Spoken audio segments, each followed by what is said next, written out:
Hey now, it's your boy, PSA Sitch, here with another Sunday live stream with everyone's favorites.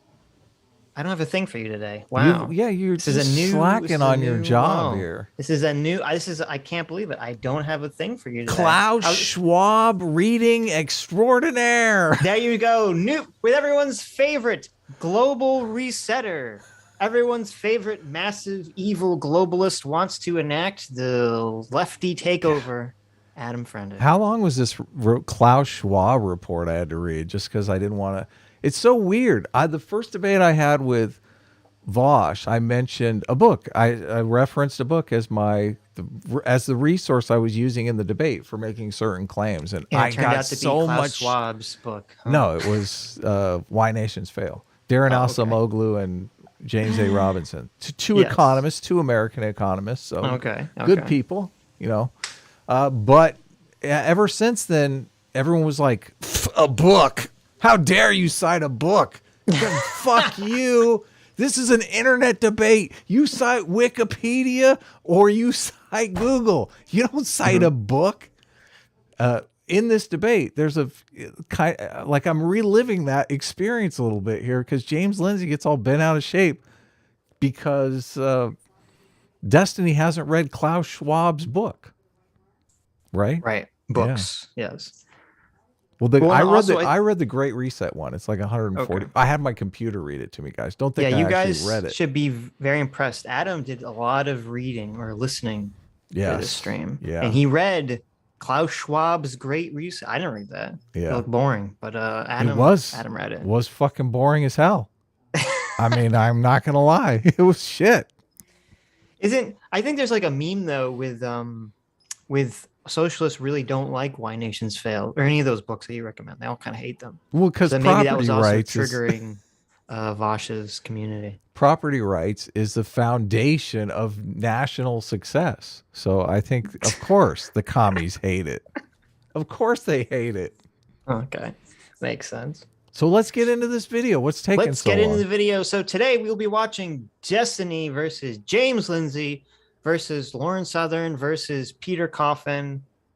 Right. And there's someone else there whose name escapes me, and I apologize. But this is everyone's been telling us to look up the Great Reset. The Great Reset. I feel like we're going to probably disappoint some people because I'm going to be honest. I don't know who's been telling me to look. No one's told me to look at the Great Reset. Oh, I've had a lot of people tell me to look into the Great Reset. A lot of people have commented on our videos and told us to look into the Great Reset. I see.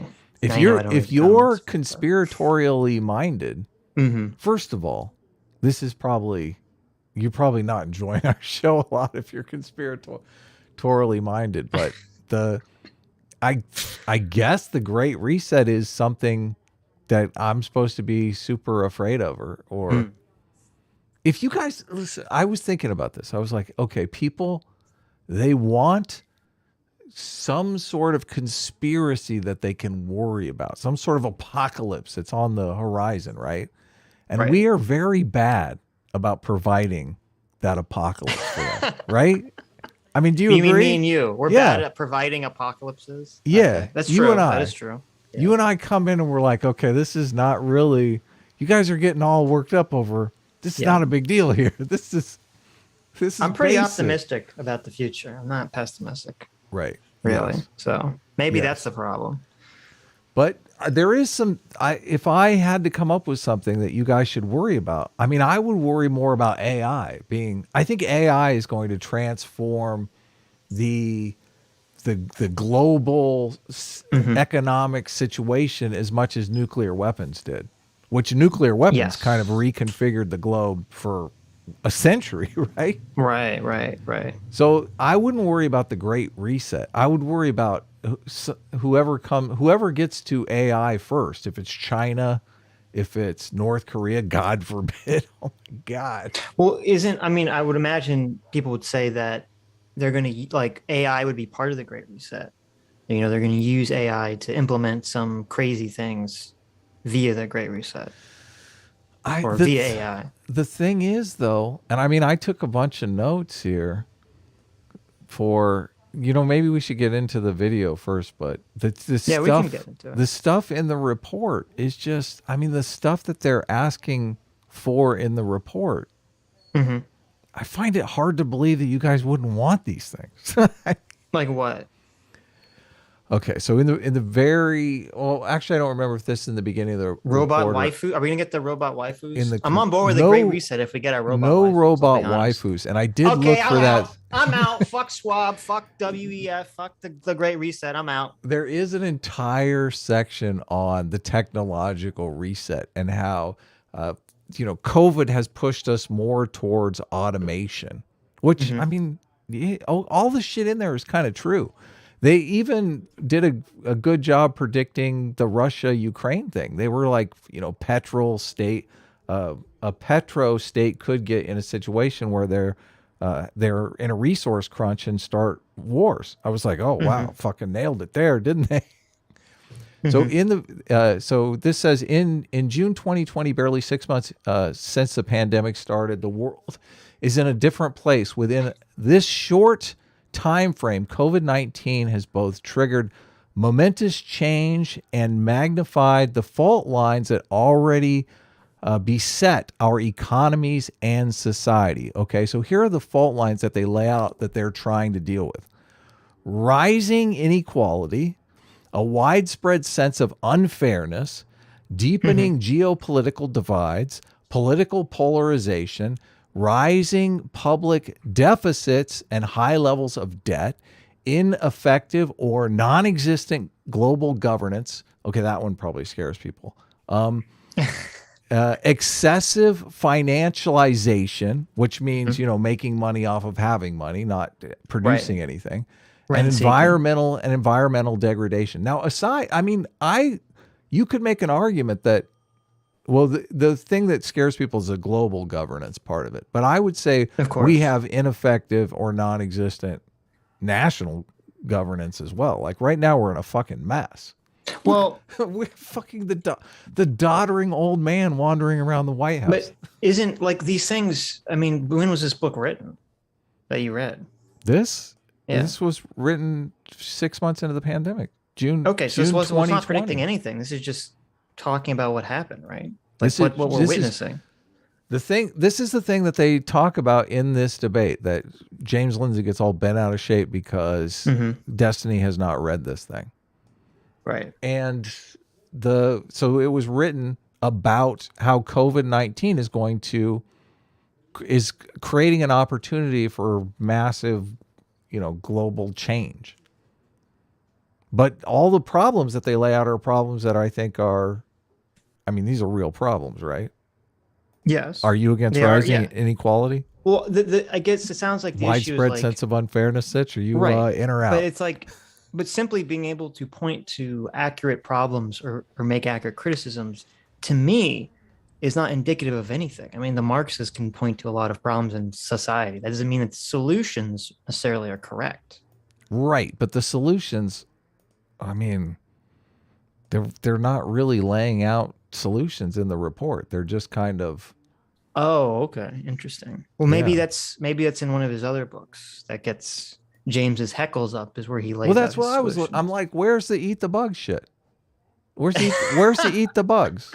Where's the eat the bugs? Where's the nobody gets private property business? Where's all that? Well, I saw that the I don't know where the eat the bugs thing came from. I think it's kind of a meme, but the whole you'll own nothing and be happy. Yeah, where's that come from? That was from because I looked that up. That was some like 2016 Danish MP or something. It's not even Carl Schwab. About, or maybe Schwab. I don't know if Schwab ever took it up. Klaus Schwab, that's it. Klaus. But no, it was some like Danish MP made the comment, and it was about how they were theorizing that the future would be like everything is rent oriented. Like you don't own property, everything is rent based and like app based, which I think is really stupid and not remotely what the future would look like. But well, there's none of this in the Great Reset stuff. So okay. Well, I think it all gets kind of conflated together in a giant pile, sort of, when people talk about it. And we did a bunch of reading on the ESG stuff. Formerly socially responsible investing, SRI. Someone says it's a WSIC WEF has a video on this You'll Own Nothing. Maybe let's see, because that'd be kind of interesting. So some other YouTuber? No, the World Economic Forum. Okay.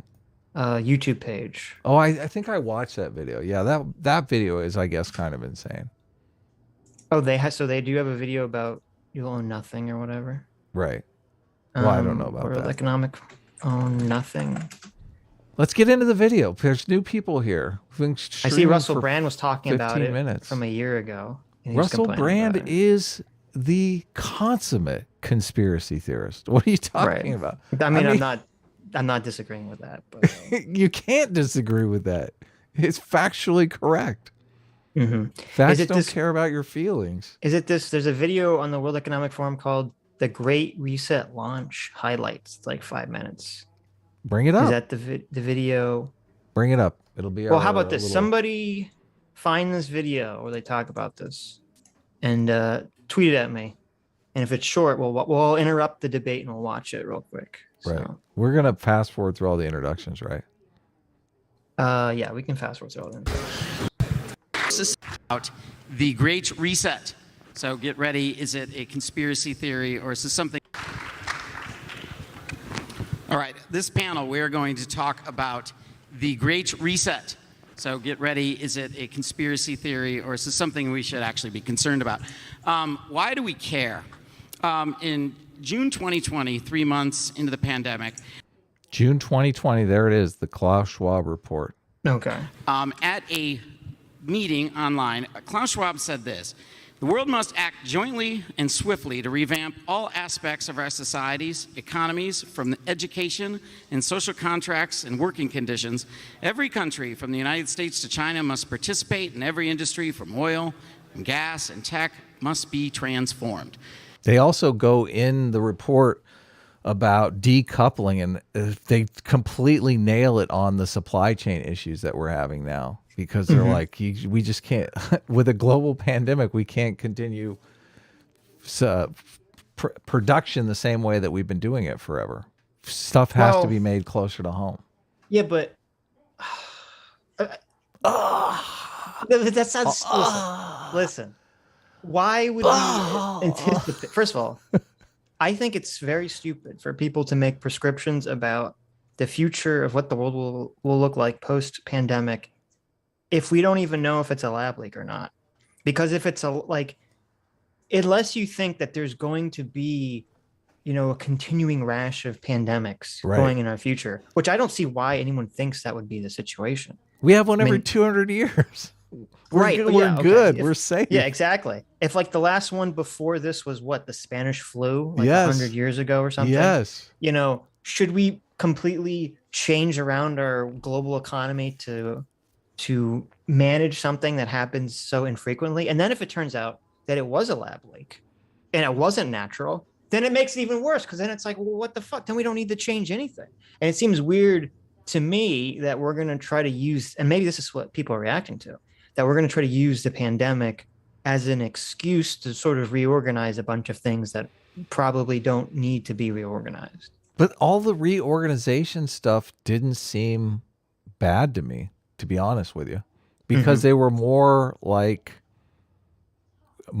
efficiency oriented type changes, which would be good. Yeah, but what? Decoupling from China, not having all of our production in China. Sure. Okay. I would assume most people would be in favor of that because of, no one likes China. They literally say in the report that globalization has reached a point where there's really no turning back, but we can't continue to go in this direction. We have to turn around, but we can't just immediately, cut everything that we're doing. But we definitely have to go in a decoupling type situation, which I agree with. Look, most of it is not having all your eggs in one basket, which we have set up we have done a globalization system where we do have all of our eggs in one basket. Right. Yeah. Well, I think it really comes down to Oh, okay, it's cool. Someone said they did give me a link. Decentralization. I think it really comes down to what you said before we started streaming, which is it's really entirely dependent on people, whether you trust institutions or not. And if people you don't trust the institutions, then they read these reports, they see what the WF is doing as being like nefarious. Okay, yeah. Right, as being nefarious. But if you have trust in the institutions or trust in whatever these things are, you don't see it as nefarious. Now, personally, I guess I don't know regarding this specific stuff. I know that James Lindsay, says that Klaus Schwab is like, I think he is the protege of some guy who was the protege of Pablo Freire, and I think, or Freire, or however you say his name. And I think that's where a lot of the concern comes from, which is valid in my opinion. But right. Oh, someone sent me the. Let's watch this real quick. It's like a minute long. All right. This is from the World Economic Forum. It's called "Can You Rent Everything You Need in Life?" Can you rent everything you need in life? Who makes these fucking videos? I hate these. I know, with this stupid music. And so it's the music, and you got to read the fucking video. So please, Sitch, read the video to us. Okay, I'll read the video to you. Recent years have seen massive growth in the rental economy. You have what are we looking at here? We got like a bathroom with shelves of crap in the bathroom. What am I looking at? Who knows? This is like one of those creepy Amazon houses that JXE like covers. World Economic Forum. The first tool library opened in 1970s in California. Oh, this is the tool library. Okay. With more now popping up in cities around the world, these work much like a normal library, only for tools. We have borrowing more. We have to stop. Books. I'm getting terrified, guys. I'm out. This is so scary to me. Are you kidding me? This is what you guys are getting afraid of? It seems like a tool fucking library. Wait, well, let's see where it goes. Okay. Let's just relax. At the Toronto Tool Library, you can borrow anything from a wrench to a lawnmower. Okay. A tool co-op. Or use a 3D printer or laser cutter. Oh, wow. Okay. Saving your money and preventing waste in the process. Oh, yeah. All right. Projects like London's Library of Things are changing the way we consume. The upshot is that you get things you need and want with less debt and less waste. Okay. Wow. I don't think this is the video that people were talking about because this isn't. Oh, here you go. In 50 years, maybe we won't own anything. Oh, there we are. That's the thing. There you go. Well, okay. So this is okay. I understand why I don't like this either. There's nothing wrong with having libraries. I think the concept of having a library that's not for books, that's for like tools and gadgets and expensive things that you use like once a month. I think that's actually a great concept. Hell yeah. But why at the end of it do they put this weird tagline? Because they're Marxist pieces of shit, okay? Oh, okay, that's exactly it. And that's what makes everyone go, wait a minute, what's going on here? Because it's like, okay, I'm like, I'm on board with some of it. And then at the end, it's like, well, wait a minute. What if you don't own anything? Whoa, hold on a sec. They did it just to own the conservatives, though, to trigger the conservatives. And you guys are totally playing into it. Why would they do that? To own the to trigger the conservatives? They do it for the same reason the conservatives do shit to trigger the libs. Come on, this is I don't agree. I don't agree. The World Economic Forum is not supposed to be we're triggering the conservatives or libs organization. It's a little sus. It's a little sus. It's a little sus. I don't know why they put that at the end there. Let's get back to the video. I'm terribly afraid of this. Well, I'm not afraid of it in terms of I think people drastically overblow the power of these organizations. You think Black and Decker wants to live in this world? I guarantee you they don't. No, okay? Of course they want to sell you a drill and a fucking handsaw and a circular sander and fucking all that shit that's just going to sit in your garage and you're going to use once every 2 years. Well, that's why I'm not worried about this, is that, and we'll get into it when we sort of watch more of the video, is that a lot of this stuff goes counter what every business wants to happen, and thus I don't think it will happen. Yes. Yeah. Because right now our market is based so much on consumerism that, I don't care if some hippies at the WEF, want to have us own nothing or something, but I don't know, maybe they're going to say that we'll rent things and the companies will be happy because everything will just be loaned out. I don't know, but be transformed. Oh, hold on, let me go back. Can you imagine? It'd probably cost more to rent the fucking drill than just buy one. Yeah. Why do How many drills do you own, Sitch? I'm curious. 0. Wow, fucking major soy check right there, guys. I know. I'm so sorry. I have some wrenches and some hammers. Oh, really? No drills though. Okay. No drills. June 2020, 3 months into the pandemic, at a meeting online, Klaus Schwab said this: the world must act jointly and swiftly to revamp all aspects of our societies, economies, from education and social contracts and working conditions. Every country, from the United States to China, must participate, and every industry, from oil and gas and tech, must be transformed. So this is the World Economic Forum. Let me start with their mission statement here. The forum engages in the foremost political, business, cultural, and other leaders of society to shape global, regional, and industry agendas. Moral and intellectual integrity is at the heart of everything we do.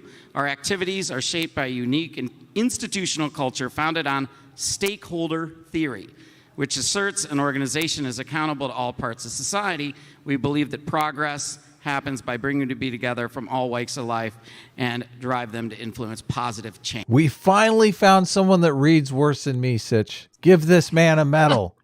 Thank goodness. I'm feeling good about myself now, guys. I feel like a winner. That's good. That's good. That stakeholder capitalism is, keep that in mind. That comes up later. We're going to talk about that, yeah. Change. Stakeholder theory. When I hear theory, I think, James, tell us what stakeholder theory is. Okay, so stakeholder is a interesting word. So obviously it kind of means what it sounds like, kind of.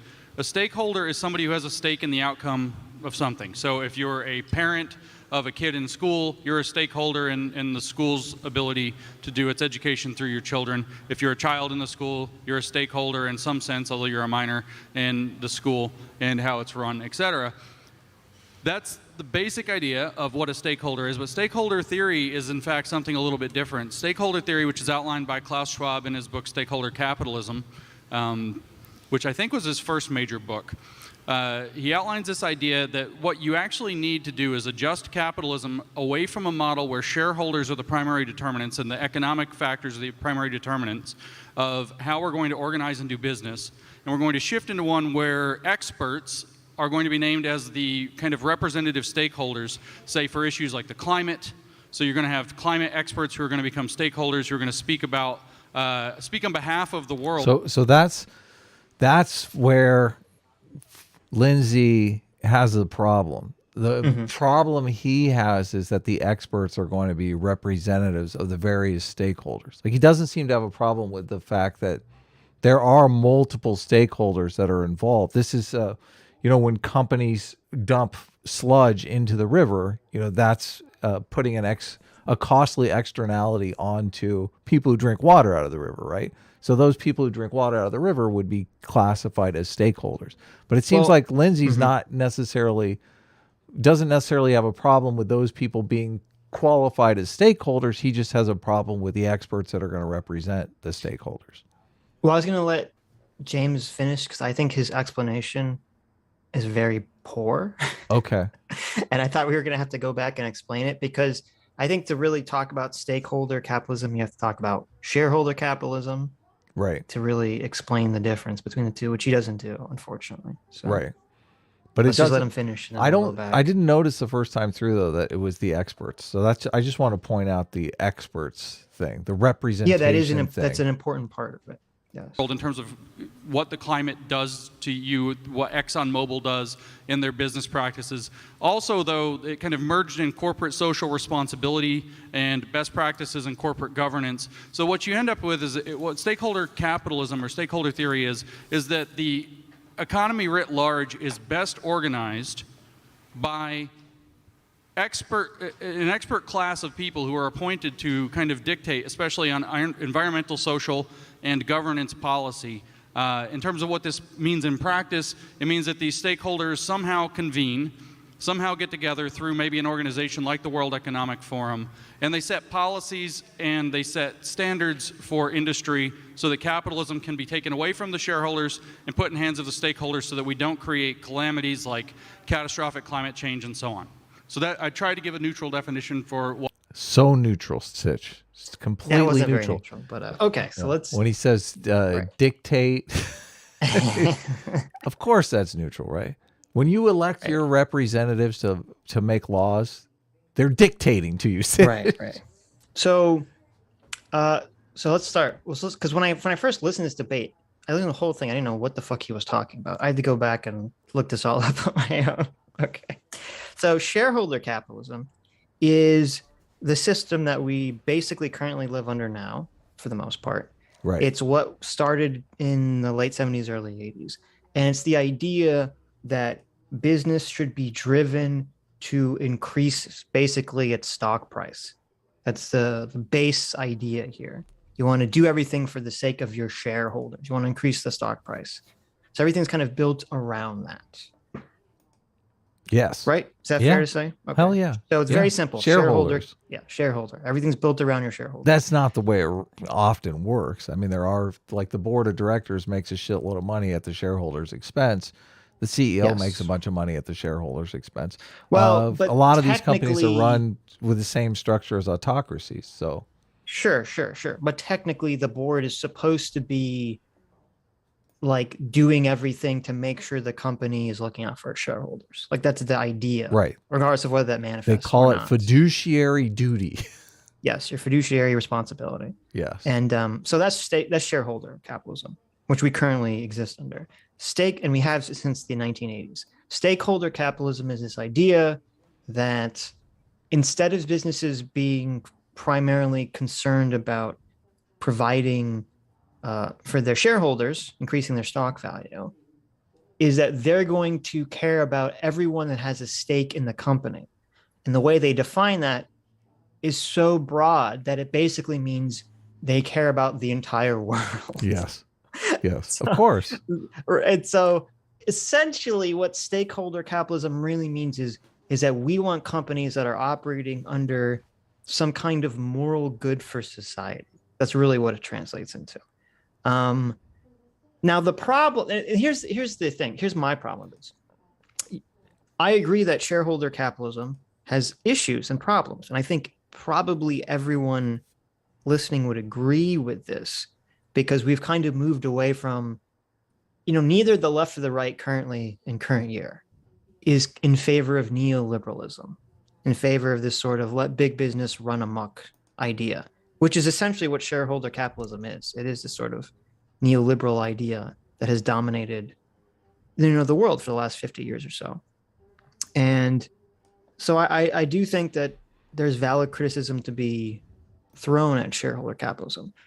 The problem, and then you look at stakeholder capitalism, and it's like, oh, we need to have our companies be, to not pollute and to pay their workers the correct amount of money and to, not just have all the money get sucked up by CEOs and to be morally conscious. And you hear all this stuff. I'm like, okay, that all sounds great on paper, but how is this supposed to translate into reality?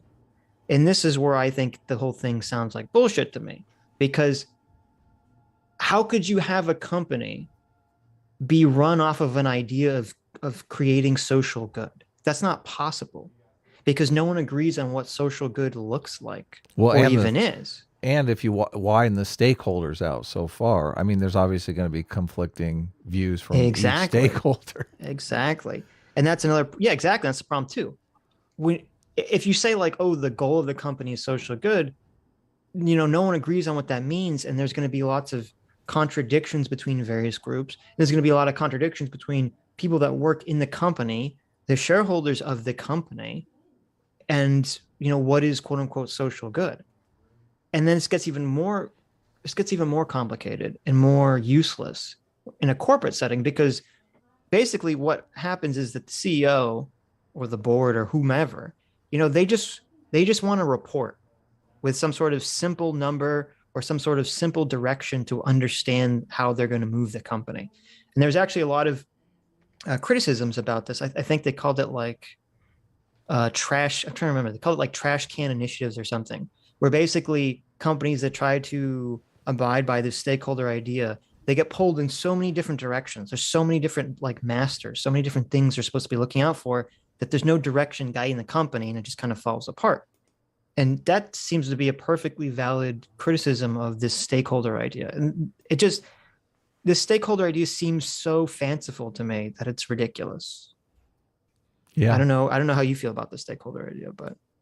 Well, I like it in theory. Obviously, you're hitting the problem is how do you implement a system which serves multiple masters, which is Right. that's why the fiduciary duty is so simple. It's like if there is, our number one purpose here is to create shareholder value, which means create value by making money. The truth of the matter is there are costly externalities, and if we can save a buck by dumping our waste into the river, then we're obligated by law to make an extra dollar and dump our shit in the river. But this is why government has always come in as a regulator, saying, setting up the rules in a way that are fair for all business. Because if business A can dump in the river and business B can't, then obviously that's an unfair playing field for the businesses to compete on. So government would come in and regulate and say, you can't do this, getting around that fiduciary duty thing. Right. Yeah, exactly. And so I think you hit the nail here, which is that the government was supposed to pick up the slack, theoretically. Well, they're supposed when to it comes to ref. shareholder capitalism, right, and sort of make sure that the companies aren't doing too much to destroy society or to pollute and hurt others, and blah blah. The government's supposed to be representative of the people, and the companies are just supposed to be representative of their shareholders. Which, I mean, that sounds fine in theory. Unfortunately, I think our government has kind of failed us in the last 40 or 50 years in doing that effectively. I think most people would agree with that. However, I don't. The stakeholder model does not seem to be the answer to me. This seems to be totally bullshit. And we'll get into it more a little bit later when they talk about ESG scores, which is one of the ways that Klaus and the WEF and some of these other organizations want to measure the stakeholder capitalism. And I'm pretty convinced that ESG scores are just a complete scam. Yeah, totally. Everything I've read on ESG, we read a bunch of stuff, just says this is a marketing ploy. Yes, I think it's a marketing ploy. I think it's totally BS. So I guess that's the problem. And this is sort of the problem we get with a lot of the sort of Marxist stuff anyway. I said, I think there are valid criticisms to be levied at, a lot of the economic problems and a lot of the social problems we have currently. And that's fine. But it's just like all these solutions being proposed seem so fanciful or insane, but then they're obviously not going to work. Yeah. So anyway, I hope that made stakeholder a little bit more understandable. We do. The problem is always costly externalities. Mm-hmm. And that it just seems like you're better off dealing with those as an independent problem than to turn everyone into stakeholders in the company, right? Like pollution is obviously a costly externality. Tracking people's data and invasions of privacy, that's a costly externality that's being foisted onto the public. Right. So companies can turn a profit. You either like that, you're like, fine, I'll be the cattle, or I mean, people are dealing with that by getting VPNs and stuff like that. The government hasn't stepped in and said business can't do this. I think the problem is that people are looking for a universal solution, a one answer to everything. So they want, like, the company should be a moral company that has moral guiding principles. And that's the solution. Companies won't be evil. It's like Google, don't be evil. Okay. I think this is naive and stupid to think that companies will ever act in this way. And to me, it seems much more realistic that we have competitive models or conflict-driven models where companies and corporations have certain goals and attitudes, and the government has certain goals and attitudes to check the company's behaviors. Right. And that, to me, that feels real. It feels like it makes more sense. And I think that's the direction that, we should go into to address these problems. I think it's the direction we've addressed these problems in the past too, on top of it. I mean, we've had, giant monopolies, giant barons that were all broken up, by the government. We've had the government be able to crack down on shitty business practices. I don't see why, because there was a time period where government basically failed to regulate certain things in ways people want, that we just sort of say, okay, well, now we need a completely new model that's, a fantasy. That's this utopian fantasy that all companies are going to hug each other. I mean, how is the stakeholder stuff supposed to work when like when you invest in a company, whether it's buy stock or, you just actually invest in a private company, whatever, you have a direct financial incentive for this company to succeed. You have a much stronger stake in the company succeeding than someone who doesn't have any money in the company. And so, like, how can someone who has no money invested in a company, has no their financial future is not tied into the company's success or failure whatsoever, how can they be put on the same playground as someone who does have their finances invested in a company? If you invest in Adam's widgets and, Adam's widgets go out of business, you've lost this crap ton of money. But Sitch, who didn't invest in Adam's widgets, who doesn't like Adam's widgets because, they put big billboards that block my beautiful view of the beach, so I want the company destroyed. No, you should make it because our employment isn't fully diverse, matching. Okay, because Adam's widget doesn't have enough black lesbians on the board of directors or something. I have no incentive. I don't really have a stake in the company failing or succeeding, really. Right. You just you have a stake in the companies all match the diversity that's in the national environment, right? Well, and that's another thing too that's very important here, is that I feel like a lot of this stuff is being snuck in under the guise of environmentalism. Because with environmental concerns, that's the strongest area of argumentation where everyone has a stake in it. Because no one wants to drink poisoned water, no one wants to breathe poisoned air, no one wants to have, whatever climate change events occur. Like, that does affect everyone. But then on top of that, they try to smuggle in a bunch of other garbage that doesn't really, make sense to have everyone stake it. And having these diversity quotas is one of those things. Yeah, it's terrible. Anyway, let's get back to That's why James Lindsay is upset. It's all about the woke stuff. Yes. What they consider the stakeholder theory to be. But in the shortest answer is, it is that technocrats need to decide how we're going to run everything, or else we're going to have a calamity.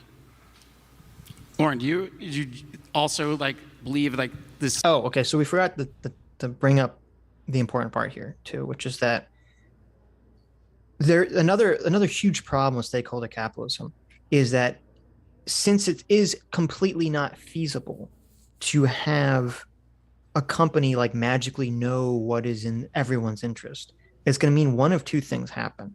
It means either there's going to be, as James is saying, a litany of quote unquote experts in fields that make these determinations about what is best for everyone, which, I don't have any trust in any of these institutions. Not now. Not at the moment. Right now. Yeah. Not at the moment. I don't have trust in any of these fucking experts right now. I'm sure most people listening don't have any trust in these experts to make these determinations. So I agree with that completely. Or you're going to have what would make even more sense, but I think would be even more problematic, which James talks about later, is that the government is going to be the representative of the stakeholder. Because you say, okay, well, if corporations are supposed to represent all the people, the government is the closest thing we have to representing all the people because people vote for it. Therefore, does that mean that you have the government basically, becomes the primary stakeholder for each private business? And to me, that's a horrible outcome. That's the system we have now. What are you talking about? That's the exact system that we have. What are you talking about? Well, the government is representing the population as a stakeholder for reasons of pollution and environmentalism and equal protection, all of that stuff. So no, but the difference is that the government represents the people, but it's still at conflict. Yeah, it's a conflict model. Yes. It's a conflict model. It's at conflict with what the business wants. But under this new system, there's no conflict. The business just has to do what the government says.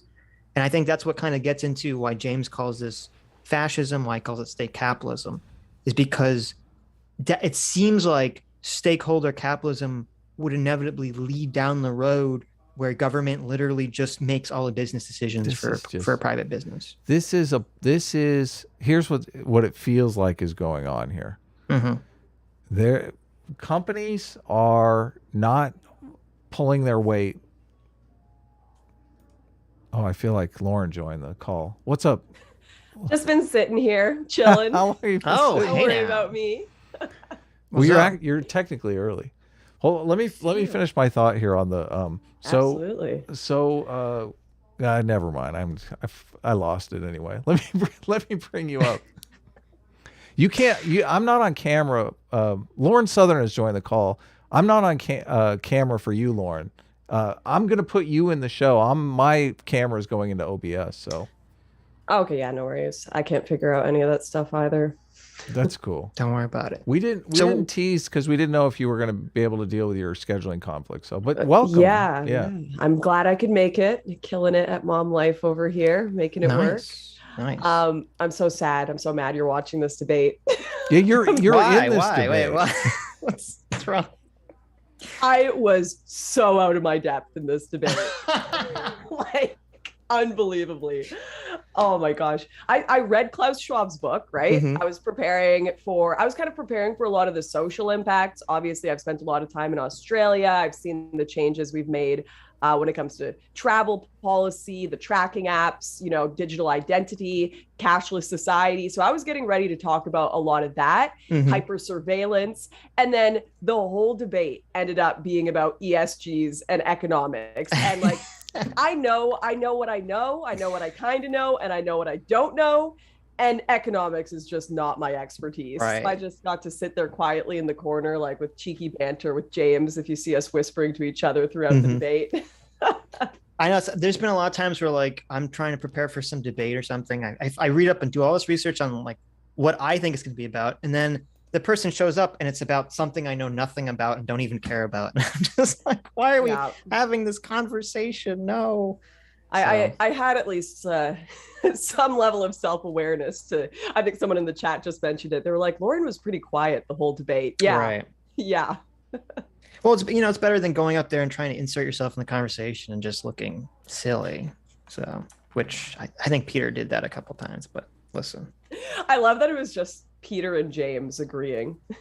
That's just so weird. Yeah, who would have ever suspected that in a million years? If you're telling me that Peter Coffin and James Lindsay were going to go on stage and just agree with each other against Destiny, that would have blown my mind. But So we were going to talk a little bit, I think, about a left and right perspective. And thanks for coming on the show. I guess some of our fans reached out to you and it's constantly berating me. Your fans are next level with that. YouTube is so strange because it's a lot like a reality television show. Like everybody wants everybody to talk to one another, to have a conversation with one another.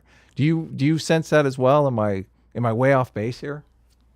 Yeah, I mean, certain communities, I feel like a lot of the communities I used to be a part of in 2016, like early right-wing YouTube, they really siloed themselves and no one would intermingle. But now I think people are really sick of that and tired of it. And they're starting to enjoy content creators that have that cross-pollination a bit more and can actually have reasonable conversations, not just blood sports, although that's fun every once in a while too. Right. Yeah, you're pretty good at that stuff, actually. You've had some pretty spicy debates with other YouTubers. So I like the fact that you get in the ring and are willing to have a good blood sport. Yeah, well, I think there was a lot of larger creators got this idea that they had nothing to gain from debates, which is kind of true because you've already got the platform, so you can just talk all day. And the only real thing that could happen if you go do a debate is you can lose it and humiliate yourself and lose fans, or you can win it and get a lot of views, which you already get anyways. So a lot of, the Hassans of the world, even I don't want to name any right-wing creators, name some names. Name some names, but you'll never see like a PJW go and do a debate with like lefties on Twitch. You'll never see a Hassan go and maybe a bit here and there, but not as often as a lot of the panel lefties that are on Twitch every day. And I think it should happen more often for sure. Well, I apologize in advance for Lucifer the Doberman or Jab Slant or whoever it was that kept pestering you to come on. Lucifer the Doberman. Yep. I saw him in my chat a few times yesterday and the week before and the week before. So I've been watching your content for some time. You did a video I told you about that really resonated with me a long time ago about the left and right political spectrum, which I thought was super interesting. And in that video, you kind of conceptualized the left as being the adventurous side of the equation, and the right being the conservative side. Obviously, I think you used a metaphor where you were like, the left is the one that wants to see what's on the other side of the hill, and the right is like, no, we've got it good here. Let's stay here where it's safe. So that is the way that I kind of conceptualize left and right, very much as like an offense and defense on a team. And I get a lot of pushback from people, and the left and right paradigm is sort of people are playing around with it and there's all these other different left-right spectrums. So I'm not saying that that's 100% left and right, but it's a good starting point. Yeah, I've actually been starting to think about it more on an emotional level, like not necessarily a reality, like day-to-day politics, stats and all that, but on an emotional level, I find the left to be extremely emotionally honest and the right to be extremely emotionally dishonest. Really? And absolutely. That's absolutely. interesting. When it comes to facts and logic and all of that, the right absolutely will adhere to that and say things to your face that you don't want to hear. But when it comes to their emotions about the world, they're extremely guarded. And what happens in this dichotomy is I found you'll have all these leftists that are having these really open, honest conversations, and right-wingers look over at them and they're mortified, right? They're like, this is like insane, disgusting degeneracy, the stuff you guys are talking about and being open about. Like, I just did a bunch of LSD and had an orgy and a polyamorous kind of stuff. They're having conversations on Twitch debate about that. And I might be a woman today or a man today. And like every thought that comes into their head, that even if a conservative had that sort of thought, they'd like just shoot it down and be like, okay, that's, I don't have time for that. I got a job to get to. But they're like hyper honest to the point of almost being debilitating to themselves, because they'll entertain thoughts in their own head that they don't necessarily need to, right?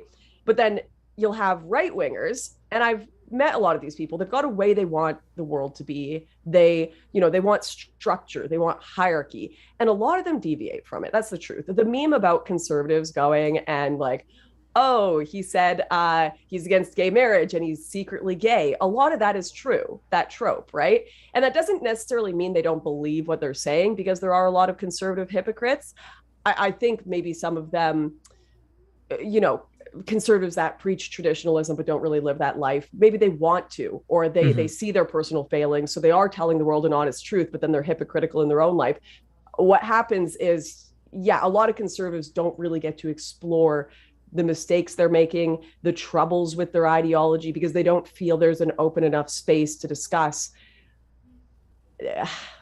how they really feel about some issues, because that will appear like leftist degeneracy, right? But then the leftists go too far and they have completely disorganized emotional lives.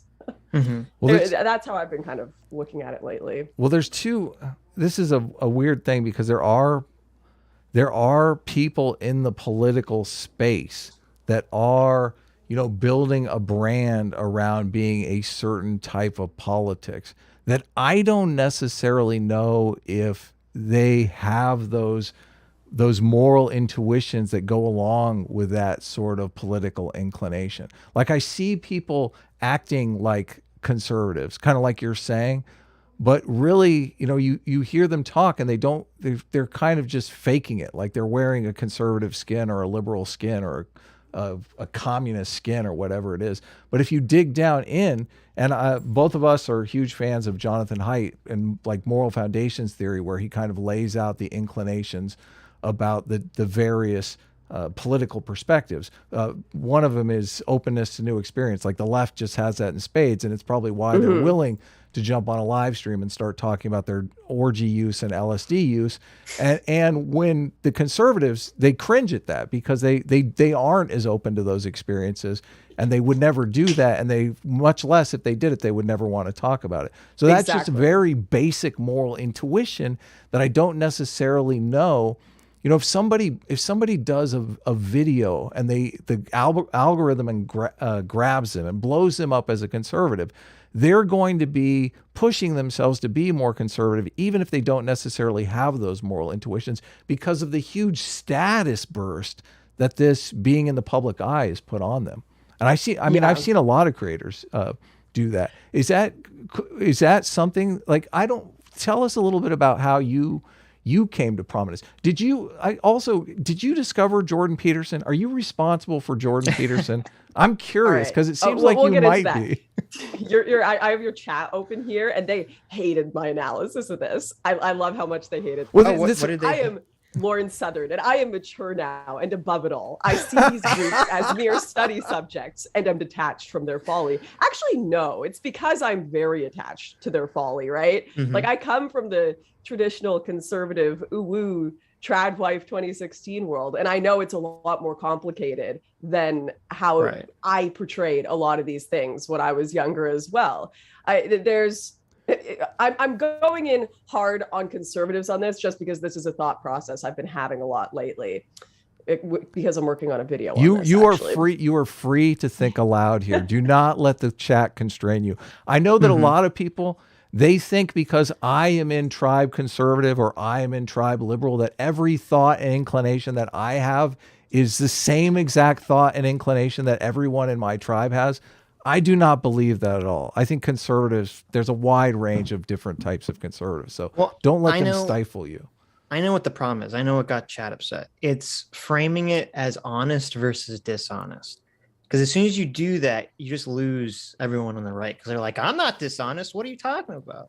Right. So maybe you need like slightly like a different word, like maybe openness to experience versus, reservedness or something. Right. You're right. I think reservedness about one's own life experience. And that's not always a bad thing. Like you don't want to walk into a room and be like, even if you're in a super traditional marriage, all this, you don't want to walk into a room and be like, hey, this is the kind of crazy sex I like to have with my husband or wife. People are like, whoa, that's a bit, you're sharing a bit much. So, right. But I think there's, I think the internet definitely, and being a public figure, forces you into extreme versions of the openness with the left and extreme versions of the reservedness with the right, to the point where the right will be so reserved about real life experiences sometimes that it does come off as a bit of a mask image. But it depends. You pick your poison, right? Would you rather have extreme disorder or extreme order that might just be a bit duct taped together and not quite as orderly behind the scenes? Well, that's the problem is, as enlightened centrist, okay, we need to have some balance, some middle ground here. You can't walk around being open to every experience, because then someone's like, hey, do you want to take some heroin? And you're like, yes, I'm completely open to all experiences. Let me shoot up some heroin right here on the street.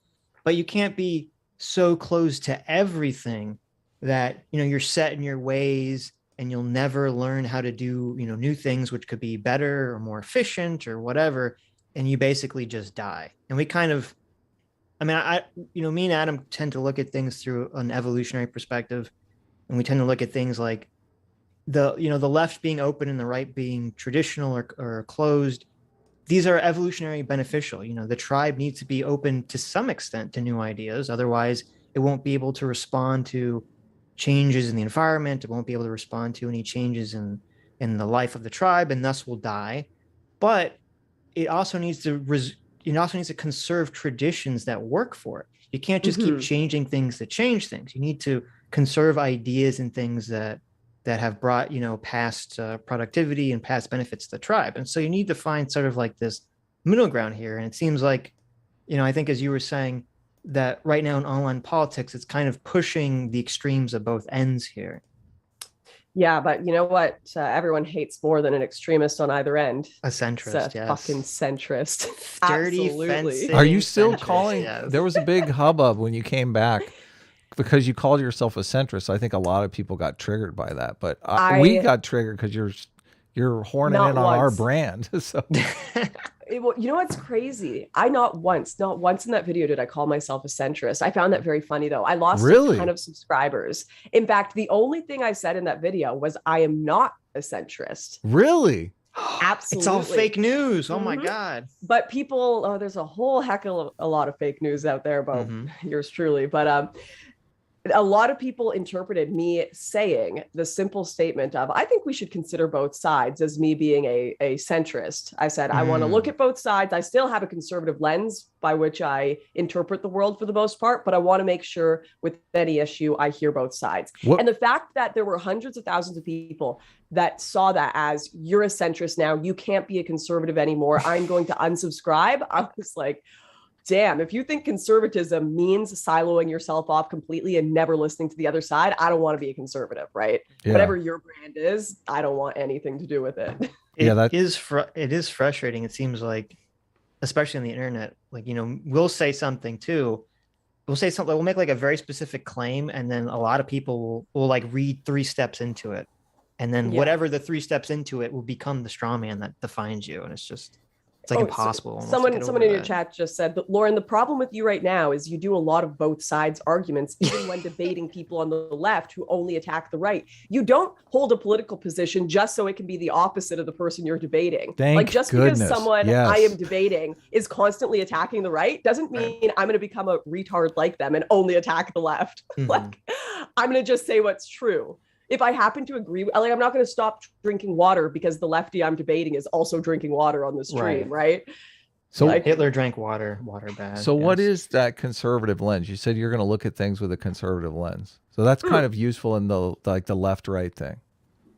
Yeah, I absolutely believe we need more structure than what we've got right now in society. I believe we are deconstructing all of these institutions and ideas about the world, whether it be as simple as having women and men, right? Having them in separate biological categories. We need these sort of things to function and understand the world around us. And we're kind of pulling that mat from beneath kids' feet today, which I'm sure is making it a very, very confusing world for them. It's already a confusing world without even knowing what gender you're going to pick going into elementary school, right? So I absolutely do take a more conservative approach in believing in hierarchy, structure, tradition, definitely on a lot of political issues, immigration, moderation. But I'd say I have to watch myself because my frustration with the online right-wingers pushes me left sometimes, and I have to make sure I'm not just being a reactionary. Yeah. Well, what about the online right bothers you?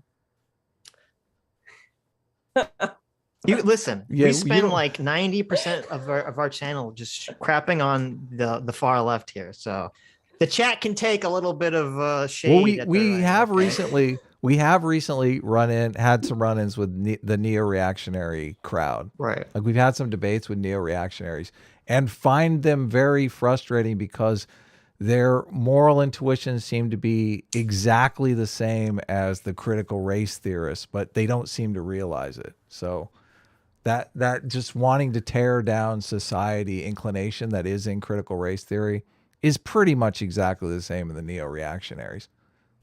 Yeah, I think you get a lot of the same tropes on both sides. I was just having a bit of a tweet storm about it with Sydney Watson the other day. You'll get these people that come into like the right wing sphere, especially young women who aren't married and have no children. I know this. Look at you throwing down. No, because I did this too. Like, I know this is like a me thing. I'm actually criticizing myself. You can come into these spheres and just be like, repeal the 19th. I'm based, right? I just say shit like that. And you'll get like 90% of the algorithm is men watching. That's just the truth for most political content. So it's like an instant, I know I'm going to get validation. It's like a man walking into one of those pussy hat walks and being like, believe all women. Yeah. It is best desperate for pussy voice possible, right? Mm-hmm, mm-hmm. And you'll have people come to these spheres, repeal the 19th. And it's like, do you really mean that? Or are you just posting this for like shits and giggles? And then some people will actually go and full on defend it. Well, yeah, we do need to get rid of women's rights. And it's like, okay, so you're a young woman and you want to repeal the 19th and you're getting all these likes and hits on social media. Great. Log off, go to the kitchen. Like, you know, kind of a dead end. Yes. But no one, a lot of people are just, you know, they're just trying to get those internet hits with the edgy takes, right? It's not a whole lot of it applies to their actual life or experience in the world. Can you get in trouble? It seems like, are you worried about saying something that is going to lose you audience share? So, I mean, there are people like that are just totally obsessed with audience share. We're not, I wouldn't call us in that category at all. So what do you, am I afraid of saying things that it's going to lose me audience share? I'm not worried about losing any audience. If I were, no, I'm not worried about that. I don't like gossip. I don't like gossip. Right. So you just don't want to gossip. What? Gossip's like the best thing ever. What are you talking about? You just don't want to gossip about people. Can we talk? I have a whole slew of questions about Lance and your debate with the little bitch known as the Surf. So, I mean, I guess we can't talk about that because you don't like gossip. No, that's not gossip. That's all public stuff. Okay, so when we're talking about like my problem with the right, like I can touch on some public things, obviously, but most of my problems are just informed by my personal experience. Right. So they're private conversations. That's why. Yeah. No. So does it play on? But I'm still right wing. Does it all these people and they're big phonies? Lauren Southern says, see, they're that's all phonies. That's my question. Then of course everyone thinks I'm a big phony too, so it doesn't really matter. So there's almost no point in being like, well, that person's a grifter, because then you'll have 10 people pointing grifter back at you. So I'm very black pilled on it. So you don't, Lauren, you don't strike me as a phony, but I maybe you are. I have no idea. This is like my first interaction with you. You'll never know. So many people think I am. So that's just funny. Well, it seems like whenever anyone changes their opinion on anything, they get labeled a grifter or a phony, which to me is the exact opposite. If you can publicly change your opinion on something, it shows that you generally it's safer not to change your opinion. So this is an interesting dichotomy I observed, and it's hard. What was it? I'm reading right now. Where is it? Radical Chic by Tom Wolfe. Have you heard of him? No. Okay, never mind. It's a critique of liberal elites having parties for the Black Panthers in New York in the 60s. But anyways, oh my God. Someone asked him about like why he wrote this book, like criticizing a bunch of his friends. And he mentions in this interview with William F. Buckley, there was a communist writer who went to Cuba and wrote an essay critiquing communism. Sorry, I'm getting on like a whole line here. And before he wrote the essay, he was like, I would just want everyone to know, like, I am a hardcore communist. I have marched with Fidel Castro. I have supported this movement. But some of these things I'm going to write in here are going to be uncomfortable, and they're going to make the revolution look bad, and they're going to make us look bad. But truth in its own way is always revolutionary. So I just need to tell the truth about what is really going on here. And that's, I forgot where I was going. Where did I start that sentence? Well, we're definitely team truth here. So I mean, wait, no, I'm serious. Where did I start that sentence? I was going somewhere with that. We're just we're about changing your opinion publicly. Yeah, we're trying to assess whether or not. Well, we've all been called grifters, but we're trying to assess whether or not you're a grifter. I guess you're trying to assess at the same time whether or not we're grifters, but we can tell you. I don't think you're grifters. I don't. I mean, Adam came out in favor of the Great Reset before you came on, so I don't think he's a grifter. I wasn't. Okay, sorry. I've just remembered where I'm going, and I know I'm going to forget it. Go ahead. But Yeah, so I feel like going into a lot of those conversations, like I have to be like, yeah, you know what? Like I still support all of this stuff, but a lot of the things I'm going to have to say are going to make people uncomfortable. They make people uncomfortable, and then they assume you're a grifter or an Antifa spy or whatever. But if you don't do that, then you end up in a position that I have friends in right now who are in alternative media. They're in, especially like when they were in the alt-right circles, their whole sale point is we are so different from the mainstream media. We are not captured, right? We are not a slave to our corporate overlord. Sure, but now you're a slave to your audience. Because if you say something that your audience opposes and they all unfollow you and stop donating, you can't get a job in the real world. You're done for. Right. If you were in like these alt-right communities, like so done for. It's terrifying, point, right? Yeah. So they're just as captured as the mainstream media to some degree, sadly. And that's not to say they're wrong about everything or they're intentionally being that way, but they would certainly have factors pushing on them to continue saying narratives that they might not even believe themselves. I think audience capture is the term these days for that. And we've made a conscious effort to avoid that, to avoid audience capture. And since we are not really, I mean, everyone hates centrists. So we never really anticipated growing a large audience based on the tribalist element is why a lot of people watch political content. So if we are not fully engaging in that tribalist attitude, then, you're not really going to become a huge thing on YouTube, I don't think. Mm-hmm. Yeah. But so was that, like, back to the original question, and obviously, I don't want to ask you, this isn't, I'm totally Dave Rubining it here. This is not supposed to be a hard-hitting interview. So if you're uncomfortable answering any of these questions, you can pass. I'm curious about like your journey, because I think you did jump in at a very young age, just being like, I am on the right. I'm a conservative. This is my thing. When normally people start off young as on the left and move more conservative as they age. Yeah, I definitely think there should probably be a ban on being an internet creator until you're at least 25. I think that's when your brain fully develops too. Like they've actually found there are parts of your brain that are not fully developed until you are 25 years old. But yeah, every person, I get real irritated when you have, especially established journalists, look at younger people like me that were commenting in the political sphere, or just younger people in general saying dumb stuff on the internet. They're supposed to be guiding younger people. They have more experience, but instead now they're using them for clickbait and articles to call out radicalism and whatnot. When every young person in history has had to sit in a dark room, touch the walls to orient themselves. That's what politics is. It's this big dark room and you don't really understand what's going on or what's around. And you do have to feel around. You have to test some of this radical ideology, test some of that, read a few books.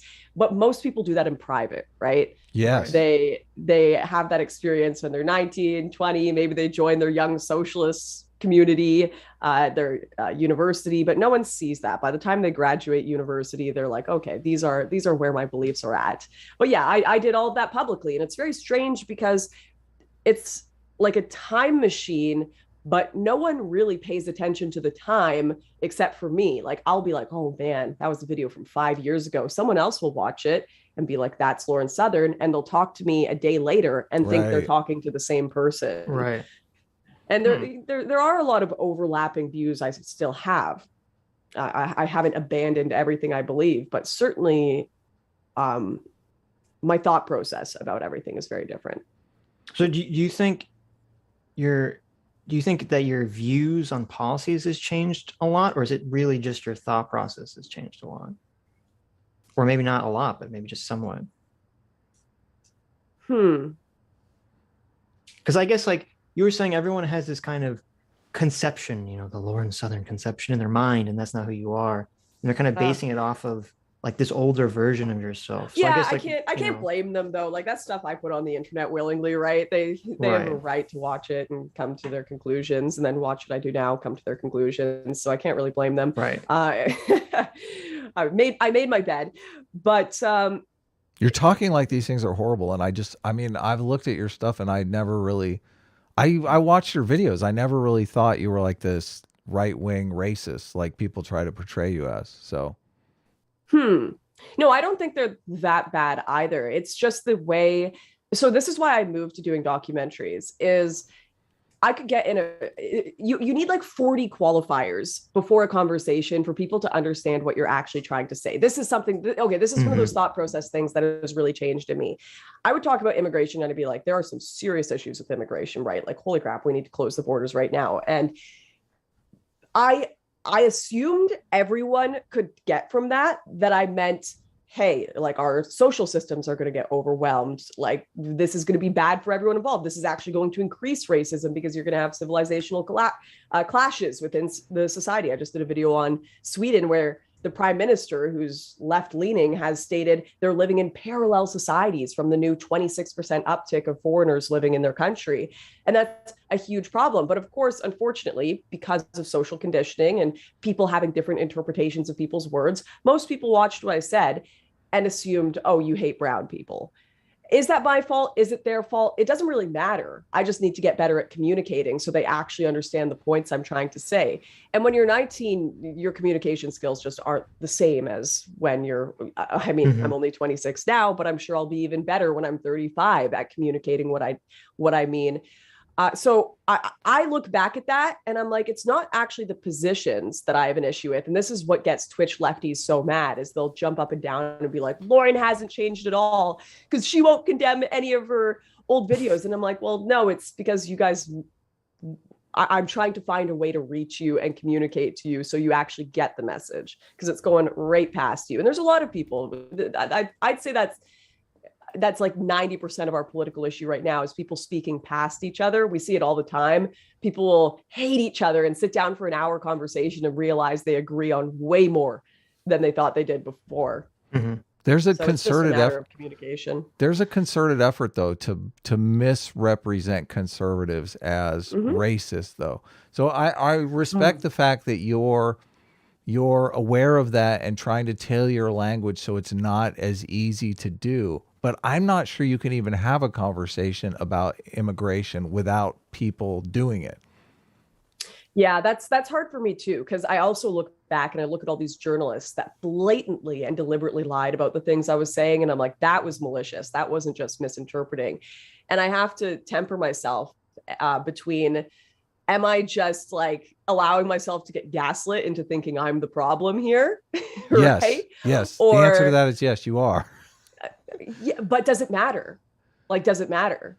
If what I'm saying is not getting through to a huge chunk of the population that it needs to get through to, because I am allowing too many opportunities for journalists to take to lie about me, like what can I do best to temper that? What can I do best to achieve the actual outcome that I want? It's an interesting dilemma. I'm curious because it seems like there's been a lot of cancellation attempts on you. So you're probably super aware of cancel culture. I'm curious if you have a definition of cancel culture. And I have a very specific definition that Sitch and I often argue over. But I think we're better off separating cancel culture into the attempt to deplatform someone based on falsehoods, based on lies. And I qualify that with, taking shit out of context, all this stuff that people do. It's not something somebody intentionally did. They're really just crafting a narrative that's made up. Do you have a definition of cancel culture you use? And Yeah, I'd agree with that definition, like based on lies, but I'd even say based on truth when it's from a purely malicious standpoint, like there isn't actually a desire to improve the world through your cancellation. It isn't like, within a church community, this person has done something bad. We're bringing them before the church elders to kind of have checks and balances and see if we can improve.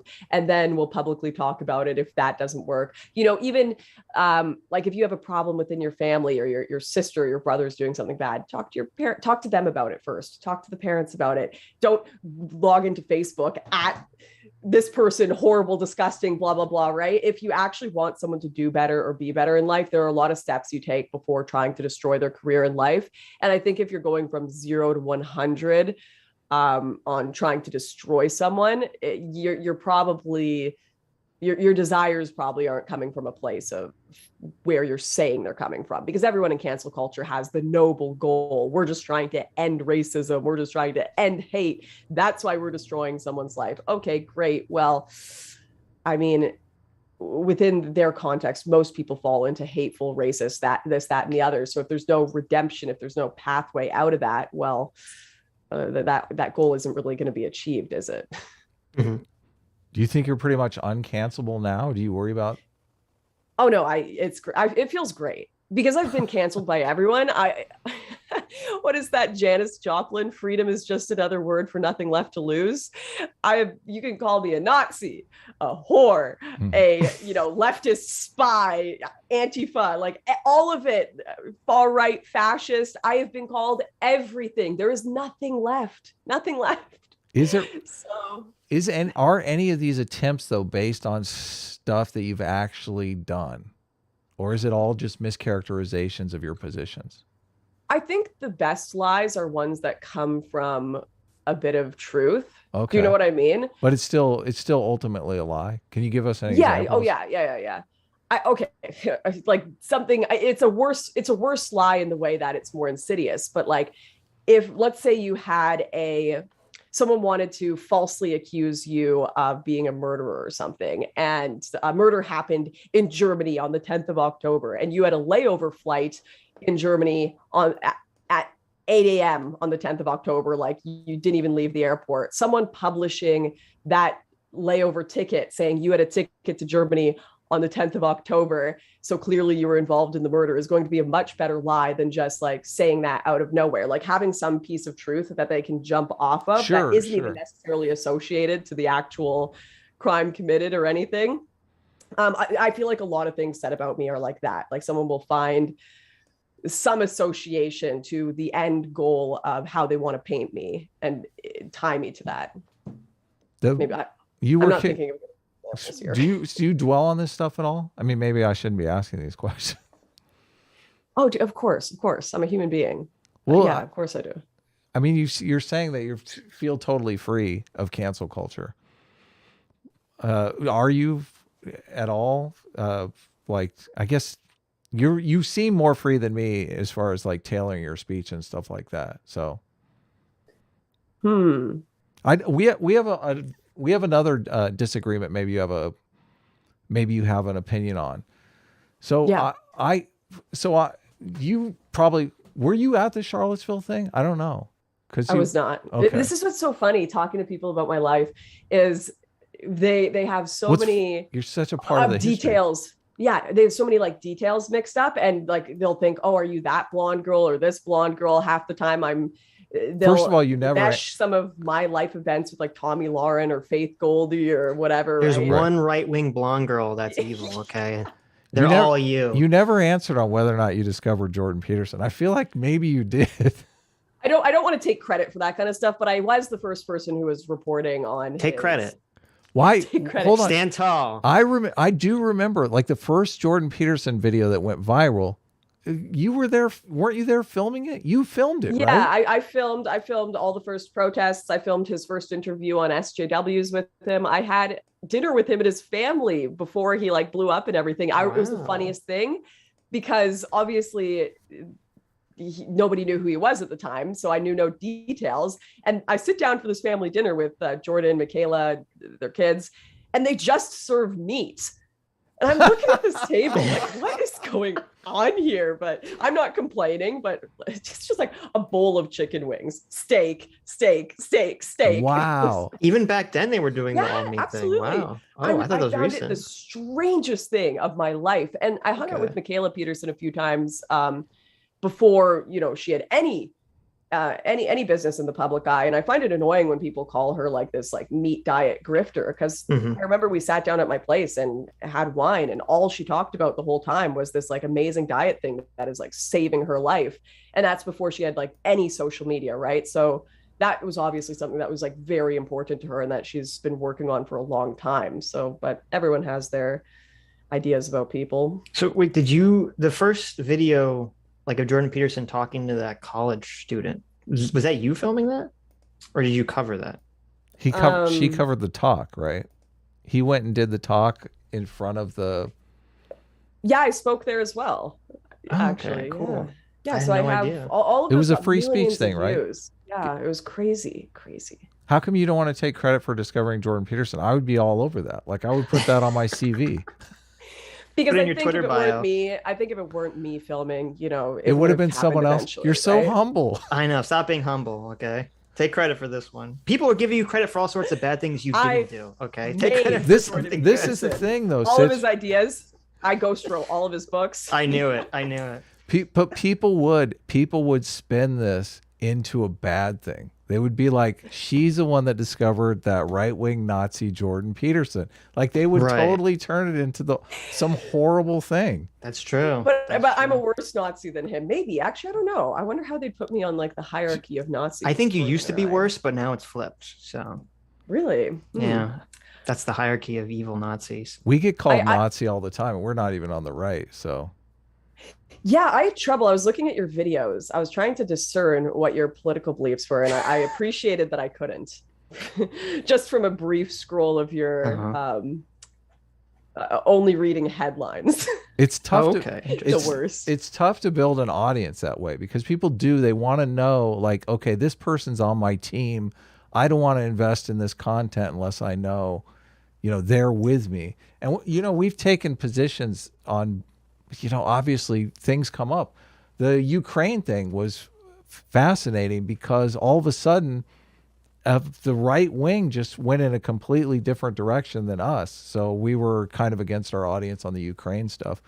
Well, certain elements of the right. I don't think there's like a unified right wing opinion on Ukraine, really. You did a talk on Ukraine, Lauren, where you had used a metaphor of a barroom brawl with a teen who is being bullied by the bar to go out and get in a fight that is well beyond his ability.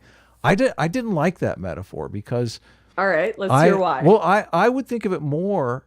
Well, the barroom brawl takes out of the equation that it's an ongoing situation because a bar is something you show up at, you have a drink and you can go home. You can never go back to that bar again. I would say this is more like your kid going to school and being bullied. Now, do you give the same advice to your kid going to school getting bullied that you do to the kid in the bar? You said it was a bad idea to prod the teen to go fight the guy outside the bar, I believe was your position. Right. So let's say the bullying, obviously, this is just for the purpose of the analogy, but the bullying is just like the kids walk by and they like smack him with the textbook on the back of the head every day or whatever, right? And then you're another kid in the school and your advice to the kid is go challenge them all to a fight outside, knowing full well he's going to lose. To put it more in the Ukraine realm, though, I think it's more like they're stealing his lunch money or stealing his books, or because Putin has been stealing from Ukraine, basically taking land and shit. Okay, all right. You know what? Better example. It's really crappy. They're stealing his lunch money every day. They're hitting him in the back of the head. Like it's a horrendous situation. And you're this kid's friend, allegedly, right? More like a Regina George style friend. And you say, go fight them outside. This has to end now, right? This has to end now. But you say that knowing full well they've got a loaded handgun and they're going to shoot him in the face when he gets outside. I still don't think, I don't think the friend saying go out and fight, knowing this kid is going to get killed, is the good guy. Because I think maybe losing some lunch money and getting smacked in the back of the head is better than getting shot in the face. I guess my problem with the analogy is how was America, because obviously America is the one in the analogy that's pushing Ukraine to go fight Russia. And how did America push Ukraine to fight Russia? It seemed like Russia on its own decided to put all these troops on the border, and America kept saying, don't attack, don't attack. And Russia's like, we're not going to attack. And then they attack. So I'm not like seeing, Ukraine really starting the situation. I think I'm not saying Ukraine started it. I don't think Ukraine started it, but it's obviously there's a level of negotiation for territory that has already been lost, ironically enough, that could have happened earlier. And I know people look at that, they're like, that's appeasing the beast, right? Well, fine. I agree. don't appease the beast, but you have to appease the beast if the beast is just going to eat you. Like if that's the two options. If it were don't appease the beast in America, the UK, Australia, all of these like larger nations are going to come and stop the beast from encroaching, that's a different question than, oh, we have to give something up or we're going to lose it anyways and die. Sooner or later, you're going to have to deal with the bully, though. The bully is an ongoing problem. Right, but you still have to have some wisdom around that. And right now, it looks like people are looking at it and they're like, Russia is getting demolished, right? They're getting obliterated. And it's like, well, no, they're actually taking a different level of warfare where they're trying not to, if they wanted to level the cities, they could. They don't want to level the cities because they want to capture a lot of these cities in Ukraine still functioning. They don't want a nation of rubble that they're going to absorb into themselves. And they don't want to turn the people there too much against them. Although the longer this conflict goes on, the more that happens. It's a little late for that. Yeah. Although, in the Donbass region, they do have a lot of support anyways, regardless. But they're not fighting a war that's like just blitzkrieg, right? They're fighting a war that's slow and they're just going to keep moving forward. And they are winning. Like the Ukrainians fighting back.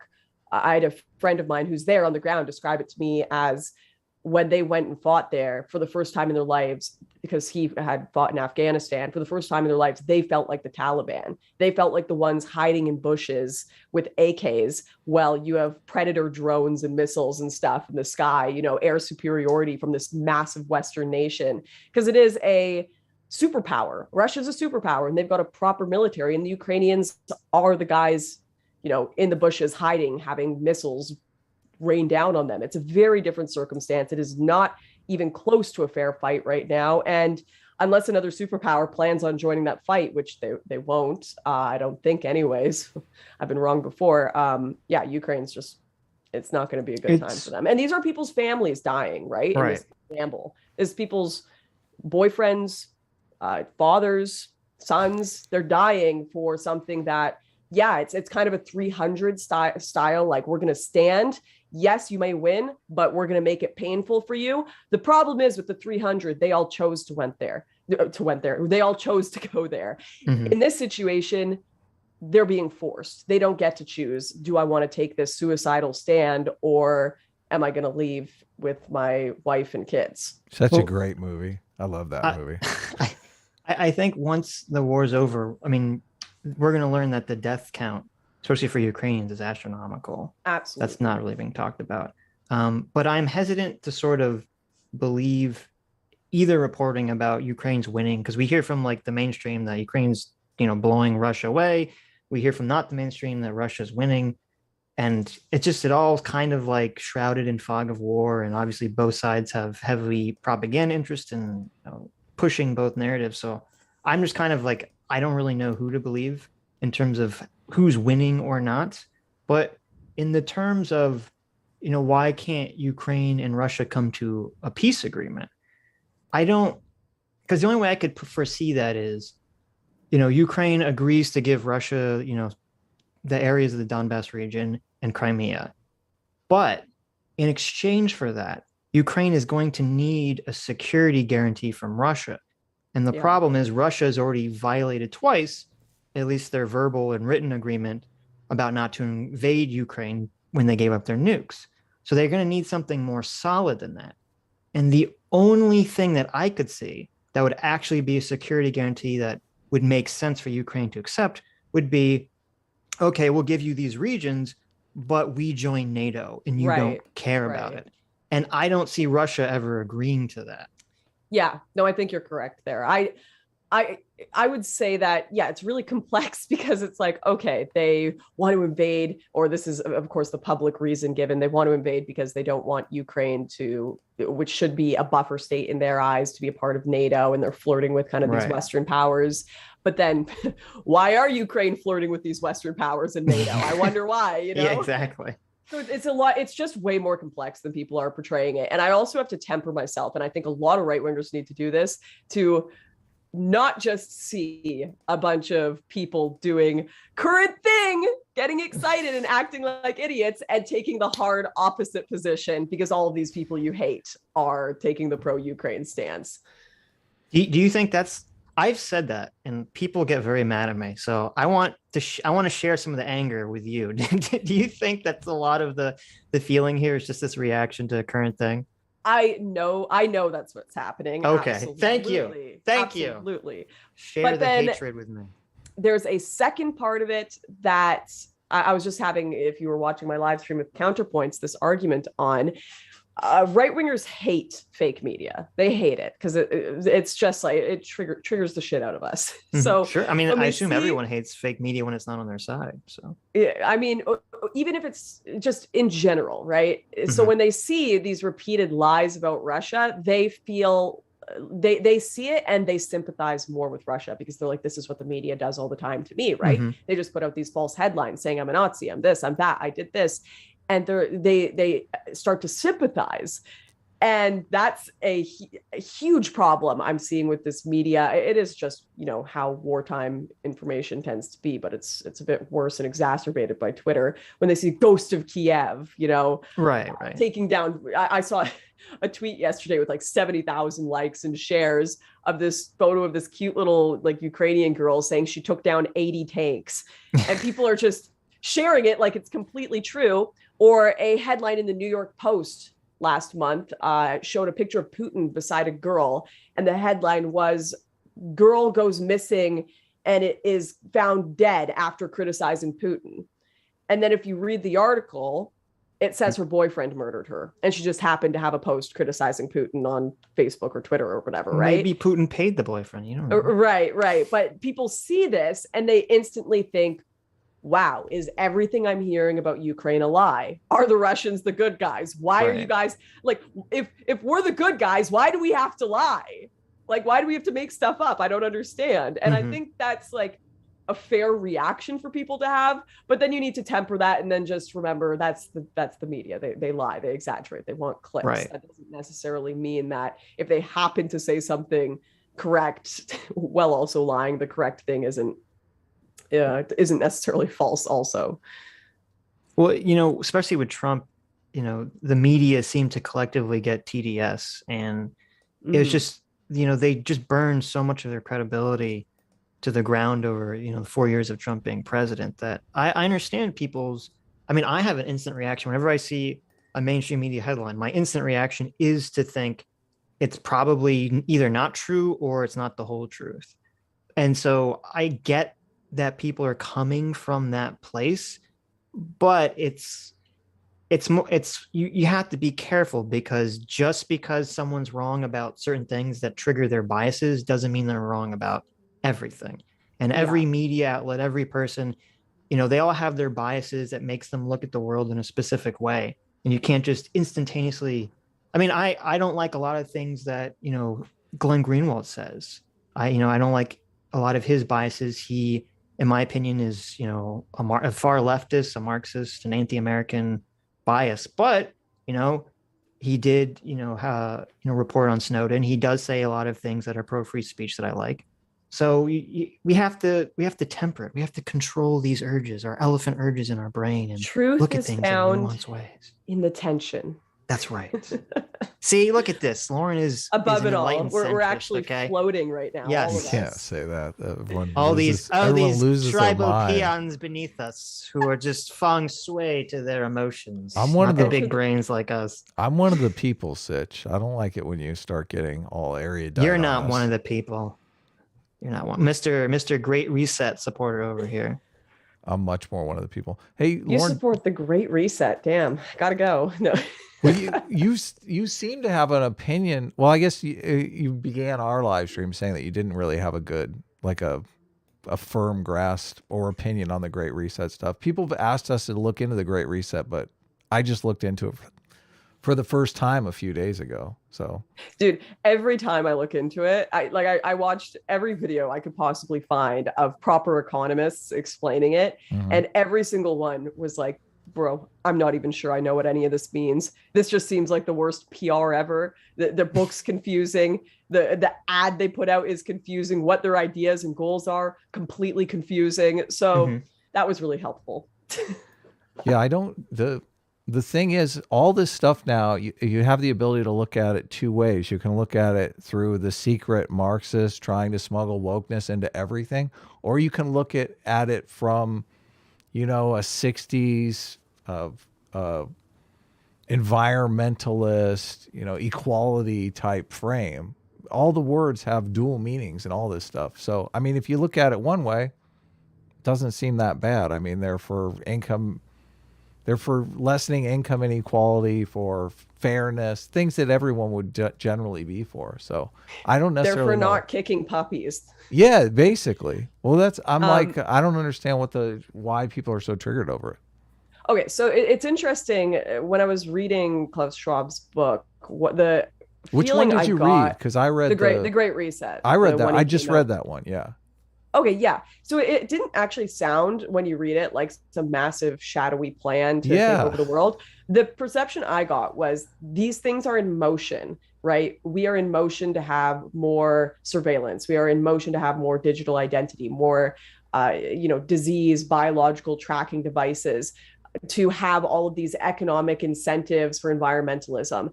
And we want to push hard. We want to use our lobbying, because World Economic Forum are obviously a lobbying group that have a lot of governments join and participate. So we want to use our lobbying to push these things that are already in motion and use the pandemic to do so.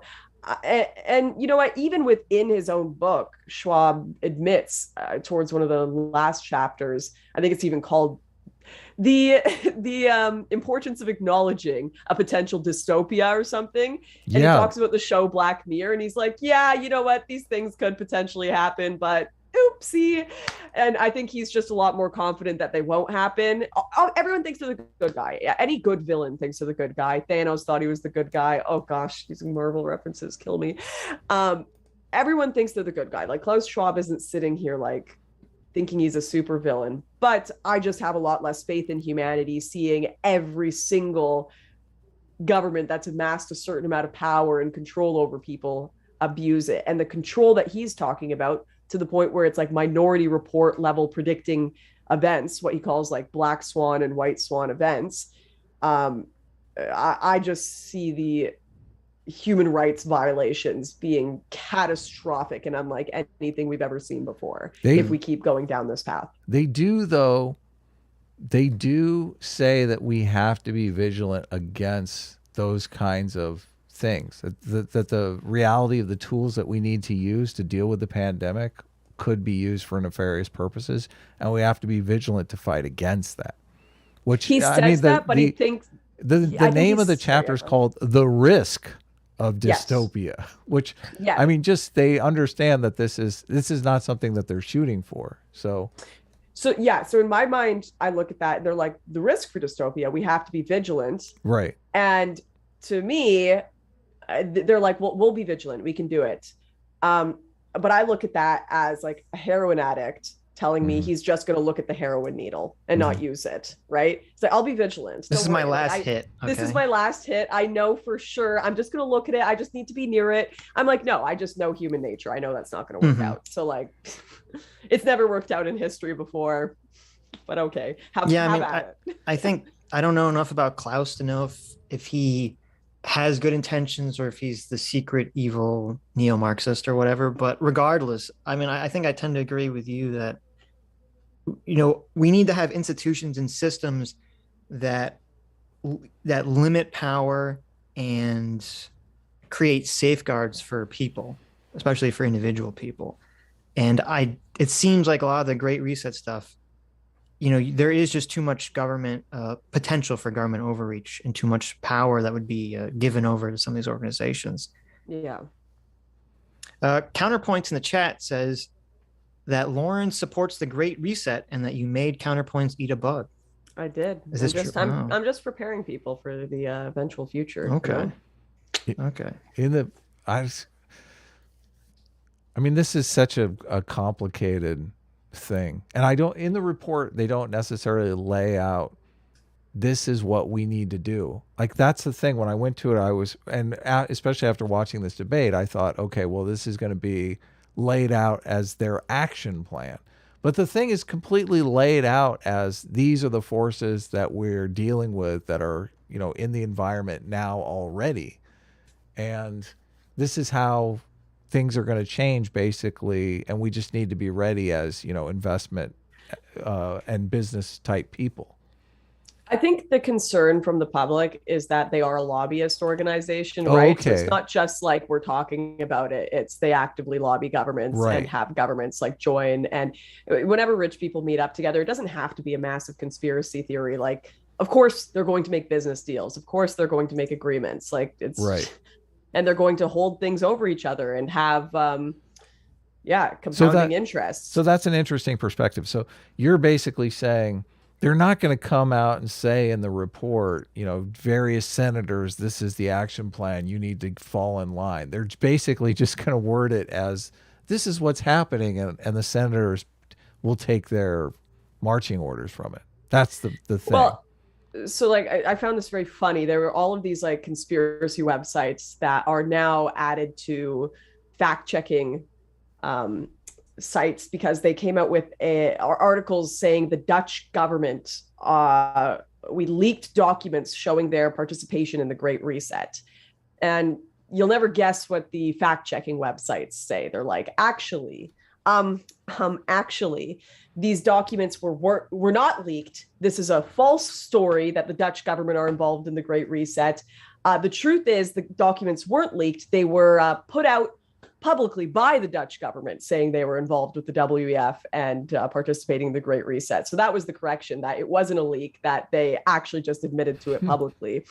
And that's why I get so mad at some conspiracy people, because I'm like, you don't have to portray it as this big conspiracy. It's not. Governments are openly doing this. They're openly talking about it. Like, it's right in front of our faces. And it's very normal, but just because it's normal doesn't mean you have to support it or like it. It's their public action plan. Yes, exactly. It's just the public action plan. It's where we've been headed for many, many years. Cool. So, do you think Trump is going to run again in 2024? I kind of hope not. I have a $500 bet with PSA Sitch that he's going to run. If he runs, I actually win $500. So I'm kind of hoping he does run. So you hope he does. I'd prefer DeSantis. I'm invested in this. Me too. I don't think he's going to run. I think Trump's going to go all the way to as far as he can. And then he's going to say, I'm not going to run, vote for DeSantis or something. I think the problem is, I talked about this in my last video I uploaded. Trump created, this populist Trumpist movement. And then as soon as he's gone, no one can reimagine it without Trump. So it's not really a lasting thing. What is Trumpism? What is that? Do you have an idea, conceptualization of that? So I'd say like a reactionary populism to the kind of liberal progressive hegemony we're living in. If that works. Do you call yourself a populist? I hesitate with that term. I've read some books on populism, and I think my heart is a populist. But then Sitch always pulls me back and says, "No, populism is dangerous." Yeah, it's dangerous, but I also think sometimes you need it to get things done. Right. Well, I wrestle with these thoughts a lot. I'm not going to have too many definitive answers on this. I'm still observing and watching, but let's hear Sitch. Well, my problem with populism is it's kind of like Marxism in that there's lots of valid critiques, but it seems like it's just so singularly focused on overturning, what is throw the elites out, get rid of all these institutions, get rid of all these systems. It's kind of like what it does is it creates a power vacuum essentially for more nefarious purposes to weasel their way into power. That's my problem with populism. I don't think populism itself is a negative thing. I just think it leads to negative things down the road. Yeah. Essentially. Yeah, I'd agree with that. Did you know populism began on the left? That populism was a huge left-wing thing? Of course, but that makes perfect sense, because if the idea is we need to throw out the elites, that's very anti-hierarchical thinking. Sure. Yeah, exactly. I mean, we live in this kind of bizarre situation where everything's kind of topsy-turvy, where the elites are, controlled by the left. When I think in most of American history, it was the opposite. Are you, would you call yourself a political junkie, Lauren, or are you more interested in cultural issues? I'd say I was a political junkie when I was younger. More interested in cultural issues now, for sure. I was like really into energy policy and shit when I was in university. It was weird. Wow, that sounds incredibly boring. Why do you think they give Elon Musk such a hard time when he's like started 3 companies that are all basically environmentalist type companies?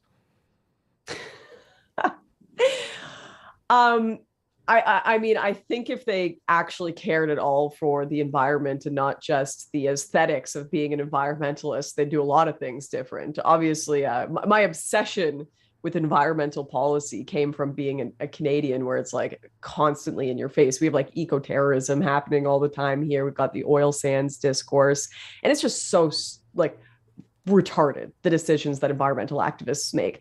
They'll go and like blow up a pipeline to stop it and cause more environmental damage than that pipeline has caused in 10 years, right? Through their activism to shut it down every time. And then they'll get like a oil sands shut down, or an oil company shut down.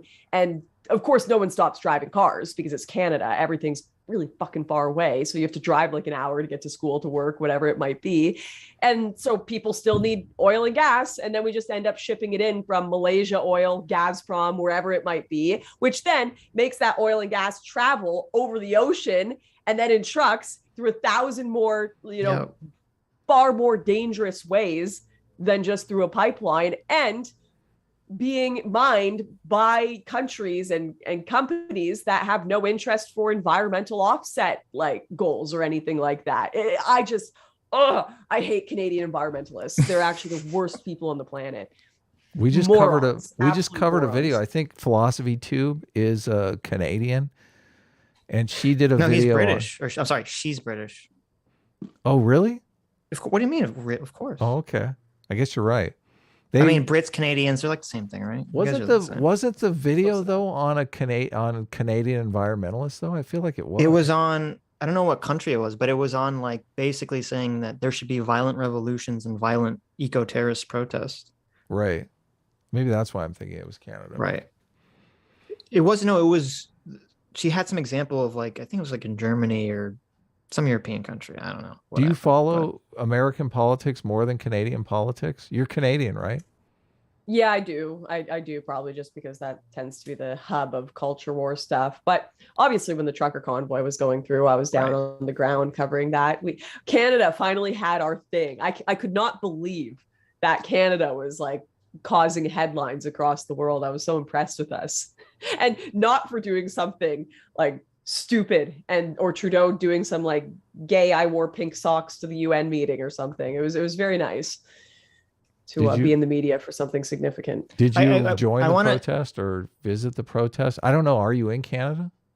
Yeah, I joined on my coast, British Columbia. Okay. I didn't go to Ottawa though. This seemed relevant to what you were saying earlier in the conversation, Lauren, how you say something and someone reads like a million things into it. Mm-hmm. And this perfect example is just taking place in our chat. I'm paying too much attention to the chat today. I'll get you. But so Adam said, hey, did you know that populism began as a left-wing movement? And my direct response to that idea is that makes sense because populism is anti-elite, and generally being anti-elite is anti-hierarchical on average, and thus would make more sense to start from the left. And so someone in the chat like takes that idea and runs with it and tries to say like, oh, Sitch is saying that all populism is really Marxist, all populism is really socialist, blah, blah, blah. And it's like, that's not what I said. Yeah. I was responding to a very specific thing that Adam said, and that was it. And I guess it's eternally frustrating to be in the political sphere and to have, you make a very specific statement about one thing and everyone removes the context of it and just they broaden it to basically hate on you, essentially. Yeah, well, and you have to find a balance between what level of that is their fault and what could we communicate better. And I think that's, I've been really pushing on what can I do better? Because I can't control other people, right? That's true. But there's a problem because like like, I don't know if you watched ContraPoints, his videos, but she's so aware of people misrepresenting what she says that she'll take 10 minutes to say like one thing. And then at the end of it, she doesn't really make any definitive claims because of it. So it's like, she's almost like the exact opposite problem. She's trying to be so hyper specific in everything she says that she ends up taking very long times to say nothing of value, in my opinion. Right. Yeah. No, I feel that. There's, I think that's also why it's so interesting, because I'm very self-aware of the fact that my content, I get less viewers than I used to, obviously. Like I'm on a much different curve than I was 3 years ago. And a lot of that is absolutely because I take more time to qualify things. I can totally see that. First videos, go into a Muslim no-go zone. This is a disaster. All these Muslims here have different culture from, Europeans. They need to get out, deport them. It's a mess. But then you go in and you do a talk about, okay, so these are other human beings. They've got feelings, families, ideas in life, and they have a right to live within the society and the culture they want. This doesn't really work within a context where it's going to clash in a civilization that has laws that allow for critique of religion, where we have rights for certain groups that they don't agree with. And you start getting into all the convoluted nuances of it, and not just black and white. And of course, everyone gets bored and they're like, shut the fuck up. Yeah, people want warriors to dunk on the other side. That's what so much of YouTube is. I totally agree with you. Yeah. But I mean, there is a small audience out there that's like interested in finding the truth of the matter. That's a thing, because that dunking attitude, I mean, a lot of times you're forced to embrace things that are just untrue to participate in it, which is the problem that I have with that kind of. Well, I think that's a good distinction, because I love a good deserved dunk. Yeah, as much as anyone else. I love to see someone get like utterly, BTFO'd, annihilated, right. Destroyed, nuked from orbit. When Jordan Peterson nuked, what's his name, Michael Eric Dyson. Oh yeah, from orbit, or Kathy Newman from orbit. But it has to be earned. It has to be deserved. Based in fact, right. And I think since with everything so clickbait now and everything so audience driven, people are searching desperately for the dunk, so they have to actually create the dunk. And it's always easier to create like a fake one than to find a real one. Were you watching politics when Trump was in office? Did you cover Trump a lot? I'm curious. I was. I'd been doing political videos for a couple of years. Were you a Trump supporter on YouTube? I think I've seen you in a MAGA hat. Yep. But I didn't know if that was like sarcastic, so I didn't know. No. I went to. I think I even attended his inaugural ball. Really? Wow. Okay. Look at that. I'm curious, because Trump had a very interesting strategy. We're talking a little bit about trying to tailor your speech, trying not to get taken out of context, that kind of thing. And I feel like Trump had the ultimate fuck it attitude on all of that stuff. Like didn't make any attempt whatsoever to say something that couldn't be mischaracterized. And I think a lot of his side got frustrated because, you would say things that you were like, okay, well, this is going to get taken out of context. Well, there was two divides on the Trump side. There was a side that was like, if he just dialed it back a little bit, we would be getting things accomplished. And then there was a side that just liked him to do that because they knew people were going to take him out of context and it was going to be a big shit show over it. I'm curious though, because I mean, the election was relatively close. If Trump would have made an effort to do damage control on things like, every single day on CNN, you could hear someone say, Trump praised neo-Nazis, or Trump, these various memes came out of the Trump presidency. I'm curious if he made an effort to counteract that, if he would be president today. Yeah, I don't think so. When I talk about myself, moderating how I approach things and ensuring that I speak in a way that people can understand. I've got a very different goal than Trump. Like, I think I'm trying to get people to watch documentaries I do to have broader ideas about the world and hopefully even consider some of my more conservative positions. Trump's in a leadership position. He's trying to get his base to come out. He's trying to get votes. He can't afford to look weak. And the media were so poisoned against him at that point. Nothing he could say, like, I literally apologize for everything I've done. This is why I've left the right and have become a left winger. Like, he could do that. And I don't think it would have changed anything. I'm disappointed in Republicans and Trump especially for not taking issues of big tech more seriously. Because when I think about rigged election, I think about media algorithms, all of that being rigged, not lizard people changing ballots, right? And the fact that he didn't see that earlier, didn't see what was coming with him getting inevitably banned, taken off everything, and didn't try to do more about things like Section 230 was really, really irritating. And I think they laid out their own grave. So I don't necessarily know if changes to the technological landscape would have made a difference, because Trump is literally the president of the United States. So they're in a position, the media is in a position to cover whatever he says. But it seems like the game that was going on was whatever he would say, they would mischaracterize or paint in the most negative light. So he couldn't necessarily, they would cover it dishonestly, I would say. But he really didn't make an effort to curb that, I don't think.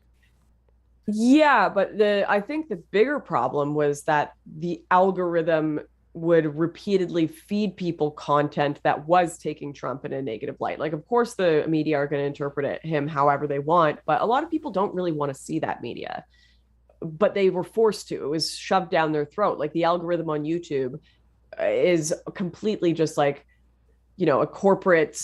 It's all just a bunch of corporate check marks at the top with all of these mainstream press, and you can't find anything other than that. Right. You can't build anything other than that. So I'm not talking about like Trump censoring the media. I'm talking about like these algorithmic problems that exist in big tech, and Republicans not, or even just like the ability, like within Section 230, where you can't sue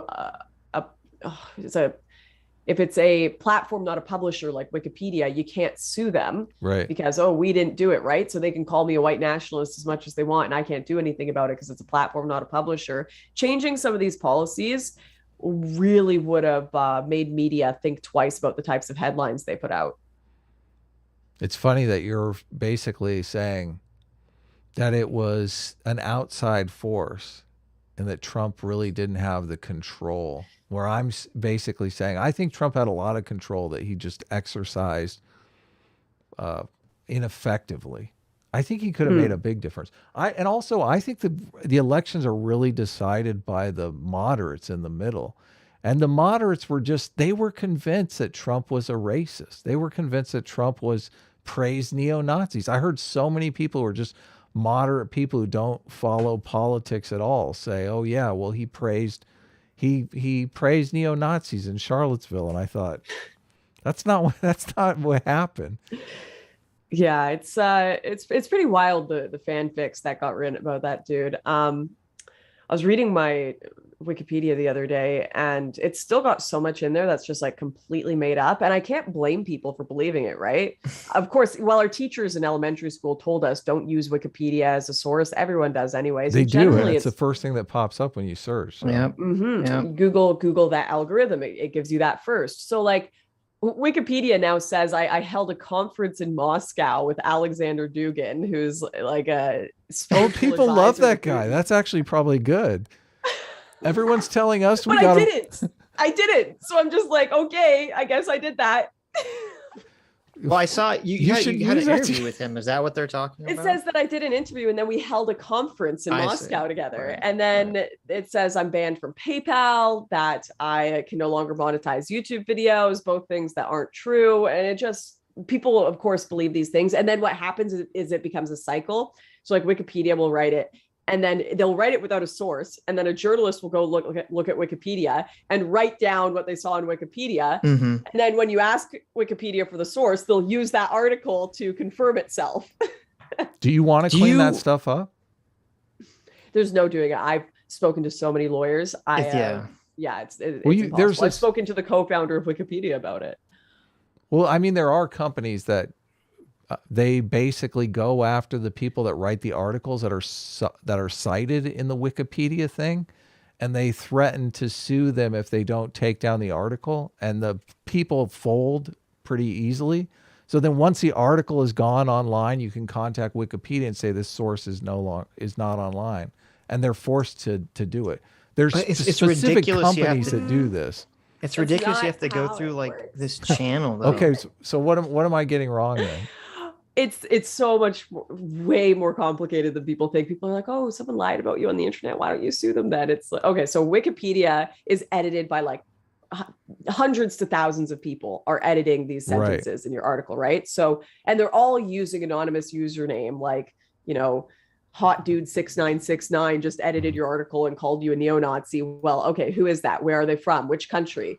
If they're in Canada, I can try to get a Norwich agreement, which is going to cost me a ton of money from a lawyer to basically put a discovery order onto Wikipedia to give us the guy's address and real name so that we can sue him. But then I'm going to have to get that Norwich agreement for potentially hundreds to thousands of people in this article, which is just going to cost, you know, Jeff Bezos level of money to do. And then once you get there, well, you got to start the actual defamation lawsuit. And then in certain regions, you can only sue if there's level of malice put to it. How do you even prove malice? Pretty hard. Also, if it was edited over a year ago, most places you can't sue for defamation, has to be within the same year.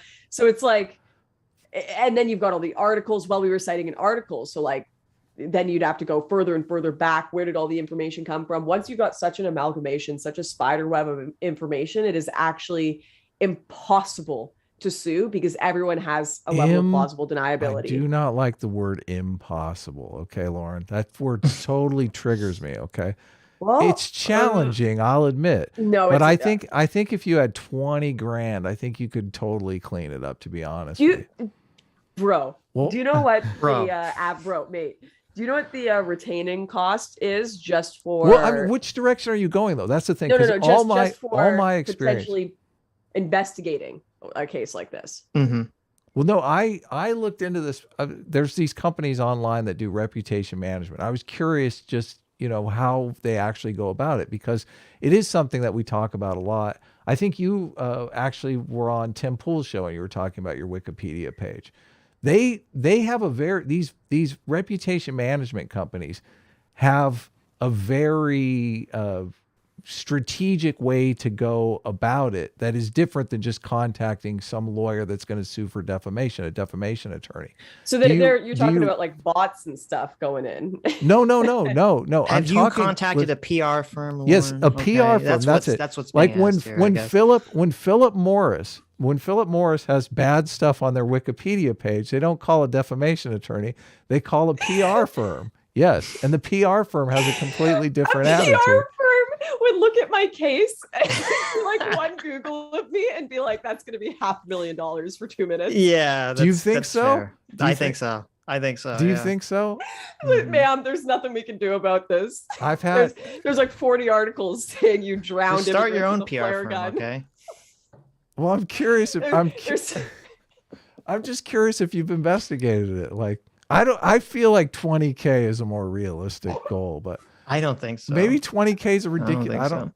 There's lots of really. Start with the cosplay feet pics or the killing immigrants. Where should we start? I would start. Listen, I'm a pragmatist. Okay, I would start with the killing immigrants. Okay, the feet pics will get. I would start with the feet pics. I don't know what you're talking about. The feet pics seem pretty easy to get, but it doesn't say that you kill immigrants. I read your Wikipedia page, and I got to tell you, it's insane. Here's why. I don't think it's that easy, because there's lots more, bigger names, richer people than Lauren who are slandered on Wikipedia that haven't been able to clean it up. And I'm assuming they're doing everything they can. Such as who? Clean this stuff up. Well, there's actually there's a case of a guy that's like a billionaire that tried to sue Wikipedia, and even his case was pretty damn complicated. I'm not sure if he ever won. I have to go look back at it.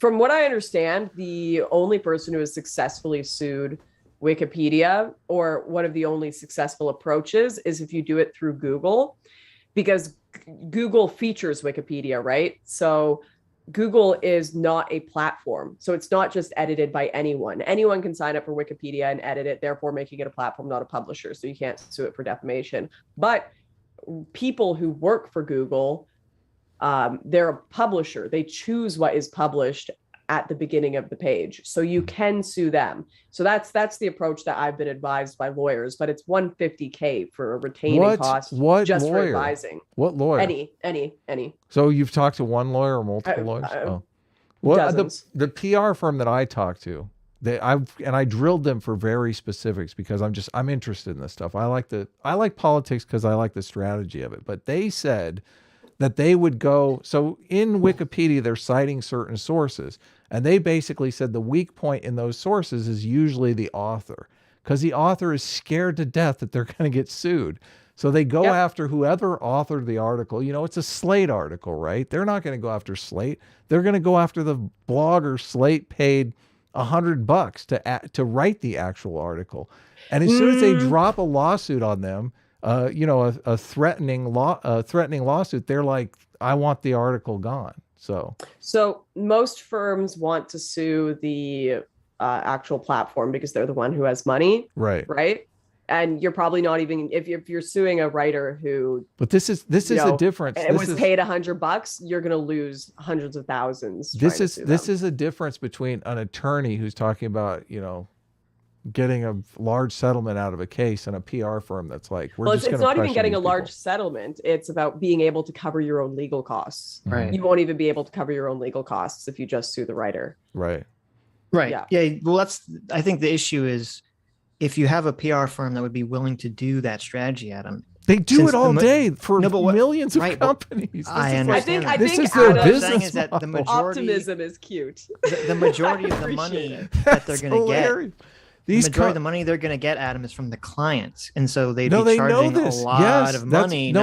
This is why I said, like, I asked them specific numbers. I don't think 20 grand is enough to merit what you're talking about. Well, they told me like 10K, but I was like, realistically, I think 20K. For who? For you? Well, no, I did it for Comicsgate. Comicsgate has a web page, has a Wikipedia page that basically said Comicsgate is all a bunch of Nazis. I called them to talk to them about cleaning up the Wikipedia page for Comicsgate. Right. And I wanted specifics on numbers and how they did it specifically. And I talked to a couple people there. They gave me the details. I'm repeating these details to you. I see. But they have a business model. Listen, if you're a fucking dentist in Muskogee, you've got different shit that shows up online that you want to get rid of. You have money you're going to pay for. There's companies that their business model is to clean up people's Wikipedia pages. They do this for a living.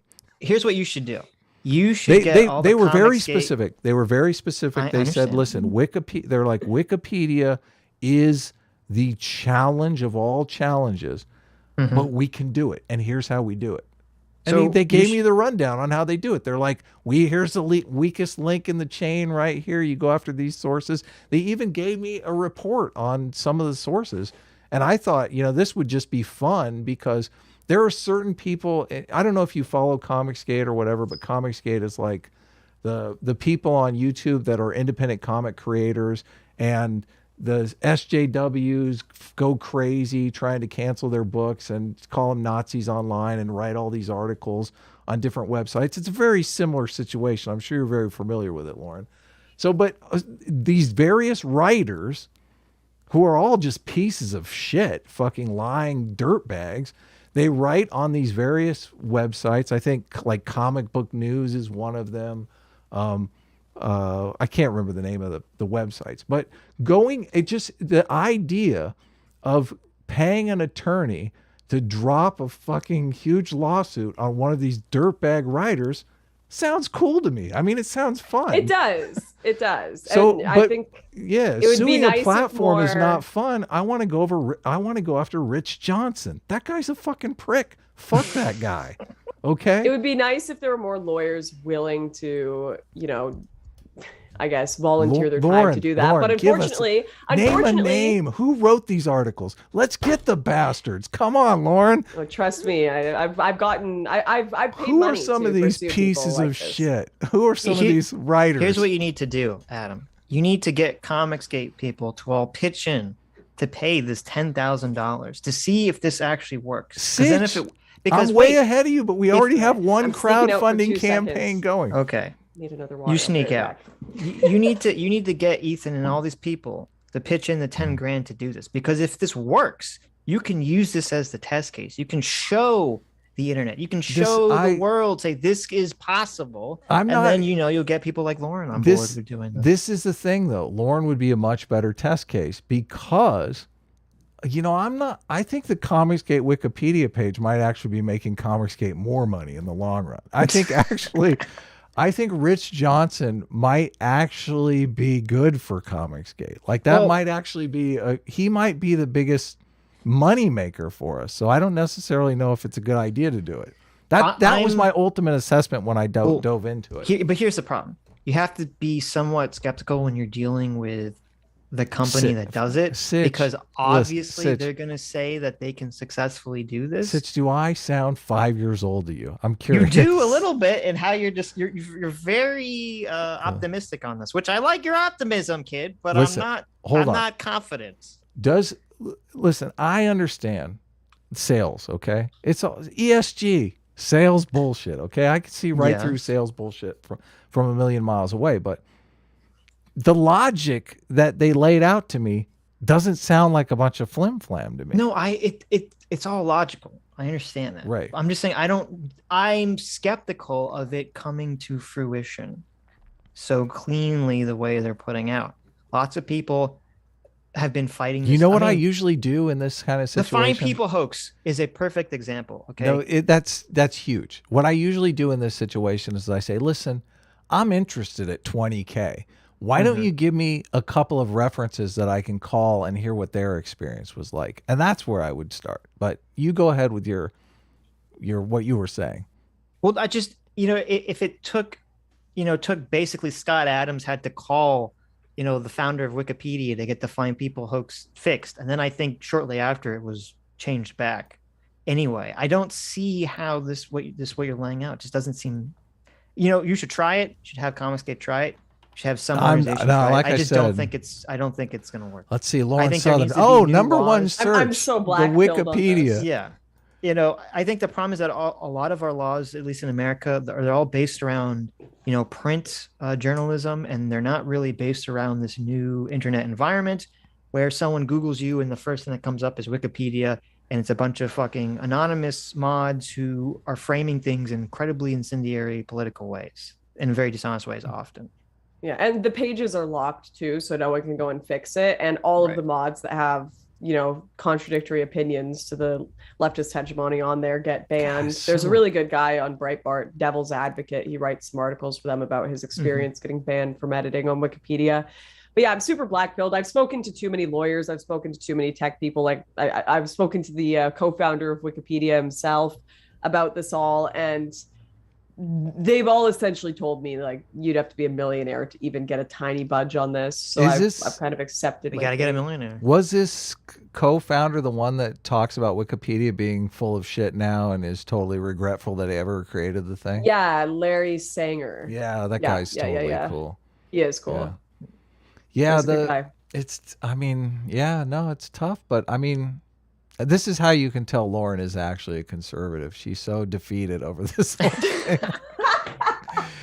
All optimism has left the room here.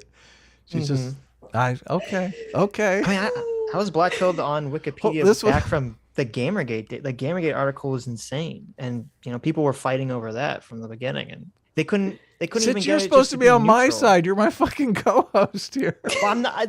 They couldn't even get the Gamergate article to be fucking neutral, that's the problem. Is that Wikipedia should be a neutral encyclopedia, and if there's some controversial political figure, it just neutrally says, one side says this. Just states the facts. Period. Right. Just the facts, ma'am, and that's it. And we can't even get that. So you've never. People are like, "Why are you always drinking when you do these political shows, Lauren?" especially like Timcast or anything. And you got to just laugh at it. You got to find it funny. Well, you see, that's true. That's true. Yeah. You seem to care to some extent. Otherwise, I mean, that's why you're drinking. I just don't know what to do. I don't know what to do, Adam. I don't. You just said this whole conversation, this whole side quest began with you saying, I just looked at my Wikipedia page this morning or something. It was like, why are you looking at your Wikipedia page every day? I'm not. It wasn't this morning. It was actually that day after Timcast, because he brought it up. And oh no, I don't want to give you a white pill. I don't think you need to give me a white pill. Give us something. We love white pills. I am the optimist. I am the optimist. They took white nationalists off my Wikipedia. What? There you go. I know, and it's been on there for years. What? Little things. Okay. So how can you be so black-pilled? We're making progress. We're going in the right direction here. Oh, wait a minute. I have some bad news. Is it back? It's back. What? I'm so sorry. I just took your white pill and I just threw it on the ground instead. What happened? How did it come back? It says in the last week. See, I didn't even check it today. It says some academics and journalists have described Southern as a white nationalist. See, right here. No. Listen, that's still better because it used to be the first sentence. Lauren Sheree Southern, a white nationalist. Oh, they moved it down the page. Oh, I see. Well, now it's the third paragraph, so there you go. Yeah. It doesn't matter. If you click on that alt-right, it's all over, though. You know the alt-right page is completely... I mean, just look at the picture that pops up when you hover over it. Oh, there you go. It says you deny being a white nationalist, so I guess... That wasn't there before. I guess that's something. As well, so that was something. You don't classify yourself as a white nationalist, Lauren? No. Okay. I feel like people are going to be like, that took too long. Pause. Yes, pause. I'm sorry, I keep doing this thing and I'm hyper aware of it. I forgot to mention it earlier. I keep like grabbing and pulling my lower lip because I saw this video of Vosh doing it that looked funny, but now it's actually becoming a habit. So I just wanted to call that out. That's not good. Don't do that. Yeah. No, it's not good. Now everyone's going to fixate on it. First, you start pulling your lips, then you get in an open relationship. You know, it's just that's the road to degeneracy. Okay. Did you know Vosh came out as gay now? Vosh is completely gay. He chose. I feel like he chose 27 to come out as gay. He just discovered that he is attracted to men. As soon as he's attacked by the LGBT community. Yeah, he used to say he was gay now. No, he says he's full gay now, I think. Is it wrong? Is it wrong to be doubtful of someone actually being homosexual just on claiming they're homosexual, just on the fact that Vosh is like he's like a huge internet celebrity, right? Somebody who he had a homosexual relationship with is going to step up and try to get some clout off that, right? I mean... Yeah, as long as there's clout attached to your sexuality, you can trust no one. Yes, totally. Right. So why wouldn't gay guys be coming forward and say, "Oh yeah, I hooked up with Vosh at a party back in college"? Like, why wouldn't that be happening? Listen, Adam, we don't want to gatekeep my friends. Here. My son just woke up, and I can hear him running down the stairs. If you have to go, dox himself. He's about to jump on camera. If you have to go, that's cool. Thanks. Do you any social media or anything you want to plug before you take off? Yeah, at Lauren_Southern on Twitter, Lauren Southern on the YouTubes. And let's do this again on a day that I have more time. This has been fun. Do you just do Sundays usually? We do Sundays and Tuesdays. And if there's any topic that comes up, or if there's a video you want to watch, that'd be fun. Will do. Tuesdays are perfect for me. I will see you guys again soon. This was fun. You have a good show going here. Take care. Thank you. Thanks for coming. Take some white pills. Bye. Adam, you can't use racist language. Okay. What did I say? Like white pills. Come on. Oh, okay. I thought I actually used racist language or something. We just looked at the Wikipedia page. Okay. You can't say white pills. What does that mean? That's some sort of, secret code. Oh, take some. I guess you're right. It does sound bad, doesn't it? It does. It does. Oh, it does. It says white nationalists in the second paragraph. I got it. Yeah. Oh, I just want to end with that. In case it gets clipped, which is that I think it's fair to question someone's sexual orientation, especially someone like Vosh, when they have a history. They've had girlfriends. They have a history of literally sex pesting women, and then suddenly all of this like I'm gay stuff only comes out directly after the LGBT community is attacking Vosh because of his really his misogynist attack on J.K. Rowling, and now suddenly he's saying he's gay. I don't know. That's where I think I'm like, this is pretty sus to me. This is pretty sus to me. We have a number of gay people in the Sitch and Adam community. Yes, that's right. I think it would be fun to maybe invite a couple of them on to watch that video I sent you of Vosh talking about his discovery that he is gay. They can judge him. They can say, "Is your gaydar going off?" Yes. Yes. Is this bullshit? So if we had some honest to goodness gay people that went through this experience, they might have a different take. I'm only going off of the one video with Andrew Sullivan and the like 3 other gay people on that podcast. I'm only going off of that's the only information I have to go on. Mm-hmm. So, but that video, Vosh did a video recently where he talks to, I don't know who the guy is, and I don't know if he's gay, but it seems like, if I was gay and someone was using homosexuality as a way to protect themselves from certain PR problems, I'd be pretty offended by that. Wouldn't you? Sitch, wouldn't you? Yes. Would you, if someone was pretending to be Jewish because they were a huge, giant anti-Semite? Would that make I would be very incensed. Yes. Yeah. That's what it feels like. It feels like he's lifting this as a shield to protect himself from, the fallout of the J.K. Rowling stuff. Yeah. But so, I mean, that would be fun to listen to that. Maybe invite Danimal on and see what he has to say about it. There you go.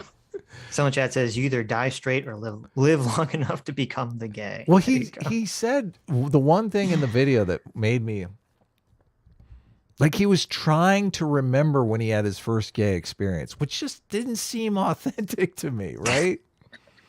I mean, okay. Your theory is that you think something's going to come out where he, I don't know, used the F slur or said something very negative and he's just circumventing. I think it could, yeah. I think there could be some really nefarious shit that he's getting in front of, but enough about him. Let's we have like a bunch of super chats. Probably some for Lauren too, which is but anyway. Sabo, thank you so much for joining the Free Will Seekers. And then we'll let me do some super chats and then we'll get back to the debate. Konoje for 5,000 yen. Thank you so much, Konoje. Says, it's off to work I go, but look forward to tuning in later on as always. By the way, it's Golden Week over here, so happy Golden Week. What's Golden Week? Yeah, what is that? I assume it's just a Golden Week is a series of 4 holidays closely spaced together and observed at the end of April and beginning of May in Japan. Oh, okay. Doesn't really help, but happy Golden Week. There you go. Achillean Naryana Sawami for $20 says, I see my super chat has intrigued you. LOL, just kidding. You probably are going to go over it anyways. Collecting some free will before my birthday tomorrow. Wow. My 2 cents, James doesn't explain himself in this debate and thinks large companies can't fail. Well, happy birthday, Achillean. Yeah, happy birthday. Yes. Happy future birthday. And yeah, I think I agree. I agree with I feel conflicted here. I agree with a lot of James's critiques. I think part of the problem is, especially when he's speaking to like a contentious audience or a contentious person that he knows he's going to debate, I think he has a tendency to skip ahead too much when he's talking about very complicated subjects, and he has a very complicated thread of information or knowledge he needs to get through. And unfortunately, you kind of have to start from square one and like lay it out to everyone. Otherwise, it's just too confusing. And maybe part of the issue is that in these situations, there's not enough time on a big panel like this to kind of go through it all. He also gets very triggered by people who don't respect him as an authority. Or trust him, I feel. Yeah. Right. And I mean, that's just a clash with internet culture. He comes out of academia where everyone just assumes. Well, it's an issue of, I don't know if it's respect as a story or just, why should someone who hasn't listened to James Lindsay or doesn't like him, I mean, they're not going to trust him. I mean, why would you? Right. he's saying very complicated things that will often sound conspiratorial. And if you don't know where he's coming from, or you don't understand everything he's drawing from his information, then you wouldn't trust him. And so I don't know. I think the problem is the format, because I think when he does his own videos on his channel, he's much better at laying things out. I think when he had the conversation with Thaddeus Russell, who knew what kind of questions to ask and how to frame everything, I think that was one of James's best conversations ever. So, right, it's hard. It's hard to balance all this stuff. Well, conversation is different than an on-stage debate, which I think he had the same exact reaction to Jangles. We covered the one that he did last year. Yes. At Better Discourse. Has it been a year already? Is Better Discourse once a year? Well, and that was part of the issue too. I feel like it's every 6 months. That can't be a year. We hope it's every 6 months. That was part of the issue too, is that like when we watched the conversation with Jangles, I understood everything James was saying. Right. Because, of my own knowledge of CRT, and because I've listened to a lot of James talking about CRT in the past. But I'm like, from the perspective of someone who doesn't know that much about it or has a cursory knowledge of it, I would be completely lost in the conversation. So, right. Just something for James to work on. I don't know what the solution to that is, but Michael Peck for $20 says, a Sitch is never late. Neither is he early. He arrives precisely when he means to. Sitch, I'd be S-class, but you got to stop saying nuclear. There you go. Nuclear. Nuclear. In the meantime, A team reigns supreme. Woo! Shenanigans for 28 Canadian. Thank you so much. Says, if you had to choose 3 streamers, YouTubers to write a Skillshare course on information literacy and online research, who would you choose? Well, I would choose myself, obviously, because I'm an egomaniacal fuck. I would choose Destiny. And I don't know who the third person would be if I'm not going to just choose Adam. So people are asking me to Google Lauren's feet pics. Can we do? Is that? We're not bringing up Lauren's feet pics. You degenerates. Okay. I'm also not Lauren Southern. So. Oh yeah. You have her name over my. I forgot to take that off. Here, we'll just bring this down here. There you go. Thank you. Christian Baller has been a member of the channel. Discipline equals freedom for 2 months. Thank you so much, Christian. Says, happy 2 months, guys. Please, please, please, please watch Psychopaths all the way through. Adam included. It's only 22 episodes. Also, I think there's a $20 stream lads that you should read that totally isn't me. S-class is best class. Woo! Oh, wait. Boo! Look at this guy. Sometimes I'm not paying attention. Adam Negro. Wow, look at that. What? The name is Adam Knee, like your knee on your leg. And then the word grow, like a tree grows. Okay. Adam. Whatever. Adam's knee grow. There you go. There you go. Look at you. Look at you, Christian, causing problems. It says, Adam, this is for $20. It says, Adam, do you believe that Huxley's society in Brave New World was utopia? If not, then why? It seems to be the way you want society to go. Ooh, wow. Which one? The people who live on the reservation, or the primitive people, or the other people? Which one? I'm assuming he means the people that are all genetically engineered to have a genetically engineered caste system, and they all take Soma. I assume that's what he's referring to. I'm not for a genetically engineered caste system. I don't think that's, or for Soma. I mean, I worry that we are going to have that genetically engineered caste system. We're just going to kind of fall into it because, wealthy people will have access to certain things that the rest of us won't have access to. So for those that haven't read Brave New World, that's a little different though. Brave New World, the government chooses before you're born. Right. Says like certain people will be, the elite, certain people will be the workers, certain people will be the janitors or whatever. And they genetically engineer babies to either be smart or stupid or have other traits dependent on the caste system, which I don't think that will ever happen. I don't think Adam's obviously not in favor of that. I think you're correct in that there will be a time period where a system like that, more like Gattaca, will develop for some time because the technology will be very expensive and only available to the rich and the elite. But I'm confident that, you know, that technology will end up being made available to everyone, because it'll have to be. Otherwise, there'll be violent revolution in the streets. Right. And Brave New World has it set up the opposite of that. So we're not in favor of that. We're in favor of that technology. You know, obviously there's always early adopters, but sooner or later, everyone's going to have an electric car. I know you guys hate hearing that, but. And, you know, I'm not really worried about Soma. I'm not really worried about the WALL-E future, because, you know, once we have the technology to start, you know, genetically engineering, I mean, we're going to live in a future. This is going to be something we're going to have to deal with. And it's going to be the fact that you will be able to program your emotions in the future. I don't know if that's going to be in my lifetime or not, but that will be an issue that people have to deal with. And I think people are afraid of, once you can program your emotions, once you have the Soma, everyone's just going to basically sit around being high all day, and there'll be no dissent and, you know, blah, blah, blah, blah. I don't think that's true at all. I think people can only sit around being high and enjoy their life for very limited periods of time. It's like, you know, it's like eating cheesecake. Cheesecake is good, but it's only good in small doses. If you eat cheesecake every day, it starts to become not so good. Starts to become bad. And once you can start programming your emotions, once you can start doing things like that, you could also program it so that, hey, you know, that motivation you feel when you're like super inspired to do something, and you know, everything else falls away and you work super hard. You know, you clean your room, you work on a project that you've been working on, and you have that feeling, that energy. I think that's really going to be the future. People are going to be looking for that in a pill, looking for that in a, you know, in their brain programming or whatever.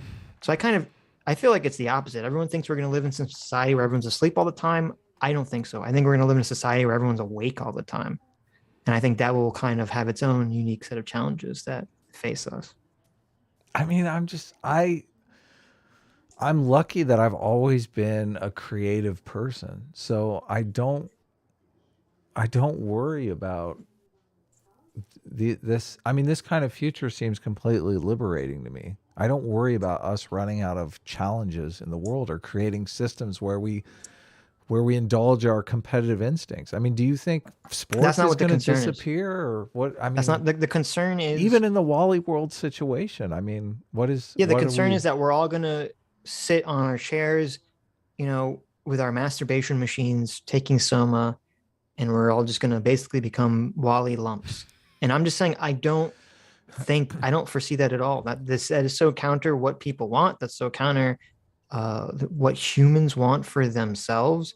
I think it's going to be literally the opposite. I think people are going to be programming themselves to be highly motivated. Yes. Yeah, exactly. To achieve crazy things. I mean, we already see there's already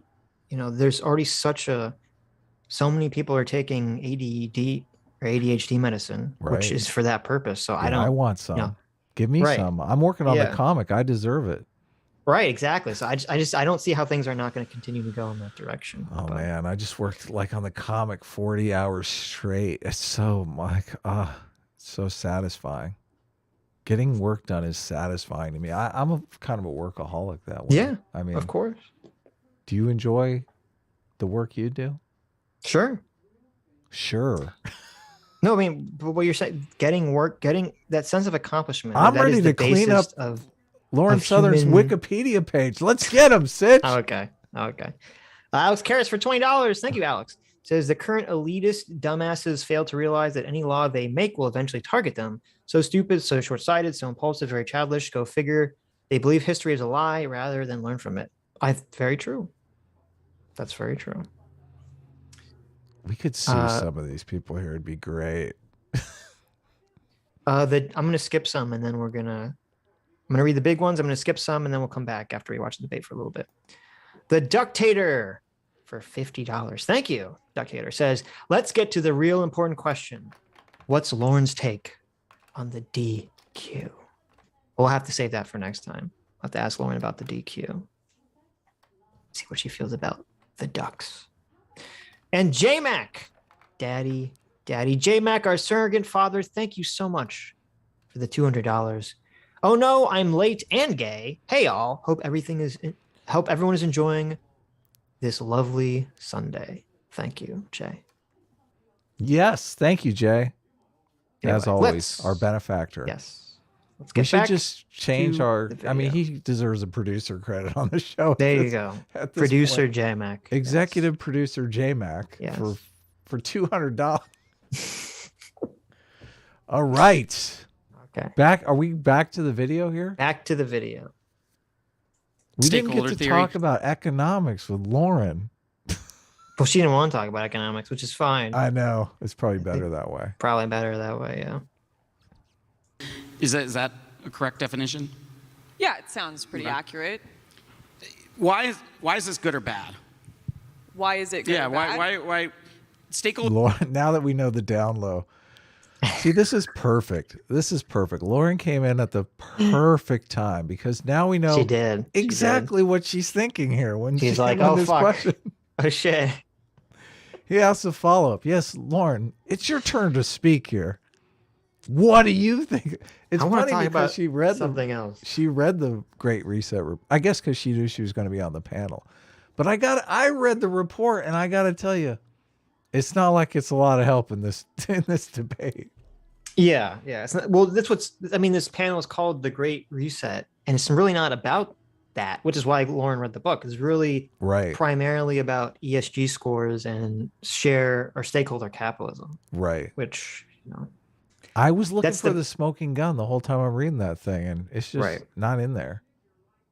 Well, as you said, it really depends on how you interpret what is being said, whether you interpret nefariously or not. Even when they talk about the kind of surveillance system, because in there they talk a little bit about tracking the virus through people's devices. Right. And they're completely self-aware of how 1984 this is and how they can't do that. They have to make sure that, people maintain their privacy and stuff. Well, as I said, the problem is there's no trust in our institutions currently. So why would you trust? I mean, if you have no trust in your institutions, why would you trust this institution, this weird, shadowy, weirdo institution run by this weird dude? Why would you trust that at all? That proposal, though, never came to fruition, right? They never got an app off the ground that everyone opted into. Right. Yeah.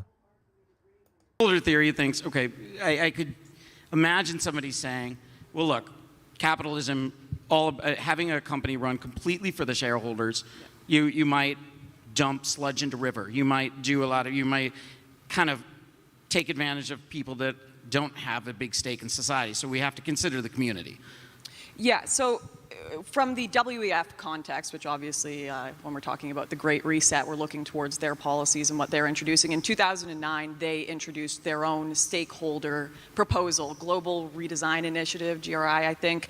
And it's essentially a plutocracy. They are very wealthy people with a lot of capital in nations, companies, corporations, and with this stakeholder theory, they are going to be the ones making the decision for the little people. And this used to be something highly criticized by the left, actually, pre-COVID. You can find Guardian articles about it saying... Can it really be a stakeholder system if the stakeholders don't have some mechanism for their voices to be heard?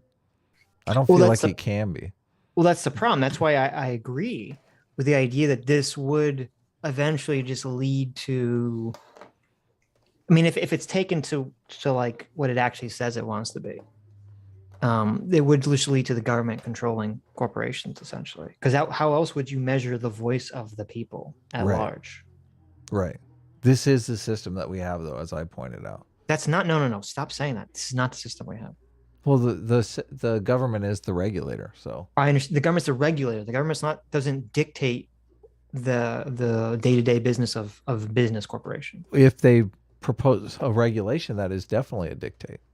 I understand that, but you have to stop saying that, because it's a difference between saying the business has its own motivations and ideas about what it wants to do, and it's at conflict with the government. Okay, it's very different than saying there isn't really a separation between the government and the business's motivations, and the government dictates directly what the business is supposed to be doing. Right, that's very different. It's completely different. Right. Is the difference the government's putting restrictions on the company over telling them what to exactly do? Okay, so this is the way to conceptualize it. Like right now, the government is, or we want the government to be, even if you think it's failed to some respect, we want the government to be the referee. Yes. Okay, there we go. Or the person who's structuring the rules of whatever game is being played. And that's very different than having the government be the coach of the team. Correct. Yes. So, these people are trying to set up a government run by themselves as the stakeholder over poorer people, but it's obviously become just something the right have to criticize now, since the left have given up that as well. Okay, so Peter, you're a big power to the people guy. How do you see this? I mean, this is taking advantage. Is this? Why isn't this helping the working class? Peter Coffin, famous YouTube communist. Why is he there? I don't even know why he's there. Because they always recruit YouTubers. No, but I mean, like, I don't know. Well, I mean, first of all, Peter Coffin. He's a big time YouTuber. He's not known for his big brain. Okay, I'm just gonna say. Why not known are for you his so big brain. cruel? Oh my god. I just remember the last thing I saw for Peter Coffin, I think it was like a year ago or so, was his fallout with Destiny, where he like that was tried great. to make fun of he tried to make fun of Destiny in a video, and then he went on stream with Destiny and kind of walked back everything basically in the video and got totally BTFO'd, and then he ran away from the debate saying Destiny made him tired. Okay, that's the last thing I remember from Peter Coffin. Do you remember that Peter Coffin agreed to come on our show, and then when I said that's what we wanted to talk about, it was like he didn't want to talk about that, so it was like, why really? I forgot about that completely. But you do remember talking about that. I do now that you say it. Yeah. So there you go. He wouldn't even talk to us about that issue. Well, he would talk to us. He just didn't want to talk about the thing that everyone was talking about. And I was like, well, that's kind of why even. Yeah. Well, I don't care about talking to you about whatever dumb opinions you have outside of this controversy. Well, the controversy was just so fascinating. I mean, it was kind of. Destiny has this way of just destroying people on the left. I know why the people on the left hate him now, because he's basically single-handedly destroyed all of their content creators. Well, Peter walked into that, though, completely. He completely walked into that situation himself. By, he made this video where he was mocking a bunch of people, but he sort of did it by like pretending like they were all the voice of Destiny. So Destiny had a righteous, cause to be indignant about. He has a video from 1 year ago called Gamergate. Did you know that? I'm not surprised. He's a fucking woke as fuck, idiot. He's still talking about Gamergate though. People are still ringing. There was just another video about Gamergate recently that people were sending me. Gamergate is like the forever boogeyman. 20 years from now, we're gonna have people running for presidency saying, January 6th really started in 2014 with Gamergate. It's like inevitable.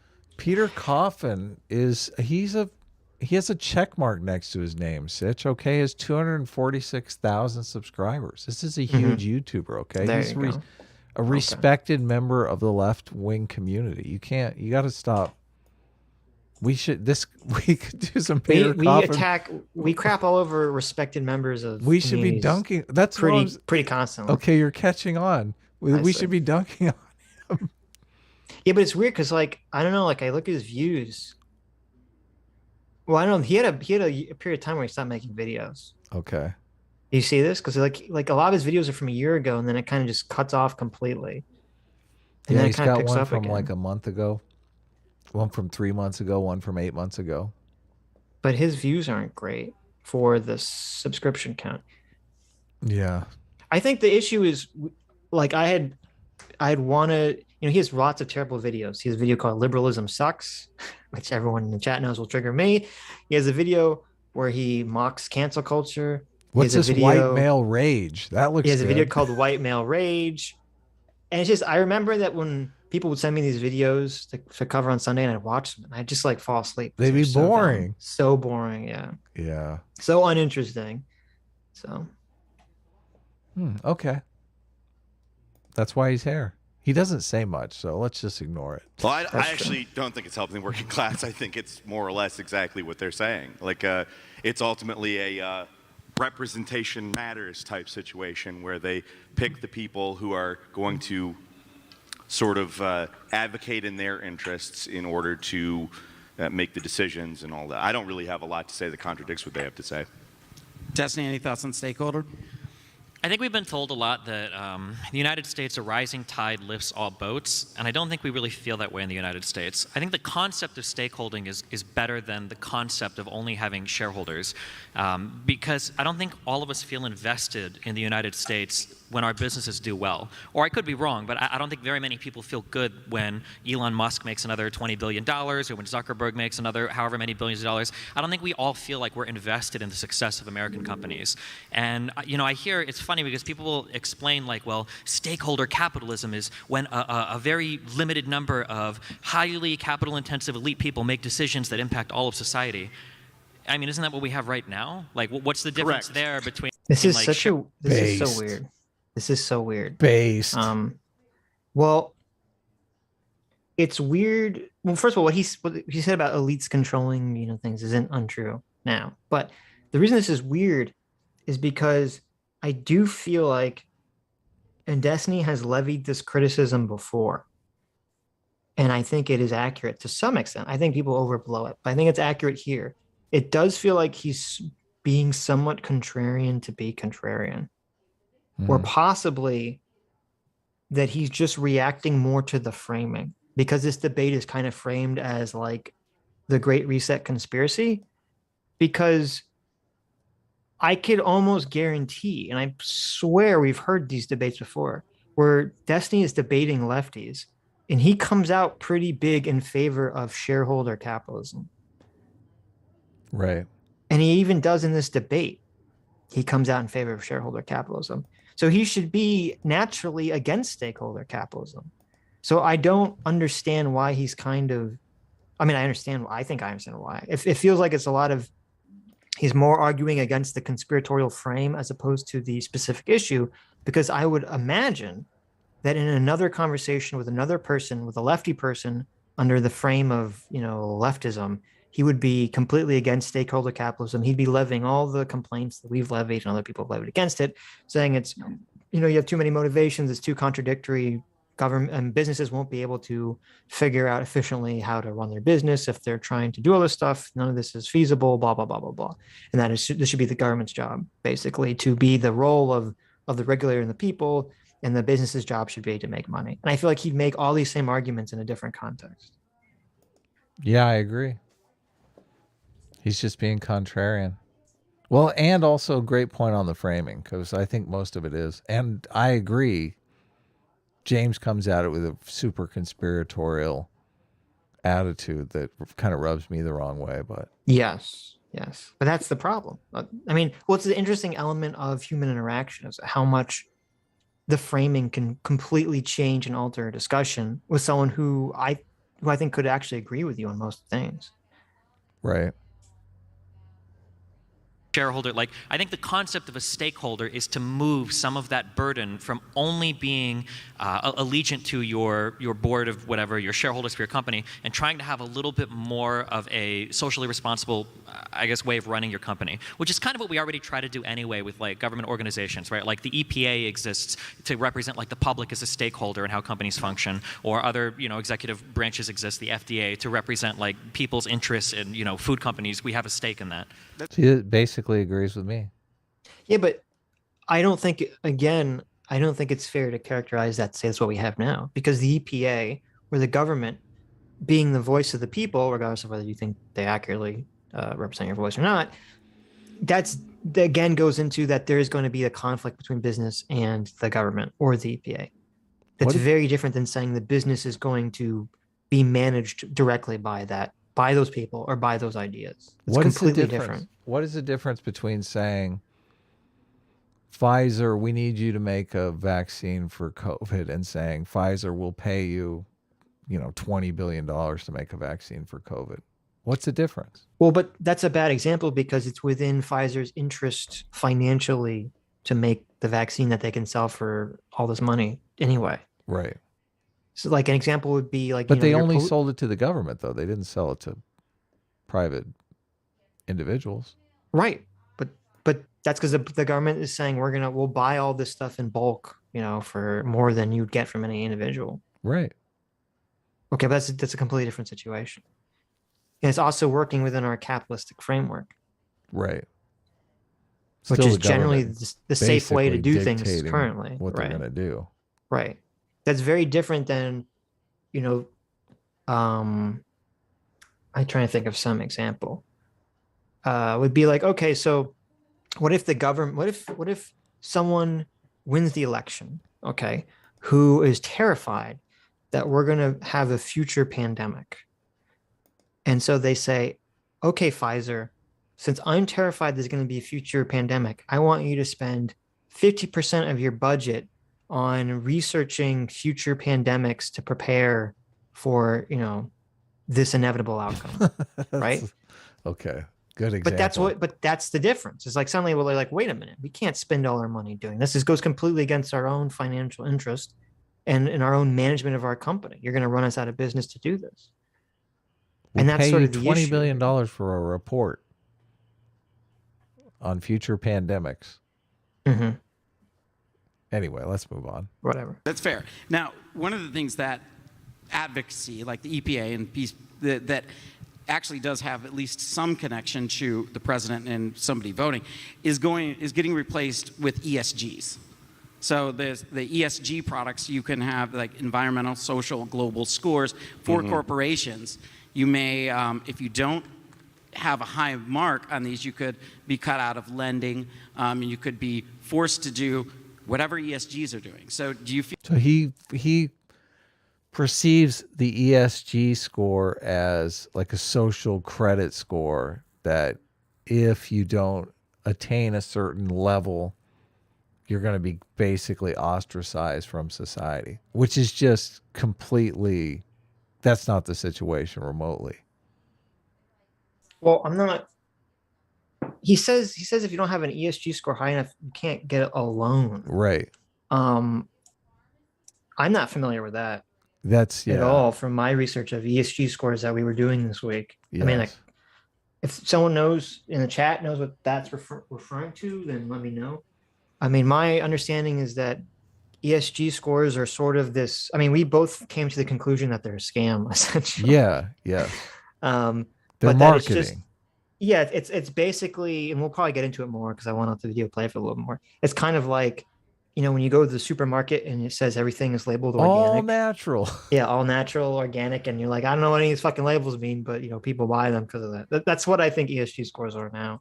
Well, and in the context of the conversation we're having about regulation, it feels like maybe the companies are using this as a double scam to throw off regulators as well. Like, you don't have to regulate us for climate change. Look, we're already regulating ourselves. We came up with this thing called the ESG, and it's kind of like the movie industry decided, they had to regulate themselves to avoid government regulation, and they came up with the movie rating system. World Bank loans, I believe. Are World Bank loans based on ESG? I don't know. Feel that this is cutting out some of the defenses that you said were there? I doubt we would ever implement something like that. I like, people talk about it a lot, but I brought this up earlier in a panel, like, all of Europe will uniformly condemn Russia for their actions, but they won't stop buying their gas. I don't think that any individual country is about to sign. There's a reason why so many of these, like, global climate accords that everybody gets so mad about end up being non-binding with no enforcement mechanisms. It's because the result of actually enforcing these types of, you call them ESG scores, whatever, would probably be pretty catastrophic to trade for a lot of these companies and a lot of these countries. And at the end of the day, the people that would get hurt the most by that are probably going to be working class or poor people. But what if all the companies decide to do it? So there are, and maybe that's what he's referencing. There are, well, is it actually happening, or people want it? There are people who want financial institutions to only loan money to businesses with high ESG scores. Right. There are people that want that to happen. Sure. Okay. So I'm not sure that it's happening yet. So I'm a shareholder of JP Morgan, and I want to feel good when I go to sleep at night knowing that JP Morgan is not lending money to dirty, dirty oil companies. Right. So therefore, JP Morgan is going to they're going to make a deal saying, we will only loan money, but it's still just advertising. Do you want to blow our wad on fucking ESG? I mean, we went through all that shit. Well, I think and when I've read some people complaining about ESG stuff, I think a more nuanced and accurate picture of the problem with the loaning situation is that there are a lot of government programs and a lot of government loans that are based around green energy and, environmental sustainability and all this other stuff. And some people, I guess, want to use ESG score as like the metric for these government loans or for these green loans and all this other stuff. And I think that's a big problem because I think ESG scores are essentially a scam, essentially. And I think that the environmental aspect of them is a super big scam, which we'll get into a little later.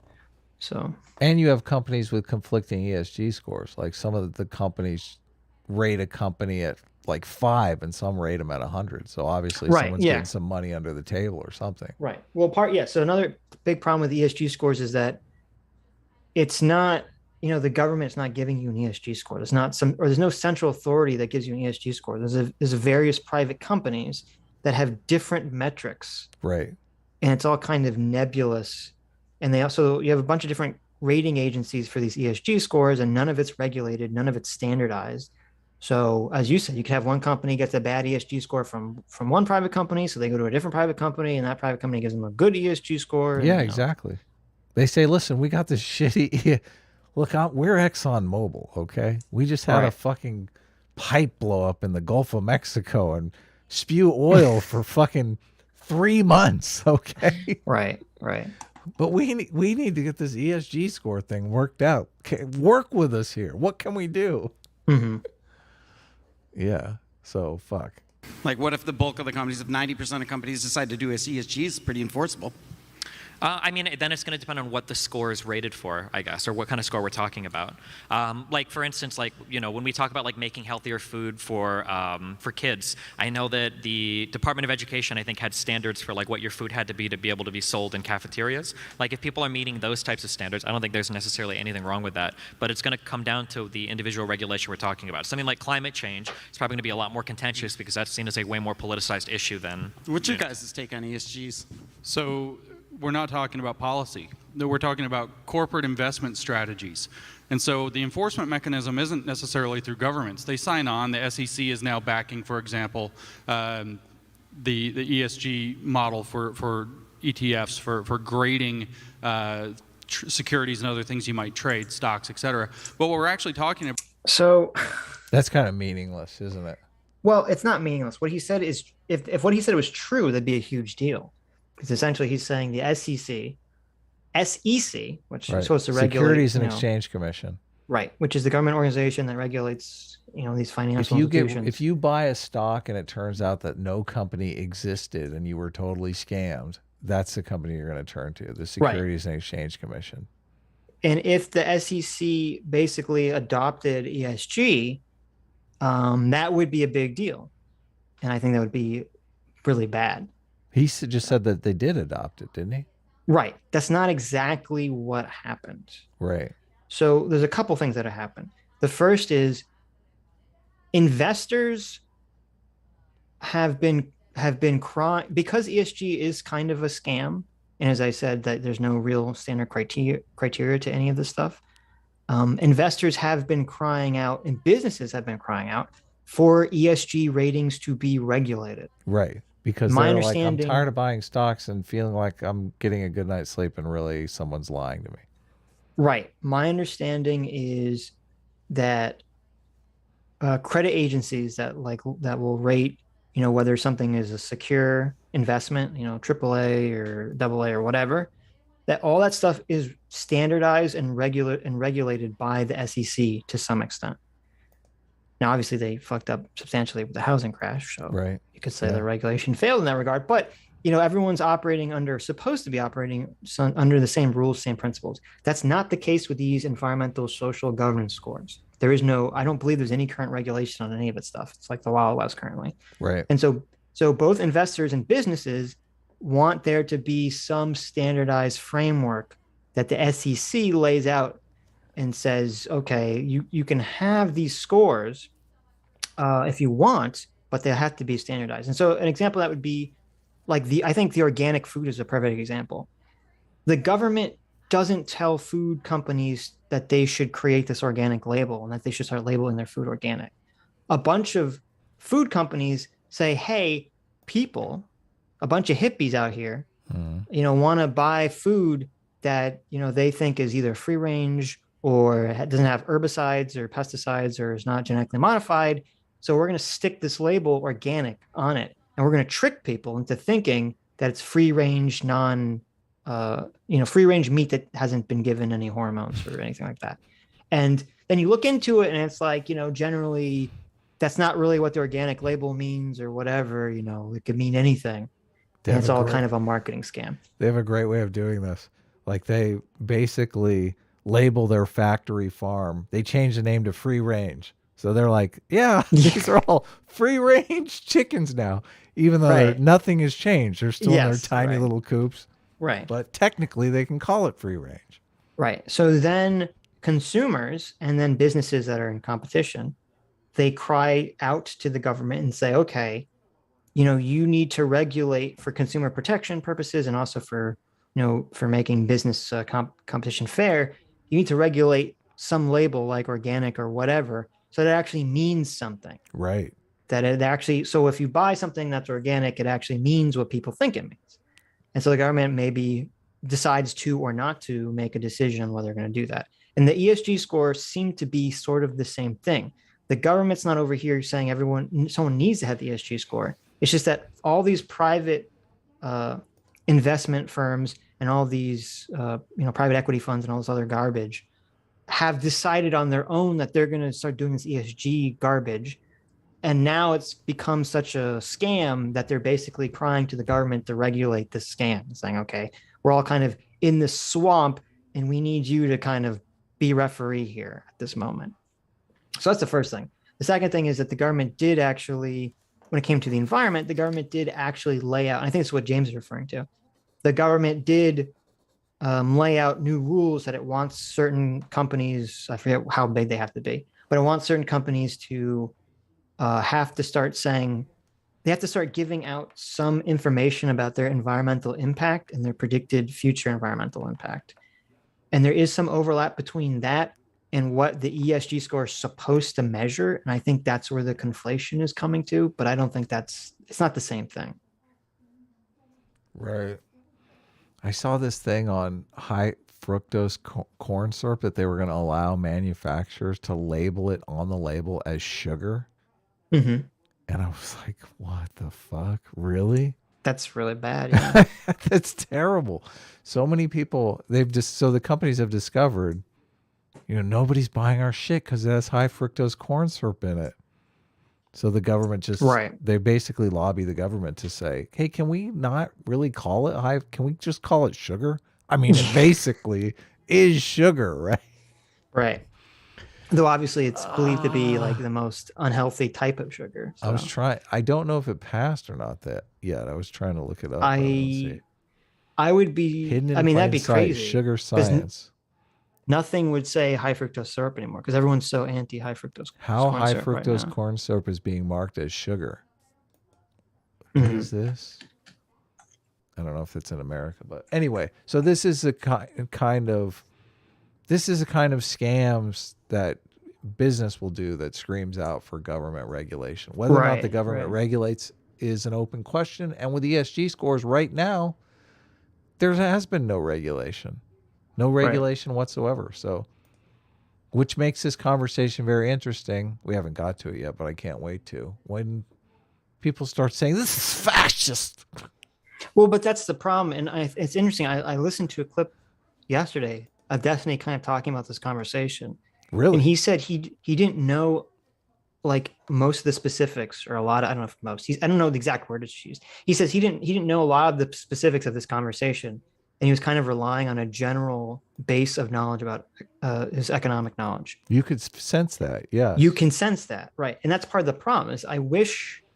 Now I don't know. Maybe he didn't know. Maybe they didn't say exactly that this was going to be about ESG scores. Maybe he didn't know what the subject was to be. But I wish he did, because I feel like he could have, him and James and the people on the panel, if they knew what this was going to be a conversation about, I feel like they all could have had an intelligent, nuanced, and important conversation about ESG scores. Instead, that's not really what we get. Well, I'm noticing the label of the video too is Great Reset, Global Tyranny or Conspiracy.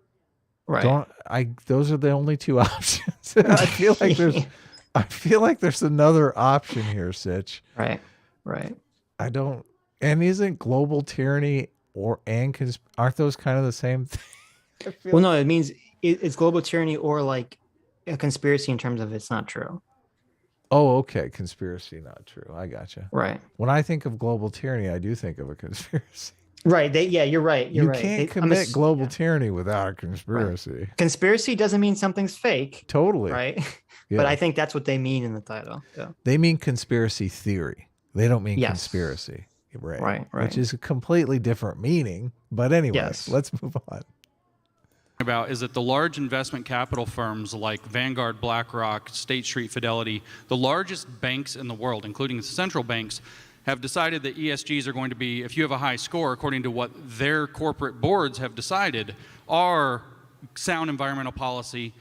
Again, this is people like, we can name individuals like Bill Gates, Larry Fink. I mean, we can name single individuals, very small numbers of them.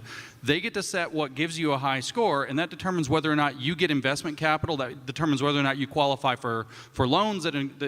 Bill Gates is not. In none of my reading did I come across Bill Gates having anything to do with setting these ESG scores. So I don't know what he's talking about there. Mm-hmm.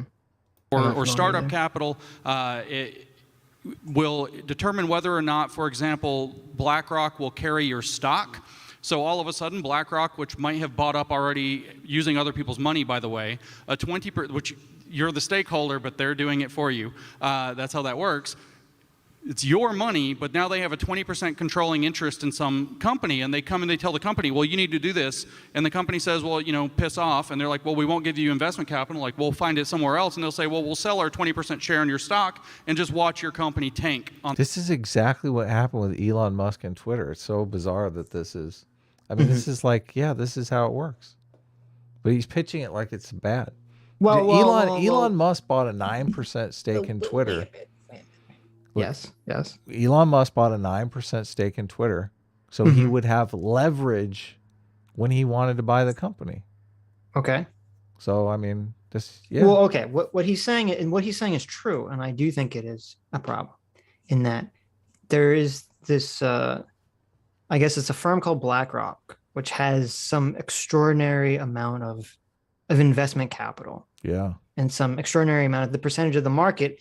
In certain markets is controlled by BlackRock, and BlackRock's CEO Larry Fink has been very, very vocal and very big on pushing ESG scores. Now, I interpret this, so I guess we're going to have to get into it now. I interpret the ESG scores as a scam because one of the biggest ESG rating agencies, which BlackRock works in conjunction with, is called MSCI, and there's this is where I think it's a shell game. People assume that the ESG score means like, oh, if you have a high ESG score, it means you're a woke company or you're an environmentally friendly company or something. That's how people interpret it. That's not really what the score means. MSCI says that the environmental score doesn't mean, or the environmental aspect of the ESG score, because there's three things that are being measured, that the environmental aspect of the score doesn't measure how green a company is. It measures how likely a company's profits will be impacted by environmental policies put out by the government. Okay. That's a completely different thing. That's a shell game. Say that one more time. So the E score, the environmental score and the ESG score under MSCI, is how regulation will affect your bottom line. Right. It's not measuring how green a company is. It's measuring how much impact a company's profits will be hit by the environmental policies of the government that the company, organization is located in. That's calling high fructose syrup sugar. Right. Shit right there. So basically what that means would be if a company, you could have one company that is not pumping sludge into a nearby lake, and it has a score of A+. I know it's not the score, but just for the example. So like an A+ score, not pumping sludge into the lake. You have another company that is pumping sludge not into a local lake, but is shipping that sludge to be pumped into a lake somewhere across the world, like Lauren was talking about. Okay. They're dumping their trash in some third world country. They would also be rated an A+, because they're not being impacted by the government policies, even though they're still polluting. Right, because they're doing it in a country that doesn't have any regulation on them. Exactly. And they're smart. Right, and so that's why this whole thing seems like a scam to me, because it's not even saying that the companies are green. It's just saying that the companies aren't going to be impacted by whatever laws the government is pushing right now. And so, well, and so I don't know, but this is part of my problem with the conceptualization of this too. Since the ESG scores do seem like a scam to me. Oh, and there's another issue too, which was that, and I put this on Twitter. So what's weird about this? When I looked at MSCI's website, they have Tesla, so the company that's trying to make electric cars, and they give them the same environmental impact rating as Shell Oil. Okay, the company that's pumping gas into the atmosphere, and they even have on MSCI's website, it has something like, Shell Oil is pumping 800 megatons of carbon dioxide into the atmosphere every year or something, and it has Tesla's pumping 20 or something, I assume via factories or whatever. And you're like, you look at that chart and you're like, how the fuck are these labeled the same based on their environmental score? Well, it's because it's not measuring how green the company is. It's measuring how much their profitability is going to be hurt by government regulations, which is a very different metric. Yeah, hugely. But this makes me skeptical sort of the claim that James is laying out, because James is kind of looking at ESG scores as this is a conspiracy to have companies like BlackRock and the WEF, basically control these companies to implement like their neo-Marxian future. But then I say, but wait a minute, if the scores are a scam and they don't actually measure the thing they're supposed to measure, does BlackRock not know that? BlackRock has to know that. I'm assuming he's not a fucking moron. And so I start to think the reason BlackRock is pushing the ESG scores is not because they actually believe in any of this ideology. It's all profit motive. It's all, as Scott Adams says, follow the money. BlackRock has made a business model of claiming that they're the organic investors, that they're only going to invest in, socially conscious companies because that's what people care about right now. And so they sort of bully everyone into this, because BlackRock has sort of dominated the market under this ESG label, then they can sort of bully everyone into doing what they want to do. Yeah, it's a power grab, definitely. Right. But it's a power grab under good old-fashioned capitalism. Well, that's the thing. It seems like it's all a power grab for money under the thin veneer of social justice and social consciousness. Right. Yeah. And I think James is saying he thinks the veneer is real. Right. And I guess I don't think it is. I think the veneer is fake. Yeah, I think the veneer is very fake. Yeah. So BlackRock is this company, but it's all over the place. Is this managing the net zero transition? That's net zero carbon emissions, right? That's just shorthand for climate change. Right. Yeah. Also, this is kind of the rise of the retail investor too. A lot of these trading platforms, it used to be 20, 30 years ago, if you were going to trade stocks, you had a stockbroker and, you called them up and told them what you wanted to buy and that kind of stuff. Now people can manage their own portfolios and do a lot better than dealing with some third party that's going to, maybe sell you some scam stocks or whatever. So I think with the retail investing market being such a huge deal and people not wanting to invest in, what they perceive as dirty companies, this is kind of a marketing thing that had to come along. Because the money can move around too easily now. Yeah, no, you're completely correct. And I think, maybe that's what BlackRock, from a greedy financial perspective, which is what I'm assuming their motivation is. Maybe that's what they're looking at. They're saying, oh, people are going to start pulling out their money and investing, privately. So we have to kind of get on the ball here and jump ahead of this under this ESG score scam.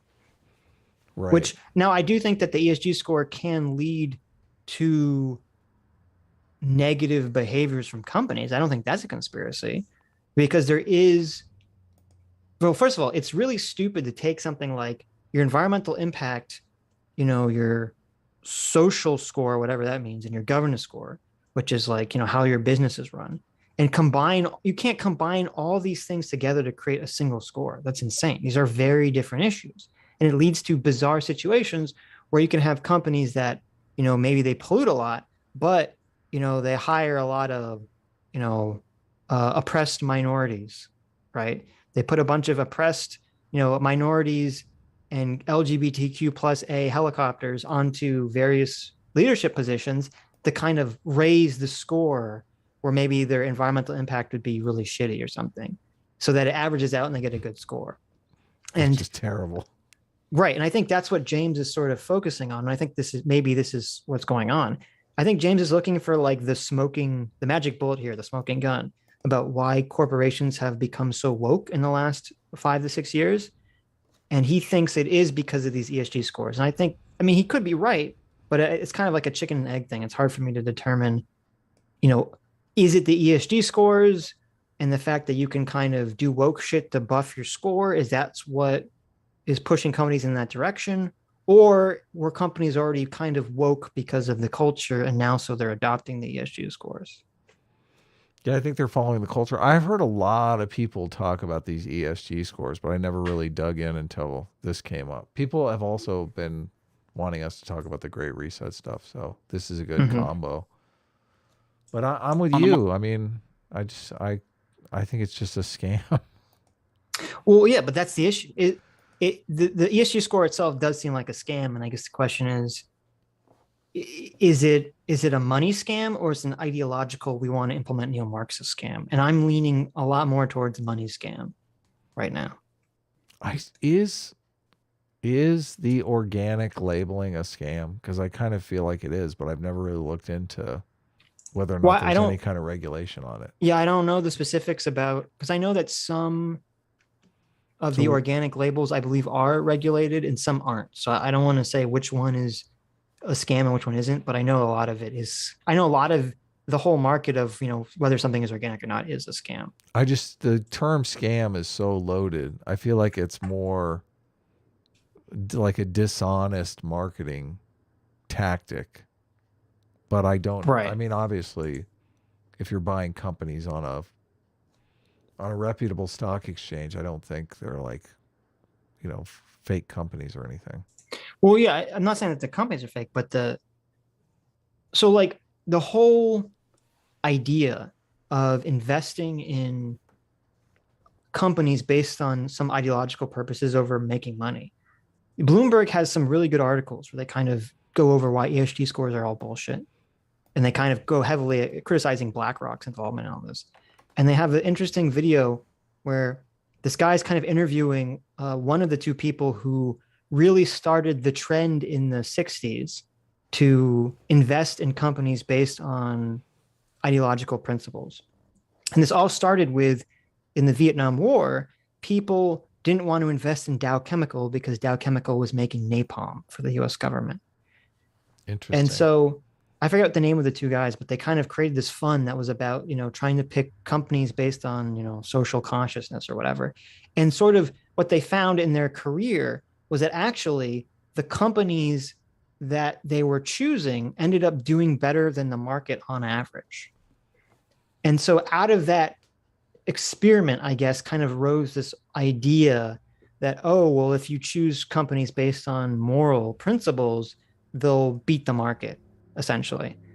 But the funny thing is that the guy that created that program in the 60s, he says that the ESG scores are all a fucking scam. Oh, really? Yes. He says the whole thing, and it's funny because he's like a real big lefty. And he's like, oh, the whole ESG thing is basically just, capitalism stealing this idea from us and then using it for their own purposes. Right. Yeah. They call it greenwashing is what they call it. Yeah, I remember that. Socially responsible investing, SRI, was the original term before ESG. But yeah, of course, if you can choose, everyone wants to invest socially responsibly, right? I mean, if you can I don't know if that's true. I mean, if you can choose the company that's basically giving kids cancer or the company that's not, you're gonna choose. Well, okay, obviously, if it's that, yeah, but usually it's not that black and white, I mean, well, it is usually though. No, it's not. I mean, it's like, okay, you believe in climate change, but yet you still invest in Exxon Mobil or whatever. That's usually the situation. Oil companies are doing good. Well, according to ESG scores, they are. Oh yeah, they're totally environmentally conscious. Right. Market. We'll sell all of our shares and we'll destroy your company. And they say, okay, well, we have to play ball. And this is what you see. They also end up being the top. And what happened when Elon Musk tried to buy Twitter and he bought a 9% share, Vanguard, which is another one of these gigantic banks, bought just enough to become a 1 higher percent share so that they remain the top shareholder in Twitter so they could continue to dictate Twitter's policy. This didn't age well, did it? Well, then they ended up, they did do that, but then it ended up not mattering anyway. So they made the counter move, but the counter move was ineffective and Elon Musk ended up buying the company anyway. Right. I think the main contention, I guess, here in my disagreement with James is it sounds like he thinks that all this is happening for ideological reasons. I don't think it's happening for ideological reasons. Maybe Klaus Schwab is a true believer, but I think BlackRock and Vanguard are fleecing him. If that's the case, I think this is entirely for money. And I think it's entirely BlackRock and Vanguard trying to corner the ETF market. And they're just trying to bully everyone into letting them corner the market. Right. And that's basically all that's happening right here. At the level of the board. But how do you increase your ESG score? Well, you increase your ESG score by doing whatever these central bankers decide constitutes sound environmental policy. For example, when COVID-19 was a big problem, they decided that there was an environmental hazard. Oh, Lauren Southern's face is great. She's like, what the fuck? So the central bankers aren't the ones who are, first of all, are we talking about central bankers or are we talking about well, that's a very loaded term. Private bankers. Are we I don't know what he means by central bankers. Are we talking about JP Morgan or are we talking about the Fed? Yeah, I don't know. I mean, he's not the Fed. Well, the Fed isn't determining ESG policy. No, of course not. Yeah, they don't want to do anything, basically. All they want to do is play with interest rates.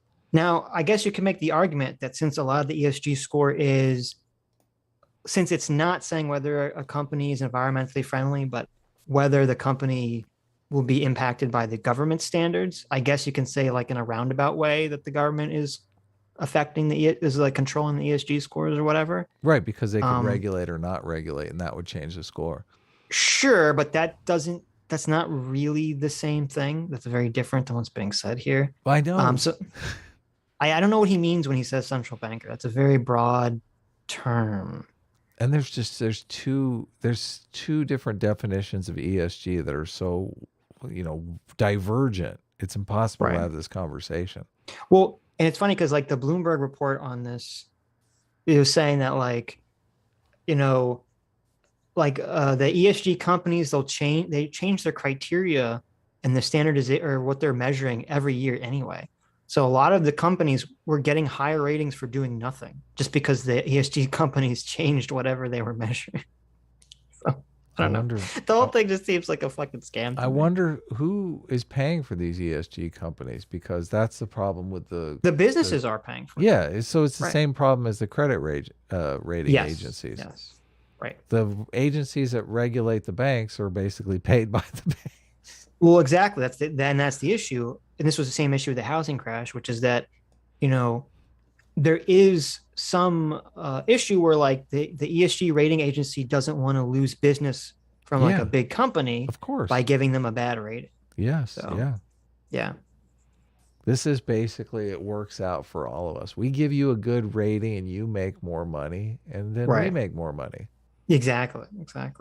Hazard with the virus, it was best mitigated by wearing large numbers of disposable paper masks, for example, surgical masks. And so your ESG score, your environmental score might have gone up, despite the fact that there's 160 billion masks floating in the ocean now, which normally we would think is an ecological catastrophe. So he's just making the argument that some central planner is going to get it wrong, which I agree with that argument.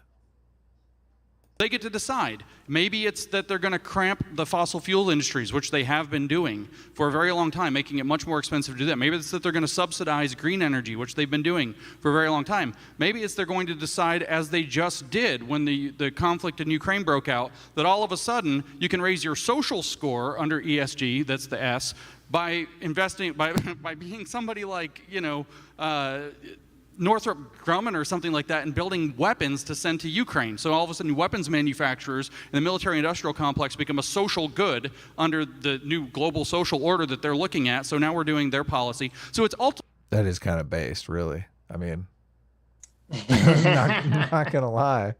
I'll agree with that. Send more weapons. Send more drones. Yeah. There you go. I would call that socially responsible. Russia just sent a bunch of fucking rapists over the border. Fuck yeah. Send them drones. What are you talking about?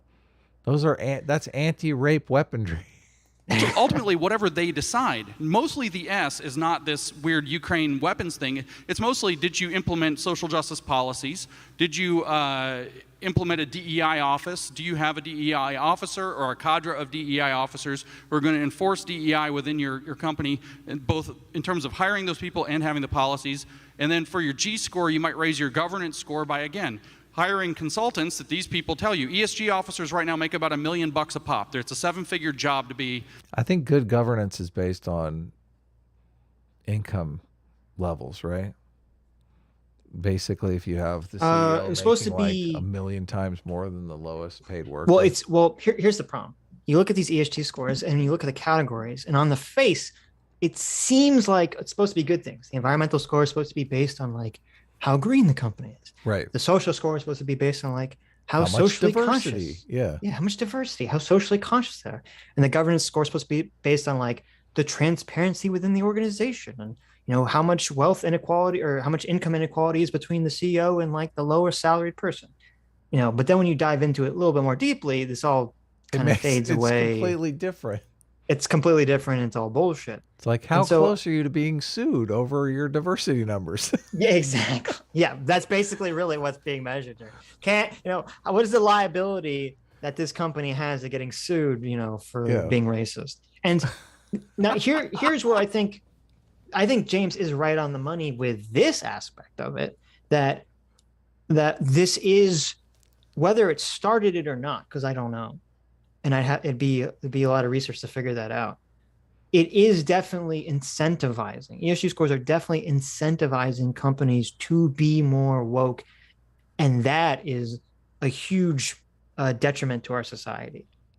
If companies can sort of adopt performative virtue signaling wokeness in order to boost some bullshit score to try to trick investors into saying, I want to buy organic, I want to invest in only, organic companies. With investing though, profit is really where the rubber hits the road though.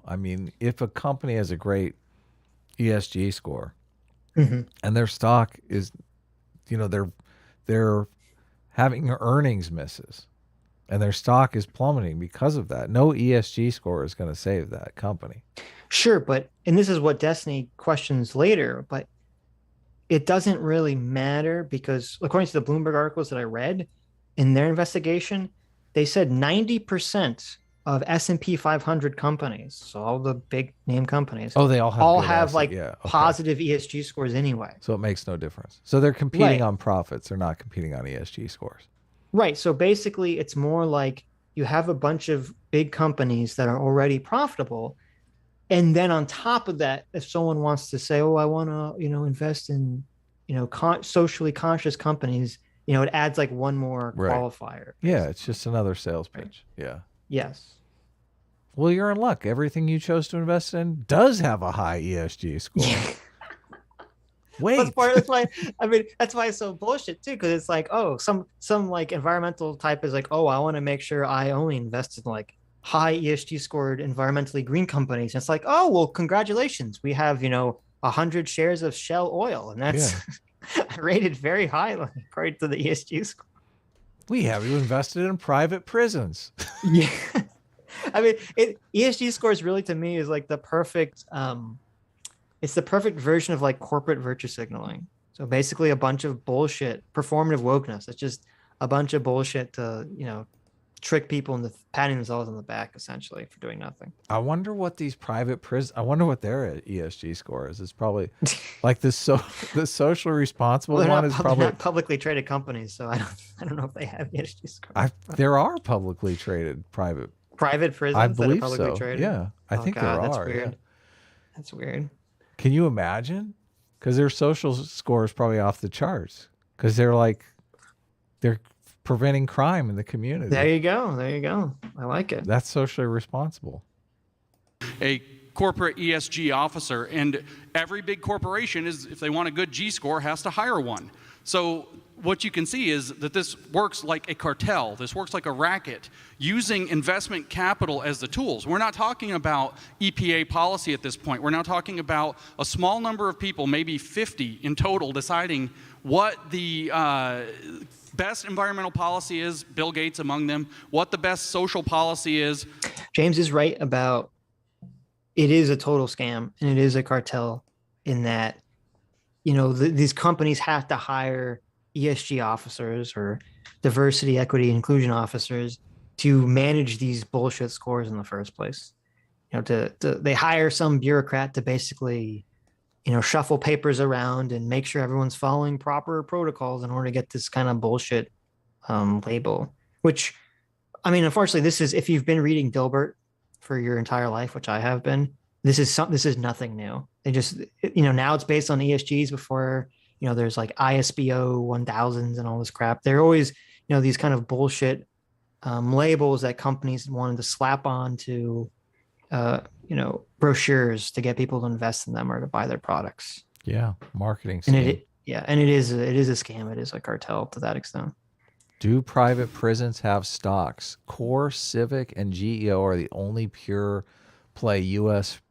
Prison stocks out there. There are several large companies that provide telecom and other services to federal and state level facilities, but none of them trade publicly. Instead, most of them are private equity owned. There you go. Look up their, see if they have ESG scores. I saw a thread.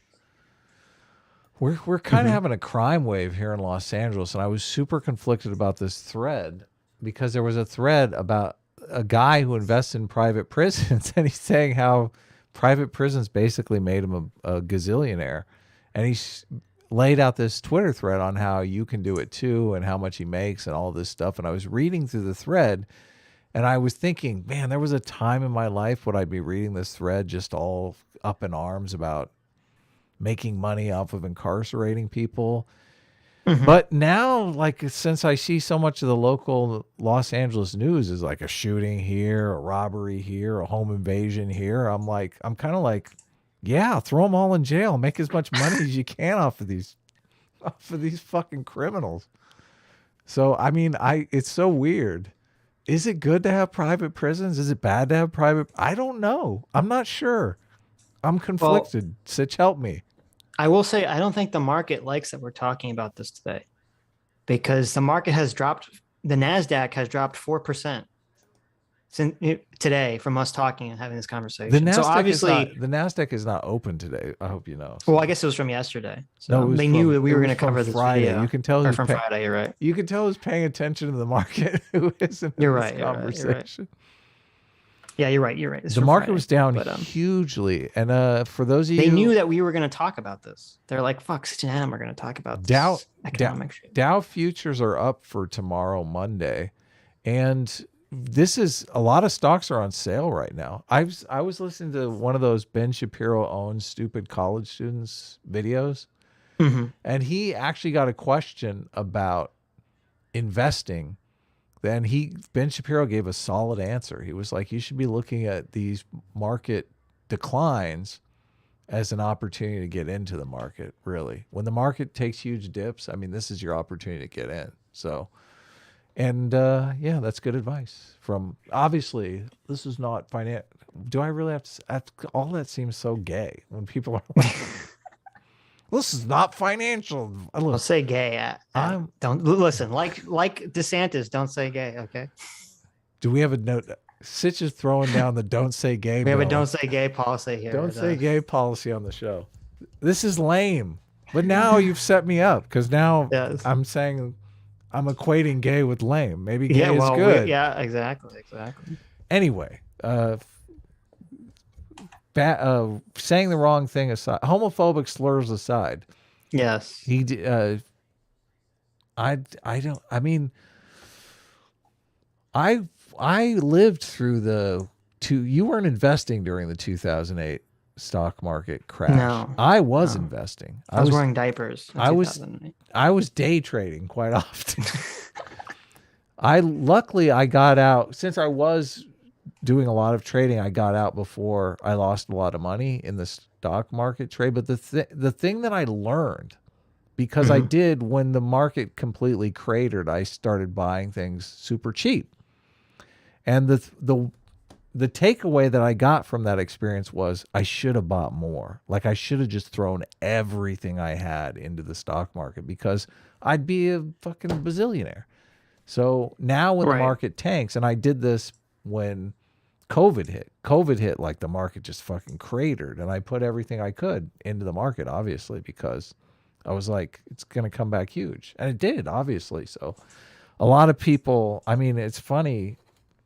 So I have a way different attitude. I see people making videos and stuff about this, this company's being annihilated. And I think, this kind of looks like an opportunity. So I looked at this Core Civic private firm company that you're talking about. Right. And they had this giant report about them pursuing ESG goals. And it's all just like garbage woke shit. Of course it is. Listen. All just garbage woke shit. How the hell are you going to market a company that is a fucking private prison to wokies without some... Yes, this is just pragmatism. Right. But it is funny, I'm like going through the report and it's like, this is how diverse our board is. This is how diverse people in management positions are. Like, it's all this garbage performer woke stuff. But even with all that aside, I did find one of the ESG rating agencies doesn't give it a good score at all. It says it's medium risk. So it's there's a bunch of... It's like meh. It's a meh, according to the ESG score. There's a bunch of January 2020 articles about private prison stocks crashing, but that was at the beginning of the pandemic, which I think, obviously, prisons were a fucking nightmare during the pandemic. Oh, I bet. Anyway, I'm curious if this conversation made me... Because Destiny, I think, even says in the conversation, he's like, does anyone here own stocks? Is anyone here invested in the market? Peter Coffin's like, of course. Better not be. I'm a communist, but I own... Better not be. But I own, I own Coca-Cola. Bill Gates and Bill Foundation and their educational initiatives being among them, and then whatever else was his governance, deciding that's how your score goes up, and it determines not whether you're it's not the government checking you on this. It's corporations and mostly banks offering you whether or not they're going to play with your capital. So it's a totally different mechanism. It is fascism. So many of these companies though have their own capital. Like they have. Oh, you stopped it right at the like contentious part. Okay, I'll back it up a little bit. So many of these companies. I mean, like Apple. Apple doesn't need a fucking bank loan. Okay, Apple has massive resources at its disposal. So the idea that the weak link is a bank loan for these giant fucking companies. Like, listen, a big problem with the auto industry is the auto industry has discovered that they make more money off the car loan than they do off the actual car. So they're not innovating as far as the product goes because they're innovating these fucking financial instruments. That's a completely different problem here. The idea that bankers have this unlimited amount of power because they control the loans for this, this is a daydream. This is a fucking, I don't know how this makes any sense. It's corporations and mostly banks offering you whether or not they're going to play with your capital. So it's a totally different mechanism. It is fascism is the name for this. And I think we can get some strong agreement that this is the model of fascism. And in fact, they call it a public-private partnership, so they don't have to call it fascism because people would probably be alarmed if they called it fascism directly. Okay, so none of this has anything to do with fascism. I don't know why the word is invoked. Also, I think that this entire conversation... Lawrence Southern's smile is... I feel you. Yeah, why are we talking about fascism? Well, let's give it to James Lindsay, okay? This panel was boring as fuck until he said fascism. Well, I don't understand exactly. So he's talked about this idea many times in many places, and I still don't understand it. He talked about this to Glenn Beck, and I looked over the transcript and I read it like 5 times. And I still don't understand it because, and I even talked to Dev about this because, we had Dev on and he was talking about sort of the economics of fascism, which we have some disagreement on, but Dev is far more learned and read up on the subject than I am. Because, when I hear James saying this, what I thought he meant was that there is this idea that private property and business owners are allowed to exist in fascist governments, but in reality, they're sort of just shadow puppets for what the government wants, essentially. Right. But he's saying the exact opposite right here. He said it's not the government doing it. It's like private elite organizations and banks, and that's fascism. And I guess I'm not understanding what he's talking about when he says that. He doesn't really explain it very well. Some people use the definition of fascism as the state and private business fusing. I mean, that's basically communism too. It's basically a planned economy where all decisions are made centrally by some government business collusion. Yeah. Well, I asked, I DM'd Dev about this, and he watched the clip, and he says, Dev's opinion was that he thinks James is using the incorrect definition of corporatism, which under fascism, it doesn't mean like corporations control everything. It means, and it is very seemingly socialistic in its function, which is that basically there'd be like workers' councils of the various, industries that would kind of come together, and it'd be a collection of like the workers and the owners, and they would come together and they would make basically centralized business decisions about the industries. And then I guess the government would sign off on that. And that would be the merger between government. And maybe that's what Lindsay's means, is that he's saying, under corporatism, you'd have the workers and the owners kind of come together to make centralized planning decisions. Except what he's saying is that, obviously the workers aren't going to be involved here. This is all happening by some elite class or he's laying it out as it's all happening as an elite class of elite bankers somewhere, making these decisions, which, that doesn't seem to be the corporatism that I'm aware of. So unelected bankers making the decisions. I mean, the bottom line is the decision is made by the profitability of the company. Those quarterly reports are, I mean, this is capitalism. You got to, every 3 months, you have to provide guidance on what you're going to do next quarter, and you have to hit that guidance or miss. And a lot of people even stock trade based on earnings reports. So they bet on whether or not the company is going to make their earnings or lose their earnings, and they buy the stock ahead of the earnings report, and the stock usually bumps up or goes down based on whether or not they hit or miss or do better than expected or all this kind of stuff. That's where a lot of the speculation comes in.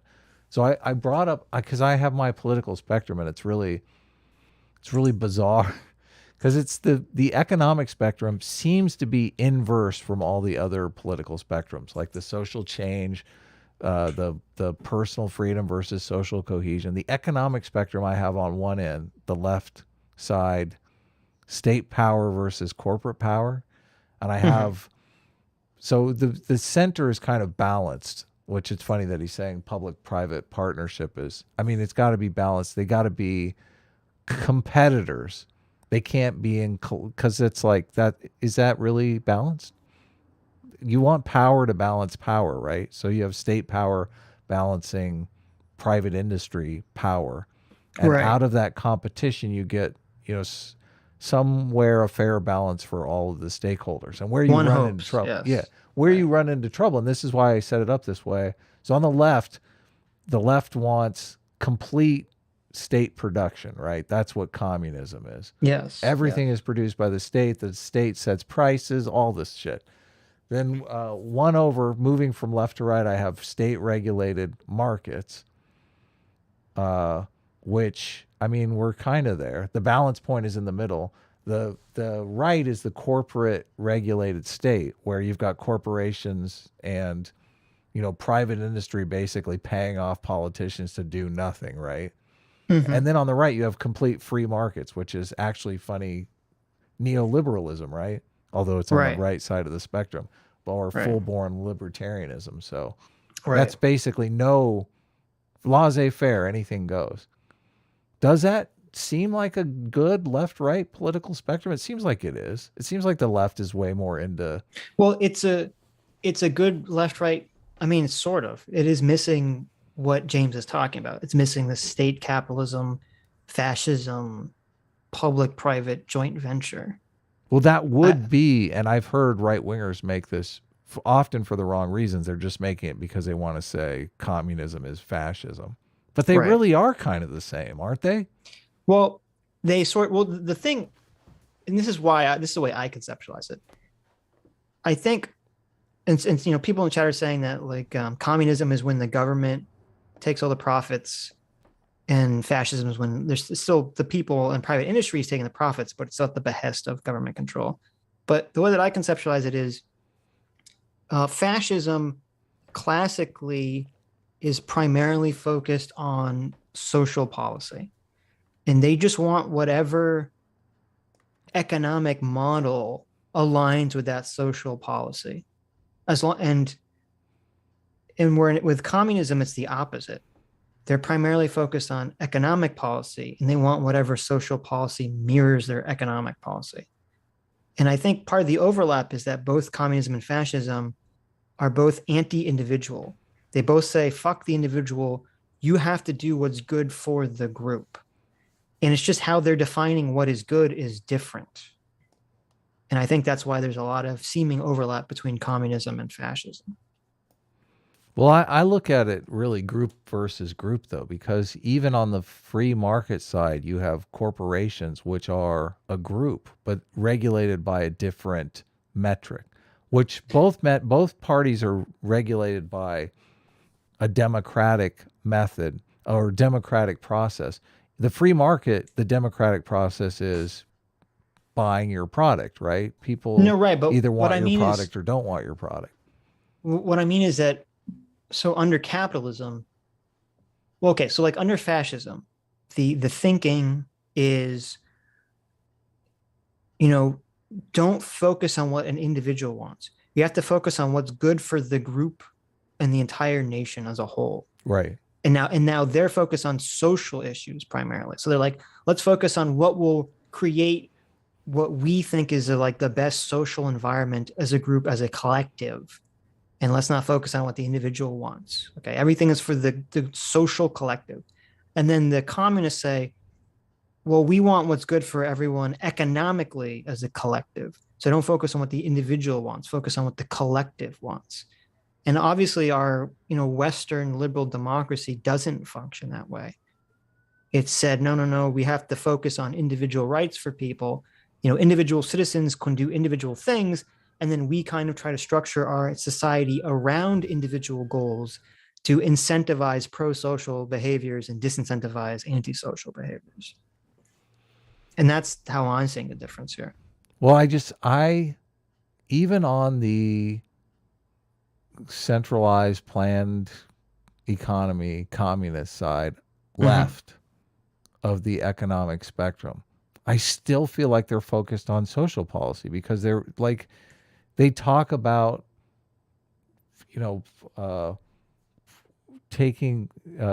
nationalizing the banks or nationalizing certain industries because they want to they want to use the profits of that industry to do some sort of social change, to pay for healthcare or whatever.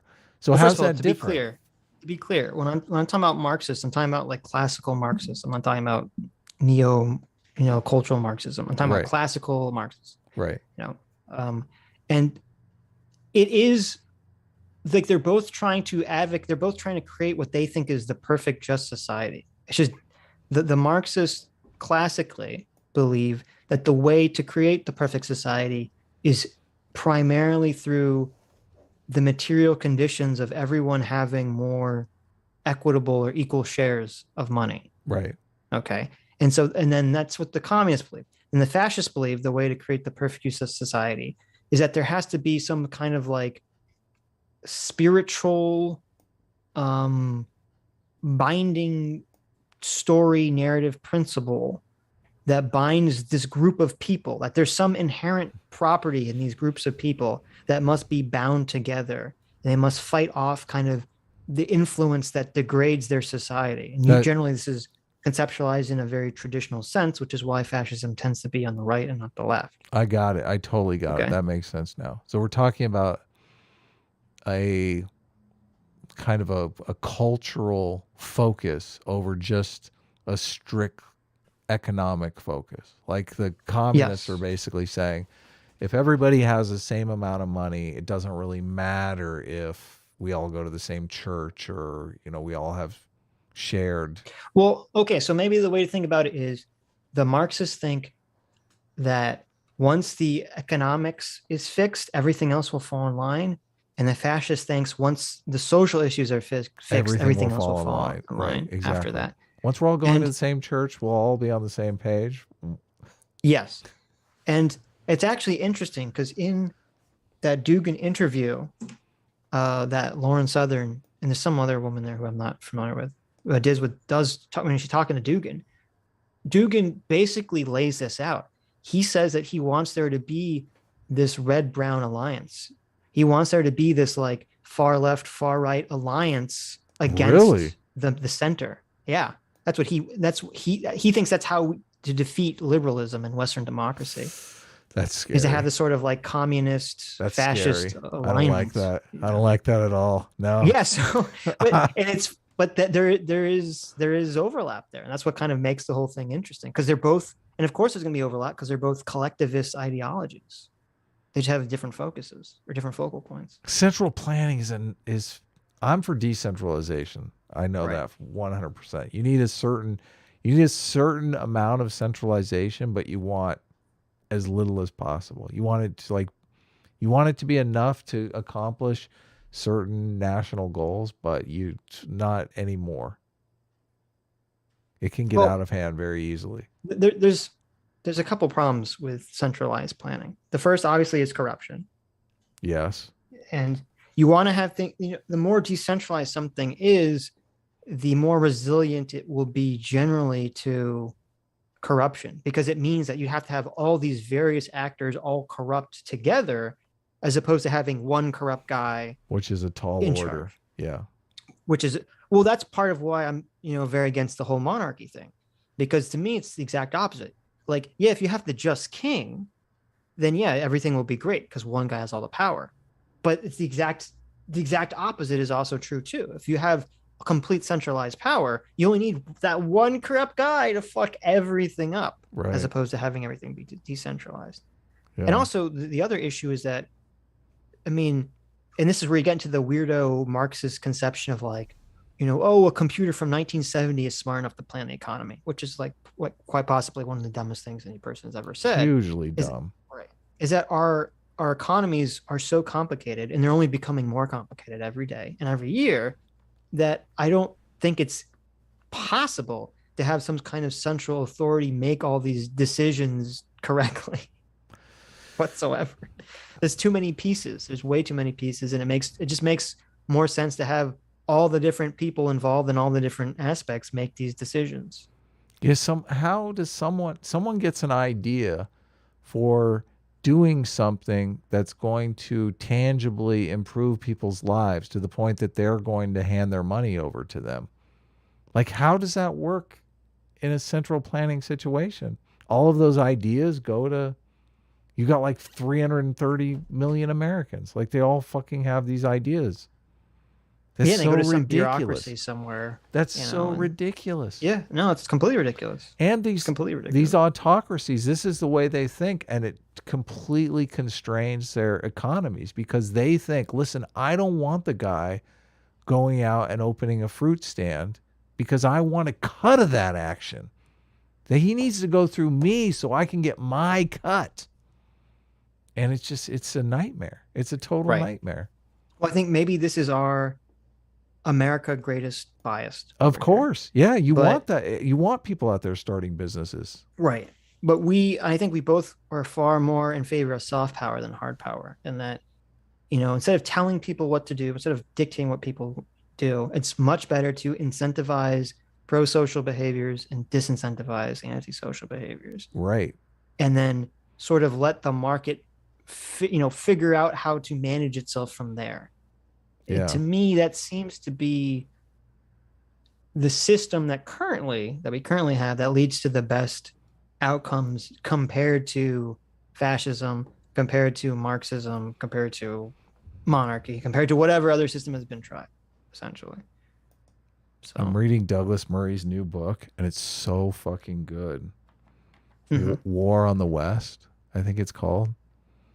And yeah, it's super good. It made me have the revelation that these woke people, these deconstructionists, these postmodern neo-Marxists that all they want to do is tear down everything. Mm-hmm. They are not creative people at all. They're fucking, because all they do, you said something too, it might have been on the Tuesday stream, might have been on the last Sunday stream, about how the deconstructionist lens is like the first year college student lens. Like, I'm going to fucking drag everything through this lens. Yes. If you're a creative person, you realize that's just boring. That's fucking boring. But they love it. It's like, I've got this thing and I'm just going to do it over and over and over again. If you're a creative person, that's a fucking nightmare. The allure of the deconstructionist lens, the first year college lens, is that you're giving people a tool, and you see this a lot with film theory, which is where I kind of drew this from, but I think it applies to all aspects of society, is that you're giving someone this tool to deconstruct literature, or deconstruct some element of society in a way that they've never done before, so that when it works, because almost any lens can work, because our brains are basically pattern recognition machines. You can see any face or any shape in the cloud that you want, as long as you prime the person to look, for that shape.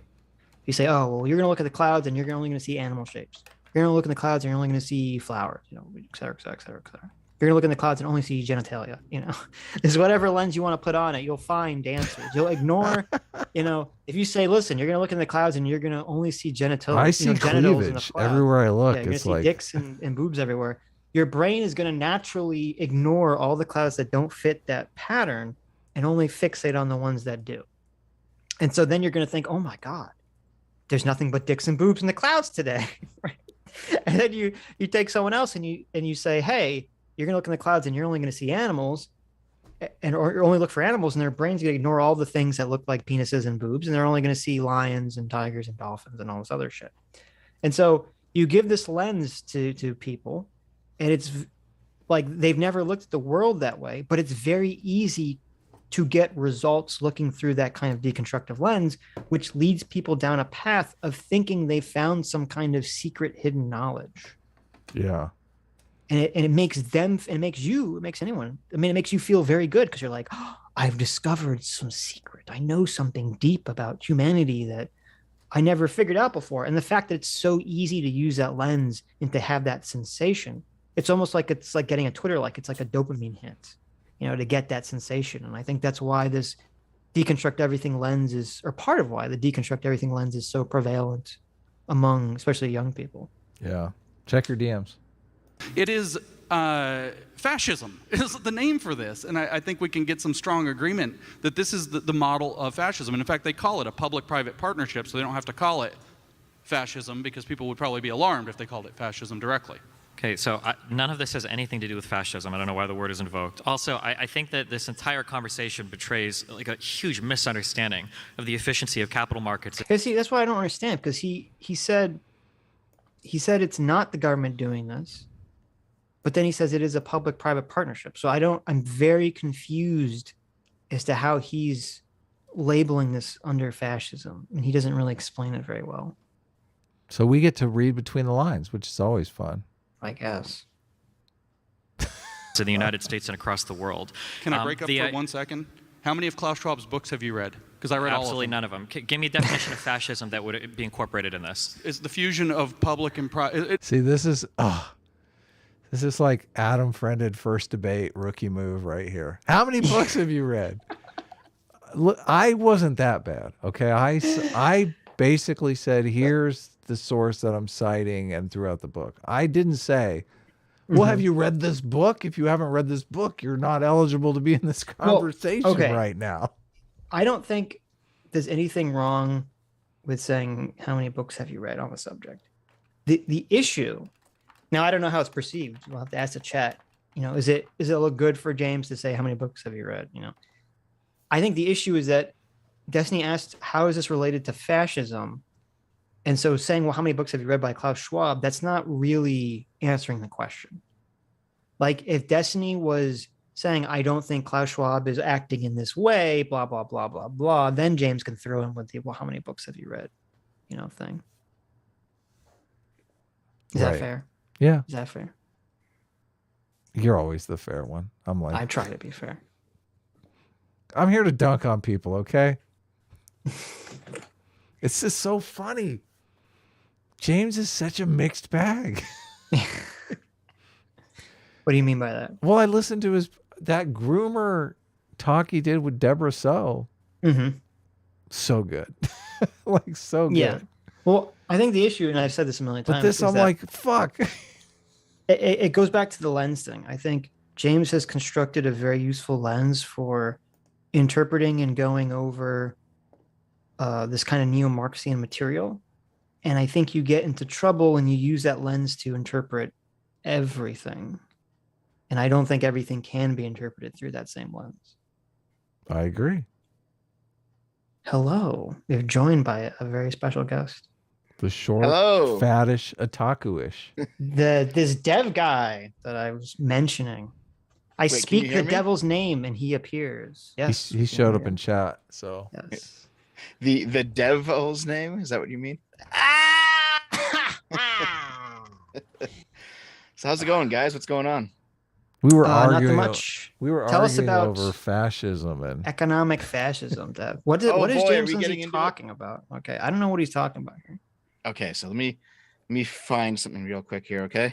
Okay, you find something. Play some of the video while he's looking. We'll play some video while D Rider is preparing. Yeah, what's up? What's up with the D bags? How's the D bags? Did you see that he was D Riders? I thought someone else was D bags. Dylan was the deplatformers, remember? I think I found it. Okay. Here. Is there a Zoom chat, or is there a chat in Zoom? Actually, I don't know how Zoom works, guys. We're not going to read any of this shit. Well, so there's a thing that says you got to read it to us. There's a thing that says no. more. If you click the more thing and you click chat, there's a little chat window that pops up. You can hopefully see the chat. I can see. So I'm going to give you this image. Just pull this up if you don't mind. Dev just he just said the N-word in chat, by the way, guys. Oh, yeah, sorry. We're not pulling anything up, okay? What do you think, Adam is Jamie? What's going on here? Jeez. Pull it up, Jamie. Okay. It's a single quote. You can just read it. Yeah, it's a single quote, and it's one of Mussolini's most famous quotes. Mm-hmm. And it is basically, fascism should more appropriately be called corporatism because it is a merger of state and corporate power. Okay. And I think that quote is the extent of James Lindsay's knowledge on economic fascism. Mm-hmm. Right. So he sees this and he's like, oh, so when the corporations cooperate with the government, it's fascist. And so Destiny is rightfully saying, what the fuck are you talking about? Like, this doesn't make, then that means that everyone is fascist everywhere all the time. Because the way that a normal liberal government will do things is if they have a job that needs doing, like you have to build a road or build a bridge or something, they will put out contracts. Then various construction companies will bid on the contract. And whatever contract whichever offer seems to be the best, that will be the one that they go with. True, yeah. There's a lot of public-private partnerships that go on in industry. It's not uncommon in any way, shape, or form. But when Mussolini says corporatism, he means something completely different. Yeah. So most Americans today, I'll just put the link in the Twitch, not Twitch, the YouTube chat for you guys to see the quote. But most Americans, when they think corporatism, they think rule by corporation, which isn't the case. So that's a corporatocracy. So right. if for example we lived in the ANCAP paradise, where there was no government, corporations ran everything, that wouldn't be fascism. It wouldn't be corporatism. No, it wouldn't be corporatism, and corporatism is a part of fascism. So, but at the same time, when government cooperates with business on some degree, that's also not fascism. There's more to it than that. It's the most incorrect possible reading of this Mussolini quote that James Lindsay is relying on. To be fair, I'm giving James a little bit more credit than you're giving him, but that's fine. Okay, what do you think? We're here to dunk on people. Come on, Sitch. Quit being nice. Well, I'm sort of confused because at first I thought James meant that basically under these ESG scores, which I think there's an argument here, is that if you're going to have these ESG scores implemented on a broader scale, and you're going to have stakeholder capitalism implemented on a broader scale, it would have to be through the government. The government would be the metric of the government is supposed to be the metric of the people. Therefore, if every business is going to be run under the idea of social good for the people's sake, it would just make sense that this would mean that basically the government is the stakeholder. Government's telling the corporations what to do. And so there is this conceptualization, and I sent it to you the other day, that the fascism government is basically, telling the private businesses what to do. And it's just kind of like this shadow. Like the fact that there is a separation between private industry and the government under fascism is a fake. It's a lie. And I thought that's what James was referring to. I don't know if James knows enough to refer to it like that. Okay. I just don't know if he does. He doesn't like it's a very common right-wing talking point. Mm-hmm. No offense to the rightoids who are listening, but it's a very common right-wing talking point to talk about very normal things as if they're fascism when they're not. I've seen that a fair amount. The leftists do it too. The leftists seem to be worse at it, but there's definitely people who are like, oh my God, it is fascism that, we have to buckle up our seat belts. It's like, come on guys, like chill out. It's not that bad. Well, authoritarianism gets, meddled into just fascism essentially. Yeah. So there's a history discussion here, which is basically that the corporatist movement was a primarily economic movement in like 1910s Italy. Mm-hmm. And Mussolini kind of absorbed them into his fascist theory because one, his movement needed an economic component because he was mostly concerned with politics and how the state should be run.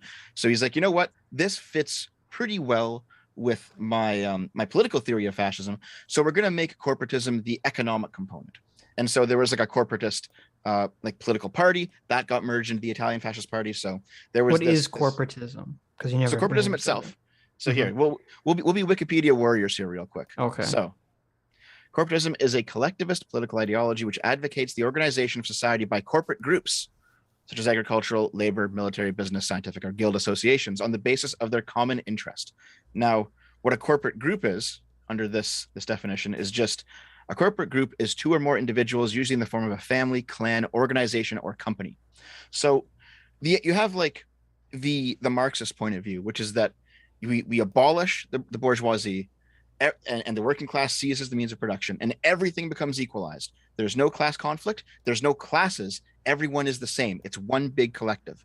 And then on the other end of that, you have the libertarian idea, which is individuals. It's all about individuals.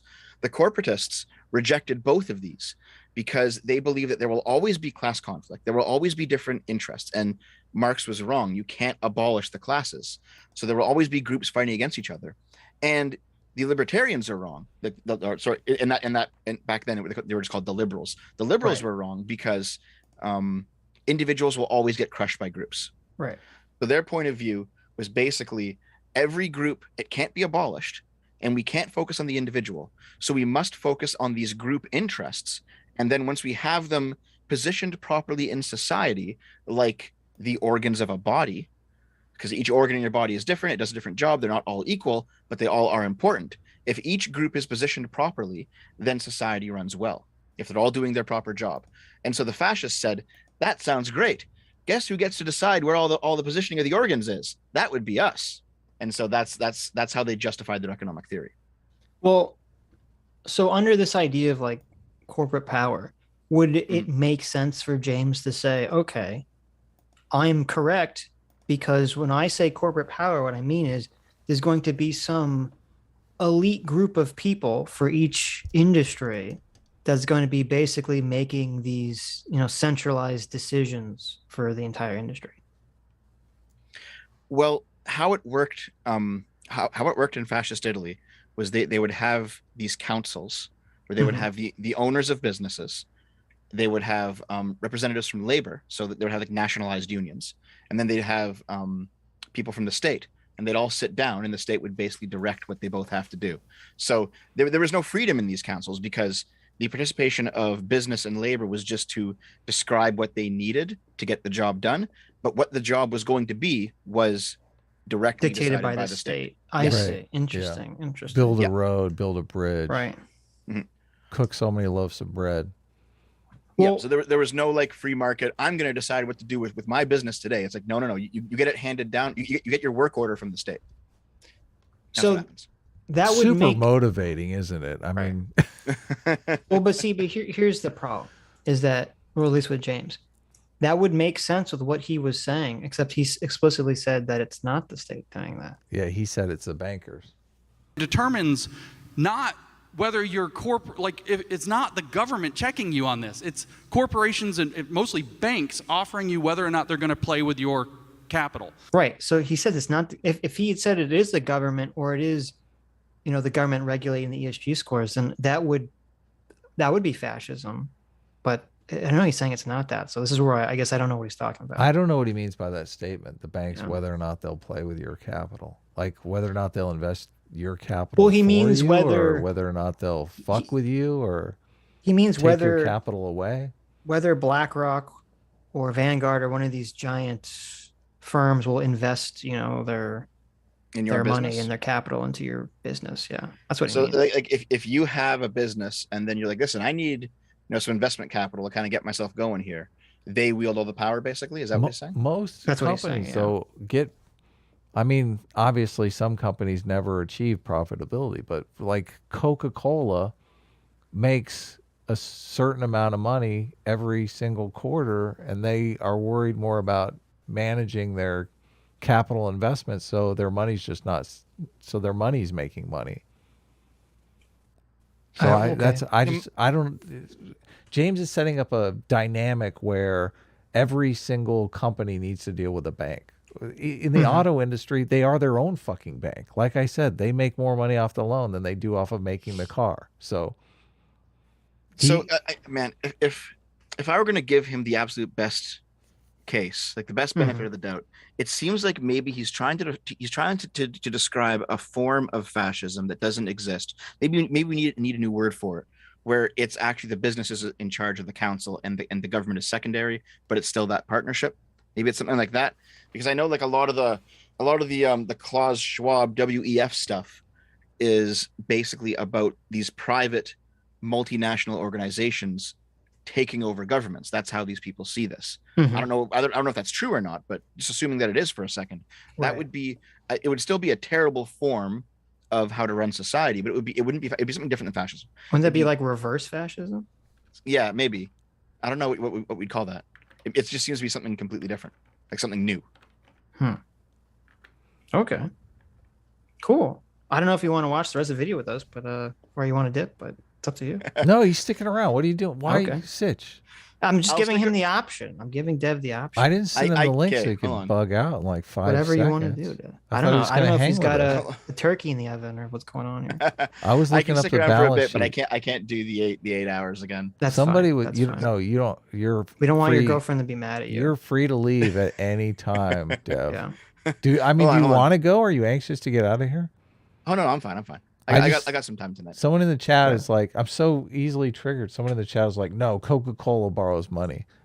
I call the system Schwabism. I'm looking up Coca-Cola's balance sheet, because this is investing 101. Do they have, free cash flow? Do they have assets? Like when I find it hard to believe that Coca-Cola is hurting for money. Well, wait a minute. I mean, this was the problem with the repo markets, wasn't it? They were all borrowing money from each other, right? Well, that's a completely different situation, because they were making money off of money, and Coca-Cola makes money off of selling sugar water. So they have a capital surplus of, well, no, if your business model is, Sitch, you're going to give me $1,000 and I'm going to turn that, I'm going to give you, promise you 5 or 10% on your money. I'm going to have to go out and find the Coca-Colas of the world that are making money selling sugar water so I can make your money grow. That's a completely different business, right? Some businesses sell cars, some businesses sell cell phones, some businesses, there's different business models. Coca-Cola seems to has a capital surplus here. I don't know if this is in millions or what, but I don't know. Maybe it is in millions. Maybe we can. Okay. Maybe so the capital surplus of Coca-Cola is $18,000 million. What is that? Do you think Coca-Cola needs to go to a bank when they have a capital surplus of $18,000 million? I think, what is that, $18 billion? Yeah, it's $18 billion, yeah. Okay. 18 billion, yeah. I think there's some conflation here, and maybe we can get James on to ask him about this, because when he's talking about because when he's talking about look, they have their ESG score here, right here. Coca-Cola. What's Coke's ESG? Let's see, sustainable business. Our planet matters. We act in ways to create a more sustainable and better shared future, to make a difference in people's lives, communities, and our planet by doing our business the right way. View sustainable business. Hold on, where's the score? It just says ESG. Where's the score? Doesn't actually say what the score. It's how much of a scam it is. Oh wait, it has sustainable. It has better future, I think, and good and view governance. There's supposed to be some number or letter or something. They all have different view sustainability. But let's see here. Our planet matters. Where's the fucking score? Our areas of focus: sustainable packaging, water stewardship. What's the score? Where's the score? Anyway, I think the issue is that it sounds like there's kind of a conflation between loans and investments. And when it comes to loans, I don't really know what James is talking about. If there are banks that are only giving out business loans based on ESG scores, it seems much more like you have BlackRock and Vanguard and these companies that are trying to kind of run these scams basically to corner the market share on certain investments. And they're doing it under the guise of, we're only going to invest in ESG or highly ESG rated companies. I think that's different. I don't think that's loans. That's investments. Coca-Cola is concerned about making sure that $18 billion isn't just sitting in some passbook account somewhere, though. Obviously, they want that money they want to reinvest it in the business or have it. I'm sure it's reinvested in lots of stuff. But see, that's why I thought, that was the thing with the repo markets was no business wants to sit on giant amounts of capital. They all want to invest in shit. So they don't have large amounts of capital laying around. So then they borrow it from other people just to pay for daily expenses. Right. But if I have $18 billion and I'm going to JP Morgan and saying, listen, invest this money for me so we look good next quarter, I'm not there hat in hand for a loan. I'm the fucking customer. They're not dictating to me, oh no, I'm sorry, you have a bad ESG score. We can't invest your money for you. Right. Yeah. That's why the bank's fucking with your capital. I don't exactly know what he's saying there. Okay. Yeah, I don't either. But maybe we'll ask him. We can have him on. So it's a totally different mechanism. It is fascism is the name for this. And I think we can get some strong agreement that this is the model of fascism. And in fact, they call it a public-private partnership, so they don't have to call it fascism because people would probably be alarmed if they called it fascism directly. Okay, so none of this has anything to do with fascism. I don't know why the word is invoked. Also, I think that this entire conversation betrays like a huge misunderstanding of the... Here, just real quick, like it seems like James is operating on level 1 and Destiny's operating on level 0 when it comes to the fascism discussion. And it's like, you guys are both wrong, but it's because you have to go down to like level 10 on this. So Dev is over here like, look at these peons. Dev, why are you the fascism expert? I'm the big brain fascism expert. I don't know if that's a good thing though. Listen, if you're going to put fascism expert on your CV, I think that might be a bad move. Well, so there was a moment in which a lot of people started getting way more worried about the Canada trucker protests when it went from, this is kind of weird, to, oh, this might be fascism. And that's when Justin Trudeau ordered various tow truck companies to tow the trucks, even though they didn't want to. Right. So before it was like, listen, we're gonna start calling up these companies because apparently moving those trucks it required special equipment. We're gonna start calling up some companies. Some companies wanted to do it, some didn't.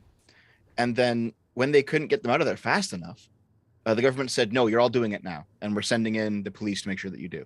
And that was the point where people were like, oh, this is... Yeah, that is kind of fascism, isn't it? Yeah, because now it's no longer like government companies bidding on contracts or companies taking jobs where the government is the employer. Now it's the government forcing you to do work. Right. And that was kind of scary. If you just called it nationalizing the tow truck companies, could you call it communism? Yeah, you could just seize them, Trudeau, and then you could be a socialist, I guess. So crazy that all that happened. Thank goodness COVID is over now. Efficiency of capital markets in the United States and across the world. Can I break up for 1 second? How many of Klaus Schwab's books have you read? Oh, Sting! Because I read absolutely none of them. Give me a definition of fascism that would be incorporated in this. It's the fusion of public and private. I could do that. That has nothing to do with fascism. It is the corporatism of it is the corporatism of Benito Mussolini, where he said that he brings the corporation into the state. It is a fusion of corporate and state power, or in modern parlance, a public-private partnership.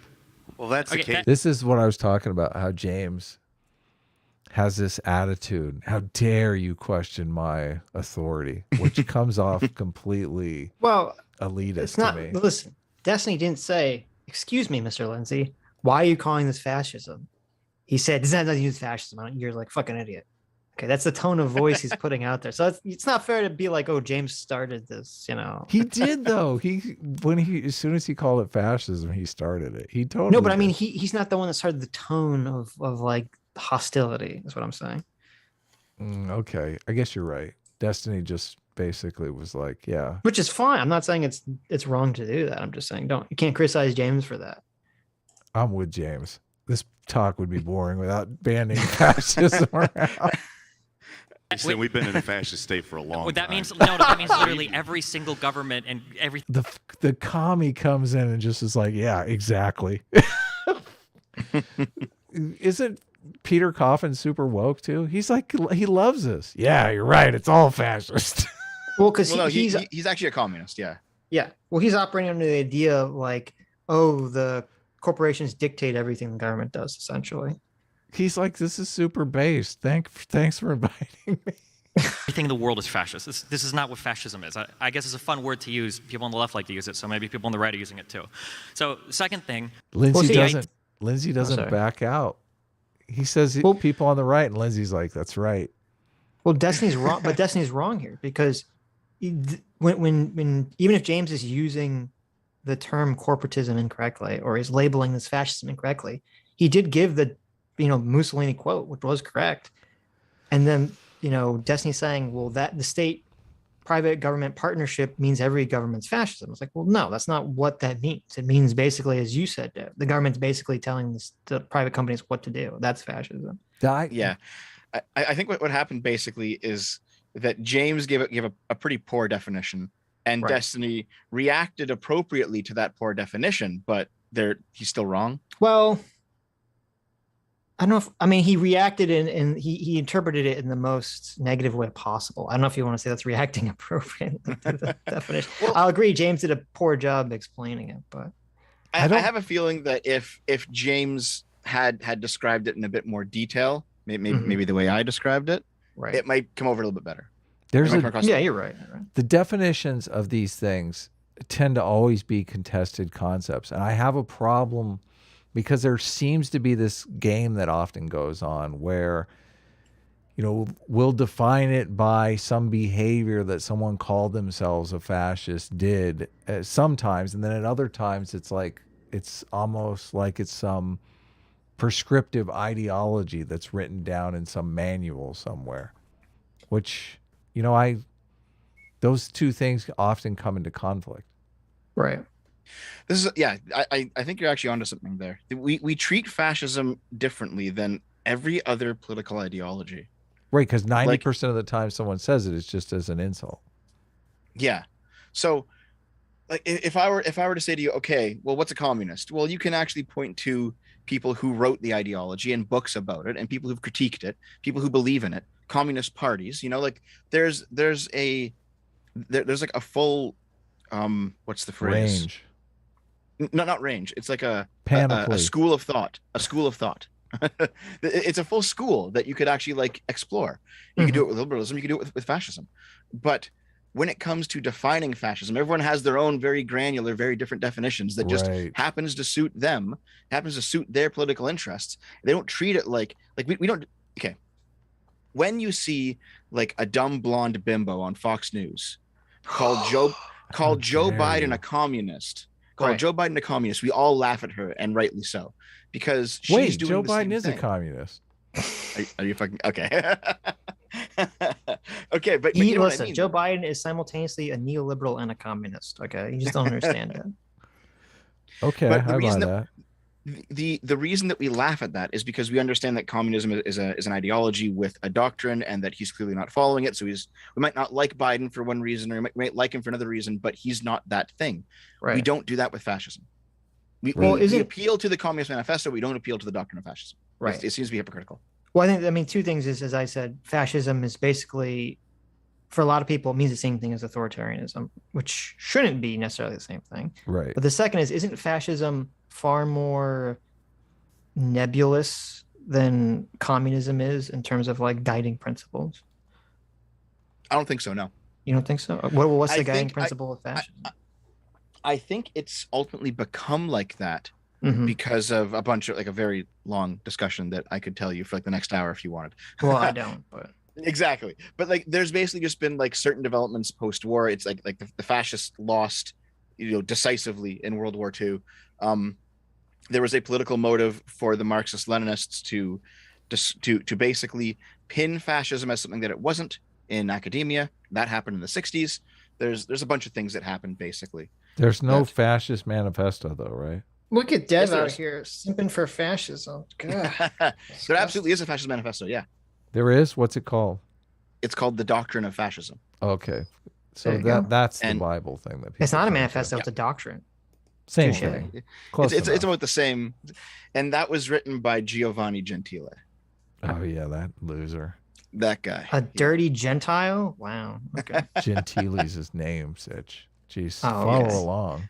idea that like some select group of people are going to be controlling their investment firms and then directing their investment firms against the interests of the shareholders of those investment firms to financially ruin companies or degrade them in order to meet some social paradigm, you know, to where they're trying to increase their scores or whatever, if that was the case, there would be so much other external capital flowing into these industries if these companies were truly being ruined by people trying to raise some arbitrary like social media score.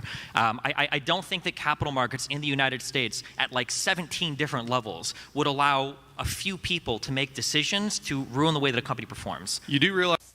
Here's what I think the problem is. Destiny, like the way Destiny is framing this or conceptualizing this, I think is incorrect, because it's not like BlackRock and Vanguard and any of these things. They're not tanking companies that don't have high ESG scores or that are not participating. They're just like all the companies are already on board with this. It's kind of like, you know, most people are going to pay the protection racket as opposed to fighting it, because fighting it's always more of a hassle. And so it seems like a lot of the companies jumped on board with the ESG stuff and have been for the last 10 years. So it's not like BlackRock is going around bullying companies into accepting ESG. They already have, and they have for many years. Well, and they're happy to do it because they're like, this slaps some other accolade onto our company that helps us sell stock. Right. As you said with Coke, they don't even put the score on. They just say, oh, we are a sustainable, environmentally friendly company. Yeah. You know? Buy our sugar water. Yeah, exactly. So we it's kind of private also within their militias in Africa controlling the water source, but you know, who cares? Buy our sugar water. They have slaves mashing up the coca leaves, but listen. Realize that these companies $20 trillion in assets. Yeah, but they control $20 trillion in assets because they represent shareholder interests. If these companies were to begin to function in a way to where they were ruining companies, people would. There's tons of capital out there. No. Unfortunately, when you sign up for an index fund, you typically also sign away your vote. You're giving them the power to vote for you by proxy. Yeah, but what do you buy? What do you buy index funds based on? You buy them on past performance. If I start to see that BlackRock or Vanguard is offering me ETFs that are never being competitive with other ETFs marketed by people that don't do this weird GSE stuff, I'm not going to buy from Vanguard, right? These guys live and die based on the performance of their funds. The idea that they're going to arbitrarily tank companies because they want to, you know, win wars on Twitter or because they want to increase some arbitrary score. They don't want to win wars on Twitter. They want to own the world. They already own the world. They're already a select. This sounds so conspiratorial. It's like, I know. You have 20 trillion in assets and you're like, I want to own the world. Where do I buy? Please, right. I want one world, please. Well, someone in our Discord, you know, emailed us, and they said, and they actually worked in this field for some time, and they were saying that, you know, as they said, this is index funds, and index funds only have to match, you know, what the index is doing. Yeah, it has to match what the market is doing. That's a huge. I was like, what are they talking about? Index funds just. Like the whole idea behind an index fund is it doesn't require a money manager. It just matches the S&P 500 or whatever index you're matching. Right. And if 90% of S&P 500 companies have, you know, average to good ESG scores, it'd be very easy for some organization to, you know, have, you know, label itself as positive ESG and still match the index, you know, the market completely, basically.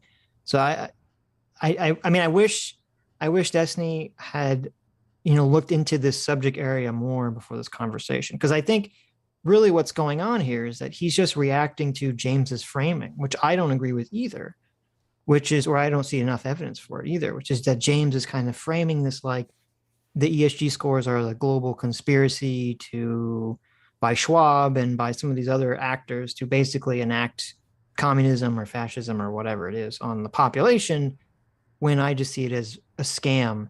And I think if it was framed that way to Destiny, saying, oh no, it's these companies all doing this scammy behavior in order to help themselves financially, I'm assuming he would agree with that.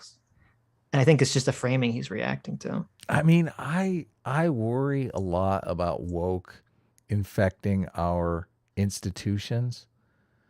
I kind of think Wall Street is insulated from communism taking over. I feel like that's like a high bar. Wall Street is all about fucking making money. Like it's so culturally off brand that it just, I'm not worried about that. There's an issue here, which is, I think you're right. I think Wall Street is insulated from communism, but they're not insulated from performative wokeness. No, but performative wokeness is not the problem. It's real wokeness. Well, no, performative wokeness is a problem because performative wokeness, it goes along with real wokeness. Performative wokeness is the companies saying, "Oh, we're going to come out against the Don't Say Gay bill. We're going to, say that we're Black Lives Matter, a pro Black Lives Matter corporation," because all the performative wokeness does is it gives real wokeness the operating space to continue pushing for the crazy shit that it's covering. You're right. It does give it cover, which is not a good thing. So, I think all this stuff matters and I think it's bad. I don't see it in this larger framework of conspiracy the way James does, I guess. I'm a believer in that, companies have to provide tangible value in the world. And it's like, we've done it long enough that it is well regulated, or that's always, I don't know if, it is regulated to some extent. Those quarterly reports have to come out, and of course corruption happens. There are the Enrons of the world, people who cook the books. There's the mortgage-backed security crisis that happened when they thought they had an asset that was worth something when it turned out to be worth some completely different number. There are all these things that can happen, but bottom line, I believe in the capitalist system because we're talking about reality. We're talking about a tangible, measurable thing. And, accounting scandals aside, your company has either sold so many widgets and made so much money off of those widgets every single quarter, or it hasn't. And, you can virtue signal about how, you have 17 black lesbians on your board. If those black lesbians aren't producing those quarterly reports, like sooner or later something has to give. And the bottom line is it's about profitability. Right. Well, we've also seen though that sometimes they do have the 17 black lesbians on their boards, and sometimes I'm sure they do. So sometimes they do start losing a bunch of money, and I don't know. I don't know that I buy into that stuff, to be honest. Well, it's just that when you say something has to give, what do you think gives first? Do you think the ideology gives and they bring back in people who are profitable, or do you think that the company gives and they just go under? I think we've seen examples of both in the past 5 years or so. I think generally the profitability matters first. Yes. I know we have the meme go woke, get woke, go broke. Right. And that is true to some degree, but I think that when what was it, the razor company? Yeah, the open question is if it's go broke, get woke is what's really going on. No, but when the question for me is okay, so when the razor company does the dumb Gillette, woke, I think. Yeah, when Gillette does the dumb woke shit, okay, it's I don't think that there's a person that's making these decisions at the head of Gillette who's doing this because they want to implement, neo-Marxism into the world. I think it's, it's popular now to virtue signal woke garbage. So we're going to do this and we're going to make a bunch of money from our ad campaign. And then it just ends up blowing up in their face. And then Gillette never talks about it again. I think that's what's more likely the situation. That's a perfect example of what I'm talking about, because I saw a thing where Gillette was competing against a Dollar Shave Club or something, which was a woke company, and a lot of people were buying into because they basically marketed the company on social responsibility and stuff. So Gillette was they're taking huge amounts of our market share. We have to do something about this. So the performative wokeness was an attempt to deal with a company that was already woke and killing it. Interesting. Right. I didn't know that aspect. Yeah. So, there's a lot of that I think is going on as well, which means basically bottom line is what's driving the ship. If a smaller company can come in and virtue signal better and then steal a huge market share, then all of a sudden the bigger companies are like, this is a real threat. Though hire some black lesbians. I want them on the board now. Right. Disney it's hard to tell because a lot of this all happens behind closed doors. Disney might be a counterexample of that because, originally with the parental rights bill, Disney was like, we're not going to comment on this. We have no comment on this, right? Or they gave some very mild criticism or something. And they had mutiny. And then you had a bunch of woke workers who were crying, but that's not really what affects things. Apparently, you had a bunch of investors, a bunch of money people involved in the company were crying about this to the CEO of Disney. And I guess the question is, who are those people and what's motivating them? Because that would seem to be a counterexample because it doesn't really make sense to me that they think Disney's going to lose money if they are silent on the parental rights bill. Really? That's bizarre. They're doing it to appease their workers. I don't even think they care about that. Right. So maybe this is where James is correct, and maybe this is where we're not giving him enough credit, is that whoever these people are that are investing in Disney, that have the ear of the CEO, that are whining about this bullshit, maybe those people are entirely captured by ideology first and foremost. Right. Like they're a big hedge fund manager and they say, listen, we own, $2 billion in Disney stock and we would like you to be, put out a statement on this. That could happen, but that's definitely, that's not some sort of systemic problem. I guess it is a systemic problem. It's just a different type. It's a social systemic problem, not an economic one. Just thinking about it for a second, before the couple of years before Elon Musk bought Twitter, was Twitter ever profitable? I don't know that. They always had problems with profitability, I thought. Yeah. Well, Twitter kept getting worse and worse and worse, and it turned out that one VP of censorship or whatever was making $17 million, basically making the world a worse place. Oh yeah, that's major corruption right there. with Twitter, it took somebody coming in and hostile buying the company to make it better. Here's something from October. Twitter revenue rises 37% in third quarter, so they're definitely profitable. Okay. Well, Jack had a very interesting statement when Elon Musk bought Twitter, and it's funny because all the people on the left ignore this because Jack is seen as being more on the left than on the right, and he basically said Twitter has become beholden to Wall Street, and I think that's bad, and I'm glad that Elon is buying Twitter because I think we need to get it out of the hands of Wall Street. And so the question, and I guess this is the $1 million question, is, when you're talking about this lady who's paid all this money to censor Twitter and make Twitter worse, is the Wall Street investors who are making these decisions or forcing Twitter to make these decisions, is it ideologically based or is it money based? Since it's coming from Wall Street, I tend to think it's money based. I tend to think they're operating primarily from profit. But if it were money based, if Twitter's always had problems with profitability, you think after a few quarters they'd figure it out. Maybe not. They made $1 billion. Twitter made $1 billion in 3 months. So that's a lot of money. Maybe they are profitable.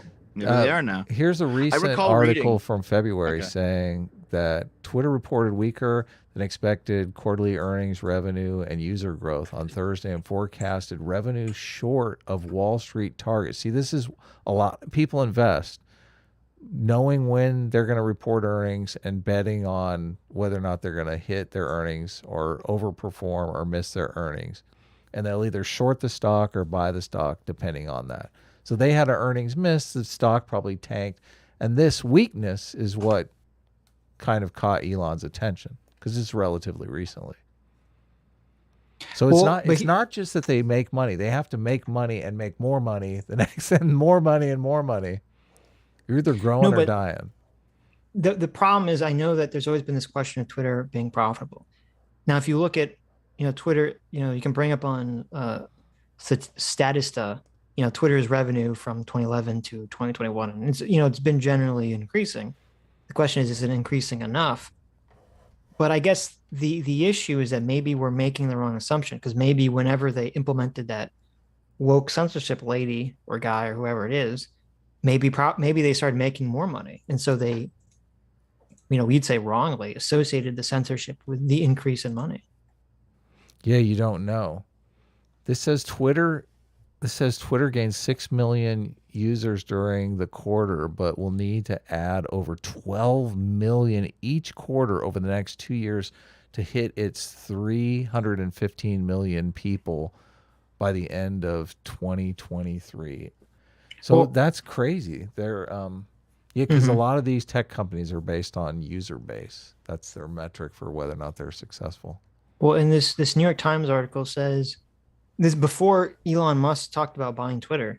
The first 3 months of this year, Twitter's revenue was $1.2 billion, which is up 16% from the previous year. And that was before Elon talked about buying Twitter. So okay. I don't know. Maybe Twitter was going on the up and up. They just to be clear, they're up year over year, but they missed what they reported last quarter that they were going to make. That was the earnings miss. They said they were going to make a certain amount of money, and they It says they're up 16% from the previous year, but they had predicted 20% growth. Right, so they were 4% shy of what they predicted. Right. Which obviously it runs a lot on psychology. So of course, if they would have guesstimated less last time, it could have been a big win. Right? Yeah, right. So I'm looking this up real quick. Twitter has posted a net loss every year except 2018 and 2019, when it made a profit of just over 1 billion. But it's 2022, so there's a couple more years in there. Well, that's the question. Did they implement the woke shit in 2017? And so they say, oh, we're going up in 2018, 2019. So this woke stuff is helping us. Maybe. I wonder. And then they can rationalize and say, oh, the reason we went down in 2021 is because of COVID, which, I mean, that wouldn't really make sense with Twitter, but yeah. I mean, this is so fascinating, because why do people get on Twitter? And I guess if you're, now I wonder if making it an ideological echo chamber is going to get you more users than making it politically diverse. You might get less users out of that. This is a really interesting question. No, I think it's actually unrelated. I think what it is that Twitter is highly addictive, and it's basically just a fucking crack house. Yes, I think that's true. And that has more to do with it than politics ever will. Yeah. But I think people could, I don't know, maybe, do people quit Twitter? I don't know. Maybe it's just, okay. Sure. I like the crack analogy. So, okay. So once they're hooked, they're hooked. Well, look at Sargon, though. Sargon quit Twitter, and look at how good he's doing. Well, he was banned from Twitter. Sure, right? Yeah, he quit Twitter. Yeah, but he didn't go back. He was banned, but here's the thing: he was still off He was still off it. He hasn't gone back. Is Elon going to reinstate his old account? Wouldn't that be fun? Elon, are you going to reinstate Carl? What's going on here? Wouldn't that? I actually applied for my original account to get back on there. Did you? How did you do that? Well, no, I applied. Haven't heard back yet, but I applied. Really? It's too soon. Well, why'd you do it so soon? Elon's not even in the door yet. Yeah, but my account's been banned for like 5 years. I don't fucking know what's gonna happen. Right now, they're just rejecting all those out of hand. What's the point of getting your old account back anyway? Well, it did have like 25,000 followers. Oh, what do you have now? Sargon had like 200,000 followers or something like that. Yeah. They're probably all dead accounts now, but who cares? At this point, though, Sargon basically, I asked him in private, he's like, listen, my life's much better now that I'm off Twitter. I'm not spending time doom scrolling. I'm working out. I have a business. I have a family. Things are great. It's like, that's true. Dude. That's all very true. Yeah. We should doom scrolling is a real thing. Yep. I discovered that I set my account to only look at the most recent tweets, so I'm not getting any algorithmic stuff. And you get to the end of the scroll. It's not eternal scrolling. Like, you run out. How cool is that? How do you do that?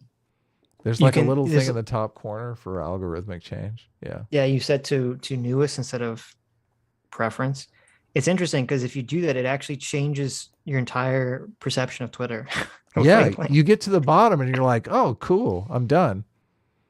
Well, no, but it's like I would go back and forth because if I had it on time, like I would miss a lot of the outrage that people, because like a lot of times, you wake up and there's some outrage that had happened while you were sleeping, or in the early mornings when I'm trying not to be on Twitter and trying to be productive. that I would miss when I'm on the latest, because people aren't gone. tweeting It's new tweets over. about it. It's already gone. But if I switch to the algorithm, everyone's still tweeting about it from this thing that happened like 8 hours ago. Yeah. So maybe I'll play around with it. I only turned it off and just forgot about it. I'm like so stoked when I get to the end of the feed. I'm like, okay, I'm over it. All right, all the heroin is gone now. I can chill. There you go. That have a high level of capital investment. Then we're not changing anything. Why can't they do that then? Because people aren't going to invest in their companies. So they don't own the world, is what you're saying. I'm saying that they already have a high amount of capital, but people aren't going to invest in funds that are underperforming other funds just because they're trying to win some. If they hold control over $20 trillion, there's $40 trillion. Well, the thing is, and this is again where I wish Destiny was more learned on the subject. I think they all use the ESG score. I don't think there's any investment firm that's anti-using the ESG score already.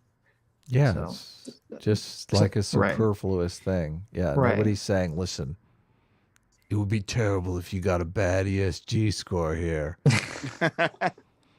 We're totally gonna fuck with you. $1 billion in the world total. They have half of that. I think that's enough to dictate pretty much any of that. What is this term? I'm glad. This is.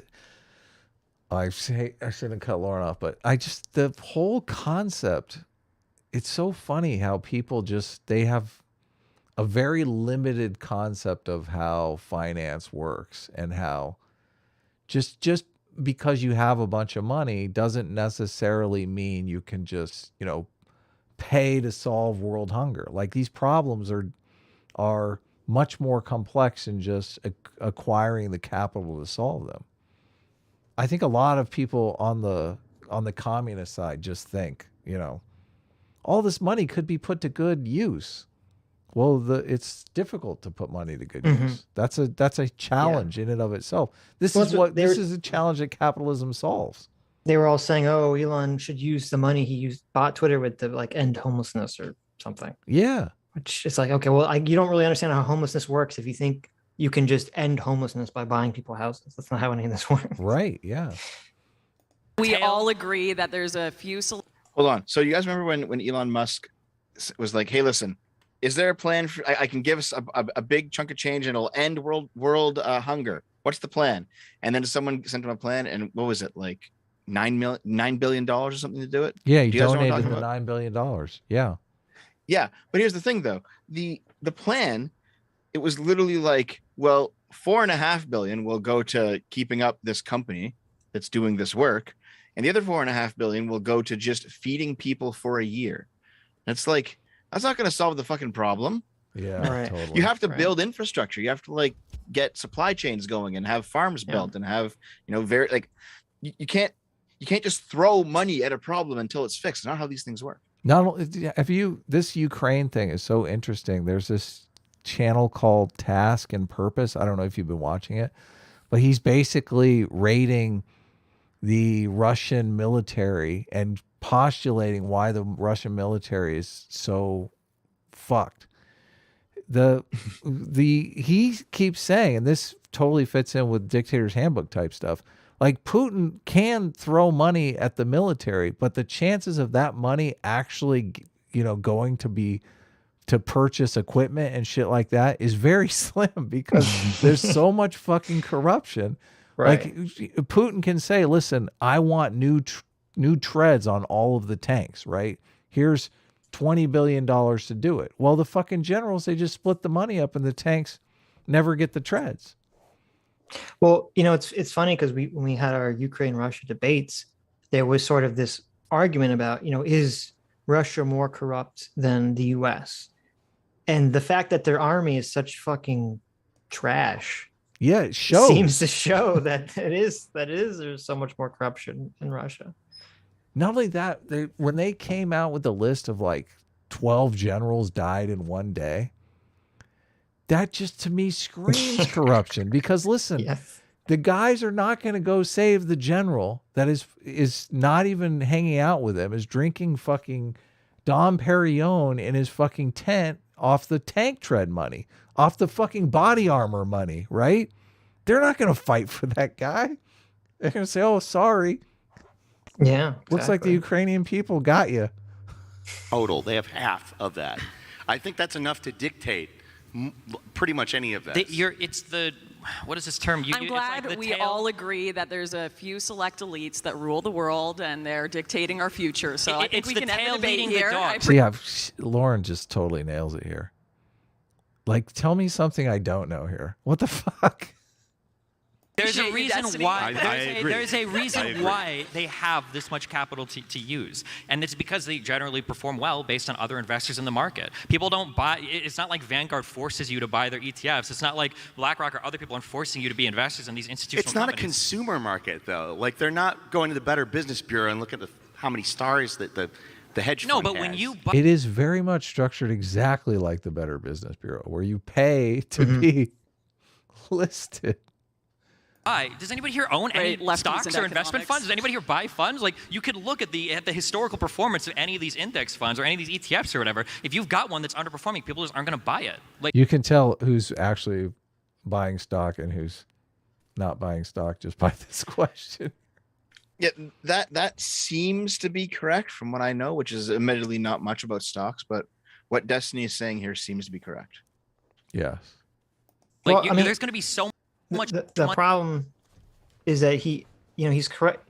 He's correct, and he even said this. He's correct about his general knowledge about how the stuff works, but he doesn't know. I mean, I wouldn't be surprised if he'd never heard the term ESG score before this conversation. Yeah. And so he's making assumptions about things that I think he's very wrong about when it comes to ESG scores and how all this stuff works.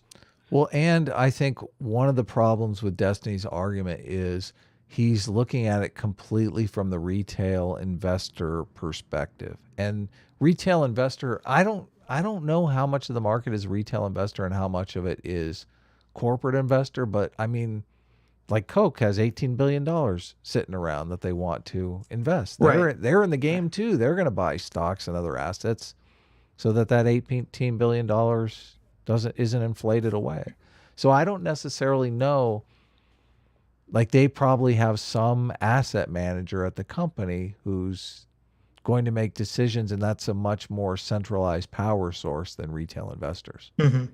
So money flowing into these types of investment opportunities. You don't think the concentration of capital, which yes does imply past success, you don't think that doesn't give them an advantage though in terms of where they are positionally? It could give them an advantage, but when they start acting in a way that is betraying the interests of the shareholders of these companies, I think you would see accordingly capital start to flow towards other investment firms.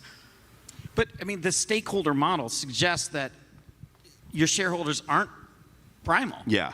Right? So you could get away with saying, hey, this is the kind of the new way we're doing things, so you've got to accept a lower return. And then people sell your fund. I mean, socially responsible investing has always been a meme. See, his problem is that the shareholder is not going to be supreme over these other stakeholders, which, I mean, Whose problem? Moderator. Oh. Well, but this which is why I agree with that, though. Right. But this is why I say this is where I think this is really a debate where Destiny's just reacting to the framing, because Destiny's right. If, a lot of these, highly rated, ESG companies were all tanking or whatever, and BlackRock says to its investors, yeah, we're losing you money, but it's for the good of the world. Right. They're going to say, fuck off. Give me my money. Yeah, that's why I'm saying that's not happening. That's why I look at this more like, no, ESG stuff is a fucking scam, because if it's an index fund, so it just has to match whatever the market does. And if, most of the market is highly ESG rated, then obviously it's always going to, obviously it's going to be fine.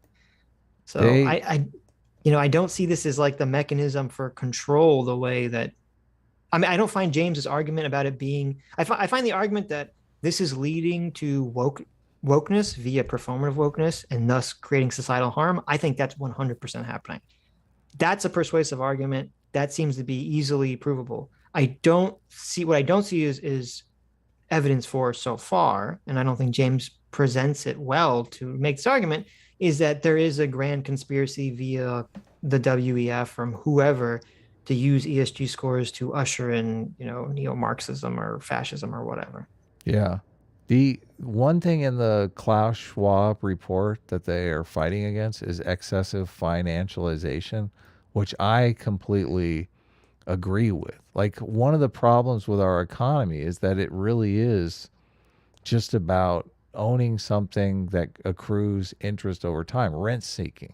Sooner or later, somebody has to go out and fucking build something, make something. Like, you have to add value to the economy. You can't, this whole idea of just financial products, we're all going to live off of financial products, seems that's not Pollyanna to me. I mean, that's not a realistic future. People like you can call your investment guy. It's like I want to invest in something social, and they'll give you like, oh, we'll go buy 10 shares of this like green energy company or whatever. This has always been a thing that's existed in investment markets. But the idea that they would start to return worse performances over time for their funds, and everybody would just accept it. I mean, at that point, that means everybody's bought into the concept anyway. But I just don't see anybody managing their portfolio being like, I could buy SPY, I could buy VO, but I'm going to buy this other fund that only has like a 4% year-over-year return, but it's because they're socially responsible. Like, I don't see a lot of people doing that with their 401ks. I believe there are a lot of things you don't see. Ooh, oh man, oh shit. I think the issue is that I think a lot of people. What were you saying about Destiny being mean? Sitch? Oh no, I just said Destiny. I said Destiny started it. Oh, I guess you're right. That's all I said. He's throwing punches. He's like, punch me, motherfucker. Punch you back. Here's I think that the big problem with James Lindsay and also a lot of other people who have these kind of conversations. They have what's it called? Autism. Oh my goodness. Oh, I'm sorry. Are you allowed to say that? That's not what I was going to say. Okay. What were you that didn't seem like a very socially responsible comment, Sitch. I wasn't saying that's what I'm dropping your ESG score. That's what Dev was going to say. Okay. Because I have such a low opinion of Dev. I know he's so bigoted against, neurodivergent people. So they have what's called a just so theory. And the idea is it's just a grand theory about the nature of reality. And everything just happens to fit into it. And they have an explanation for everything. And I mean, that's fine if it's true, but it's never true. There's always like some other thing happening that they're not accounting for. There's always some other influence or some other point of view that they haven't seen yet.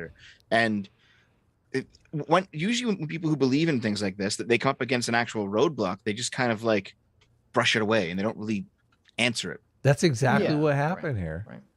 No, I think you're 100% right. And that's why I said I think James is looking for the magic bullet here. And this is the magic connective bullet to explain corporations going woke. But I think he's relying on it too heavily. Because when you have these very large social and cultural changes, it's really a bunch of different factors all happening simultaneously at the same time that's producing the result. It's not like one thing just happening. Yeah, look at all these. Someone in the chat's like, also Shred Paradox is literally a Destiny simp. I'm not a Destiny simp. I like some of his content. You're a Destiny simp, really? I watch his stuff. Yeah, really. I thought you used to be anti-Destiny. What happened? No, I was never anti-Destiny. I thought you were. No. Okay. I'm anti-Vosh. Well, that's easy. Yeah. For anyone to be anti-Vosh. No, I agree with Destiny a fair amount, but I'm not a simp. Thou shalt not simp, chat. Yeah, of course. What was you called me out for simping the other day? What was that all about, Dev? Wait, did I? Yeah, you were like trolling through my old tweets, and you retweeted. I tweeted something about AOC is hot or Amber Heard was hot or something, and you were like, "Oh, look at this." Right. Oh, I remember that now. Okay, you're like, "Got what was him." actually happening? When did you join the SJW side? Trying to get me canceled or something? Yeah, that was from 2020. That old tweet. Yeah. So basically, I had that thread saved for a different reason for another video. You saved it. Look at shit. Yeah. Saw Adam simping and he's like, saved. Oh, no, hold on. I have a stalker, guys. No, I have a stalker. No, that's not what I mean. Yeah. Okay, so I saved the thread for a different purpose. And it's going to go in a video soon. To masturbate to the AOC picture? But now you're calling me out in a video? No. No. So the part of the thread that you weren't involved in, Adam, okay. I was saving that later. for something. Yeah. I was like, oh. So you're an opportunist.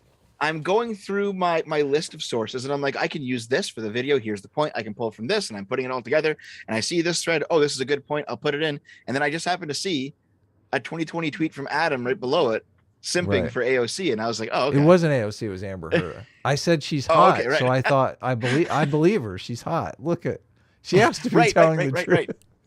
Right. Yeah, obviously. I was getting ready for my my weekly Wednesday show that everyone should watch with Lilith. We were doing Johnny Depp, so that's what I was doing. Yeah. Okay. Amber Turd has not won my heart, guys. Don't worry. Okay. You guys are safe. I think the trial has really turned my feeling. We covered it on our Tuesday stream on the first day of the trial, which obviously I was open-minded on which way it was going to go, but I think Johnny Depp is kind of destroying her right now. So, have you seen the clown compilations with like the Wii music in the background? Yes. Yeah, those are very funny. Yeah, where like Johnny Depp is just laughing. He's laughing in the courtroom as the guy objects to his own question. Well, here's a super weird thing, because unlike Kyle Rittenhouse, I don't care enough to like watch the actual trial. I've just been seeing these compilations, and it's super weird because it's 100% two movies. Because like the mainstream media is all like Johnny Depp's crazy, poor Amber Heard, totally. And then all the compilations and all sort of the media that I consume is all like Amber Heard is a fucking horrible piece of shit abuser, and Johnny Depp is destroying her in court. So I'm kind of curious to see where this is all going to end up, which movie is going to be predictive. Yeah, I think Johnny Depp is probably going to come out on top here. Even if he doesn't win the defamation trial, I think his ultimate goal was to at least get his side of the story out there, which I think has been somewhat of a success. But I guess if you're not seeing it in mainstream media, maybe it hasn't really been. It doesn't matter. Well, I don't know. I'm assuming, because a lot of people were like, the narrative has changed in the mainstream media, which is always a sign of something, which is that it changed from Johnny Depp is the evil abuser to why is Johnny Depp doing this? This isn't helping him, which is a slight change, but that's important because it says maybe there is some groundbreaking there. And I'm assuming what happened was that's good. Johnny Depp was, Hollywood's ultra woke. And I'm sure that a lot of people in Hollywood were like, oh, we're not going to hire you because you were Me Too, #MeToo, because you were an abuser or something. So, maybe he doesn't have to, he doesn't have to change the mind of the press. He just has to change the mind of whatever agents are making it. Producers. Yeah, exactly. He wants to get back to work. He wants to stop being blacklisted. Yeah. Yeah, it's so weird. He is a great actor, and I mean, he's just seems like a very likable guy from all the stuff that's coming out. I love the fact. So, in the very beginning, one of the first guys to testify was this artist friend of his that he just set up in one of the penthouses. He's like, "Yeah, you just paint. We're gonna have a show, and I'm gonna sell all these paintings to celebrities." That's why Adam likes him. He's like, "This is the dream." It's so fucking cool. I know, as an artist myself, it's like it's every artist's dream. But the guy, I mean, it's so obvious that, he just wanted to move his drug buddy. I mean, obviously, I don't know that they were ever going to sell those paintings. That's Adam's dream, is to be a drug front for some famous celebrity through his art. I mean, come on. It's about having fun, isn't it? That's right. Is that so bad? Life is about. Come on, you need an adventure, Sitch. There you go. I'm not saying it's wrong. Okay, I'm not saying it's bad. Yeah, there's a lot of cool shit that's come out of the trial. So I've listened to quite a few episodes. Just put it on while I'm drawing. So. People just don't understand anything about investing, anything about finance, anything about how these companies work.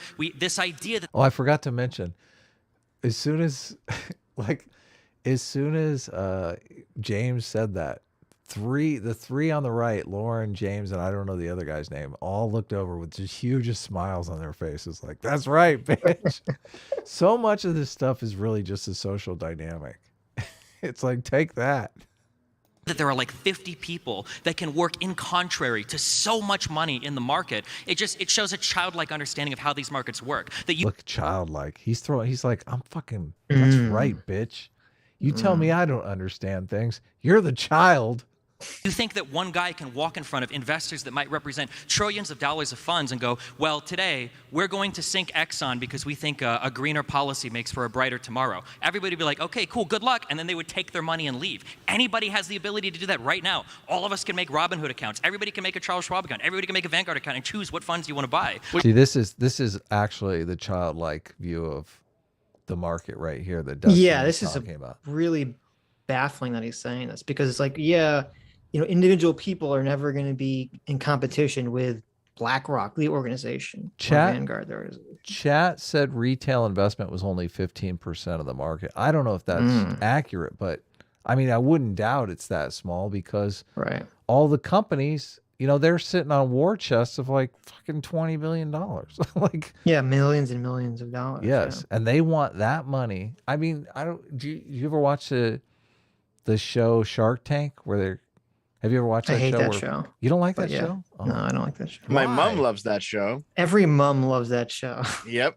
I mean, that show's pretty fascinating, but I hate that show. The analogy that Mr. Wonderful talks about how he wants his money always to be making money, that is the Wall Street mindset. It's like my money needs to be making money. I don't want my money, sitting in an account earning interest. I want my money to be invested in the companies of the future. So that's a great attitude to have, really. I mean, that's how we get the innovation that makes the future possible. Sure. For centuries, money was tied up in just rent-seeking behavior, like owning people, making them, subjugating them for yourself. I think technological development is way better.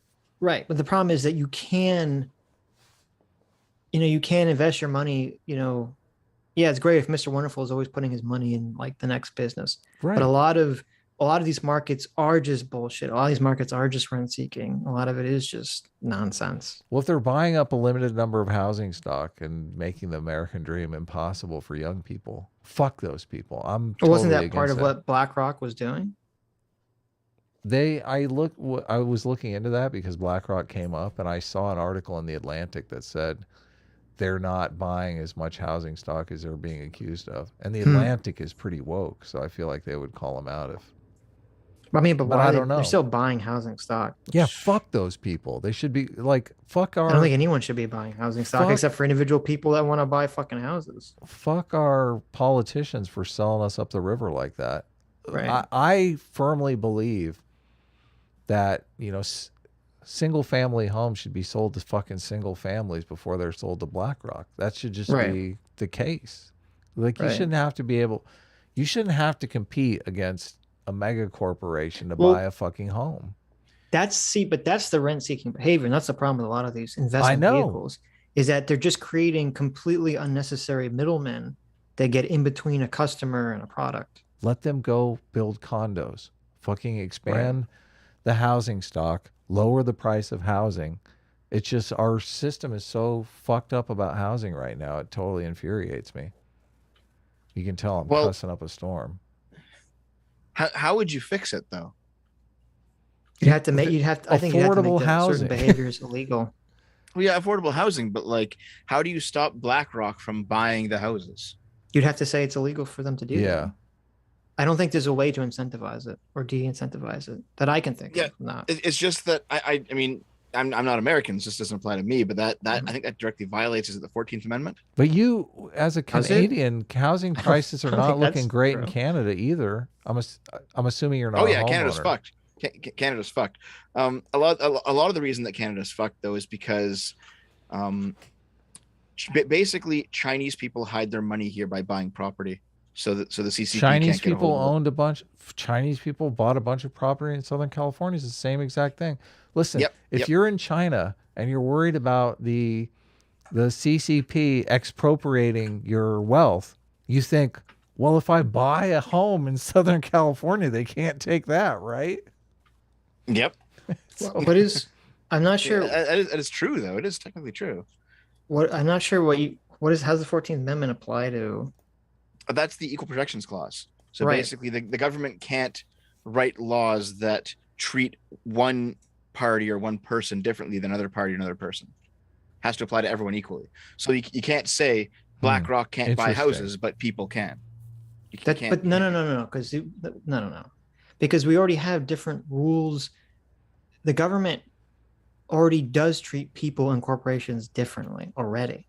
I mean, that's the entire point of incorporating is to remove liability and to get different treatment under the law and under the tax code for yourself. Right. I think one of the reasons that it's not being attempted, or there's no political will to do it, is because like a law like that, before it finally like really settles down, it'll go through a bunch of constitutional challenges basically, and it will probably rely on the 14th Amendment. That's something that I've looked into, is like, why is it that they just make it illegal for certain groups to not be able to buy this kind of property? And then the more I looked into it, the more it was like 14th Amendment. Well, I don't think it has anything. Don't want to like.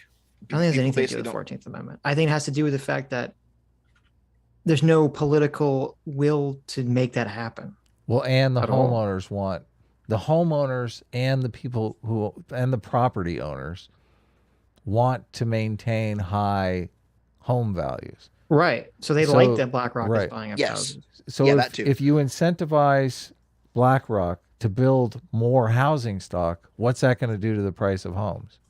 They're going to come down, right? Mm-hmm. Then that's so people know, the bums know they're going to get thrown out of office as soon as people are like, my home is worth half of what it was worth last year. There's also so poor people need a place to live, and in other countries they would just build apartment blocks, so they'd be cheaper, they'd be more space efficient, and then you have more land for say single unit housing. But the problem is lots of people don't like to see a giant apartment block in their neighborhood, so that's where they start voting for certain zoning laws, and now everything has to be a house. And if everything has to be a house, then poor people have to live in houses, and so there has to be basically these tiny shacks that have to be rented out to these people because they can't afford them because they're poor, and that is what also snowballs this. So honestly, I think if you just went into fucking these massive urban sprawl areas of LA, bulldoze some shit, build some apartment blocks, and everyone would be happy except for the people like BlackRock.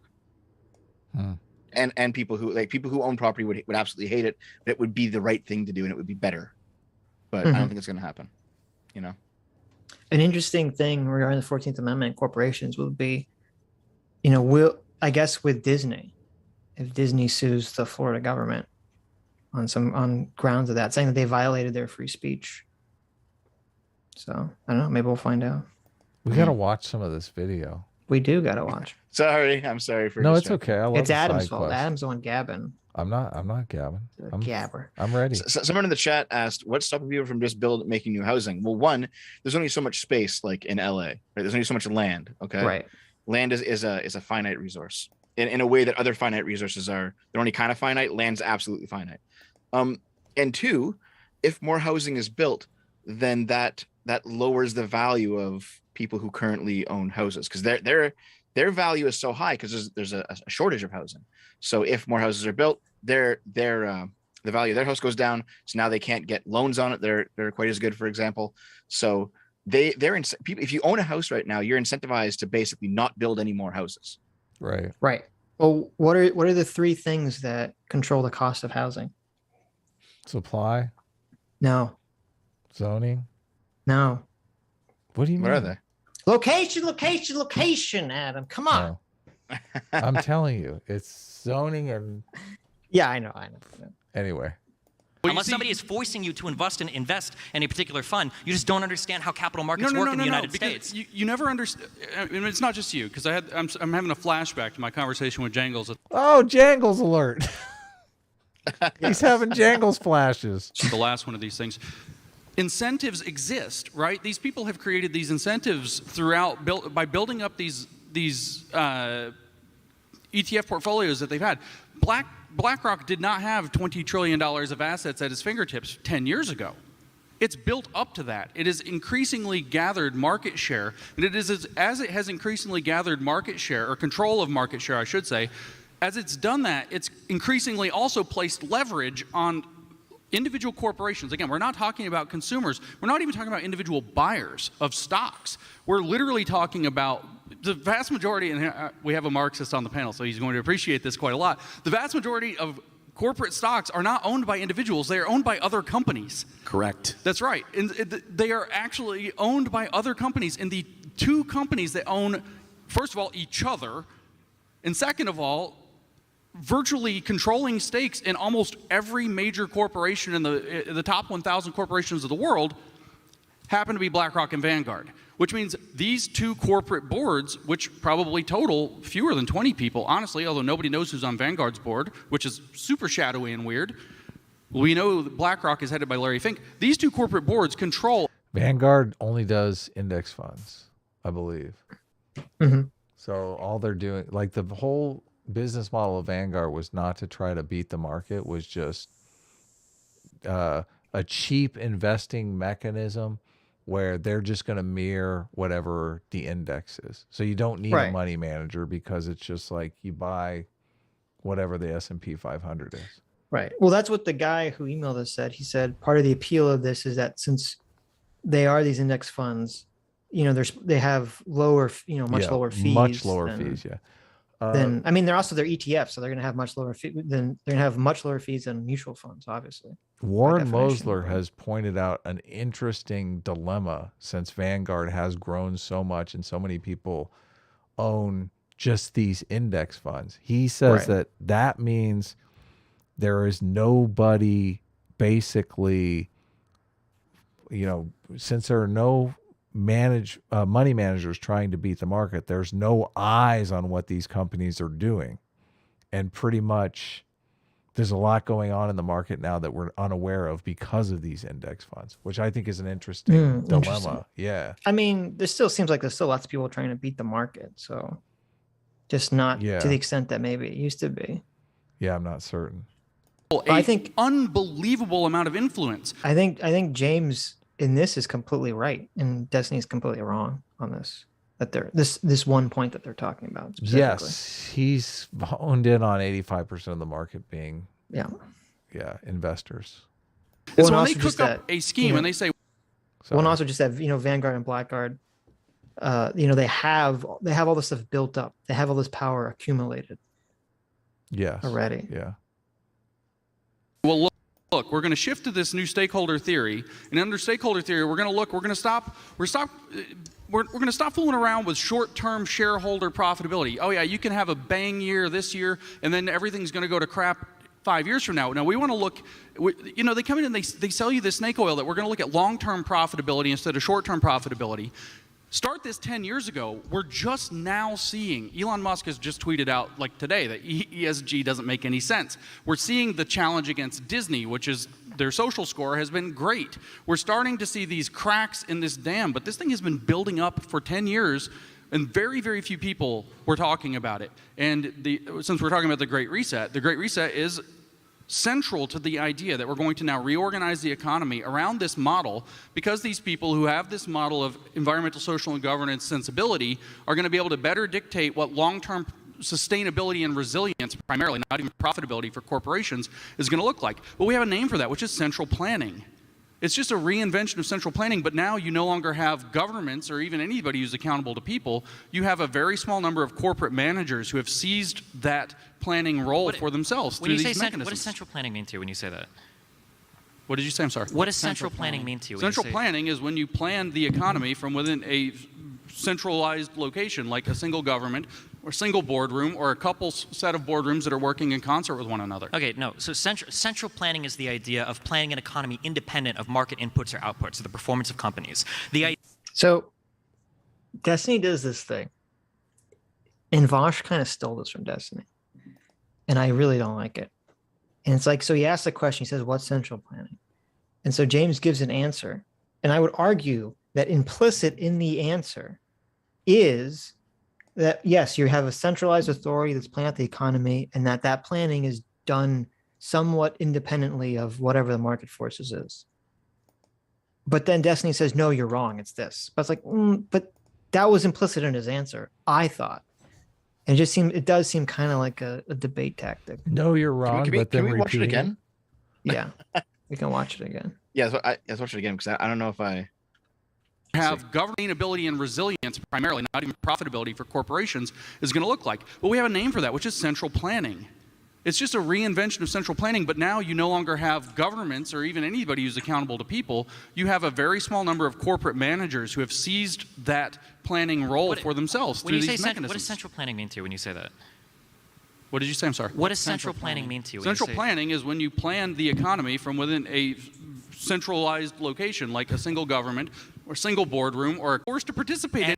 So, and also I think there's another issue here too, which is that central planning doesn't necessarily mean they're going to ignore the inputs and outputs either. It depends. Like generally when we think of central planning, we think of it from like the communist perspective, and the communist perspective is not motivated around increasing, the well-being of the market necessarily. It's more about, we need to create, equity for the workers and for the people and blah, blah, blah, blah, blah. So maybe cheap bread.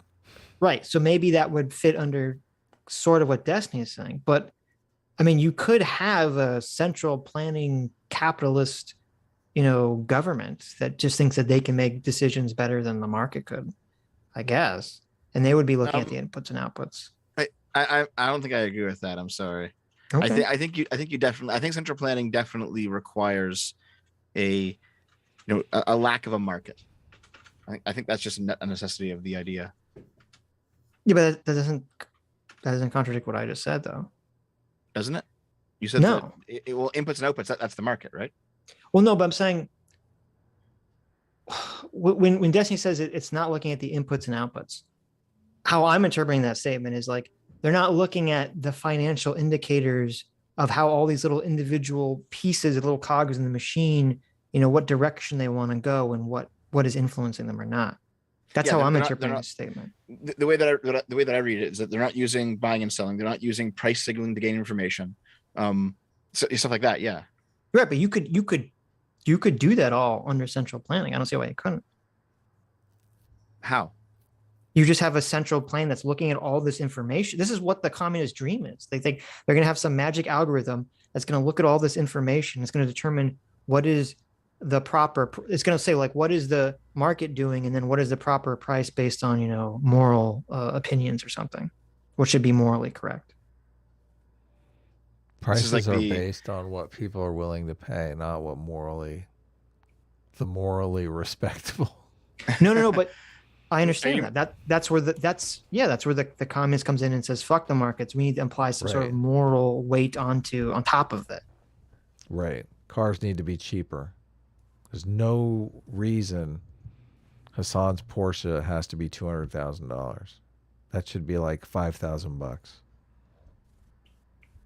Well, so you could have a central planning that says like, oh, in order to, prevent market shocks, okay, the government is going to now dictate, the housing market or whatever. It's going to, start looking at these things, but they're still going to be looking at like, they could still in theory say, oh, we're looking at, what is the supply of the house? What is the demand for the housing market? Blah, blah, blah, blah, blah. That's what I'm saying. I feel like both James and Destiny could be right in how they're defining this. It depends on what they're talking about specifically.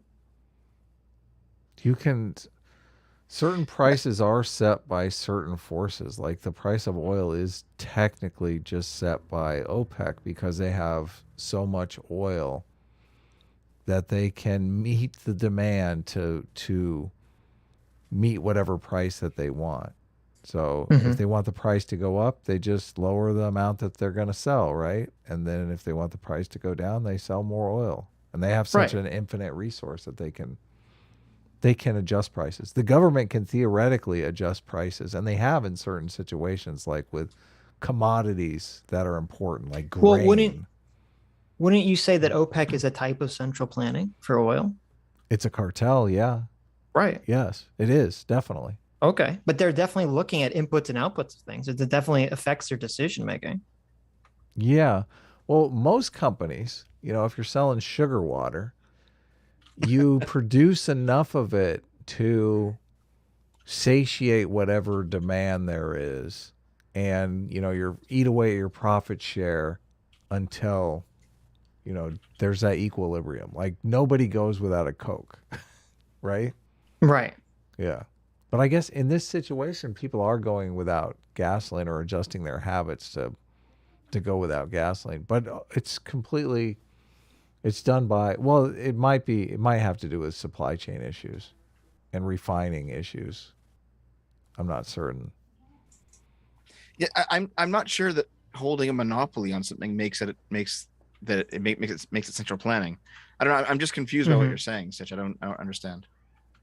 Well, I said it depends. When you say central planning, okay, are you talking about that the government is essentially dictating the market, or are you talking about, as I thought James was talking about, that there's like some cabal of people who are dictating the market, and that they're dictating the market not based on some, supply and demand necessarily, based on some moral principle? Let's be Wikipedia warriors again. Okay. Real quick. A planned economy is a type of economic system where investment, production, and the allocation of capital goods takes place according to economy-wide economic plans and production plans. Planned economy may use centralized or decentralized participatory or Soviet-type forms of planning. Okay, that agrees with what I said. Planned economies contrast with unplanned economies, specifically market economies, where autonomous firms operating in markets make decisions about market economies. The problem with planned economies historically is like Mao will come out and say, listen, I want to sell steel on the open market, so we need a steel industry. You guys start producing this much steel every month so I can sell it. And they order people to fucking do that or die. So if all of a sudden they're in a situation where, normally people like steel companies develop because someone sees an opportunity and exploits it. So you can't just make opportunities come out of thin air. And I think the steel example actually did happen, and you had a bunch of people that were like melting down whatever they could to produce the number of steel that Mao demanded or whatever, which is just, that's not a good way to run an economy. It seems like in a market economy, if there's demand for a thing, people will buy it. And if, for example, it turns out that there's demand, but the price is too high, then they'll sell less. They can adjust the price because they see their sales numbers, and they'll be able to go, okay, well, we could have sold more, but so you have to lower the price. And like these things kind of reach that equilibrium on their own.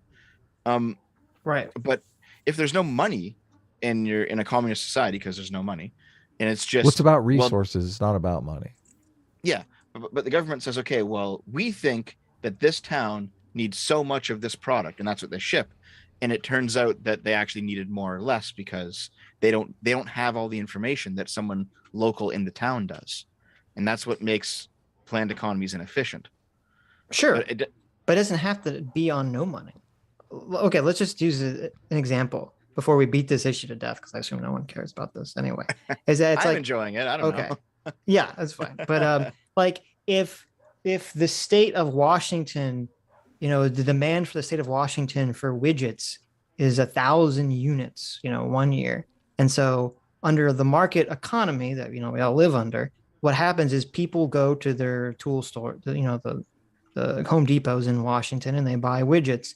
And Home Depot is on the ground. They're saying, okay, consumers want these many widgets. We predict that they're going to want this many widgets in the future. So then they order that many widgets, right? That's, generally how this is going to work in a very simplified manner.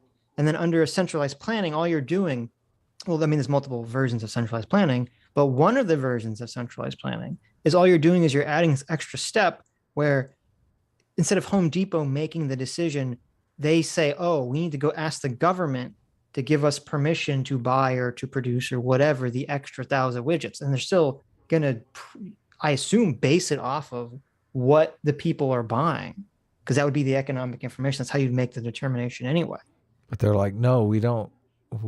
Fuck the widget people. We need some other resource. So they're like, they divert the resources. The problem and the inefficiency that you were talking about with the centralized plan. Right. And so I guess I'm saying is Destiny, in my opinion, Destiny shouldn't have said, no, you're wrong. This is what it is. He should have said, that's true, but also this element is part of centralized planning.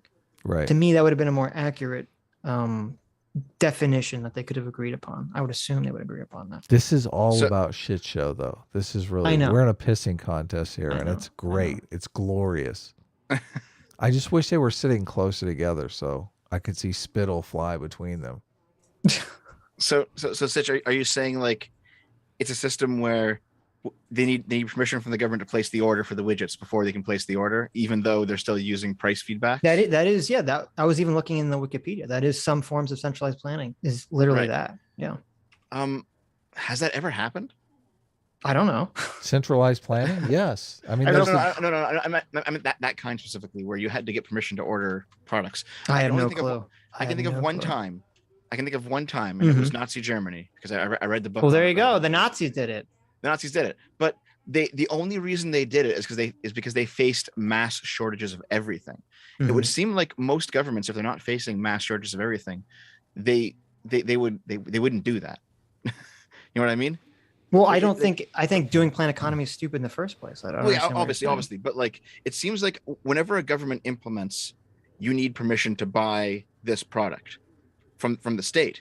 They're doing it because of mass shortages. Like I don't know if you saw recently, there was like those on some gas pumps, like you only buy so much gas here in one trip. I see what you're saying.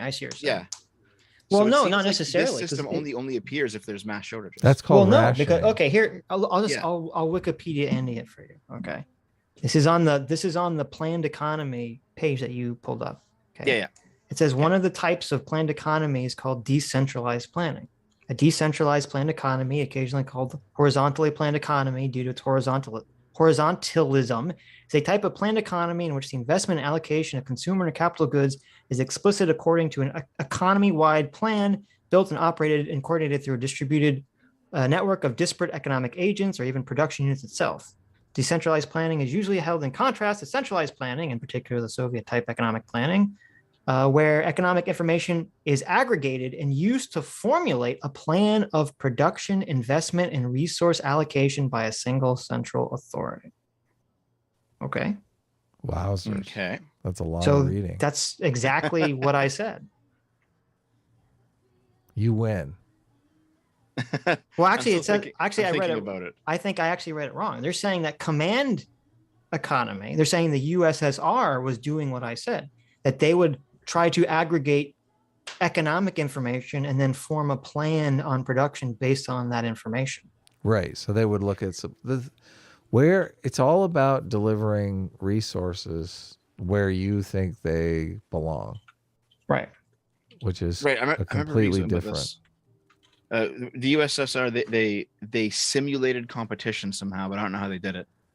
They didn't have actual competition, but they simulated it. Right. But I don't know how they did it. I don't remember. It's been a while since I've read up on that. Well, it feels like with a lot of this planned economy stuff, they're adding extra steps for bizarre moral reasons that make everything complicated and crappier and slower to respond and dumber. They're trying to curb corporate greed. They're saying, listen, right, the corporations are greedy, getting rich off of this. Just lower the price of gas. That's where they're at. They're like, listen, you're not charging $6 a gallon for gasoline. You're charging $4. There you go. Done. Okay. That's the way planned economies always happen. They start with price controls or rent control or whatever. They're trying to solve a problem. And through coercion, let's jump back. The problem is that when you talk about Vanguard, let's jump back a bit in the video just to see what they were talking about, because we kind of went down a rabbit hole here. Okay. Let's hop back a little. We only have an hour left, Devin. I mean, you're free to go whenever you want. Yeah. So no, he means an hour. No, he means an hour in the video. Not we have an hour. We have 4. But we have an hour left on the video, though. I mean, right. If we listen we're progressing through this video very slowly. If we listen an hour straight without any commentary whatsoever, we'd still be here in an hour. So do you want me to step out? No. Distract you. No, I'm just saying we could just barrel forward. We're at the point where they're like yelling at one another. But I mean, if you want to back it up, go ahead. You want to back it up 4 Look minutes at this or passive aggressive. Listen, we're not toxic. Let's just back it. Here, Dev, okay? you missed a lot in the beginning. Let's just start the video over. I just noticed your video is called "Talking to Lauren Southern." Was she here earlier? Yeah. Oh, that's cool. You missed. We talked to her for some period of time and didn't watch the video. So. Yeah, that's why. Okay. That's why we're running behind. Yeah. Oh, I see. Yeah, it makes sense. Man, I've been trying to get a hold of her to do a stream or something, and I don't even think she knows I exist. Oh, really? Ha! Get fucked. I mean, would you like us to put in a good word? I'd appreciate it if you don't mind. Okay. I'll say, hey, I have a friend. I just want you to know he exists. Thanks. Yes. I'll take it the rest of the way. Thank you. Where you talk about BlackRock being these massive institutional investors, it's not just 20 people that are making these decisions. It's 20 people that are representing the shareholders of that company. That's how they have that money. That's how they get that capital. It's from people buying into their investment funds. And if they were to start tanking some of the companies that they're, I guess, investing in because of the ESG scores, that money is going to shift. Capital markets are some of the most liquid, efficient markets across the entire world. There's no way you can just pull the wool over everybody's eyes and say, well, this is happening and there's nothing you can do about it. That money will flow to other places incredibly quickly. I don't know how old you were, Stephen, in 2008 when we figured out that they pulled the wool over literally everybody's eyes about mortgage-backed securities, which is literally exactly the same problem, but maybe you don't remember that.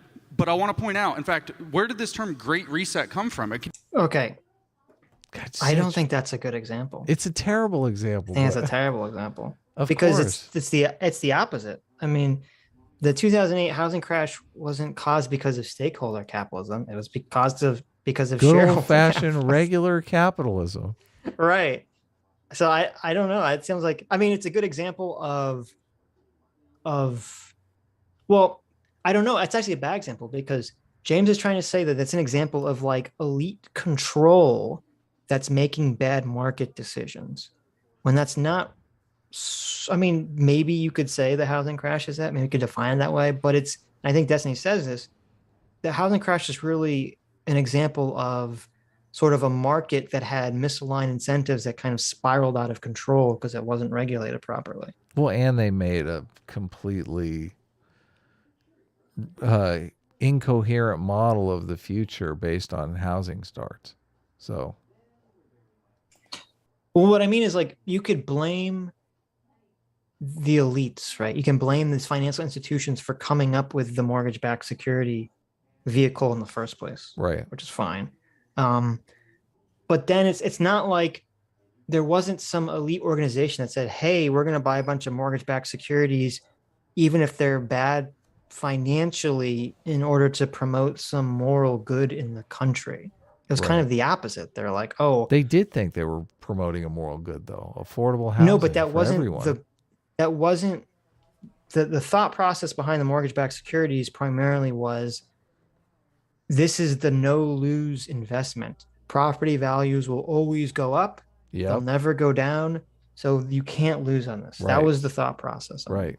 It wasn't based on some moral component. Here's my $18 billion. Right. And then all of a sudden, whoops. Yeah, right.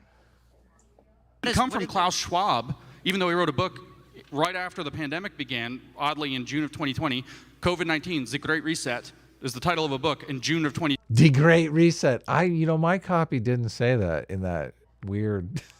It didn't say it in an accent. The Great Reset. 2020, which is really fast. We're going to change the whole world based on COVID. 2 months after it came out, we now know we have to change the whole world. It's a little weird, but the actual word, the Great Reset, was in a book by Richard Florida from 2010 called The Great Reset. Turns out Klaus wasn't that creative, and he maybe plagiarized that idea. And Richard Florida looked at what happened when these mortgage-backed securities collapsed, and he was like, well, we've got to completely reorganize the economy, and we have to completely reorganize what we think in terms of living spaces. We have to have these new cities. We need to concentrate people into smaller locations, et cetera. He had a whole roadmap for what a sustainable and resilient housing market, but also world in which that housing market is embedded, is placed. And we have to have a great reset of the economy. Then all of a sudden, you start having this shift through what used to be corporate responsibility, social responsibility, environmental responsibility, and all of a sudden you start having a very small number of very high-level elites start dictating in the banking industry, which got bailed out on ridiculous, maybe $30 trillion of assets, which they lied. All of this is just the ramble right here. None of this is pertinent to the Wait, let me go back topic. like 20 seconds. You have to go. It's sorry. All of this is just incoherent ramble. No. Listen, I like to give people more credit. Completely unimportant nonsense. I'm gonna give him more credit. When we have to have a great reset of the economy, then all of a sudden you start having this shift through what used to be corporate responsibility, social responsibility, environmental responsibility, and all of a sudden you start having a very small number of very high-level elites start dictating in the banking industry, which got bailed out on ridiculous, maybe $30 trillion of assets, which they lied to the public and told us it was far less than that, and started to build this thing that exactly by which you fleece the entire population into, oh, these banks are the good guys now. They actually are, look how responsible they are. They're doing all this woke stuff. They care about gays and lesbians. They're obviously the good guys. They have a gay flag flying outside of Goldman Sachs now, so they're obviously not doing anything evil at all. And, literally, this is how they did this. They convinced people that they had the right side of all of these social and environmental issues. And I find it really funny that, literally here I am arguing with a leftist about centralized power and the corruption of markets. That you can't see that literally the Occupy Wall Street movement was the first thing they crushed when they started to forge this unholy alliance between the big banks and the big government. So it's weird because he said two things there, which is, I agree that, and this is what we were saying, that a lot of this ESG stuff is just performative wokeness, is just to tell people, hey, we're good. Trust in the bank. We have, the trans flag outside our window, blah, blah, blah, blah, blah. And it's all just a ruse, essentially, to cover up all the terrible shit that they're still doing. But I thought James was kind of arguing the opposite of that. I thought he was saying that they're true believers, that this isn't performative wokeness. Interesting. Nice catch. I'm a little confused exactly to what he's arguing for. So now he's saying it's performative wokeness, and before I don't know what he's saying. Real exactly. Wokeness. Right. Yeah, that just seemed like a ramble to me. I don't necessarily know that I could pull a cohesive argument out of that. Well, I think the first part of his statement was he was trying to attach stakeholder capitalism to the housing crash, which that doesn't make any sense to me at all. Those are completely not related whatsoever. And in fact, I think a lot of the reason stakeholder capitalism started to become popular was in response to the housing crash. Right. Saying, the shareholder stuff where we just kind of narrowly focus on short-term profits is what caused the housing crash and needs to be changed. Right. We need to think more long-term about these situations. We can't have a financial system that's so fragile and so easily manipulated.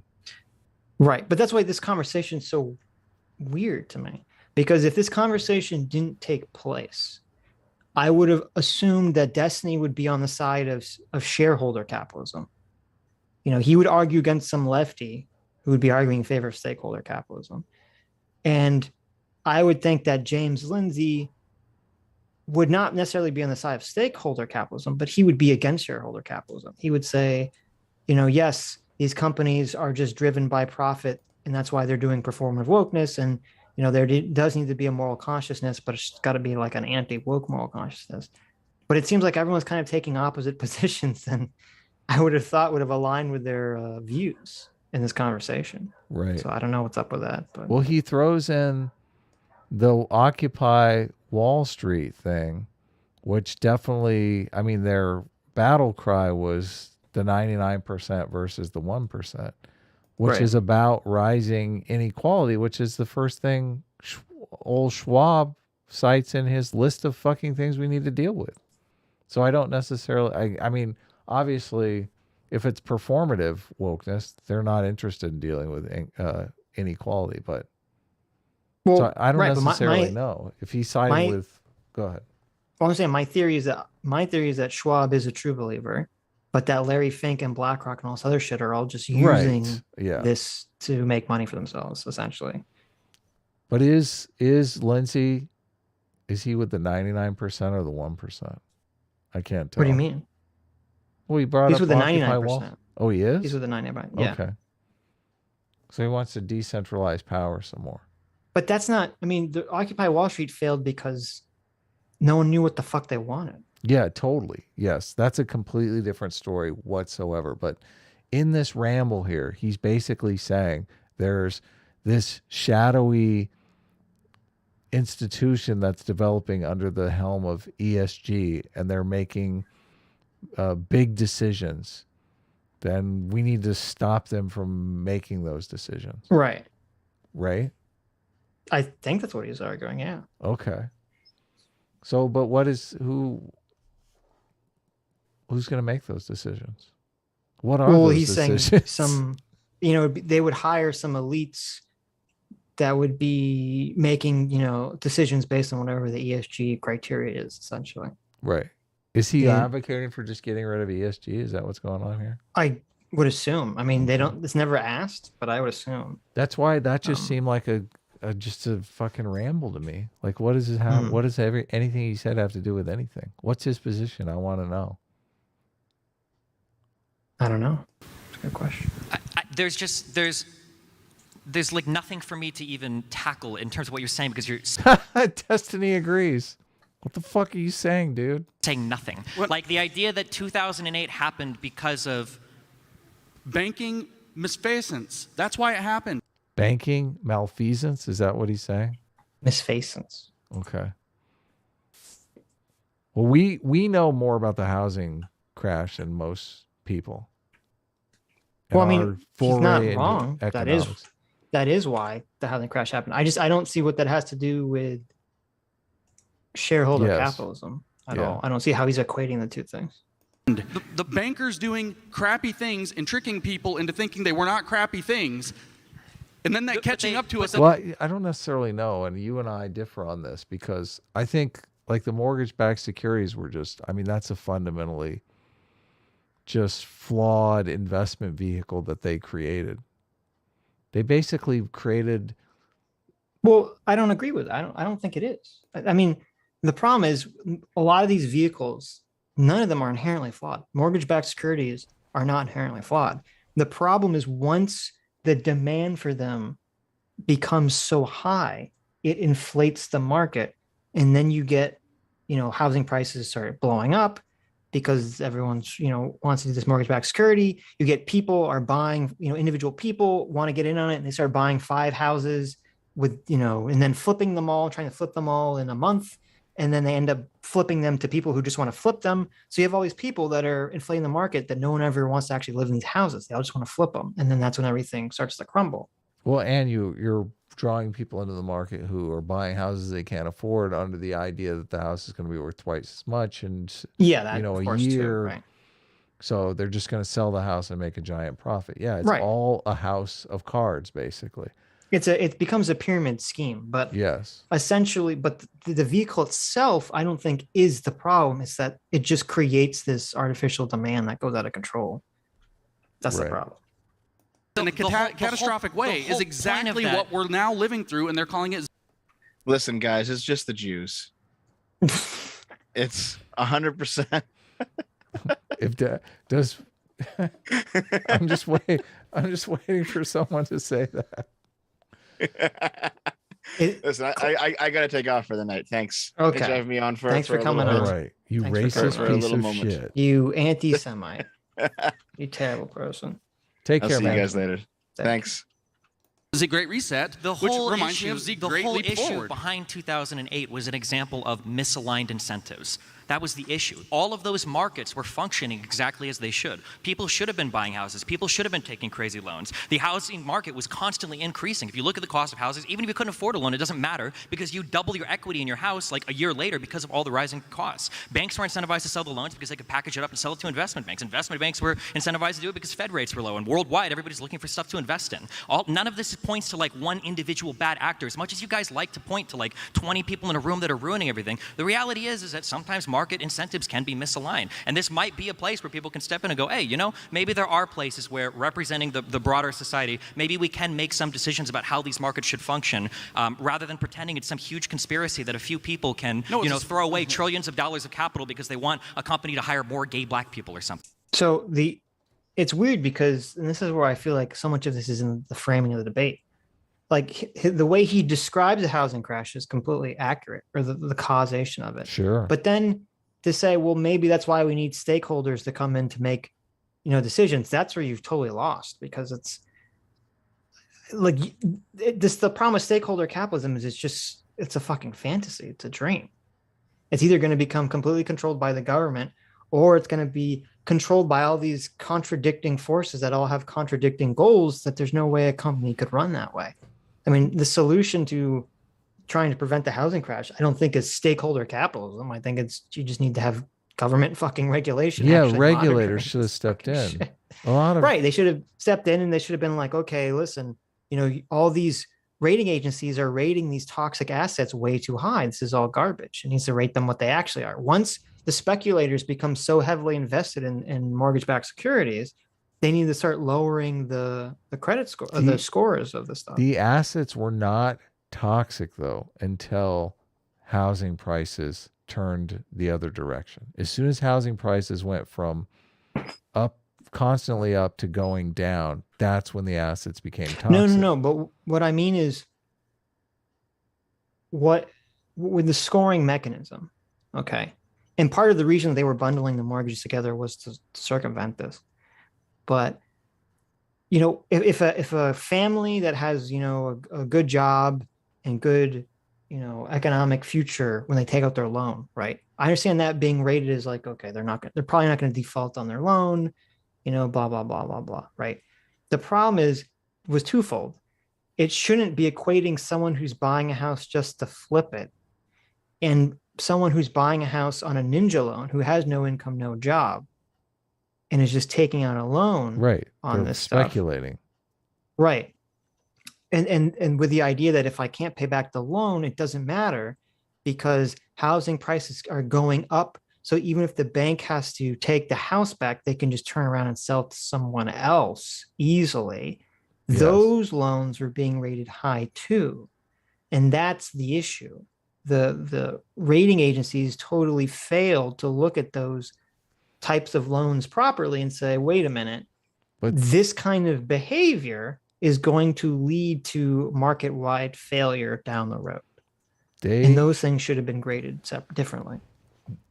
They rated the assets based on a model that housing prices never go down. Right. And that's stupid. And as soon as housing prices went down, the model broke and the ratings weren't accurate anymore. Right. Yeah. Yeah, but what I'm saying is I cannot believe that no one in the rating agencies could foresee this, knew that this wasn't a problem. Yeah, it's financial. Housing prices can't go up forever. Right. I think that's the financial malfeasance. It's ridiculous. Right. Yeah, it's totally ridiculous. Right. But I don't think stakeholder capitalism would fucking change any of that whatsoever. No. Stakeholder capitalism would be completely immaterial. What you need is a regulatory body that's going to be like... Yes. This is the thing, because... I mean, crypto is kind of the same thing as going on, where you have this asset class that everyone is basically betting on, that is, maybe it lasts, maybe it doesn't. So, well, that depends, how is crypto not different than mortgage-backed securities? Listen, crypto's looking worse. You're looking for an investment, yeah, because there's no underlying asset. There's no underlying asset. You're looking. There's a bunch of money in the world. People have made money. People have developed, products and services, sold those products and services. Now they're sitting on their nest egg and they want their nest egg to earn interest. Mm-hmm. So they're looking for investment opportunities. The bank's job is basically to take the people with money and say, hey, I got an investment opportunity for you here. A mortgage-backed security. Here you go. We sell houses and we make money off of people paying interest on their home loan, right? What is the next thing for the person that has money that is going to earn them money? I mean, well, the thing with crypto is, I don't know. It's highly dependent on, like, the problem with the mortgage-backed securities is that these financial institutions, since they saw it as the sure thing, they were so heavily invested in these specific vehicles. It's a safe bet. Yeah, exactly. Right. So much so that when the market changed, it just collapsed everything on top of it. I'm assuming, I could be wrong here, but I'm assuming that financial institutions that are investing in crypto do not think it's a sure thing like the housing market, and thus are being more responsible with their investment, so that if crypto goes belly up, sure, it'll hurt the economy, but it won't cause a fucking catastrophic systemic, collapse the way the housing crash did. Yeah.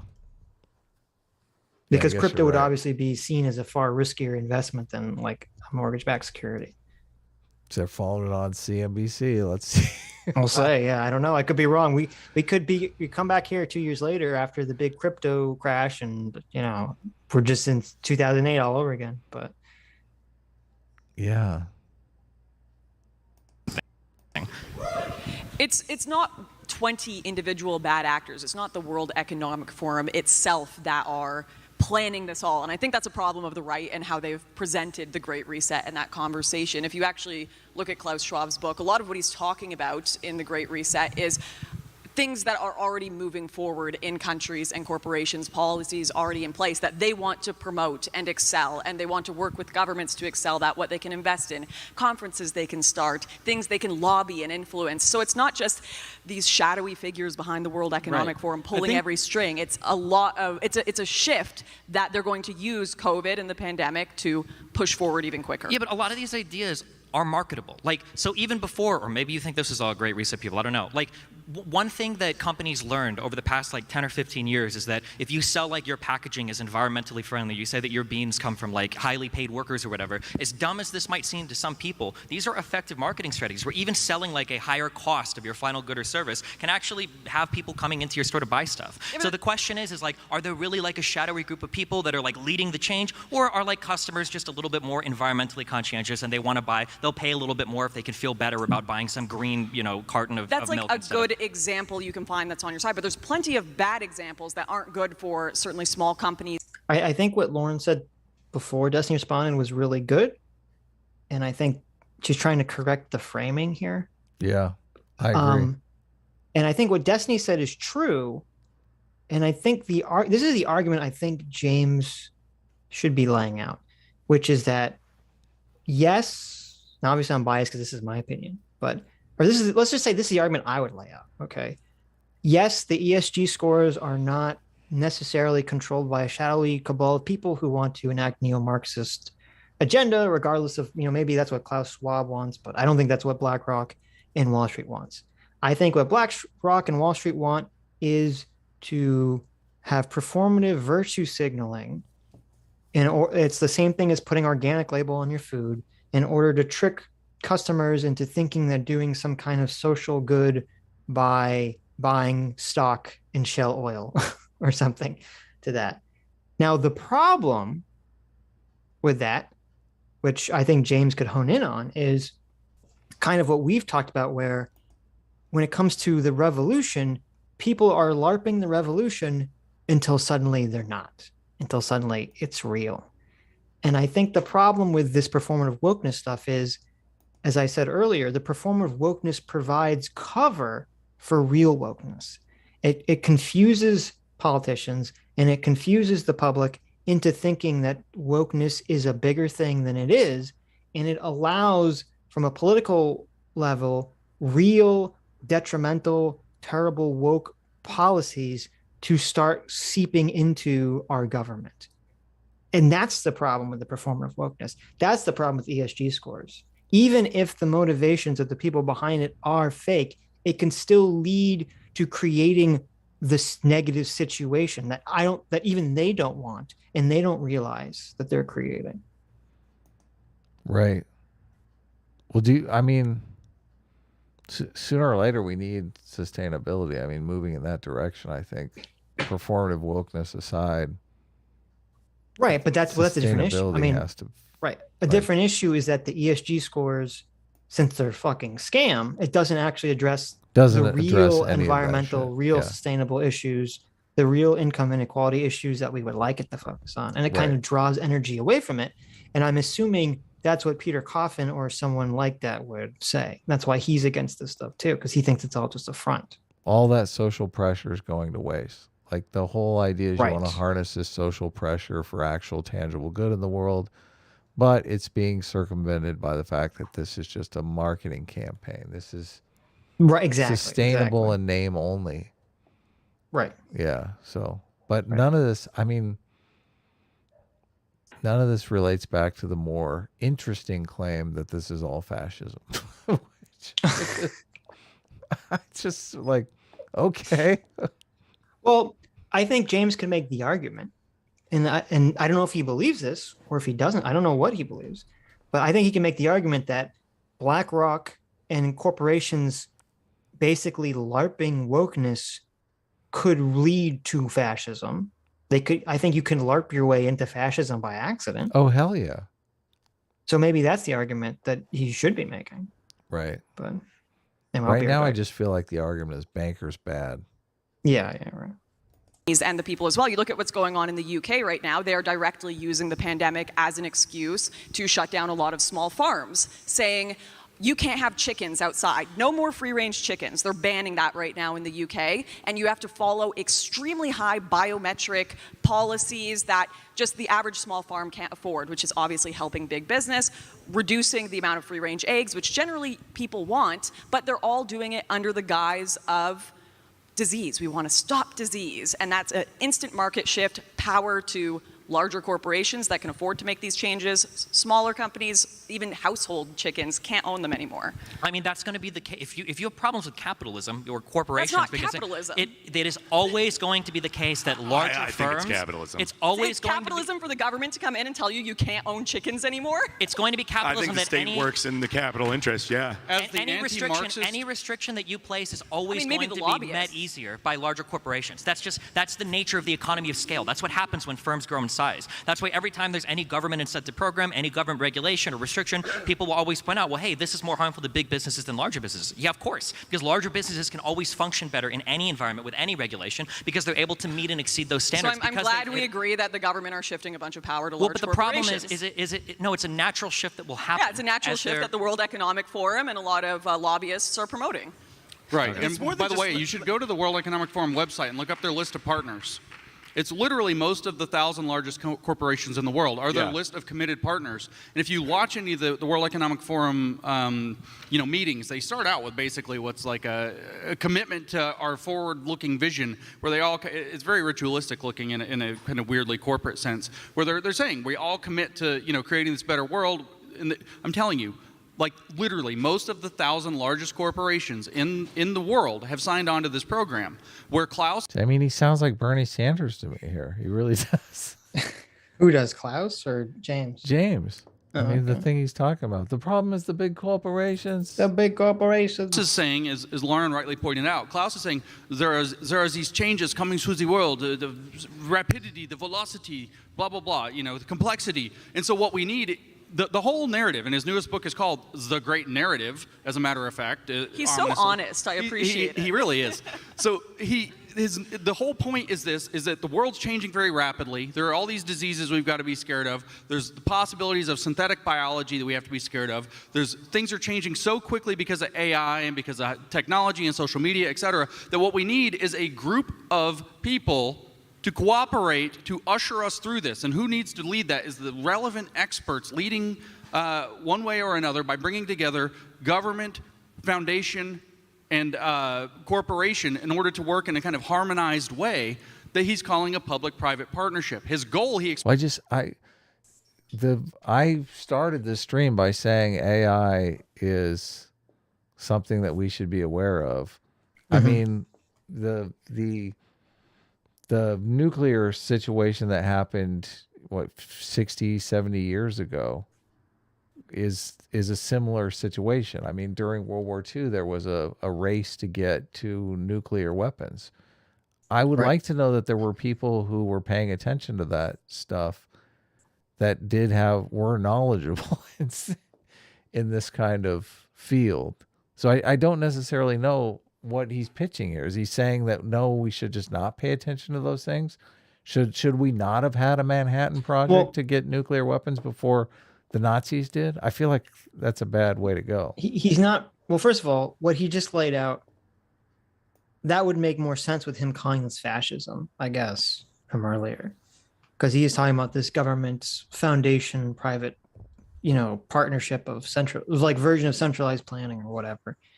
or planned economies or whatever word you want to use for it. I guess that would align more with fascism than what he said earlier. But I guess under what you're saying, Adam, maybe part of the problem is that he's not. He's just describing Klaus's vision. I guess he's not saying what he thinks should be the alternative. Well, Klaus doesn't even really lay out a vision. Klaus says, "This is the state of the world and how things are going to be changing, and we need to be prepared for that as business people." Well, I'm assuming Klaus lays it out in other books of his. Okay. Because I mean, he's written a bunch of books on this stuff, and I mean the WEF is all about. I thought is all about trying to create prescriptive economic social policy. So there is a vision there. Well, I mean, people sent me. We haven't watched it yet. People sent me, the "You're going to own nothing and be happy" video that we can watch at some point. But yeah, that's kind of what I was hoping for in the Great Reset thing. Mm-hmm. But it's not really in there. But I read you the list of things that they're saying are problems for society that need to be dealt with in some way, shape, or form. Rising inequality, widespread sense of unfairness, deepening geopolitical divides, political polarization. I mean, these are things we're all worried about. Right. I mean, we have is your America's big fat debt in the chat today, because rising public deficits and high levels of debt are on the list. Mm-hmm. So, right, but the question again is, we can all look at problems and we can all critique problems, and that's all good and fine. It's what is the solution that's being advocated for, and if the WF or Klaus is advocating for some weirdo, Marxism thing, which it seems like that's what they're advocating for. Well, in the context of a debate, though, I would like to know what James Lindsay is advocating for. Yeah, what does he want? Because it kind of sounds like he's saying this will work itself out and we should just run from anybody who has any power ever. It's like, well, I don't necessarily know if that's a good idea, man. I think there's a problem with, and maybe we've been accused, maybe this is part of the problem with people when they hear us talk about things, is that if James is just criticizing the stakeholder model and the WEF model, people would then assume, oh, he thinks that whatever the previous status quo was is fine, which is shareholder capitalism. But I would assume James doesn't like that either. But this is why I'm bringing this up, because the whole ramble on Occupy Wall Street is anti-shareholder model. So yeah, I don't know what he's advocating for exactly. Yeah. So it sounds like he's just saying all of this is terrible. Well, we got to have something. What the fuck? Right. Well, I mean, to be fair, I think you can come and say that this thing is awful and terrible without saying what, maybe he'll say, I don't know. I think he does actually at some point say he's not knowledgeable enough to know what is the solution. He's just trying to alert people to this problem, right, which I think is a fair thing to do. Yeah. So here's the video real quick. A bunch of people sent this to us. It's like a minute, 30 seconds. Another one? Are we going to have to read this one? Yeah, I'll read it for you. Okay, fuck. It's 8 predictions for the world in 2030. Okay. You got your soothing music, your stock footage. I turn the music off. You will own nothing and you will be happy. Okay, look at that. I can see why people, my communism spidey senses are going off here. What does that fucking mean? That is such a scary, weird statement. Right.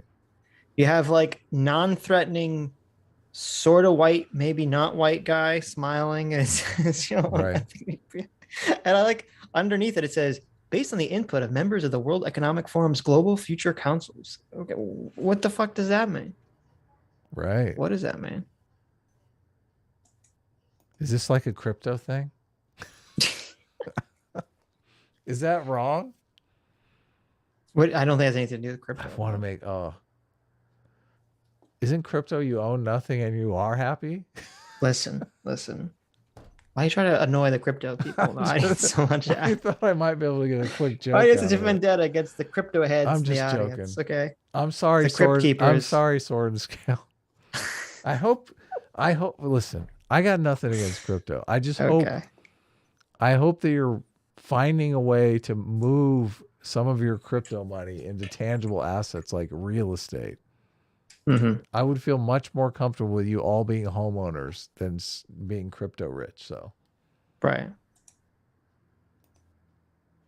All right. Whatever you want, you'll rent. Oh, here you go. And it'll be delivered by drone.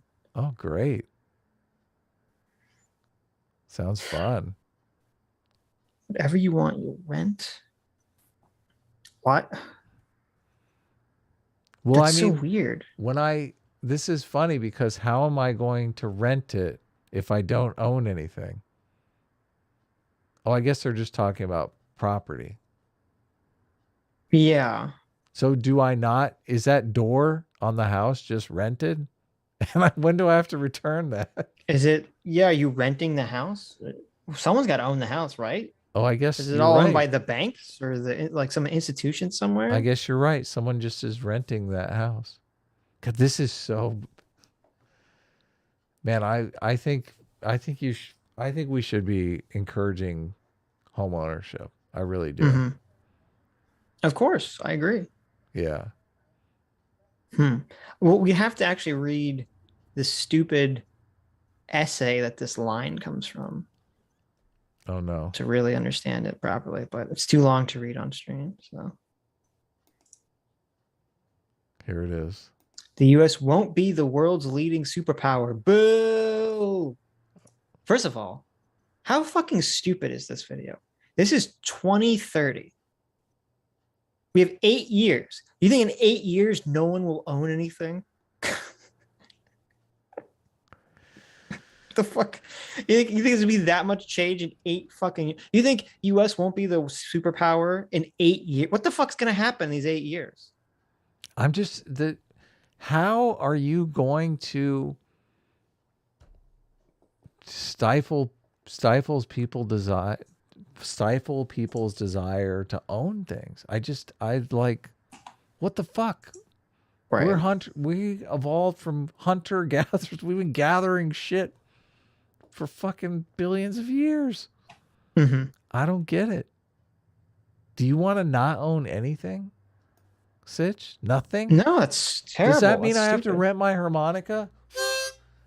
I know people that still they're like, oh, I want to own the physical video game. I don't like to buy on Steam because it's like on a digital library. This is concept. People aren't going to own anything. It's crazy. I mean, am I going to rent my desk and my chair? What does that mean? Am I going to rent a computer in my house? How the fuck does that make any sense? Can you? I can't imagine. What does this mean? My rented computer is not being scanned by the fucking rental company. Here you go. Here's your rented computer. Keep in mind your camera will be on the entire time you're renting it. Well, what would be because the way that I have this stupid paper open. It's not a paper. It's like an article that this stem line comes from. And it's like they're saying everything is going to transform into a service.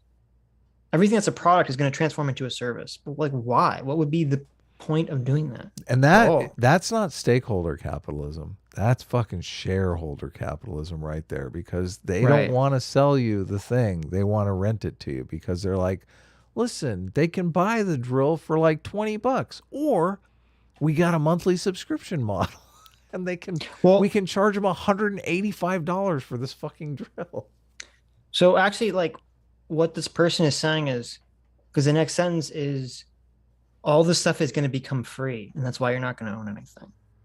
Oh, okay. Well, let's continue with the thing then. Which is really stupid. A handful of countries will dominate. You won't die waiting for an organ donor. Oh. We won't transplant organs. We'll print new ones instead. Oh, that's good. I like that. Well, you'll eat much less meat. That's triggering everyone. Fuck off. Fuck you. Fuck off. What do you mean? An occasional treat, not a staple. What? See, this is why everybody's Liberty Oppression Foundation is completely occasional treat. No thanks, Pop, who died and left you in charge. Well, it's so dumb too, because it's like, when it comes to health, it's so funny because they all focus on meat. I'm pretty sure like that our consumption of grains is in what's America bad for us. is what's bad for us. We eat way too much like simple carbs. So true. So true. And bread has all basically, been, genetically modified into this thing that I don't think is natural for human to eat anymore. Bread used to be a pretty complex carb, I think, back in the day, and now it's just a simple carb that's kind of fucking with us all. Yeah, you might as well just eat sugar cubes. Right. And it's what's kind of ridiculous about this too, is that I think the reason that like Jordan Peterson and the all meat diet, I think the reason that works for some people isn't that there's necessarily some quality of meat that is magical. It's just that I think you can get cleaner meat maybe than you can get cleaner vegetables and plants on average. Wow. Yeah, you can get things that are not inflammatory strictly if you're just like eating straight beef. Now, obviously, you're going to have cholesterol problems and there's all sorts of problems with just eating meat, but it's a different issue. I mean, I drink half and half, and I never have had cholesterol problems. So I think so much of it is genetics. Well, so much of it is genetics too. But obviously, I mean, the reality is you look at those pictures of people from like the 1950s and you look at them now and it's like everyone's getting way, way fatter. And I do not believe it's just because we're sitting at computers and not exercising. I think it is diet. Yeah, of course. I think there is something going on with our food that isn't really fully understood yet that has made everyone fat. For the good of the environment. And our health. 1 billion people will be displaced by climate change. Jesus. We'll have to do a better job at welcoming and integrating refugees. Someone did this to trigger people. Yes. I'm just convinced this is like, we're going to own the conservatives. We'll get Trump out of office. Here we go. Well, this is from 2017. So yeah. This is all This is from 2017 too? Holy shit. Yeah. Yes. This is woke garbage. Polluters will have to pay to emit carbon dioxide. Mm-hmm. Well, they already there are carbon taxes. Carbon, right? Yeah. There will be a global price on carbon. This will help make fossil fuels history. I mean, this is so like what will make fossil fuels history will be an event. Nuclear. Innovation. Yeah, nuclear energy or some other innovation. Yeah. So, and it's ironic because if it wasn't for environmentalists from the 50s and 60s, and 70s, it would already be solved. Yeah. It would already be solved. They fucked up. Fuckers. You could be preparing to go to Mars. Like, does anyone think in 8 years you're gonna have like commercial flights to Mars? Who's that stupid? We're gonna have a colony on Mars by 2030. In 8 years? No. Hell yeah. No. We don't even have a colony on the moon, Adam. Who wants to go to the moon? Moon's boring. Okay. Scientists will have worked out how to keep you healthy in space. This is so dumb. People are losing their shit over this. The start of a journey to find alien life. Western values will have been tested to the breaking point. What does that mean? Checks and balances that underpin our democracies must not be forgotten. Okay.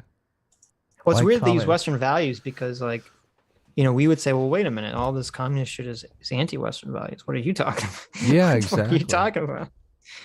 And they're probably just talking about, like, the evil right-wingers and all that stuff. Hold on. What? Well, Western values will have been tested to the breaking point. Past tense. Does that mean they broke or they were the test? No. They don't tell how the test turns out. Right. They're saying that the evil Trump and right-wingers are going to test our, Western values, which is weird because I would say, okay, but what about the communists? Are they not testing our values? I mean, all this stuff that they're promoting this video is like very far left propaganda stuff. Well, if they're tested to the breaking point, that means they broke. You get that right.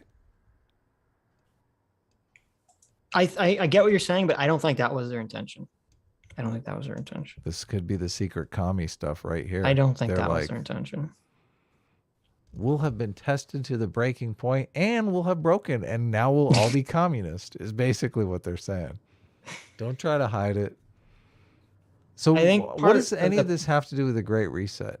So, well, because this was put out by the World Economic Forum and then the people promoting the Great Reset and all this garbage. Mm-hmm. And I think the problem is, this is my cynicism on this. I think this dumb parliament member who wrote this from Denmark, who wrote this stupid piece, I think when they wrote "You'll own nothing and be happy," that's like the catchy catchphrase to like lure, like that's the clickbait to lure everyone in. Essentially, that's why the video starts with that, because they know it's so like that's such a crazy thing to say. And that's what gets everyone's heckles up, which it should, because that's a crazy, stupid statement to put forward. And they don't even explain it. I mean, how? Because basically the argument is that, oh, in 2030, we're all going to have Star Trek replicators. It's like, well, no, we're not. What the fuck are you talking about? That's moronic. The World Economic Forum is an international, non-governmental and lobbying organization based in Cologne, Canton of Geneva, Switzerland. So it's based in Switzerland, probably for tax reasons. It was founded in January of 1971 by a German engineer and economist, Klaus Schwab. Right. So, I mean, this is just like a NGO, or, I mean... Okay, okay, let me read this article. This article is far more insidious than this video is. Okay. So this article is put out by this MP from Denmark, and it's sponsored by the World Economic Forum. It says, "Welcome to the year 2030. Welcome to my city." Or should I say our city? I don't own anything. I don't own a car. I don't own a house. I don't own any appliances or any clothes. Loser. Yeah. It might seem odd to you, but it makes perfect sense for us in this city. Everything you consider a product has now become a service. We have access to transportation, accommodation, food, and all the things we need in our daily lives. But one by one, all these things became free.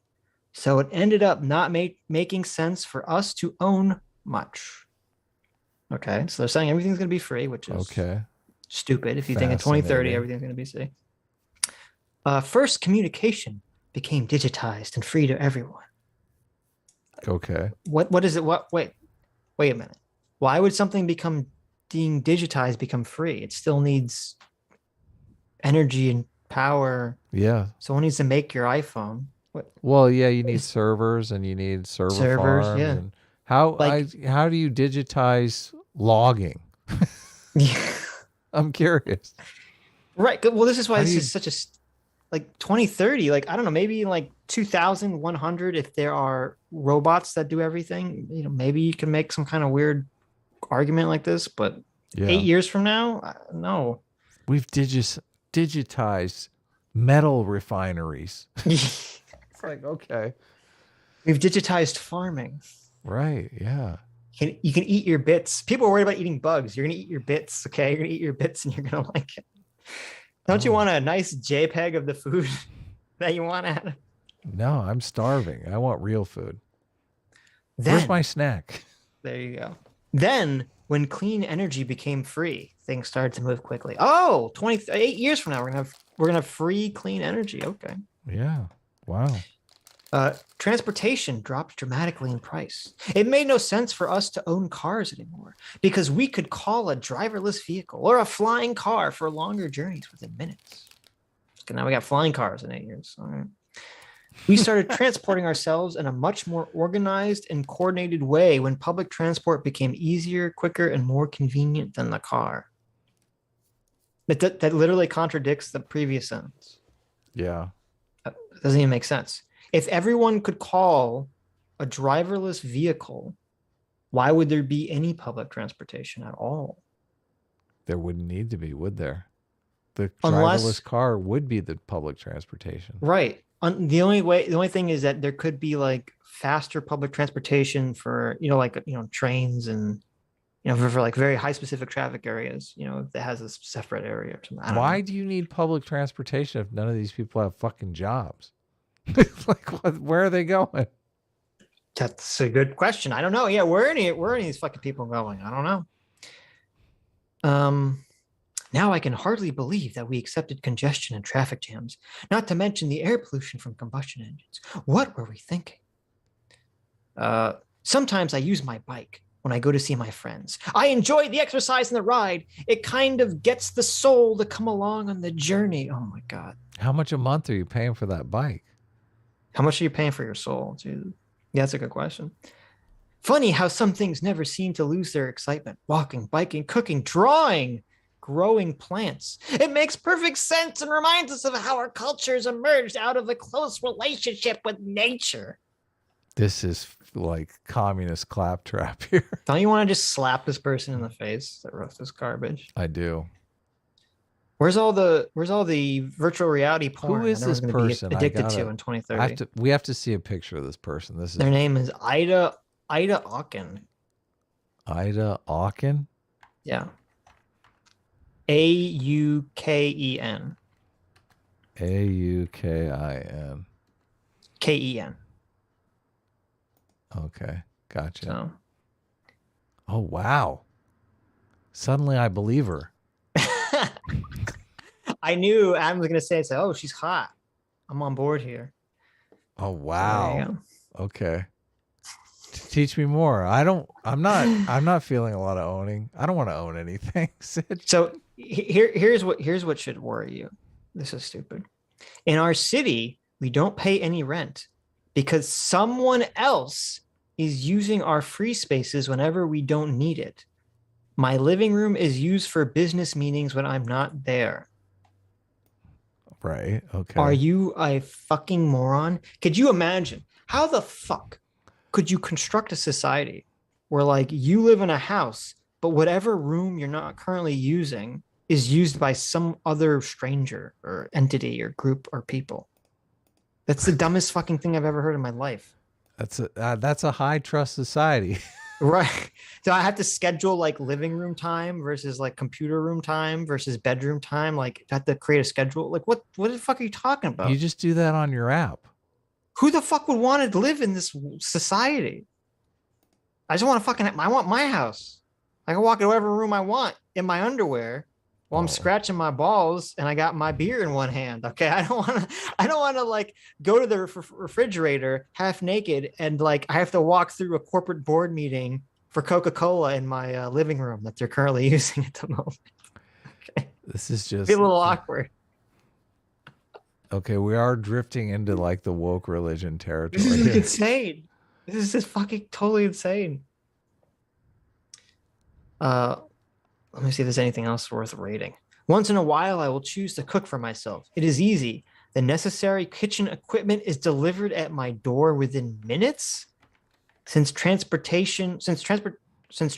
became free, we stopped having all these things stuffed into our home. We keep a pasta maker and a crepe cooker crammed into our cupboards. We can just order them whenever we need them. Oh, why keep a pasta maker? This is insane.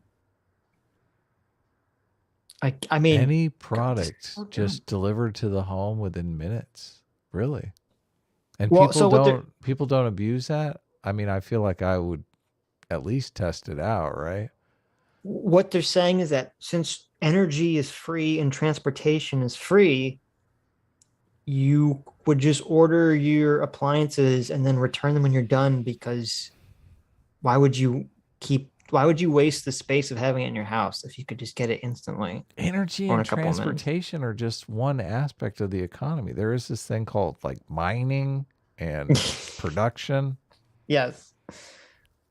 This is ridiculous. And hold on. Sure, you don't want to store it in your home, but where is it being stored when you're not using it? Well, there'd be the massive Amazon warehouse. Okay. So who pays for that? Well, and also like I don't want to use. Why would I want to use a pan that's been used by a stranger? Yeah, I mean, I guess you can make the argument that when you go to a restaurant, that's what you're doing. But when I'm in my house, I want to use my own cooking accoutrements. Okay. Sitch is worried that Amber Turd had that pan right before. Amber Turd could have used that same pan, Adam.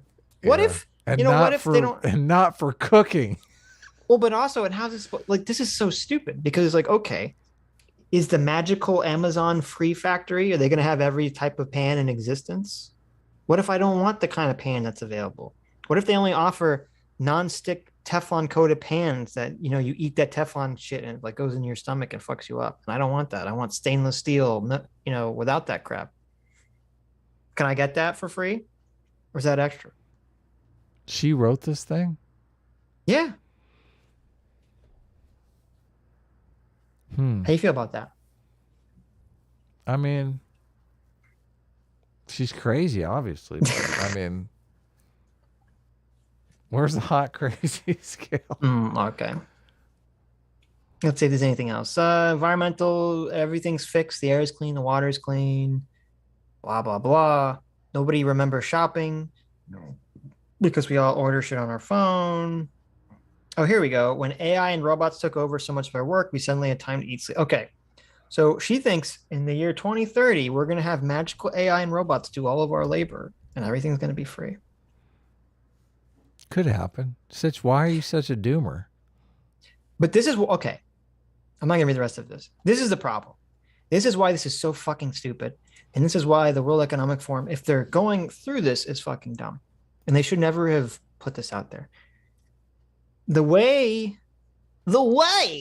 that we get to some kind of magical Star Trek utopia future is not to implement the policies first and then hope the technology comes in afterwards.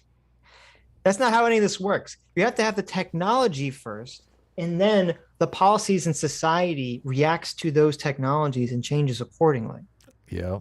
You can't create utopian policies based on the promise of future technology that doesn't exist yet. And that's so dumb.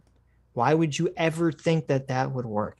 And it seems like that's part of what the WEF is advocating for, which is stupid. Well, that's what the communists are always advocating for. You just do these worker co-ops and all of a sudden production is like off the charts. Right. It's like, no, you're high. You smoke too much weed. You get out of my face. Right. So I found the tweet, but is this from 2016? Jeez, what? That's forever ago. World Economic Forum. Welcome to 2030. I own nothing, have no privacy, and life has never been better. Yeah, that's the article. They added the no privacy? Oh, shit. Yeah, you have no privacy. But see, this is why everyone gets so upset, and it's completely understandable. You're going to own nothing and have no privacy? Who wants that? Yeah. Who the fuck wants that? I don't want that. Nobody wants that. This is garbage. The World Economic Forum's... But here's the question. How is the World Economic... Do I believe the World Economic Forum is a cabal of shadowy 10-dimensional chess people when they're so fucking dumb that they would put out literally the dumbest thing of all of reality? Like that's just going to piss everyone off and say, what the fuck? Or is either going to, at best, they're going to say you're insane. And at worst, it's going to make everyone crazy and piss them off. Yeah, it doesn't make a lot of sense, does it? Yeah. People are fucking morons.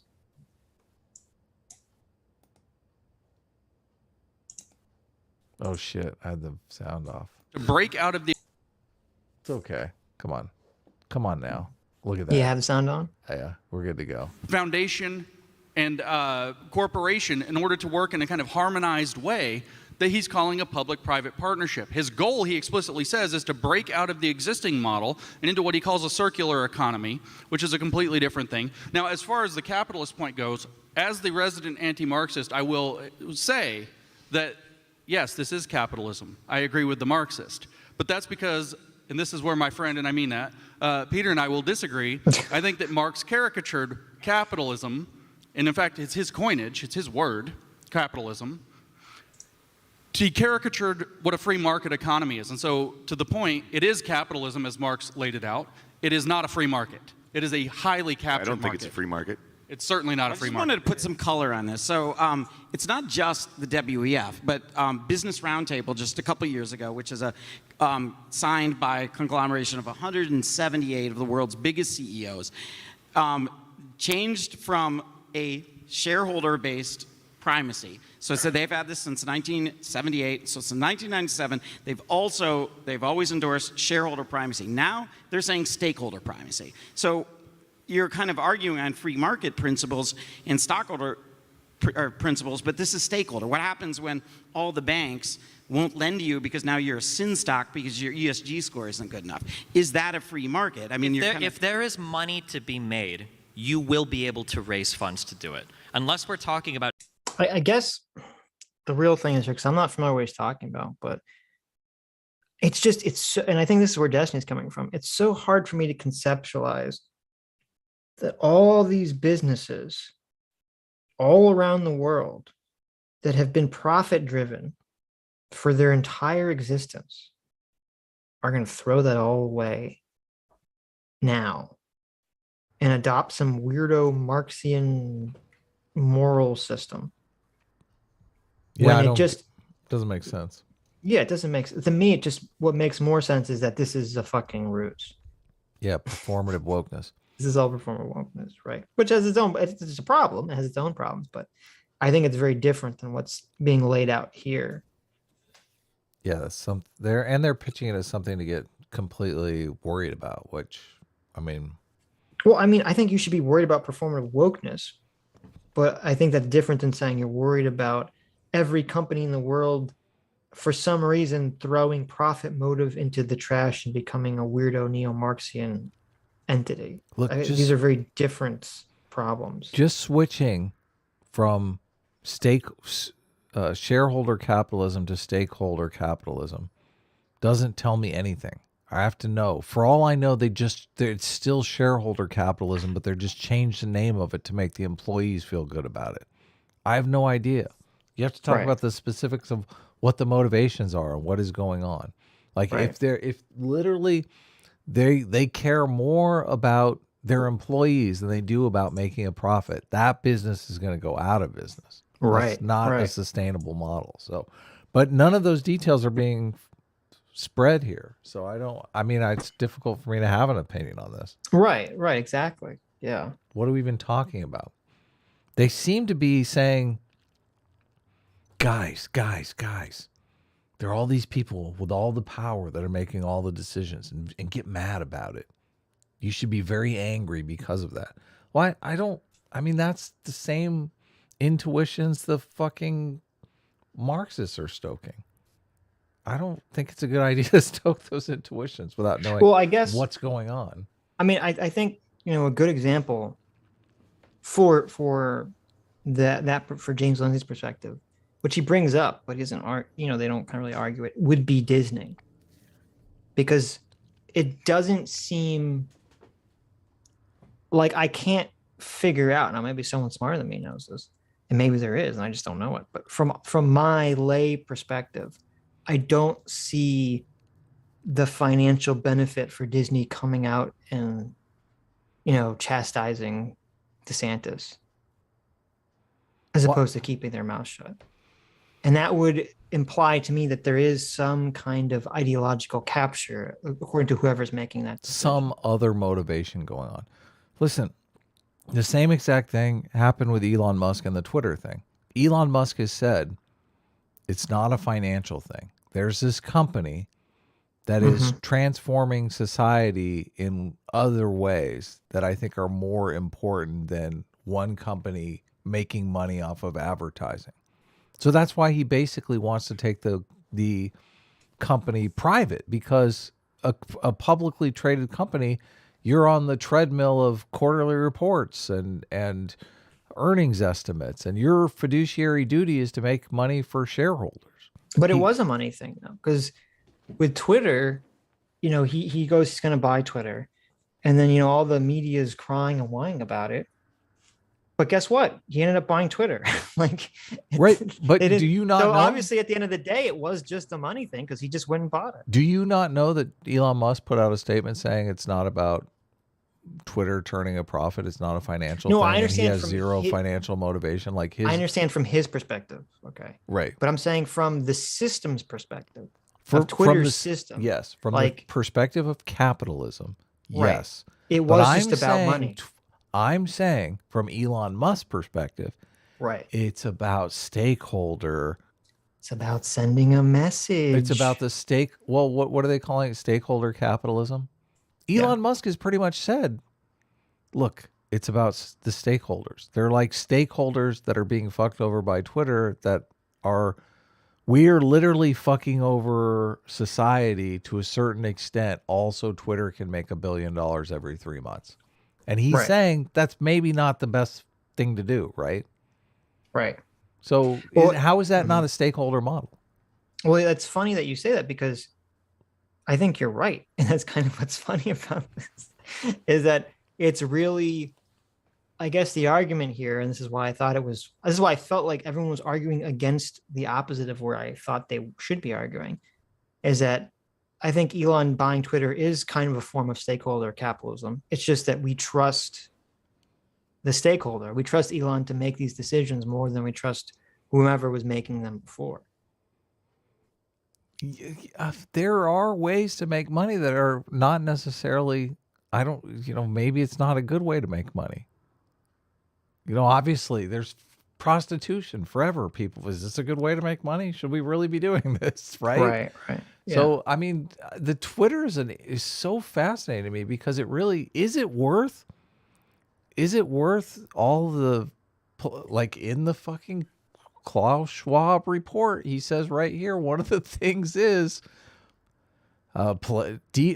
widespread sense of unfairness, deepening geopolitical divides, political polarization. What if all three of those are being caused so Twitter can make $1 billion every 3 months?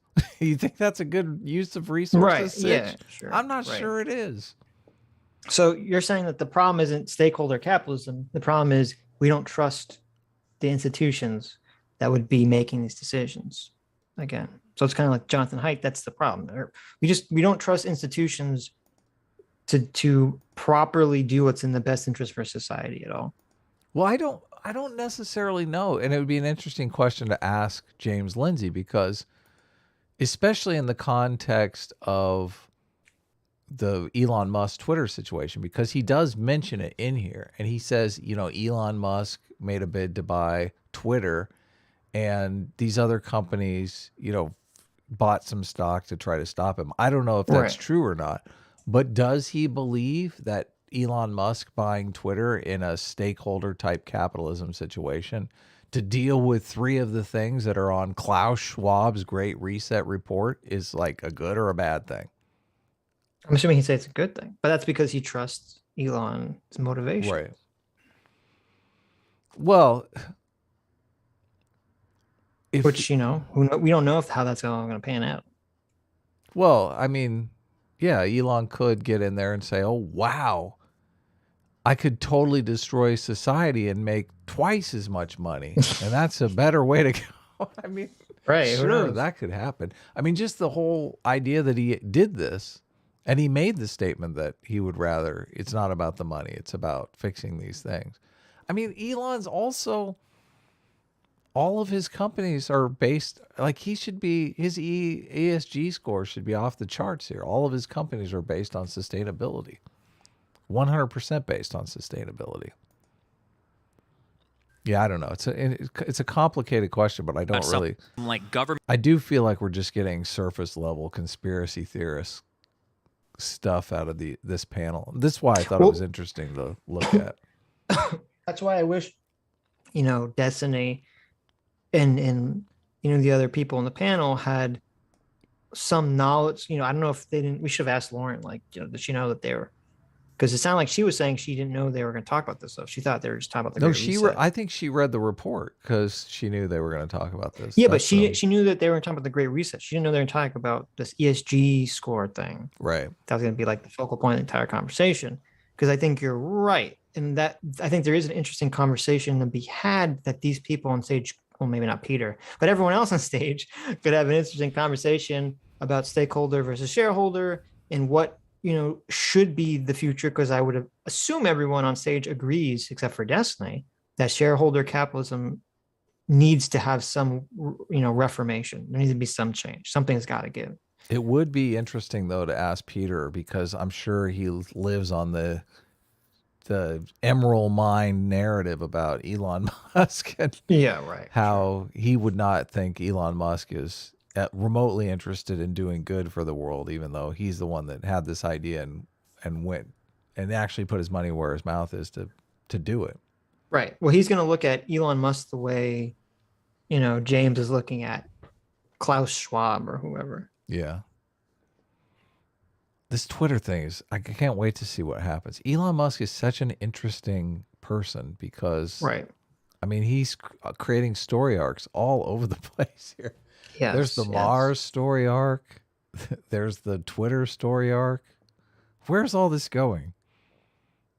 Government crackdown on loans, or some crazy authoritarian reach into banks that doesn't allow you to lend money to people. If there is money to be made, but that's what we're talking about. Is that, what? Yeah, but we're always talking about this, and it's never happened. Instead, we're pointing to we're pointing to principles on the WEF website. It's literally about formalizing a public-private partnership. And I'm sure Starbucks says they love all their employees and treat them with love and respect. So what you're saying is the WEF lies? What I'm saying is, if you talk to a bunch of billionaires, of course they're always going to be. Well, no, he's saying the WF isn't, whatever it's saying is not going to become reality. Who's they could be true. I mean, they could be telling what they want. It's just not going to actually happen. Yeah. Yeah. The World Economic Forum just seems like an NGO. I mean, it doesn't seem like they have they're not an elected body or anything. Yeah. They don't have the power to implement these things. Right. It's a bunch of bankers that get together and talk about how important they are. Mm-hmm. Well, I think they're talking from an investment perspective, but I don't know much about them. So anyway, when did public-private partnerships become so terrifying to people? I guess it's just there's a lot of anti-government people. Well, it's what that, what does that mean? But I mean, I guess with I mean, there are people like Larry Fink is on the board of the WEF. So it's not like they're nothing, but I don't think they're. It's hard for me to envision a reality where the World Economic Forum is going to override the electorate in America in terms of the kinds of policy that's they're fucking in Switzerland. What the fuck? Yeah, right. I think that World Economic Forum name is doing a lot of heavy lifting here. I mean, that just sounds like a shadowy cabal, right? I mean, yes, it does. It does. Anything with world in it and forum in it combined is just not good. Not good. Yeah. We should call our show the World Economic Forum. That would be great. Start getting some cred. To be talking about how to create and shape a better tomorrow and future. Of course that's what they're going to be talking about. But the question is it actually happening in a way that's detrimental to what we see in society? Are there actually examples of this company used to be really good and now because of the pursuit of ESG scores, now they've tanked completely, but we're all forced to buy the stock anyway. Disney. Well, we've had $45 billion down. Disney's the largest company that owns 80% of new films. God, this is so infuriating. Well, okay. Because it's just all of these. James is just not bringing anything to the conversation whatsoever. Disney is just the. Disney is the example of get woke, go broke, but he's not integrating that into a larger argument. Well, I think Disney is a good and interesting example of what happened there. Why did the Disney CEO change course on coming out against the Parental Rights Act? But Disney wasn't doing it for an ESG score. It doesn't fit in the conversation that they're currently having. No, they were doing it. Well, we don't know why they were doing it. They didn't want to say anything about it, which makes sense. And then, Disney CEO got bitched out by high-level investors in the company. And I don't know, maybe those high-level investors, well, actually, it wouldn't affect their ESG score because not saying anything isn't going to affect your ESG score, right? And as I said, I think Disney is a good example of ideological capture because I don't understand an economic motivation for them to come out against the Parental Rights Act, unless there could be a completely another factor here that we just have no awareness of whatsoever. The CEO could be gay and just totally felt for the propaganda. Well, no, I mean, like, Disney thought they were going to complain about this, and that was going to translate into getting some deal from the governor or from the state of Florida or something, and it ended up backfiring, right? Like, that could have been like, maybe the ploy was to complain about this, and then they thought, the governor of Florida would then say, okay, well, we're going to keep the Parental Rights Act, but here we're going to give you some other thing. I don't know what the fuck they thought was going to happen. I think James bringing up saying 45 million is a bad example, because obviously the investors who were complaining about this to the Disney CEO, and the Disney CEO made the statement that he made about coming out against the Parental Rights Act and wanting to either not spend money into Florida politics or to try to get DeSantis out of office. Nobody thought that was going to translate into Florida trying to remove their tax status. Dude, can you just make a causal argument, though, from the ESG scores to the Disney having a reaction on the Don't Say Gay? I don't think it has anything to do. Okay, so why is he bringing it up? Because why is Disney the super effective answer when he's like, oh, Disney, obviously, Destiny, Disney. He's using it as an example of a company, a large company, doing something that seems outside of their financial interest for the sakes of politics, specifically woke politics. Right. Which is true, but this is sort of a Monday morning quarterback. Because if you were to say, if Disney had a crystal ball and they said, hey, if you come out against Parental Rights Act, you're going to lose 4% of your stock price, right? Which translates into $45 million or whatever, and possibly lose your tax status, because that actually might turn out to maybe they don't do it. That might turn out to be unconstitutional with the state of Florida for various legal reasons. But I don't think they would have done it. Right. So they fucked up. They made a mistake. It's not about performative wokeness. Nobody from the ESG committee came to him and said, listen, Bob, you have to come out with a statement, otherwise you're not going to get a loan from us. Like, none of that happened. That's why it's so silly the way that they're approaching this debate.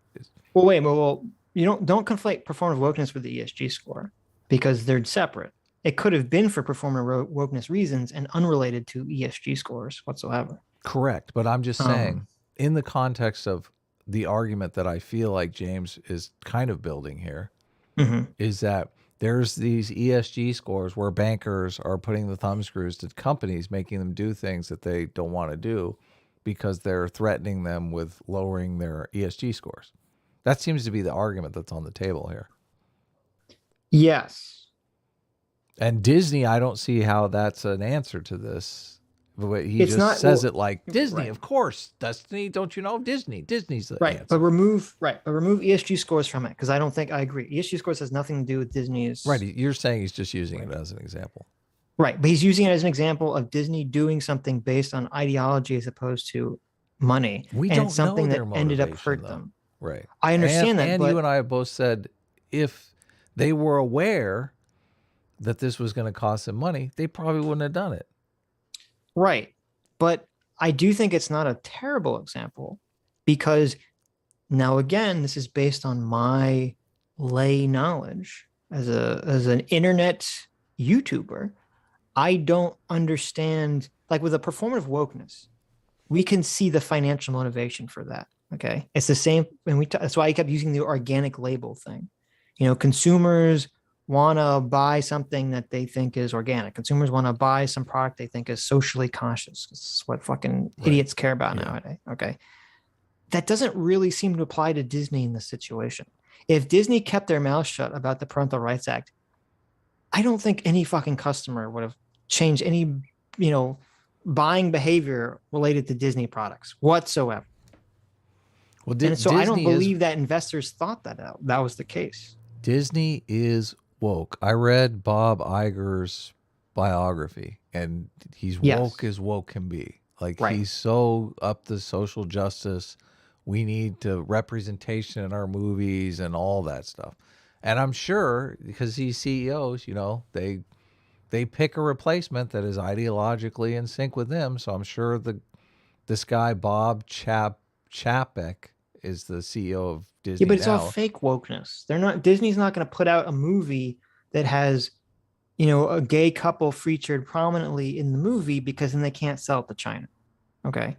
So he might be trying to thread the needle, though. You got to understand. I understand but at the end of the day, there's some wiggle room there, and they're saying at the end of the day, what's the primary motivation? Is it the wokeness or the money? And I think with the Disney CEO and with any large corporation, at the end of the day, it's always going to be the money. Right. I agree. But this example where he capitulates to some random investors, or I guess not random, whoever these shadowy group is that's pressuring him to come out against the parental rights. We don't know if they were the ones that. It could have been a personal thing, though. For all we know, his son's gay, and he's like, "I'm going to make a stand because it's the right thing to do. God damn it, and I don't care if it costs us $500 million." Well, I'm don't know. It was reported that Disney was silent on it until they had these meetings, and then that's what made Disney change their opinion. Right. And does it say what happened in the meeting? Did his son walk in and go, "Father, I can't believe you're abandoning me like this"? Right.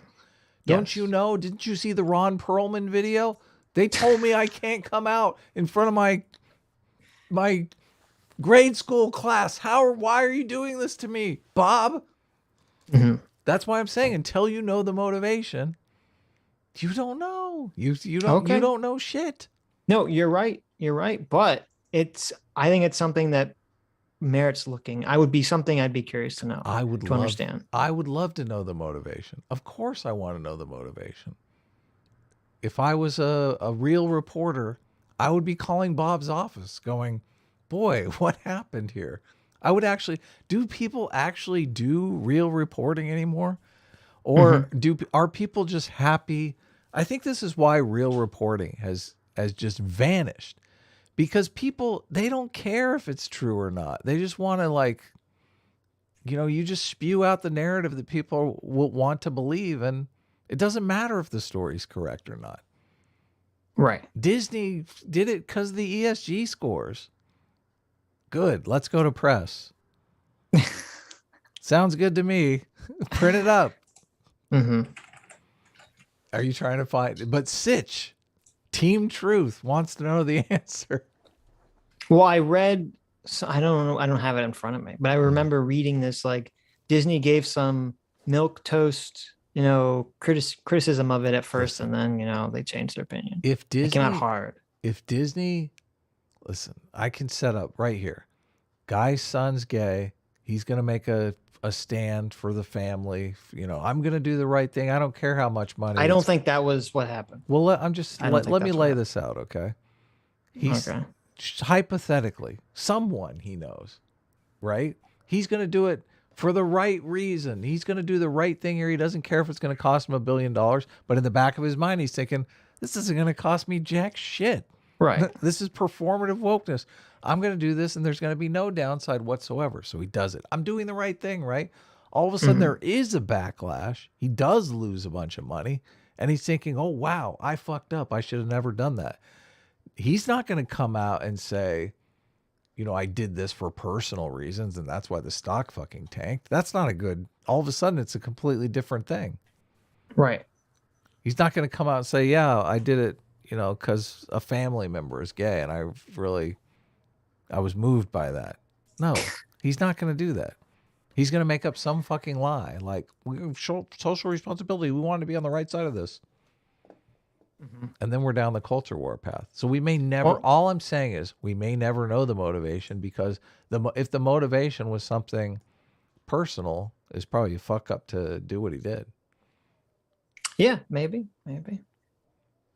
He is responsible. You will get sued. Listen, as soon as he comes out and says, I did it for my gay son, and the shareholders are like, well, I lost a bunch of money. I'm going to sue you for all that money I lost. That's why I said the article that I saw where it talked about this, it was saying he was specifically talking to the investors. So he wouldn't be sued over that. If the investors are the ones trying to pressure him all into doing investors? Like this was at a investor shareholder meeting where but it was like voted? Whoever maybe BlackRock, it's the BlackRocks and Vanguards or whoever, has this big stake in Disney. Well, I'm sure they have high stake investors, but those high stake investors, you can't just, I guess. Right. Well, I don't know. Anyway, he'll be ousted next time around. All of this is just triggering me because these quippy, oh, look at this. It's like, it's just this narrative here is so. It's not anywhere near as simplistic as it's being made out in those conversations. Yes. And that's what's driving me insane. Coming out is your go-to example for a failing company? We'll see how that goes, won't we? The missile just hit him last week. What are you talking about? Okay, wait. So see, and this is another thing. A lot of people say, Disney is going to be destroyed by wokeness. I think Disney is making terrible business decisions around this wokeness stuff. Mm-hmm. I still think the idea of Disney ceasing to exist over wokeness is ridiculous. Ridiculous. Like Disney owns so much IP. And these companies, I mean, yes, they have shitty management now, but what happens is the stock gets beaten up because of terrible management, and they bring in somebody that is like, this is stupid. Like, here are all the mistakes we're making. We're going to fix it. I went back a little bit because I want to hone in on something that is interesting. ESG scores. Do you agree on the Disney take? I mean, yeah, I think Disney's going to turn. This is a buying opportunity for Disney. This is the way I'm looking at it. Thank goodness the stock's getting beat up. It's gone down like a time. It's like dropped like 5 points. It's not like I know. It's not like some. But massive, this is another reason why I'm super triggered by James Lindsay's response here. Like, fuck, will Disney be around? And we'll see how that goes. He's making the argument that Disney is not going to be around in 20 years. I mean, it went from like, I don't know what, it went from like $119 to $111. Oh, Disney is down big right now. Disney's, I think maybe, here, I'll look it up. But the idea that he's saying wokeness is going to destroy Disney. I mean, listen, I don't want to be misconstrued here. Disney is making horrible decisions based on wokeness. Horrible business decisions. And they are getting beat up, destroyed over those business decisions. Well, okay, actually, wait, let me be a little fair. So when did Disney come out against? Because if Disney came out at the end of March, then you could say they actually have taken a huge hit. Because at the end of March, Disney was at 142, and now they're at 111. So it's a pretty huge drop in price. Disney is down in a month. Disney is down 40%. Right, that's massive. Right, that is massive in the last year. It is. No. But look in the last. Okay, but you can't look at the entire last year because of COVID. In the last month, okay, Disney has dropped substantially. Now, Disney right now is higher than the drop from COVID. Right. That's what I'm saying. If you look at like the 6 months, Disney has been trending down. Yes, but also the pandemic. It seems like this month drop is substantially more, and it is probably related to not necessarily Disney coming out against Parental Rights Act, but I assume the drop is from DeSantis in response saying, "Oh, we're going to fuck over your tax status." Right. Well, there's as you said, there's a million other things in play here right now. They launched this product called Disney Plus that they were trying to. Disney Plus is, I'm assuming, it's a while. No, it was relatively recently. They launched Disney Plus. Disney Plus, they were trying to build subscribers on. People during the pandemic were buying subscription services like Disney Plus and Netflix. Netflix is also down hugely because they missed their earnings because post-pandemic people are not staying home as much, watching Netflix, I guess. So there's a lot of other things going on outside of wokeness. To pin all of this on wokeness, I just think is like myopic, single factor looking at things. Well, here's let me change some of the dates around on Google here. What are you looking for? I got it up right now. Well, I'm trying to figure out. Disney was at $85 a share at the bottom of the pandemic. Well, okay, you're going too far back. So the drop between the pandemic drop was worse than the drop that has happened in the last couple months. Well, okay, but look at when the first drop. Okay, so March 1st, Disney's at 147. Okay, it's down between March 1st in 30 days. Wait, you're not focusing on what I'm trying to get at. Okay, March 1st, Disney's at 147. Okay, March 8th or March 7th, it drops down 10 points. Okay. It's at 100 or more than 10 points. It's at 131. So what I'm wondering is, was the original drop, because that's the time period when Disney said they weren't going to come out against, or when they just didn't come out against the Don't Say, or the Don't Say Gay / parental rights bill. Right. So I'm wondering, and this is maybe where we have to look at the data, maybe Disney doesn't say anything against the Parental Rights Act. Their stock drops down over 10 points. And then so all the investors say, oh, our stock price dropped because you didn't come out against the Don't Say Gay bill. And maybe that's the financial motivation. You understand? No, I just don't think that would be realistic. Unless they had some large investor that was like, I'm going to pull out, BlackRock says I'm going to pull out. Well, maybe there is. Maybe, yeah, but that would justify James's position. It's an independent party pulling out is not some ESG shadowy government organization making. Well, yeah, but BlackRock is sort of the part of the strong arming of trying to get everyone the ESG score here. What would their motivation, though, be for pulling out? I don't know. I don't know the answer to that. See, that's why you have to know what the motivation is. They want to make money too. But what if it's nothing like that? What if just March 1st, Disney doesn't come out against the Parental Rights Act? There's all these headlines. There's all these stories saying, people are taking a stand against Disney. Like if you look at, the week from March 1st to March 7th, and you type in, Disney Parental Rights Act, there's all these there's all these articles about how there's all these protests, all these people complaining about Disney not coming out against it. I could believe that would cause a natural drop in stock price just because they have all this negative press. Right? That's not inconceivable thing to happen. Yeah, I mean, I do not think that kind of headline is going to move a stock. The kinds of moves we're seeing now have to do with earnings. Yeah, but so do you think it's entirely a coincidence? Yes. Is that what you're saying? Yes, entirely a coincidence. Right now, the Disney stock price hasn't moved around a lot. Like if you look 5 years out, you can see most of it is all around the $110 level, like consistently for year after year after year. And then the pandemic comes and it does that huge tank thing, but then it goes way up because everyone's stuck at home. But now the Disney stock is just returning to where it's always fluctuated at.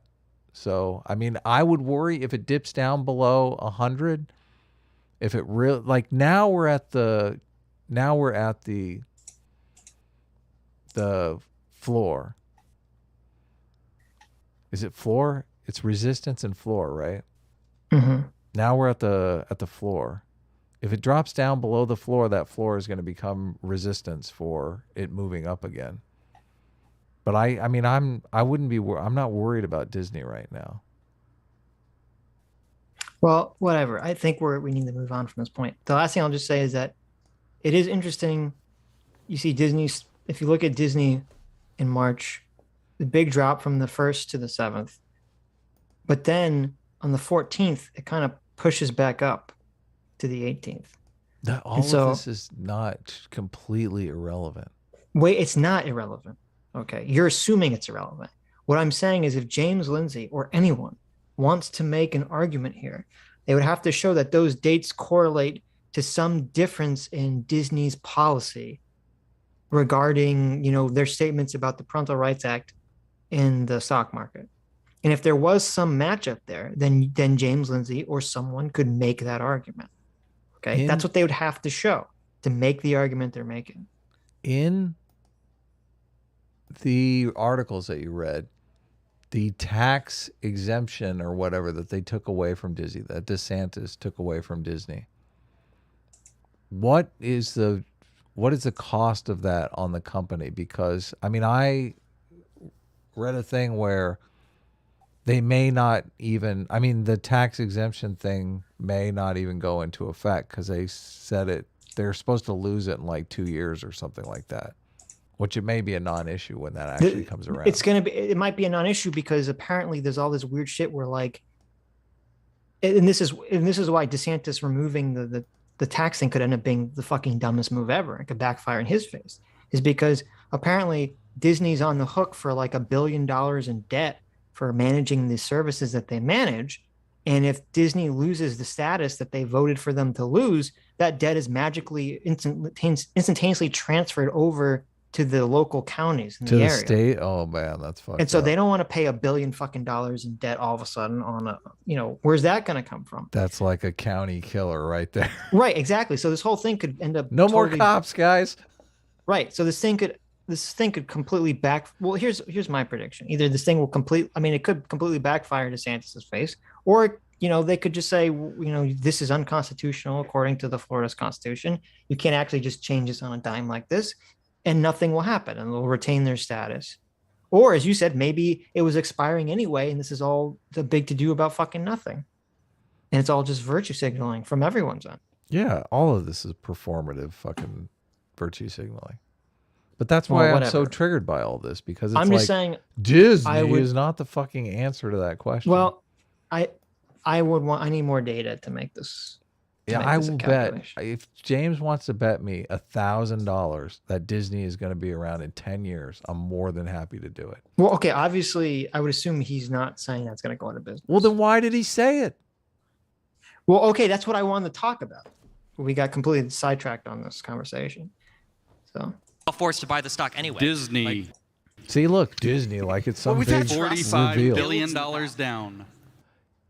Right. But wait a minute. That's so naive. That is so naive. Ben Shapiro had a much better take on this. Ben Shapiro basically said that they asked Warren Buffett, like people would come to him when the market cratered. Warren Buffett, like you've lost all this money in the stock market. And Warren Buffett would say to them, what do you mean? I haven't lost anything. Like I haven't sold any stock, for heaven's sakes. Right. That's true. These are buying opportunities. And James Lindsay's like, oh. Actually, I'm looking at Disney right now. I think I'm going to fucking buy some Disney on Monday. Disney's down 40%.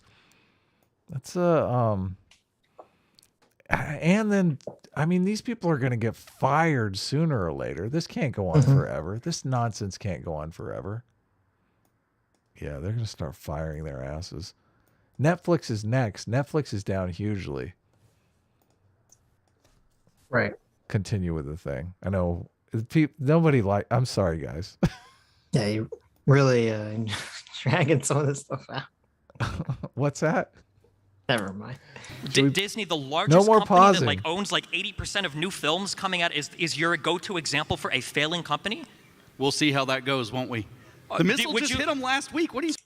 See, this is just laughable. I'm so sorry. Wait, let's stop. The better tomorrow and future. Of course, that's what they're going to be talking about. But the question is it actually happening in a way that's detrimental to what we see in society? Like, are there actually examples of this company used to be really good, and now because of the pursuit of ESG scores, now they've tanked completely, but we're all forced to buy the stock anyway? Disney. Okay, this is what I wanted to focus on. It has nothing to do with about whether you think Disney's a good example or not. This is about how these debates happen. And people won't realize this until they're in an internet debate themselves. Unfortunately, people can end up defending positions they don't actually believe in the heat of the moment. And I think that's what happened here. And I don't know if Destiny did this intentionally or unintentionally, but I think he suckered James into a debate tactic. Switching the argument? Right. He switched the argument on him. Okay. Because if you hear what Destiny said, and you guys have to be careful if you're in an argument with anyone, really. Especially and this Destiny. Can happen in any personal argument. Yeah, especially with Destiny. Holy shit. Right. So Destiny said, I don't think there's an example of a company that is tanking itself in order to hit some kind of ESG score. Right? So James says, I think Disney is hurting itself to maintain an ESG score or to maintain some level of wokeness. Okay. Right. That was what James said. But then Destiny switches the argument. Well, we've had $45 billion down. Disney, the largest company that like owns like 80% of new films coming out, is your go-to example for a failing company? We'll see how that goes, won't we? The missile hit them last week. What are you talking about? So it's like the Titanic took hours to sink, man. I want to get a commitment here. So you're telling me what you think in 5 or 10 years you think Disney's going to be gone or out of business? You really believe that? I don't know. So the argument has sort of switched. It's not entirely on Disney's shoulder. Maybe James actually believes this. I'm not sure. I would assume he wouldn't because I think it's stupid, but maybe he does actually believe it. To me, it seems like what happened was James was just using Disney as an example of a company hurting itself financially in order to achieve wokeness or an ESG score. And then the argument kind of shifts through, I would argue, through Destiny, because he says you're saying Disney is a failing company. That's a very different statement. Just saying that a company makes a bad business decision based on wokeness and loses money is different than saying the company is failing. And then James immediately jumps onto defending that position that, yes, Disney is failing. It's sinking like the Titanic. And then Destiny says, oh, so you're saying it's going to be out of business in 5 years. That's a great switcheroo. And James is saying maybe, because he's starting to realize that maybe that's a stupid position to hold.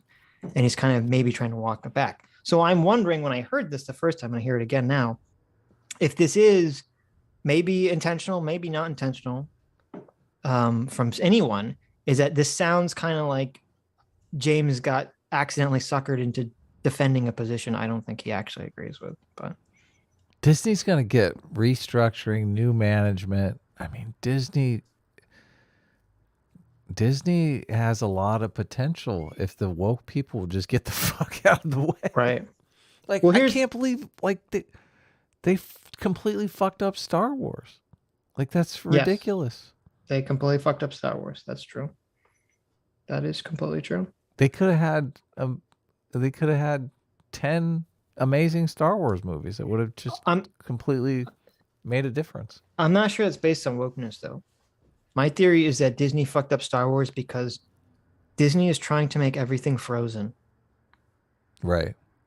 And I think because Frozen made a shit $1 Frozen billion. Was a giant success. Right. Yeah. Trying to make everything Frozen.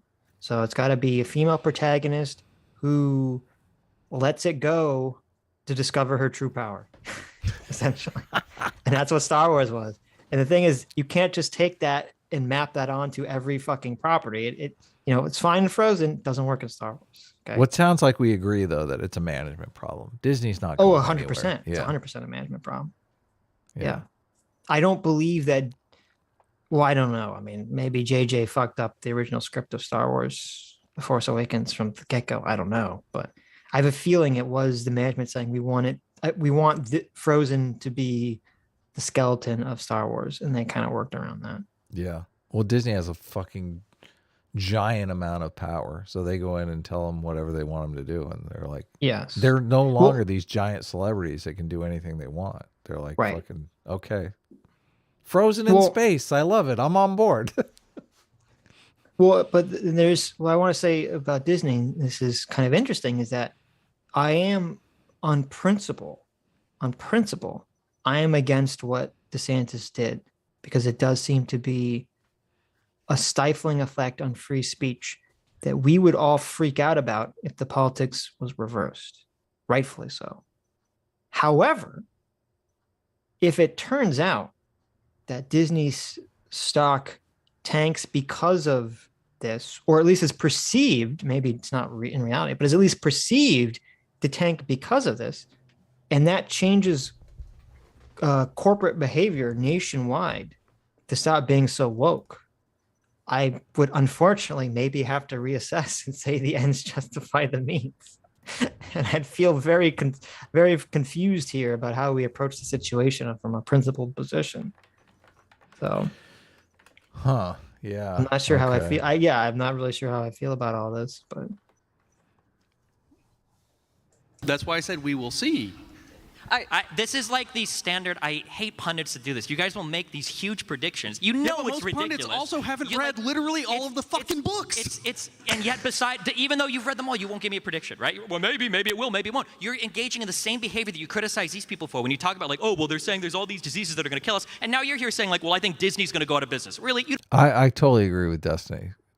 James Lindsay has not taken a position as far as I can tell, which does fucking drive me crazy. Well, in this specific issue, I would assume, and maybe if we talk to James, you can ask him this, I would assume was baited into defending this Disney's going to go out of business. Yeah, they threw this panel together and like without giving them any information to go on or anything. You don't believe that. No, you're just I saying said it because Disney it sounds good. lost $45 billion in value in 2 weeks as a result of their S-score raising social policy that they blurted out online. That's why I think he got baited into it, because he's saying, no, I don't think they're going to go out of business. I'm just saying this was an example of them losing a fuck ton of money by engaging in this, performative wokeness or ESG score, whatever you want to call it. So I do think, I stand by my assessment. I do think James got baited into saying something or defending a position he doesn't really believe, unfortunately. But this happens in a lot of debates. This happens in a lot of arguments. I think we've both fallen prey to this, and you just have something you have to be very aware of in these sorts of conversations. That's what I'm saying, that they took a $45 billion hit over their stupid ESG compliant policy. That's all I said. I'm not talking about if they're... They didn't do it for ESG compliance, though. That's a completely fictitious part of the whole narrative. Well, but this is the problem. And I think this happens a lot in these conversations. So someone gets baited into defending something that they don't agree with. They realize they got baited into it. So they try to walk it back. And then people say, oh, now you're just changing your opinion because it sounds stupid. And it's like, well, maybe that's not what happened. Maybe in the heat of the conversation, they agreed to something that they don't actually believe in. And now they realize, well, I don't actually believe that. So now I'm busily trying to find out when Disney reports earnings. They're going to go out of business. I hope they burn. Look at Facebook stock after they went after Meta. What? This is probably over, like $100 billion in change in terms of like that stock tanking? I mean, like when you start talking about like shareholders and stuff, so Elon just offered like a 40% premium on the value of Twitter stock, and it went real weird real fast. So you start talking about like shareholders. We're to the point now where we're about to see a massive fiduciary responsibility lawsuit that's going to make or break how this goes going forward. So you're asking me to answer questions that cannot be answered because the door literally just opened. But if the door had not been opened, I can tell you exactly how they would go, is that we would continue to march into this sweet, sweet good night that looks exactly like the Chinese captured market system. That's exactly where this is headed. That's exactly what the point of the Great Reset is to turn the West into a copycat of China. How do I know that? They actually say it. I'm not making it up. They say that the goal is that if we want to compete with China, we have to become like China. We have to gain this extra control over our markets and put this authoritarian control in our markets, because otherwise everything's too slow, blah, blah, blah, blah, blah. Do they talk about China in the book that you read? No, not really. Okay. I have seen on their website them saying that we need to compete with China and all this stuff. So, well, they do talk about decoupling and supply chain issues and stuff like that. So, right. But I'm telling you, they don't make any kind of declarations, any kind of big, bold declarations like we saw in that video. You'll own nothing and Yeah. I mean, they're just laying out the environment. Disney reports earnings on May 11th. Last reported earnings on February 9th. They had a huge upside surprise in earnings, up 70% over expectations. Mm-hmm. And so I'm sure the stock was up huge with that kind of beat, but estimated earnings is $1.19 per share. That's a big number. They might not make it. Well, last time they reported earnings, their estimated earnings were 63 cents a share, and they reported a $1.06. So $1.06 and $1.19 are pretty close. I don't know their situation though. This is why it's like the whole idea that like you're gonna look at the wokeness of the Disney movies and think how much money they've earned. I mean, I'm surprised they could not. Disneyland was closed. All their theme parks were fucking closed for a pandemic. Well, it's interesting because if you look at the 5-year Disney price, so in the month of November of 2020, Disney has this massive jump up in stock price. They go from 141 to 175 at the end of the month. And then it just kind of stays up really high in that 170 range all until November, until actually a year. And then a year later, November 1st, 2021, it starts trending down again. Yeah. So I don't know why that 1 year was just so good for them. And I mean, maybe we're just seeing a return to the mean. I don't know. If I just off the top of my head was going to guess, I would guess. See, and all this is driven by earnings. That's why I like stocks, because it's all based off of fucking, they earn money. They did.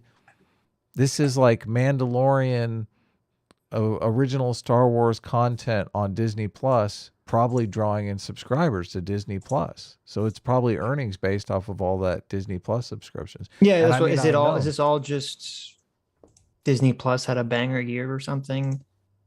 With Mandalorian, for that time period, and baby. Or? Look, someone's wearing their Baby Yoda shirt. Look at this. Right here. Go Disney. Right. Mm-hmm. I mean, Mandalorian was much better than expectations, so who knows? Right. But it's just interesting because we'll look. I'm starting a new story arc right here. Let's see what happens on May 11th. So if you do a Google search and you do that time period of November 1st to November 30th, 2020, it's all everyone, creaming their jeans about how amazing Disney Plus is. Right. So maybe that's what it is. Maybe it was just there was this big boom of Disney Plus, and that's kind of pushed them up. And I don't know what changed the next year, but I mean, in that Mandalorian seemed kind of low budget to me, in all honesty. I mean, it didn't seem like any kind of $200 million production budget or anything. Right. They could have made a fucking gangbusters off of direct to consumer. No theater overhead. No. I mean, yeah, maybe they figured it out. But the Boba Fett series. See this huge slide here? That's the Boba Fett series. Mm-hmm. Everyone's like, "Fuck Disney." I don't even know if I have Disney Plus now.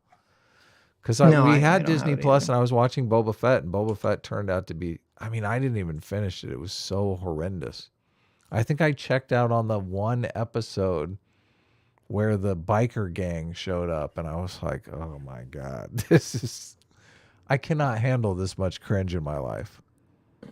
Yeah, here you go. If you, it's interesting because if you change the date to November 1st to November 30th, 2021, they're saying Disney reported Wednesday that its streaming growth slowed dramatically last quarter, sending shares of the company down as much as 8% on Thursday morning. It's all. So it does seem to be really tied into Disney Plus. Yes, in the Bob Iger book, he talks about streaming. Like streaming is like the last hurrah. They buy another company that is a streaming service that they're planning on adopting to become Disney Plus. And it turns out to be this huge fucking nightmare because the company they buy doesn't really know what the fuck they're doing. They want to stop leasing their content to Netflix. They're like, fuck Netflix. We want to be Netflix. Yeah. We're the content creators. Why aren't we delivering straight to consumer? Which this might be why, because Netflix is down 60%. This has basically become a complete financial podcast. I feel like we should probably. We should. But it is interesting to me how much of Disney's worth is tied into streaming now. Well, that's where the money is. Direct to consumer content. Listen, when you put a movie up in a movie theater, the movie theater distribution, the movie theaters take 50%. Yeah. Streaming is where the money's at. They say it. Yeah, but it's absorbing the state into the corporate sector, not absorbing the corporate sector into Correct. the state. It's the opposite. And so you're a dialectical thinker, so you'll appreciate that it's a dialectical inversion, right? It's not communism absorbing a fascist-style corporate model. It's instead a fascist-style corporate model absorbing communist principles under a mockery of them, I will say for you, under auspices of things like DEI, which, as we talked earlier, they I think that's what Dev would say doesn't make any sense, but he's not here anymore. No, mimic DEI. It's a different thing altogether. But it does have a redistribution scheme under the term equity. Okay, so it's like we might agree through the postmodern literature to call it a simulation or a simulacrum of a socialist redistribution scheme. I would say it's a dialectical evolution of it, and we can debate that at another time because that's not the topic. So you are correct. It's a dialectical inversion. It is a fascism absorbing a communism, roughly, whereas in China you had a communism that's opened up to a fascism within it. And this is literally the goal, is to create this model through the West, literally to create Oceania to compete with East Asia, which it's always been at war with. And that's the nightmare that I'm worried when I look at this and see what these people are actually writing and what they're actually doing and what they're trying to implement. I don't know if this is correct, but Chad is saying 62% of Disney's operating income comes from their parks and not their media, which I mean, Disney's been closed down because of the pandemic. Like this summer could be fucking gangbusters for Disney because of that. That's true. They've been fighting a war with two hands tied behind their backs. Open the fucking theme parks. I mean, thank goodness. DeSantis has probably kept Disney alive because of Disney World, right? California, no. Disney's been closed for 2 years. But you have to remember too, and this is part of the complaint against shareholder capitalism, is that it's not just your profit that drives your stock price. It's the perception of growth. Oh, totally. That drives your stock price. Yeah. And so while it might be true that, 62%, some massive majority of Disney's profit is tied into the theme parks, even if Disney has a banger year based on theme park revenue, I don't know how much that will translate into stock growth. Because when people invest, remember, when people invest in the stock market, it's to buy low and sell high. And so they're not really looking for current profit. They're looking at, well, what is the future going to hold?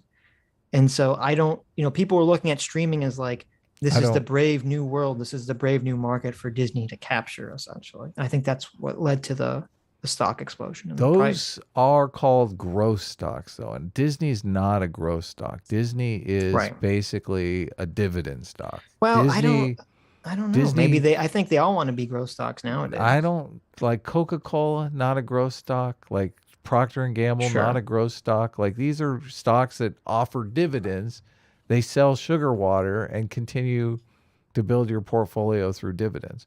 Disney is like a dividend stock. I'm looking at their I got to get me some Disney dividends. I'm looking at their past earnings, and they never go above $2 a share. Like it looks like 195 is the tops. Wait a minute. Did they drop their dividend? I think they might have dropped their dividend. That might explain because of COVID. Are they not? Do they not have a dividend? Well, I just found an article that says It says, does Disney stock have a dividend problem? Disney didn't mention dividends at all in their last quarter meeting. Well, are they planning on dropping dividends? Or? I don't know. I have to read this. So companies do like propose dividends, drop dividends, all kinds of stuff. So they do change the dividends around. But growth, when you're talking about that growth thing, you're talking about tech stocks. You're talking about stocks that Twitter is a growth stock. Tesla is a growth stock.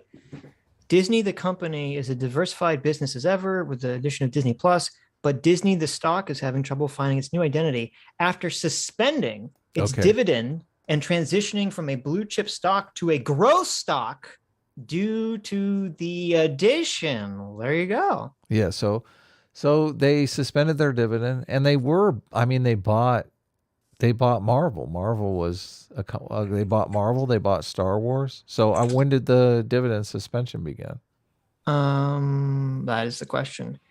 So buying Marvel and Star Wars is kind of growthy. Like developing different theme park experiences is kind of growthy. So Disney suspends first half dividend amid COVID-19 disruptions. Well, that makes sense. They close their theme parks. They're like, listen, we can't deliver that fat dividend to you with 62% of where we make money being non-existent. So this is in May of 2020. Interesting. I mean, they didn't sit to see the decline until November. This is so maybe people were holding out hope over the summer that Disney would restart its dividend program, and that the fact that it didn't in the last quarter is kind of what triggered people. Yeah. So it's interesting. We'll see what happens. See, you're right. This is part of the problem with looking at this sort of singular analysis of something as complicated like Disney stock. Yeah, of course. Because this is what triggered the shit out of me. Yeah. It's like you can't just say Disney. There you go. Right. I won the debate. Disney. It's like sure. I mean, I would assume that some of that drop has to do with, what DeSantis did, but it could have to do with a lot of other things too. Right. So when did Disney suspended its dividend before when COVID hit? That makes sense. It suspended its dividend in May of 2020. Right. Or March of 2020. I think it was the first quarter. It was either the first, second quarter of 2020 they suspended the dividend. All right. Nice. You know what's going to happen when they reinstate that dividend? I would assume price. Stocks price going to jump. Yeah, exactly. Well, see, but I guess that's your question, Adam. If you're going to buy a bunch of Disney stock, are they going to see, when are they going to do their dividend again? What was the date that you said? When did they suspend the dividend? It was May or March of 2020. Seems like March because that's when the stock cratered. So March 20th was the bottom when it dropped down to $85 a share. You're right. Yeah. Yeah, you're right. Well, no, yeah, it drops at the end of February. You're right. It totally. Oh, you're so right. In 2020, it totally craters. Yeah. I told you I was buying as soon as the pandemic hit and the market cratered. I was like buying as much as I could. Right. That's interesting. But see, well, here's the problem. Like, here's maybe I don't know if you were, depends how much, maybe you can buy Disney lower. It says Disney has shown no interest in reinstating the dividend anytime soon. The word dividend was mentioned 0 times on Disney's most recent earnings call for the Q1 fiscal in 2022. Because they're trying to be a growth stock. Yeah. So well, they did a good job of growing from $85 to $200 a share, which is, I mean, that's some good growth. That's 100% return. Yeah, but unfortunately now it's dropping back down like a fucking rock. So yeah, it's at 121 or lower now. So good luck with that. I feel confident. Yeah. That Disney will not go below $85 a share. I think that's a solid bottom there, and you can see there's a lot. Like Disney hovered around the $100 mark for years. That's why I'm just sooner or later, and this is the difference. We had that conversation about crypto. This is the difference.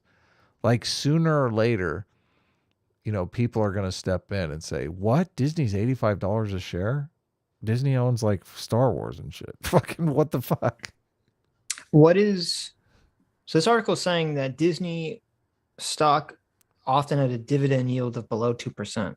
And that's hardly high enough to justify a dividend. Yes, it is. A dividend. Totally. I don't know what the average dividend percentage is generally around. I mean, 2 to 4%. Okay. If you, sometimes you see stocks where it's like an 8% dividend, beware. Okay. Well, yeah, obviously it's like that's a little too good to be true. It's a little too good, right? Yeah. And also the dividend fluctuates because if the stock price explodes, which can happen, then the dividend shrinks because it's the same dividend, but it's per share. So the share price goes up. But there's an issue too, which is why, I don't know, like, I mean, I'm assuming Disney was making lots of money. Maybe they weren't, but it seems like they own so many properties. It seems like they're making so much money. Why are they not having growth? Bad management, I'm telling you. I guess they totally no, but they haven't been having growth for a while. There should be like 8 different Star Wars spin-offs now that are successful. I know, but they don't. They have a lot of spin-offs. They're just not successful. Wokeness has hurt their film business tremendously. Well, there you go. So you're agreeing with James. Wokeness has fucked over the Disney Corporation. But just the idea that they're doing it for ESG scores, I think, is the just ridiculous part. Like some shady bankers coming in and saying, "Listen, you need to hire a more diverse board." No, that's not happening.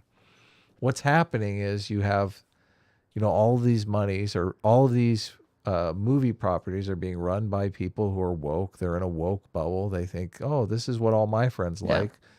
This will be a popular movie," and they're failing spectacularly. That isn't turning into money that they can pay shareholders with, so the stock goes down. Well, I keep not wanting to read super chats because we're so far behind in the video. Just read some. I have to run to the bathroom real quick. Anyway, okay, but I'm gonna start reading a couple every time we pause because we have a bunch to get through, and I feel bad. To not to get to them because I know debate. Often they're. I'll be right back. Now, would this be like? Is Warren? What are you doing? What are you doing? Let me get to the super chats here. Investigator One Quim for $20. Thanks so much, Investigator One Quim. Says rising inequality doesn't matter as long as average living standards remain high and good. Now, a rising sense of unfairness is a concerning problem, but I attribute this to increasing cultural distinction between social classes. Sure. I mean, that's always what Jordan Peterson says. It's not necessarily being poor that's the issue. It's the sense that I'm poor while other people are screwed over. That is the sense that that you're getting screwed over while someone else is making bank. That's really what is driving a lot of the animus here. But Majin for $20 says, "Hi, my sweet little pumpkins. Schwab is promising a lot of large corporations and banks a closed system to ensure they will stay in their place. It's a scary concept to potentially have an artificial ceiling placed by powers." That would be scary. That would be scary. Lucky Loser for €20 says, "Please stop it with the Destiny titles." Heated debate. Totally aggressive behavior. I cringe every time I see the video titles. I really don't want to have the experience here too. Listen, it's a little bit. Listen, Lucky, I understand what you're saying, but we all got to play the clickbait games. Okay. What happened? What? We got in trouble for clickbait? Holy shit. Lucky Loser doesn't like the debate gets heated in all capital. I did that. Sitch didn't do it. I capitalized the heated. I wasn't going to say it was Adam, but there you go. Blame me. Adam, whenever you see the clickbait, it's always Adam. Okay. I am the clickbait king. Okay. No apologies here. Right. Commander Caleb for $20 says, "You guys need to watch the clip at the guy at the WEF talking about how, unlike Hitler and Stalin, we are now capable of using technology to hack people's minds. It's framed positively." Well, that's pretty fucking horrifying. That is scary. That's pretty crazy. Cerebral palsy. There you go. It's a nice name. For 20 Canadian. Says, hey guys, the video sent to you is the wrong one. The correct one is titled 8 Predictions for the World in 2030. YouTube won't let me send you a link, but you can find it on the WEF Twitter page. There you go. Well, thank you. We found it. Yeah, thanks for the super chat. So let's get back to some of the debate. Part of the Great Reset. For example, the Accountable Capitalism Act, right? This would provide that any company of more than $1 billion needs to obtain a federal charter from a new office that would be created called the Office of Corporations. And it would be obliged to have stakeholder interests, right? That these must be considered. So this is getting away from capitalism. Also, it would forbid directors and corporate officers from selling shares for 5 years. 40% of the board would be elected by employees, and prevent corporations making political contributions until they secured 75% of their shareholders. That's basically the European model right there, where employees elect 40% of the shareholder or 40% of the board of directors. Which, I mean, I think that's a good idea. I mean, what's wrong with that? Wait, go back. I kind of zoned out. 40%, right? That these must be considered. So this is getting away from capitalism. Also, it would forbid directors and corporate officers from selling shares for 5 years. 40% of the board would be elected by employees, and prevent corporations making political contributions until they secured 75% of their shareholders, which actually doesn't sound like a bad idea. But is that the idea, to create a new office that would then give you permission, and this is all self-regulated? Is that part of collusion? What do you guys think? Is that? So this is just an idea being pitched by the World Economic Forum, but I guess why does this place have such clout? Why do people care what this thing says? I haven't made that connection yet. Well, and especially after that eight things in 2030 video, they just seem like a bunch of fucking weirdos. Just self-regulated. Come on, that's not real.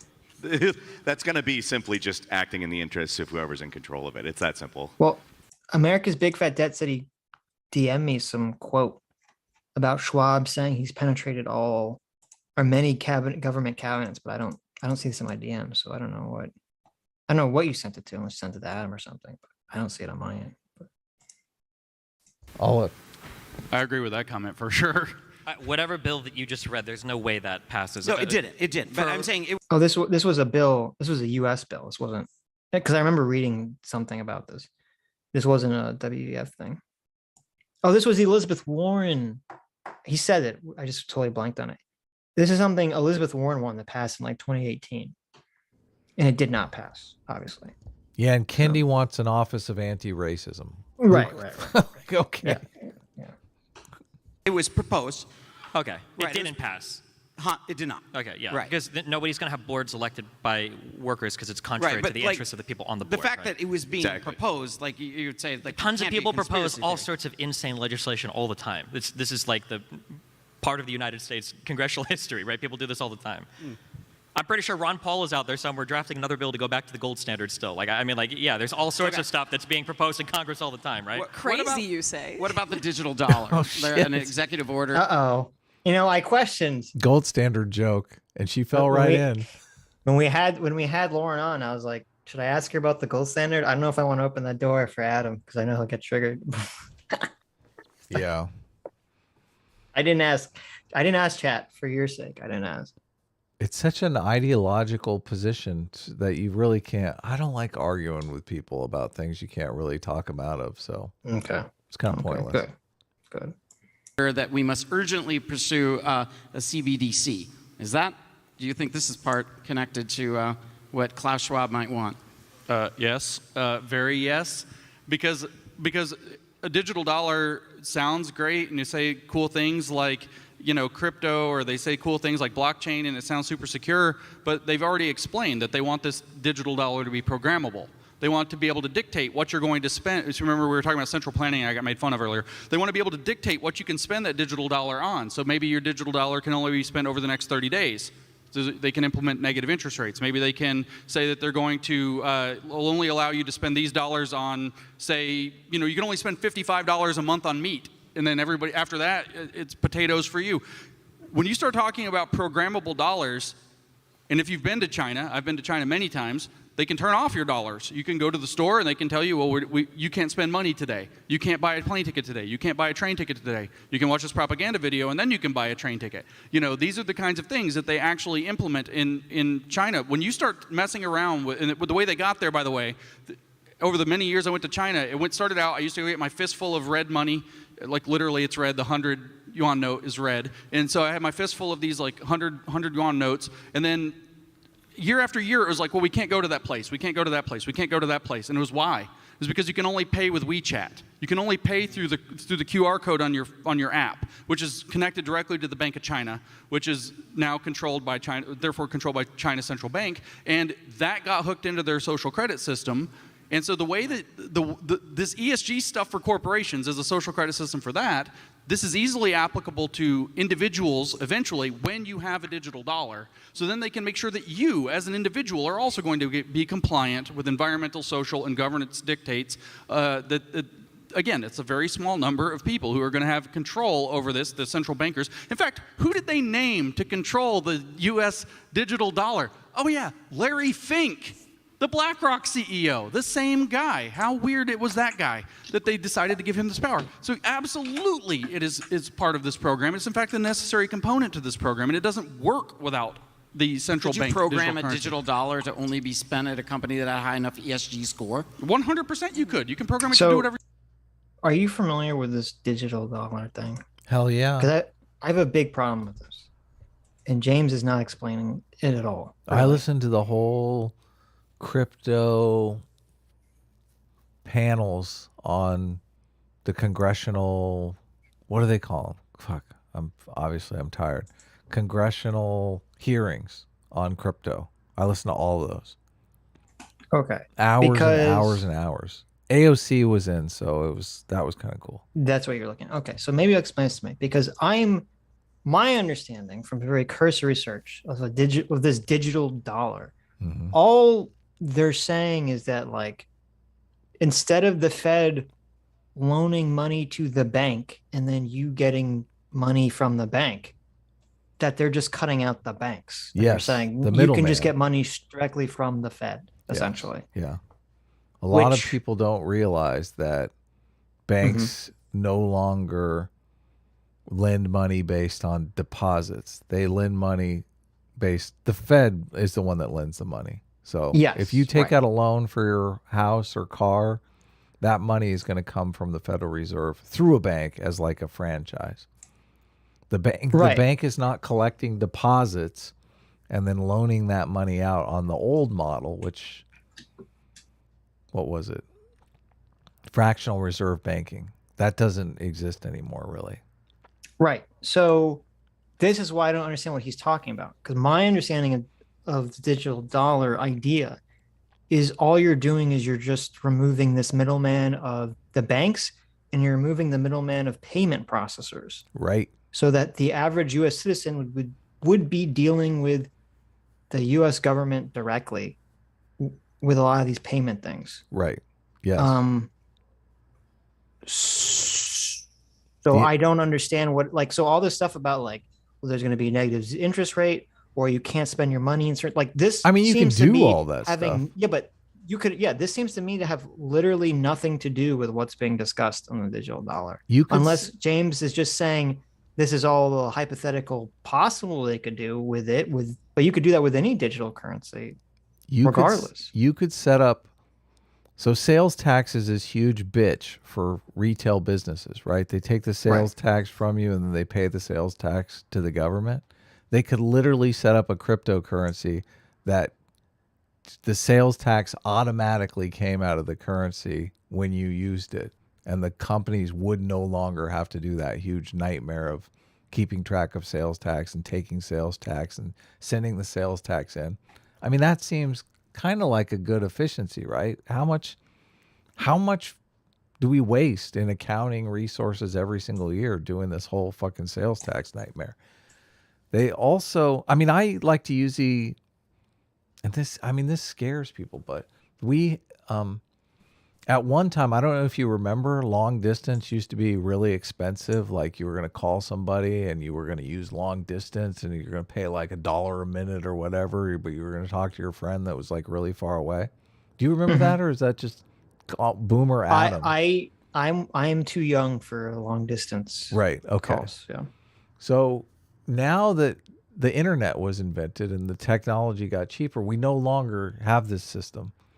There's a system now where financial institutions are being paid to do all this accounting on people, and businesses pay Visa and MasterCard like 4% so that they can do transactions. That's just like a transaction cost of Visa and MasterCard. A digital dollar would take Visa and MasterCard out of the mix, and businesses would save 4% on that transaction cost. Right, which, I mean, I don't, that's why it seems like he's really overblowing this concern about the digital dollar. Like, I don't understand what he's talking about. And crypto is, I didn't know this, but crypto is fully traceable. I guess the ledger, you've watched enough, is it CoffeeZilla, who always talks about the internet detective? Who does all, like, figures out all of these crypto scams and stuff? Yeah. So, I mean, it is, you might, dealing directly with the government, you might have some higher level of privacy than you actually do with crypto. I'm not sure. So I don't know. I mean, to me, I think thinking that the US, if we get rid of some payment processors, right, like you're talking about, and, people just deal with money processing directly with the Fed, and people save 4% or whatever the fuck it ends up being, because maybe it doesn't actually technologically make sense to still have the system set up the way that it is currently. Like, we just have these unnecessary middlemen. I think it's such a stretch to think that we're going to magically turn out to be China. Well, and it ignores the whole democracy thing. Well, right, because China can be China because it's an authoritarian dictatorship. Or in America, where we have Democrats and Republicans arguing with each other all day about what to do, I can't imagine one party or the other is going to seize enough power to essentially say, we're going to outlaw, certain political affiliations. You can't get money. Like, that would be so horribly unconstitutional. In fact, it's weird because I feel like it would be the opposite, because right now you have this situation where Visa and PayPal and all these pay services, they can, because they're private companies, they can say we're cutting off funding to Nick Fuentes or to, whomever, right? Right. That is labeled, an untouchable. The Internal Revenue Service doesn't cut you off. Right. But that's because they're private companies. If we had a digital dollar, it would be beholden to the Constitution. And yes. I don't think they could cut anyone off under their Constitution whatsoever. So to me, it's weird because, like, I guess I understand he's saying that, like, the fear of it, being under government control could, hypothetically lead down these pathways. But under our current Constitution, under our current system of laws, it seems like it would actually afford people greater financial protection, not less, than we currently have. So yeah, that's an excellent point. I don't think this argument is not very persuasive to me, at least, at all. Maybe I should short Disney stock, or short Visa stock, rather. There you go. Well, and also he said that, and I think he's mistaken. He said that Larry Fink was put in charge of the U.S. this digital dollar thing. I think he's conflating something. So, because I tried to find this information, I couldn't find anything about it. The only thing I could find was that BlackRock is hooked up with something called the USD coin. And the USD coin is a digital currency that's pegged directly to the US dollar. Yes. But is created and run by a private firm. It has nothing to do with the federal government whatsoever.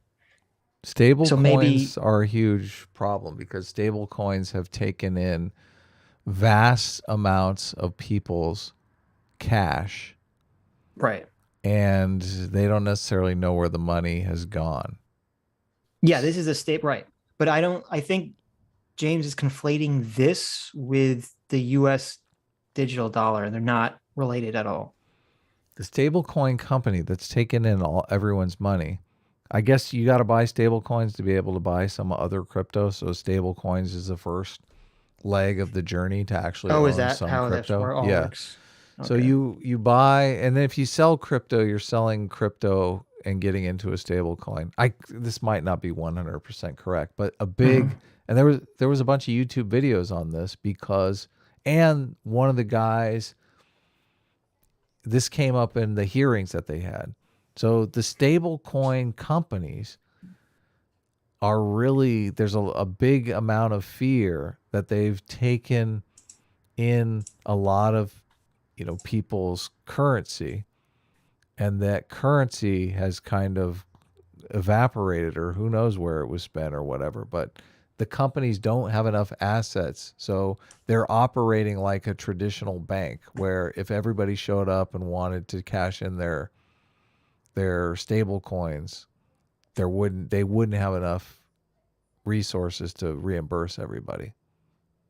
The USD, what I'm saying? I understand. The USD, some people are confused in the chat. The USDC coin is not the central bank digital currency. It has nothing to do with it. Right. It's called a stable coin. It's a private company. The private company basically says, crypto is volatile. We're going to give you a crypto that you can move your money into that mirrors the dollar. One coin equals $1 always, forever. It's like forever stamps from the post office. Right. So they take your money and, they're going to put your money in the bank or wherever. I don't know. But that's the thing, because who knows? There's a theory that they've used the money and put the money into bad investments and lost a bunch of the money. So right. You don't necessarily have that problem with the United States government, because they can't lose money. They actually print it. Right? Like if they ended up, I fucked up, I lost a bunch of money. They're like, okay, well, we'll just print some more. The stable coin company can't do that. Right. Anyway. What you want it to do. I mean, you could do that with a debit this card kind of too. dystopia, then. Sounds like an amazing plot for some dystopian future movie, but this is not going to happen. It's fantastic delusion. I guess it's fun to circle jerk over the idea that the government is going to be China? dictating. It's not a delusion. I'm not in China. This is so ridiculous. I'm losing so much respect for James Lindsay in this debate. It's not. I think comparing America to China is We're going to be China. Yeah, I don't think that's good. It's like China is an authoritarian dictatorship. Yeah. I mean, are we? I don't know. Are we an authoritarian dictatorship, Sitch? I feel like. I mean, I hope America stays around long enough that I can win my $500 when Donald Trump runs for president in 2024. America's got to last that long, guys. We have to hang in there. I know. We live in the United States. Right. Okay. So we have a democracy, believe it or not. No. Well, maybe some people here don't believe it anymore, but yeah, we're not gonna have digital programmable dollars in the United States. That's like people like you. We are gonna have digital programming. I mean, that is gonna happen, but no. But in terms of it's not gonna be the dystopian nightmare that James has laid out. Right. Well, though, I don't think it would. I don't know, because. There are poor people right now who can't have a bank account because the bank service fees are too much money. No, I understand that. But I'm saying there is the only restriction I can think of that could be comparable to what James is talking about is with snaps, with welfare benefits. There are restrictions. Like if you're getting, certain food stamp related things, you can't just buy whatever you want. You can't necessarily go out and buy booze or certain luxury goods. You have to buy food, and so that's the only comparison I can think of. Yeah. No.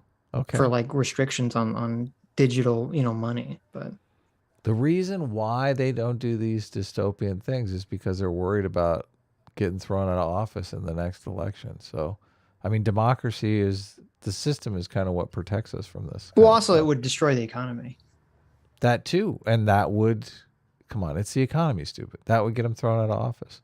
Right now, Biden is worried because gas prices are too expensive. Right, but what I mean is like, if first of all, the idea that the U.S. is going to start doing the kinds of things that China's doing with its dollar, I don't see how that's even possible when you have a two-party system that argues with each other all day. It doesn't has vehement disagreements. But secondly, U.S. would lose. It would lose the fact that the U.S. dollar is seen as the stable thing that the rest of the globe can kind of rely on as a stable, economic tool. If the fucking government starts monkeying with things like, oh, you can't buy from Republicans anymore with your U.S. dollar, like. I've been bearing the lead on the Klaus Schwab report because Klaus Schwab actually references MMT and calls it the magic money tree and actually completely disparages MMT. Oh, wow. So yes. Klaus Schwab, anti-MMT. Yeah, Klaus Schwab very much not on the MMT train. Wow. Yeah. Okay. Now you know now why how, Adam now how do you feel about the Great Reset, guys? Now Adam is very against Klaus Schwab.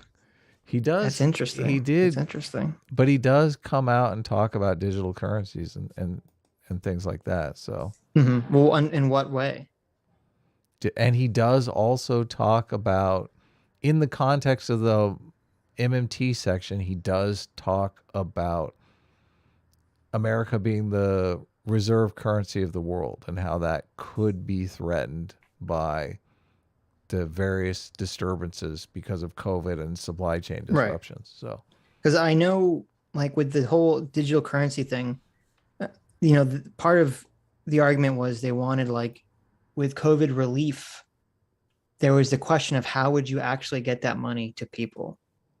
And so people were like, well, if we had this directly digital currency, the U.S. government could just, everyone could have a direct government USD like digital wallet that the government just completely, directly deposits into that account, as opposed to having to do it through secondary financial instruments like the banks or whatever, or relying on mailing a check to you, which is somewhat less reliable in many cases. Yeah, he talks about helicopter money. They call it helicopter money. It's funny. Debit cards are that.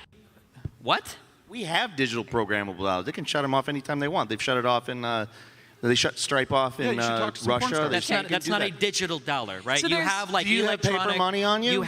Sure, I do, but they can shut. Well, if you didn't, then let's say the U.S. I feel like this panel is just The View.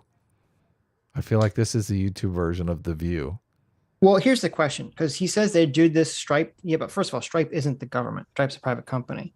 This is what I said. I feel like you'd have more protection under the government doing this than less, at least under our legal framework. Did the U.S. renege or retract any U.S. bonds that Russia was holding before, once the war started? I'm not sure. I know people were suggesting they do that, but I don't think they did do that. Yeah, I'm not sure about which would U.S. bonds, Russia. Does the U.S. sanction? Well, then they would obviously sanction Russian bonds. The United States government stopped the Russian government on Monday from paying holders of its sovereign debt more than $600 million from reserves held at the U.S. bank. Okay. Huh. U.S. blocks Russia's access to dollar. Okay. Huh. Well, let's continue. Have you ever had it where you accidentally get your card shut off because you're somewhere that you're not normally? Because you're a Canadian protester. I mean, the power is there. The mechanism is there. Sure, but it has nothing to do with digital dollars, right? Like a bank could deny a check or a money order, right? But this doesn't have anything to do with digital dollars, or the idea that some digital dollar is going to be created. You don't need to call it something. You just say it's already there. Like, you could use the existing. See, one of the things that bothers me about this debate is just like, oh, these things are happening and it's scary, but nobody's building any kind of argument for any alternative or why this is going to be a problem. I don't know. It's just like, well, everyone's arguing in vague generalities. I know, and I can't stand it. You're not getting into the specifics of like what exactly is being talked about in this conversation. Digital money. Oh my God, it's so scary. Think of what could happen. Okay. Right. Interesting mechanism if you really want. I've seen Enemy of the State. It's not fun. Want to do. Mm-hmm. Okay, sure. That was back when Will Smith was cool. That was pre Oscars assault Will Smith.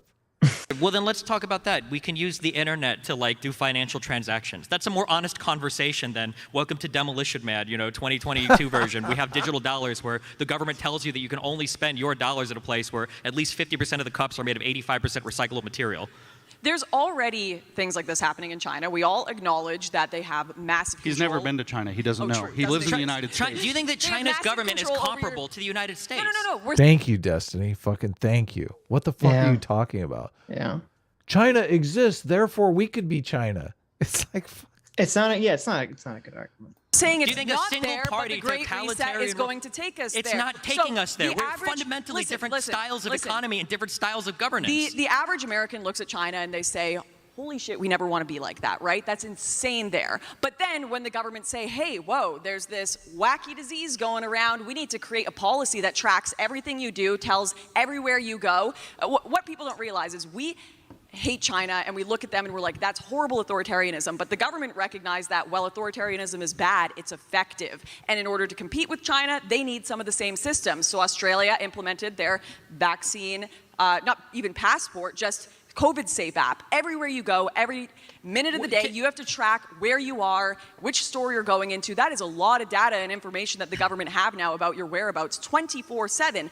I don't think they're going to give up that system. I think that system is going to stay in place for a long, long time and be reactivated whenever they need it in order to compete with China. Sure, but can't we have can't we have a more mature conversation about these systems rather than saying we do this thing, China does a thing that looks similar, we're going to become China? We have a nicer excuse. There's no possible way in this world that we can have like these realistic conversations about future policies. If we say it's like working for a restaurant and your boss is like, you have. He's going full SJW here. He's doing the fucking Steven thing.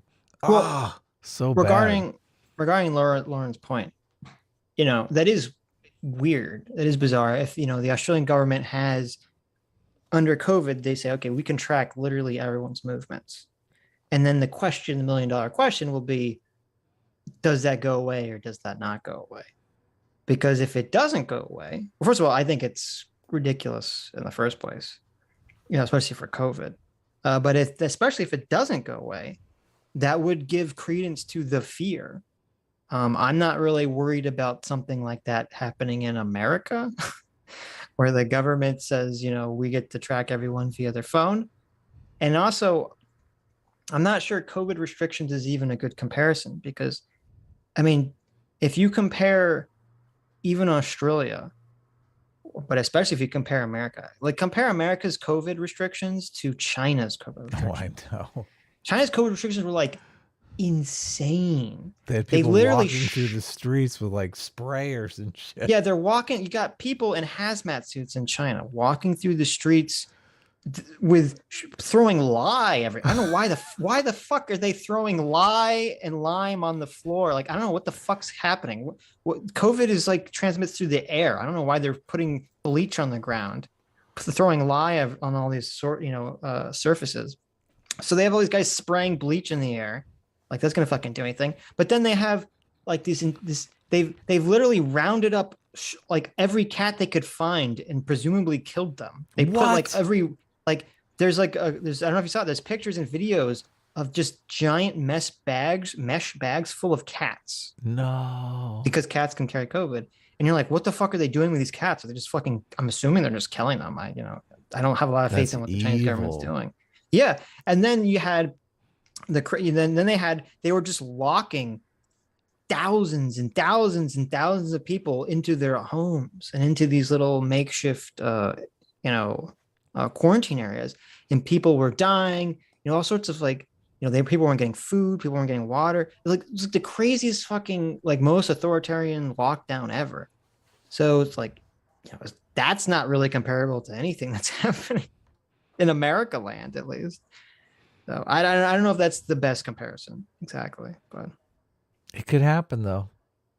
Nah. Sure. China. Have to pull your tips, and you're like, oh my God, it's communism now. Brother, I think we can have it. I think that can happen in any situation where there's only one party. Of course. I think that can happen. I think as long as there's more than one party, they're very opposed to each other, and they have, relatively equal power, nothing like that will ever happen. A better conversation about what's going on. Mimigo, listen, have you ever been to a place that's now, because of COVID, unwilling to take cash? Have you been to one? I was on one yesterday. It's called an airplane. I happen to have, fortunately, a high-level status on the airplane, so they asked me, do you want anything to drink? I was like, yeah, I want a beer. So they give me a beer because I've flown so much, they give me a beer on an airplane as my prize for flying, Your points. Yeah, I have so many points. They give me one beer on an airplane now. This is what I get. How does the communist know about airline miles? Listen, Peter flies places. He's got airline miles. Your airline points. Yeah, but doesn't that seem like a very capitalist system? Well, just because, listen, he's obviously partaking in the system, okay? Don't hate the player, hate the game. Right. Yeah, you're right. I need to get me some of those airline points. Look at his fresh outfit. I know. He's definitely looking good. Yeah. Looking very good in those red Nikes. He's got them red So Nikes. the guy, I bet he likes Elvis Costello. sitting next to me was like, I want a vodka cranberry. And the lady comes back. I love how this whole panel, this is why this just strikes me as The View. The whole panel is now engaging in James Lindsay's airplane. I couldn't use cash on an airplane situation. What? It's not a good comparison. Who cares? It's not a good I've been on an airplane where I couldn't use cash because they don't have a fucking cash box. They're like, come on. You don't have a credit card? What are you? There's a lady there with a little swipey device or her phone. What am I supposed to do with cash? I'm on a fucking airplane. Like, I don't have change for you. Come on, this is ridiculous. Well, actually, now we're China. I have been on airlines where they will accept cash as long as it's like the exact amount. Yes. Of whatever the thing is. Yeah. I usually pull out $100 bill and I'm like, you got change, baby? How about I just give you the rest as a tip? With the thing and was like, all right, so it's $5 or whatever, but we just checked, are you so-and-so, and checked the identity, yeah. And he said, well, you don't have a credit card listed on the app, so you can't pay for the alcohol. This has nothing to do with the because coronavirus. We've gone completely cashless. It's cashlessness came from cashlessness is because then you're stuck on the debit card. I've flown a lot too. Lots of airlines were cashless. Delta was cashless before the pandemic. But it was expedited. This is what the Great Reset is. It is using COVID to expedite a bunch of digital identity, control over our life, tracking of us. It's all expedited through COVID. So then, it is stuff that's already happening. We can witness. We can track. Absolutely. Can we not separate out this weird idea? So here's the issue, though. If there are certain, because this is what we hear whenever, there isn't necessarily untruth to it. There is some truth to it that, once the government does something, it is hesitant to let go. I mean, we saw this with the Patriot Act, right? Would probably be the prime example. Are they still doing that? Yeah, probably. Of course. Yeah. We had the Patriot Act. We had all these things were implemented after 9/11 for our safety, security. And to my knowledge, none of or most of these things never actually went away. Of course. But with the lockdown and with the COVID stuff, I'm not so sure about that because I was hearing the same arguments with a lot of the COVID restrictions, which were far more in people's face than the Patriot Act or something to that effect, which is kind of under the table. People don't really notice it, which is why I think the government gets away with doing it. But with the COVID restrictions, it seems like all these things have gone away. And I haven't seen, and maybe people in the chat have examples of, I haven't seen an example, at least in America, I don't know what's going on in Australia, of some sort of fear that, we can't implement this COVID restriction, 2 years ago. And now it's, doesn't look like it's ever going to go away. I haven't seen that manifest yet. People aren't wearing masks anymore. It's great. COVID seems completely that was the issue because people were saying, if you start wearing masks now, they're going to make you wear masks forever. If you, agree to do certain lockdown things, you're going to have to lock down forever. And none of that really has materialized at all that I've seen. So COVID's over. I'm stoked. I'm going to Disneyland. Fuck this shit. I'm not sure. I think the Patriot Act would be a better example. I'm not sure this cashless on airplane is a good example to draw from. Because as Destiny says, they were moving to that before COVID, and that has also been my experience that airlines were moving towards either exact cash payments or no cash payments to, pre-COVID, just for convenience sake. We had a full-on crime wave going in Los Angeles. Think I want to carry cash? Fuck no. Well, it's sort of the argument of saying the internet's coming out, and some for the first time. Well, it's weird because it's somewhat similar to the leftist argument, we have to regulate YouTube because fake news can come in through YouTube that can manipulate people to make them Nazis. Right. And you're like, well, scary. Yeah, and you're like, well, I mean, I guess that could happen, but has that happened? Is that happening? Should we make these regulations preemptively? Should we shut down YouTube preemptively to do this? So I don't know. These are not. I do not feel these are good arguments that James is focusing on. I think there are much better arguments he could be focusing on. James has made a pertinent point. We have to worry about cashlessness on airplanes. I mean, that's when things really get out of hand. First, it begins with cashlessness on airplanes, and then communism. I mean, people have been moving to cashless. I know, as long as I can remember. Shit. Well, and even more so, remember when people used to pay for things with checks? Oh my God. I saw someone write a check in the grocery store the other day, and I wanted to fucking kill somebody. I know. People I was like, what the fuck? I remember when I was a wee lad, okay? My mom would drive me to the grocery store because she didn't trust me to be home alone. We get all the groceries, and what would happen? She pulls out the checkbook and she writes a check to the grocery store. Okay? Hilarious. That's so inconceivable nowadays. Why would anyone ever do that? You just use your debit card or your credit card. I'm basically a latchkey kid, and it's just mom is dragging. Well, I mean, I was like a really little kid. I'm talking about. So, what grade were you in? I don't know. I was in elementary school. I know, but I was in elementary school, and I was walking home from school after school, and my parents wouldn't get off till. What year was this? In the 1920s, Adam? In the 1920s, you were walking home. It was higher. Listen, it was 80s, and it was a much higher crime rate back then. Yeah, but you know what I had that you didn't have? Some molester could have come into my house and completely abducted me. You know what I had that you didn't have? Parents, a Jewish mother. Parents that cared about you. I had a Jewish mother who was like, "Little Sitchy, I can't let you walk home. I can't let you be home alone. You're gonna kill. You're gonna break your neck. You're gonna jump on the bed and break your neck. You have to come with me to the store." Listen, we started fires. We would smoke cigarettes together. This is one of my parents' favorite stories when I was little. Is I was I don't know. I was probably 5 or 6, and they had to go do something, and they didn't want to leave me home alone at that age, which is probably responsible. 5 or 6? Probably shouldn't leave 5 and 6-year-olds home alone. That's first grade. Yeah. That's a little iffy. But I was arguing with them. I was like, I don't want to go. I want to stay home. And they said, yeah, but what if we're in an accident? And then I said instantly, if you guys are in an accident, why would I want to be with you? Oh, that's good.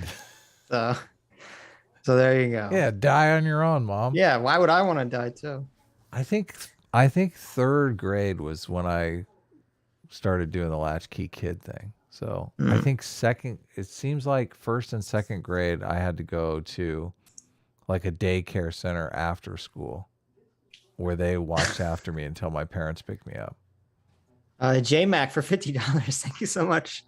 Daddy J-Mac says, "Hey, I still use checks." Well, don't use them in front of me in the grocery store.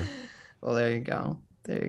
I mean, I still use it. I use a check occasionally. I have a couple things. Well, it depends what if you're paying someone, someone comes to your house and they fix your toilet and it costs a couple $100. You write them a check. Okay, fine, whatever. But that's a little bit different situation, right? Yeah. But even that, I wouldn't be surprised if even most businesses the next 20 years, even service people come to your house, they'll probably have little swipey things for your cards. So, I mean, they have that now. I know, but people still do pay with checks, in those sorts of situations. Yeah. Which makes more sense than like at the grocery store. It's more about the power to do it in the future, not the specific policy. The idea of lockdown is far more normalized. Yeah, no, I mean, I get that. I get that, but you can't, I don't think we can live in fear of doing something. The slippery, I hate this. The slippery slope is something people should be worried about, but you can't let it dictate your life. Because especially in our country, there is always going to be, not always, but there are lots of stopgaps on the slippery slope fallacy. And when it comes to the lockdowns, and when it comes to the things that James Lindsay's talking about, I mean, we have the Republican Party. Republican Party is a very big stopgap on the slippery slope to forever lockdowns, to, digital dollars being created to craft social policy, woke social policy. And I have faith in the Republican Party to stop that kind of stuff from going on. Look at Mitch McConnell. He's not falling down any slope. He's like, fuck you. Right? Mitch McConnell's not taking any shit. There you go. Hey now, Dr. Diller for 2 months. Thank you so much for being a free will seeker for 2 months. Dr. Diller says, hey now, I was taking a nap. Well, I'm glad you woke up from your nap. Guy for $30 says, Lauren, why do you think the right siloed themselves? 90% of the people I watched 5 years ago have been banned off of YouTube, doxxed and harassed into retirement, and the rest seem to censor themselves and their associates. Well, there you go. Yeah. I mean, you gotta, at some point, you gotta stay in the game, right? Right. Yeah, I don't think getting yeeted off of social media is the best way to participate in this culture war, right? True. Guy for $20 says, it seems the issue with both sides isms is that the right's moral intuitions allow them to sympathize with the left, fairness and openness. I think it's not a two-way street. Ergo, society moves left as compromise only goes one way. I've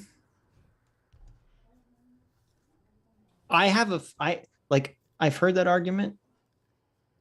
I'm not sure that's what's happening. I think two things are happening. I think as technology changes, society always has to change to accommodate technology.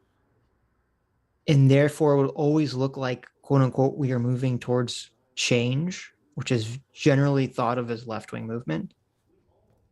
I think that's the first thing. I think the second thing is that we have survivor's bias, which is that we only look back at the changes that are still with us. We don't look back at all the changes or the attempts to change things that failed miserably. Right. So. Well, we do. I mention prohibition all the time, but. Well, prohibition is like the prime example. Well, everyone fights me and they say, oh, prohibition wasn't a progressive movement. What are you talking about, Adam? Prohibition was a conservative movement, I think.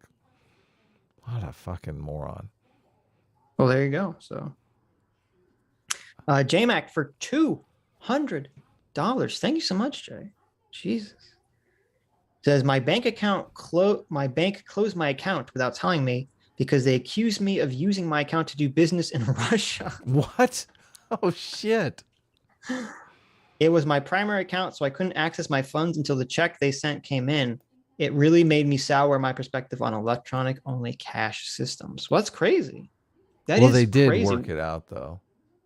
Well, no, it sounds like they didn't work it out. It sounds like the bank closed his account and then they just gave him his money. Like he didn't lose his money, but he just couldn't use that account. Oh, really? Oh, which is crazy. I understand that. But again, it seems like I understand the fear because if the government fucks you over, you don't really have redress.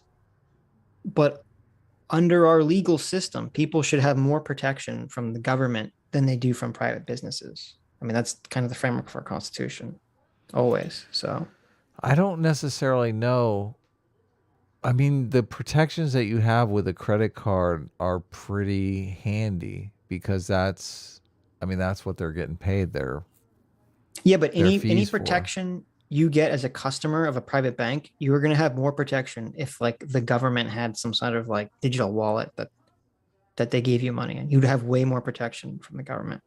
Yeah, but what if you buy products or services and they never show up or something? Like you normally contact your credit card company and they would just reverse the charges. Would the government do the same thing? I don't know. That's the question. Well, I guess the question would be, how does this all even work? You know, because I don't think the government wants to.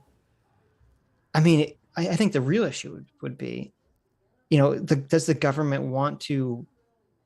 I mean, the bureaucracy that would be required for the government to take this role.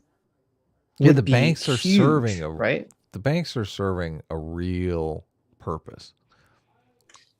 Right, but what I'm saying is, like if the government wanted to cut out the middleman for this digital dollar thing, it would require it'd be like you'd have to have such a massive inflation of the Fed, and maybe this is, you know, sort of the right would get very upset about this. You need a massive inflation of, you know, a government agency to deal with all the stuff that you're talking about, and I'm not sure there's any political capital to do that, or really any strong desire to do any of that. Yeah. From anyone, really, especially from the right. When I don't see why the right would be in favor of any of that stuff. So, I mean, cash is kind of dying anyway. Yeah, but I'm saying that our system seems to work kind of fine the way it is. What would be like, I don't know, maybe there would be. I mean, so many maybe of our the federal dollars government would have exist in I don't know. debits and I don't credits. know. You're right, because what happens when people starts, because it says, oh, the federal government wants to cut out the middleman, they want to save that 4%, but then you said, okay, but what about all the people that have, you know, they complain because they ordered something from Amazon and they never got it because it's a shady buyer, and then so they, you know, we have to deal with Amazon. Amazon's going to deal with the U.S. government. Like, it just seems like it's adding layers and layers of complexity. I don't think, from the hearings that I listened to, I don't think the federal government exactly knows how it's going to work anyway. But I do think... Well, this is all in like the very hypothetical phases that people are discussing this concept. I do think that the federal government is worried in the same way that they were worried about mortgage-backed securities, that there's this huge unregulated financial market that's developing. That's like billions of dollars people have in cryptocurrency that there's that has nothing to do with the digital dollar. Well, I mean, it could if people are using their crypto as collateral on loans for other things, or but that could still go even with a digital dollar. We first of all, we already have a digital dollar. Okay, all the digital dollar does is it just removes banks from being the middleman. That's all it does. Okay, so that's why I don't understand. I don't see how there's a connection between this and crypto at all. Really, I mean, there's a difference between a country saying that they want to create a country-based cryptocurrency, which is not what this would be. If you have a large portion of your population that has their savings in cryptocurrency, and then those cryptocurrencies go bust and those savings accounts are really just non-existent, you don't think that's going to affect the economy? It will, of course it will. I mean, that's not what we're talking about. The whole 2008 housing crash happened because they had these assets called mortgage-backed securities that everyone thought, oh, these are worth this amount of money. And then they discovered, oh, wait, those are worth nothing. Right. And that banks basically ceased to exist over that. Afro Cook brings up a good point for $20. He says, you know, when you talk about the idea that the state having more protections is not, as well, he says it's nonsense, but he says, because civil asset forfeiture is an example of the state stealing people's property with little ability to respond, which is true. That's a very fair point. Now I go to CNBC and I see CNBC actually has a crypto tab. But again, that is, I guess the issue is that civil asset forfeiture, which first of all does need to be reformed, and that's one of those issues that's frustrating because it seems like both the left and the right agrees it's kind of bullshit, but no one cares enough to do anything about it. There's no political will to change any of that stuff. Is that eminent domain? What is that? civil asset forfeiture. It's like when they say when the police say you're doing something illegal, and they take whatever the thing is that's that a they think you're huge doing illegal. problem. Yeah. Right. But then it's a big problem because it's sort of like you're basically guilty until proven innocent. Yeah. Essentially. Now I would say if the US does want to do some digital dollar thing, they would have to completely get rid of civil forfeiture. Or it would have to be like, it'd have to go through the court, like any civil forfeiture would have to go through the courts the same way that person does, where you are innocent and your property, I guess, is innocent. As weird as that sounds, until proven guilty, as opposed to being reverted. That would be the only, I mean, I think that's a good point. It's definitely a good thing to bring up in this conversation. Yeah. I was going to do an experiment with the post office and send money in an envelope that you could obviously see the cash through the envelope, and see if it would come to me through the mail or if it would get lost and how consistently it would get lost and at what dollar values it started getting lost. Because you could send yourself like $1. I think the dollar might make it. $5 might make it. $10 might be like the breaking point. Majin for $20 says, important question. If you could change foot fetishists or furries, but they're replaced with aggressive versions of the other, who do you nix? So I think, what are the damages with the furry people? Are they going to be like, put this on? Like, I don't know. Well, it's just if you so you have a choice. You can either get rid of the footies, or right? the but the furries are going to be more aggressive, though. You got to find out what the downside is, right, for the aggressive. I feel people. like in that situation, if it makes the other side more aggressive, you have to get rid of the furries, because I feel like the furries already are more sus. Okay. So the foot fetish people are going to be more aggressive.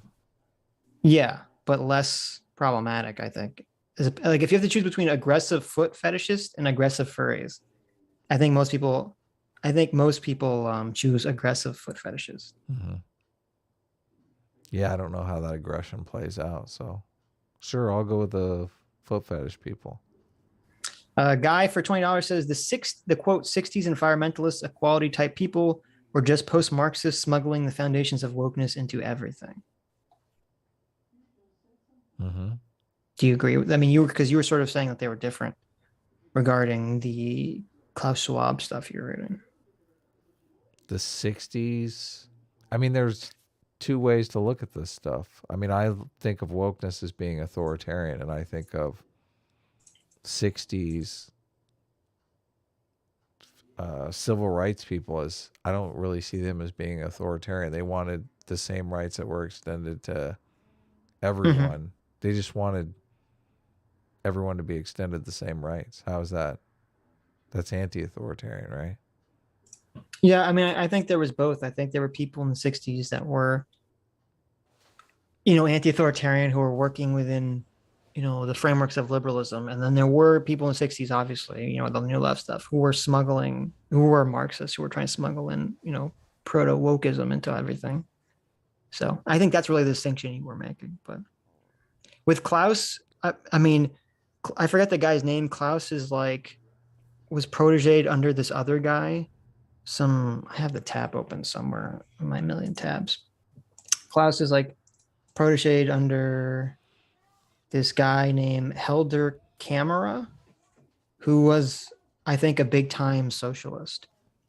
So I think it's safe to say Klaus is probably more in that realm of being a socialist. I think that's fair to say. The question is is BlackRock socialist, as Wall Street socialist? And I don't think so. I think it's performative wokeness, and I think performative wokeness is a problem, but it's a different problem. There's a section called "The Return of Big Government." Oh, that's got to really trigger people. for some authoritarian, shadowy reasons versus there is a lot versus. So sorry, I almost finished the sentence. Like, is it not just possible that as technology evolves and people are looking for convenience in more places, that some things end up getting streamlined? Do you think it's about convenience and not about making money? I think it's both. People want convenience. How many people like picking up their Google phone and then they click their Google Gmail that goes right to their thing and they can push one button and they can access all their cash? So I'm sure. I understand that there is problems with centralizing this much stuff around certain corporations, but you don't need a shadowy government 20 people to do it. Agree. You just need a bunch of people that want convenience in their lives. That technology. Yeah, call us the law of convenience. I think the right wing have done themselves a massive disservice by portraying this as a conspiracy theory. They talk about it like it's all shadowy. It's not. It's all out in the open. It's all being talked about. Of course, the government and corporations want more power. And of course, a lot of them think they are the good guys. In order to predict black swan events, we have to have control over our society in order to, better outcomes. We need to be able to track everyone so we can do contract tracing. If there's a worse disease that outbreaks, we need to have digital ID. We need to bring in all of these things for the good of the people, right? But then one of the last chapters in Klaus Schwab's book is, what if this becomes a dystopia? And he talks about, this could be abused, this could be misused if it's in the hands of a centralized power. And that is what the problem is. Every villain in every good story thinks they're the good guy. Yeah, but you could argue this could happen in either way, right? Like, some people are arguing for more centralization and, oh no, that's horrible. But you could just as easily argue the other side, where people are arguing to decentralize things, and that ends up horrible. Look at what happened to...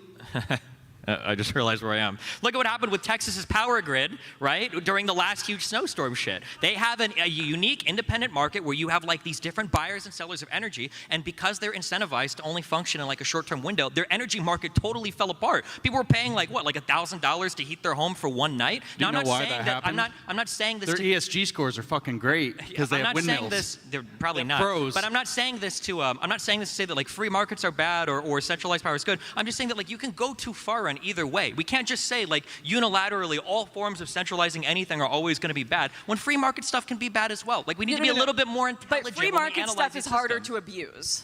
I disagree with that. Absolutely is not true. Corporatism, sure, like massive. I actually think that this is just an acceleration of what we've been on the last 30 years. I don't think that this is something that is new. I don't think that this is something that we need to look at as like fundamentally different or a big change. I think it's stuff that we've been seeing accruing over years. And I think that comparing it to China isn't necessarily perfect, because I think that a lot of these things came out of the incentivized market as put forward. I don't think that... I don't necessarily think that planning is an evil thing. I don't think that it is an issue. But I think the issue here is not so much that it is planning. I think that it is centralized power over the planning. Whether it be corporations or government. And I think that that's the direction that corporations have been heading in for decades. Well, it's always been the direction, but that's what the point of them is to get more and profit more. Yeah, and just to bolster your point, by the way, Klaus Schwab published his first book in 1971, so 50 years. But Destiny, why do we need? Doesn't shareholder capitalism already account for what you're saying? Like, why do we need stakeholder capitalism? Because shareholders don't always represent the interests of the public. There could be like really bad negative behavior. You're worried about the short-term thing, though. So, but why would if Pfizer's making dumb moves to make sure they make their quarterly number, and some other good drug company has been investing some kind of long-term thing, but it's trading as a discount and then gets huge because everyone was looking for the quarterly profit? Like, isn't that the solution to the short term? Why do we need ESGs? So, can I ask this question, right? Because you just said shareholders don't represent the interests of the public. So Bill Gates is shareholder of Microsoft. In fact, is chief of Microsoft. We'll just say shareholder of Microsoft doesn't represent the interests of the public, right? But Bill Gates, stakeholder in, say, virus technology, represents the interests of the public all of a sudden. How did that shift occur? How does that work? Individuals don't represent the interests of the public. They usually represent their own interests. Well, what would be how? Okay, let's say you need. So I wish Peter had interjected here, because I think that's a good question that James just asked, which is part of the problem that they're bringing up with the stakeholder capitalism model is that there is going to be some person or some entity or some group. I mean, you're not going to have a direct democracy for a fucking business decision. That's insane. There's going to be some entity or some group that's supposedly the voice of, the stakeholder, supposedly the voice of the thing. The union. And so And so if Bill Gates is, how does it make sense if you say, well, Bill Gates is a shareholder in Microsoft and, he should shut the fuck up because all he does is his own stock. But then suddenly when it comes to like COVID or something related to the pandemic or the viruses, suddenly he's a stakeholder and he's the voice of the country. That is an inherent contradiction in sort of like a lot of the way the system would end up, being played out. And I think there is concern to point to this model of shareholderism, not only the fact that it's, a scam, but also if it all relies on a bunch of elite types making sort of these, politically based decisions detached from the markets. I mean, that does seem to be a big problem. It's interesting to me because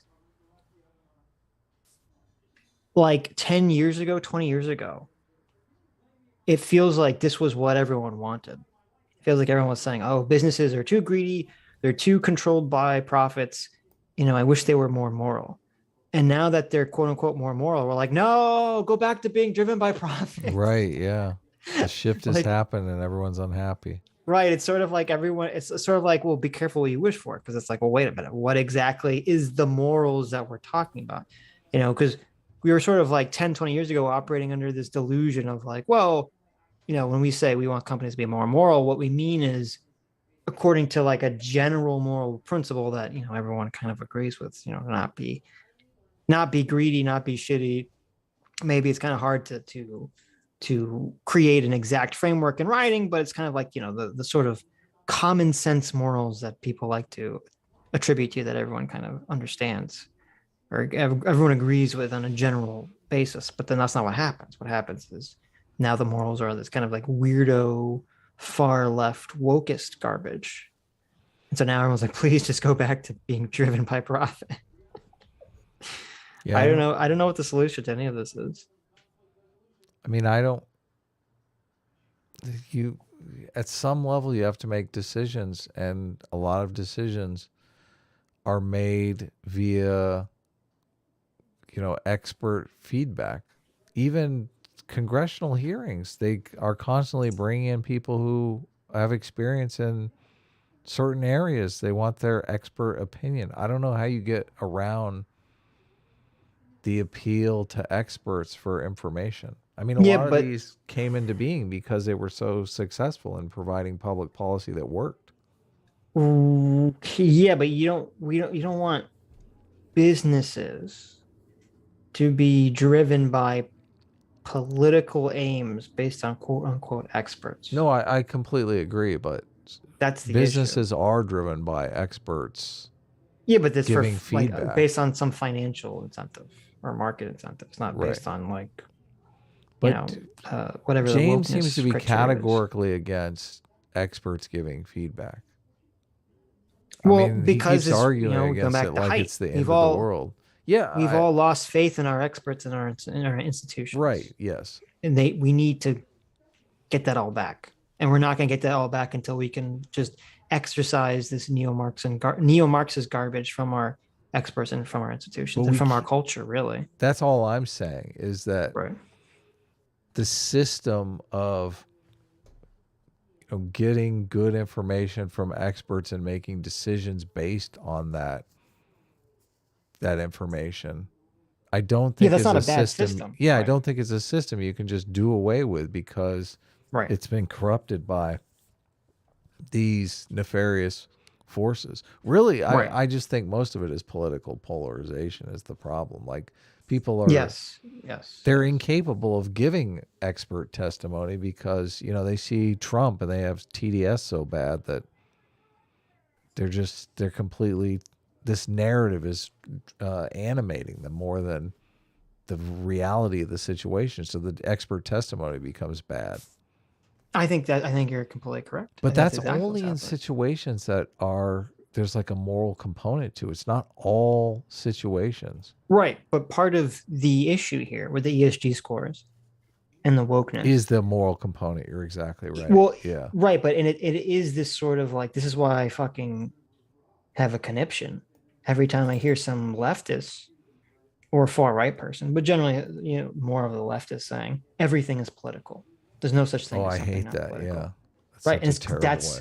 right. And they're essentially, by saying everything's political, they're making everything impossible, because then everything gets sucked into this tribal political identity lens, and suddenly there's no truth anymore.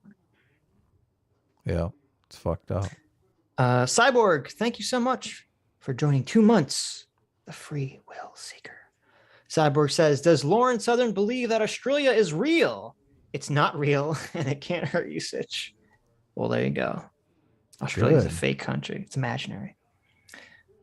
Satoshi was a Reploid for 200 knock-knocks. Says the non-reverted content on Wikipedia is controlled 50-50 by brand management firms and wokies. Well, there you go, Adam. It's a forever fight between brand management firms and woke. See, Wikipedia that's editors. the thing. You have to hire a brand management firm that's going to get in there and take over your Wikipedia page. But you can't be black-pilled and say that's completely impossible. There's going to have to, something's got to give. There's going to have to be some legislation on either Wikipedia or internet journalism or slander or something. I mean, something's going to have to change. I think right I now told it's not you. working. I think I told you about the Comicsgate thing when I looked into it. Did I? Did I not? I don't remember that conversation, but okay. It's very possible you told me and I forgot. I mean, I was just curious about it because I am a curious person. But ultimately, I couldn't decide if it would be, if the wokies were doing more help than harm for Comicsgate. So I didn't know. Right. And I don't know Lauren's situation. Maybe she likes her Wikipedia page. I don't think she likes it that way. Right. Satoshi was a reptilioid for 200, another 200 knock-knocks. Says Wikipedia.org itself is managed by a brand management firm. Wikipedia has a pretty strict and corrupt power hierarchy. Well, there you go. Great. Burnt Sausage for $20 says, just to bring it to everyone's attention, the quote economic powerhouse that Adam claims to be just suggested it would only take around 20K to clear one of the most slandered people on the face of the planet. That's what they told me, okay? So I don't like, I don't want to argue with the chat, but listen. That's fine. If you want to call a brand management company and have a conversation with them about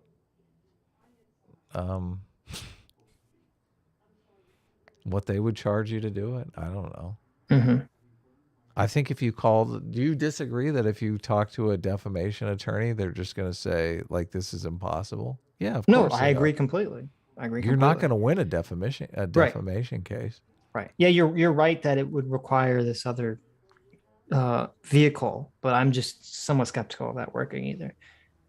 But one of the reasons why I looked into it was because the process of it actually seemed fun, right? And not only that, the PR companies, they have like an army of attorneys on staff that just basically harass these people until they fucking delete their until they delete their lying, slanderous, woke bullshit articles. Which that's amazing. Come on, that's amazing, is it not? It is. Nicholas P. Cage for $20. Nicholas Cage says elites don't want actualized people, though. There's a certain fear of competition once you reach the top, and the fear we have about the dystopia is that they're engineering Brave New World to preserve the status quo. Okay. I don't know when anyone here thought the elites did want to actualize people. Sure. Mithram 6 for 500 Kazarks says government hasn't been only a referee for a very long time. They can already significantly influence business through subsidies, regulation, and tax policies. They just want to have even more direct influence instead of this indirect nudging. Well, obviously we talked about this a lot. That is the point of tax policy generally, is to affect, businesses and to affect people's behavior. So that's definitely true. But it's just weird because it seems like what James is arguing is he's saying it's sort of the opposite. And he said this directly to Peter Coffin. He said, it's not the state absorbing or controlling business. He's saying it's the opposite. He's saying it's business controlling the state, essentially, which is why I think Peter Coffin's on board with what James Lindsay is talking likes about. It. Yeah, because that's always been what the left has been, the socialists specifically, have been complaining about the whole time. So he's saying, James Lindsay is saying that businesses and these sort of non-governmental organizations like the WEF and all this other shit are the ones that are really controlling everything, not the government. The government is going to end up playing second fiddle to these organizations. So the government, and maybe some of this came out of the Patriot Act stuff, the government has major surveillance abilities just in the fact that they don't regulate the companies that do monitor you and keep tabs and keep databases on you. And they can buy that information from these private individuals. So the government can't monitor your behavior directly. Right. That would be illegal. But they can buy that information from a third-party company. So, I mean, we are kind of being... I feel like we already are at that dystopia stage that people are afraid of. Need groups of people to be represented in this. How do you get that? How do you get... It depends on what we're talking about. I mean, unions are one good example of how you have to have collective bargaining ability against, like, capital, Sure. because otherwise an individual worker has no ability to collectively negotiate, right? Yes. But that's representation. That ultimately puts forward people. And if you have people that are ultimately not necessarily on your side, they're more willing to collaborate with the owners, then you're going to see policies that maybe favor the owners more than the quote-unquote stakeholders in this case. And that's kind of the issue. Well, I think that's the whole idea or concept of the stakeholder model, is the idea that shareholders don't represent the interests of stakeholders. They just represent the people on the board trying to make money. They're representing the shareholders of the company. Well, yeah. My argument here, though, is that if they're the ones who are putting forward stakeholder capitalism and they're the ones that ultimately implement it, then the issue is the people who are representing the stakeholders are going to be people who are more likely to be favorable towards the shareholders. I mean, if that was the case, then we've just recreated our current system with more steps. If that's that was exactly the case. what that's what I'm arguing. So I mean, we could say that. That seems like it would be inefficient. Why not? Why wouldn't they just not say anything and continue on with business as usual, though? Because people are pissed off at business as usual. Sure. In which they case, want people to say, you're represented here. You're a stakeholder. You're somebody who is feeling a hurt. You're feeling a deficit. I agree with you, but then that's good. We would want to see something from these businesses that represent. Yeah, but that's just marketing. Sure. Well, but then that'll be the question: does anything realistic come out of it, or is it just business as usual? Like, I think people will notice. I mean, that isn't good, because if it's not based on real positive social change, and it is all based on bullshit, especially woke bullshit, that is not positive at all. That's a horrible negative change. So, I completely disagree with that. Right. I don't think people are done. What's happening in their day-to-day lives? They see the cost of gas going up. They see houses and apartments, rent skyrocketing. Like, it's not like you can hide it from people. I also think people will notice, but I think that it takes up time. Probably, yeah. Everything takes time. Yeah. Apparently, Charles whatever has been working on this for 50 years, and he still hasn't gotten it. I mean, and I don't think this performative woke stuff is. I don't think it's working. It doesn't seem like anyone on either side is buying this shit. I mean, you have the people in the middle who just want to grill, and they don't care about any of this garbage. You have, Peter Coffin doesn't buy into this stuff. He's, on the far left. People on the right fucking hate this stuff. So I feel like we're entering an Emperor's New Clothes situation. And I guess that is when is the breaking point going to occur? When is the kid going to call out the fact that all this woke shit is just this, naked emperor, and it's going to go away? Yeah. Maybe it will require the Democrats getting, BTFO'd in 2024. We'll see. But is it ESG stuff just like elites catering to other elites? If so little of the market is driven by retail investors, it's like the elites just want to feel that their investments are being socially conscious because it's the fad, it's a new thing. Right. But you could be completely right. But if wokeness gets BTFO'd, then the fad of being socially conscious, at least according to woke principles, would get BTFO'd as well.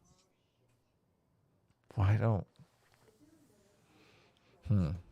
Because I think as people think like the elites are controlling the culture, but I think you sort of unintentionally stumbled upon something, which is that the elites they're following the fads too. Right. Yes. And so when the fad changes, then and the elites aren't necessarily creating. But what is how does performative wokeness get BTFO'd? I mean, it's just a performance anyway. Because if in 2024, well, it depends. So if Biden administration continues to perform poorly,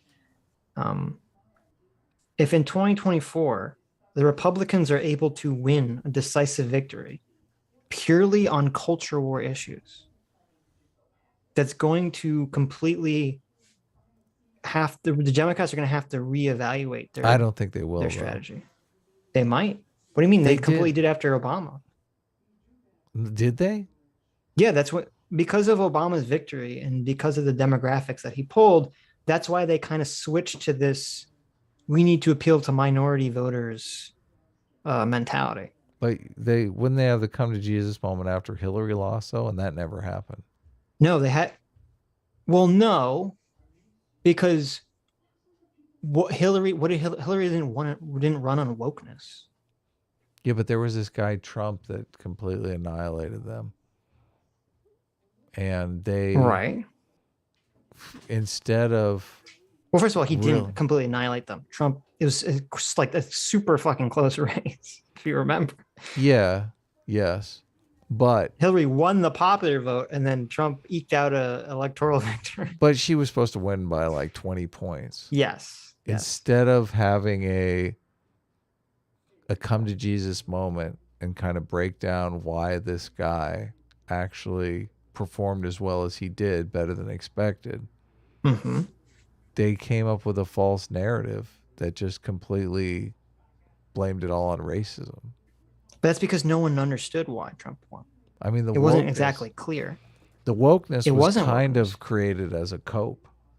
It was Trump won in 2016.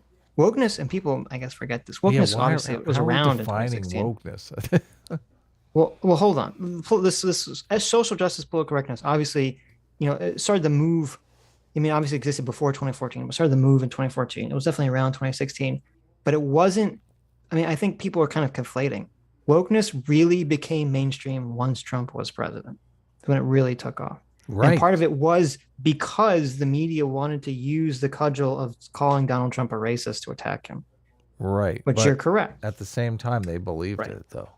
Right. But the reason Trump beat Hillary was because, and I always relate this back to the 2008 housing crash, people wanted a change. And that's why they voted for Obama. Obama was supposed to be left-wing change. Didn't really work out that way. And Trump was supposed to be right-wing change. Didn't really work out that way. Okay.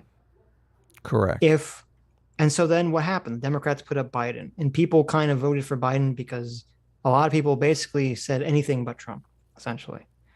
Well, but if the Republicans successfully painted Trump as a racist. Right. But if the Republicans can mount someone like DeSantis, if DeSantis wins, and he wins on culture war issues, and he wins because, DeSantis is kind of the opposite of Trump. Trump is the energy monster. He attracts so much energy to himself. He's very charismatic. He's, what are you talking about?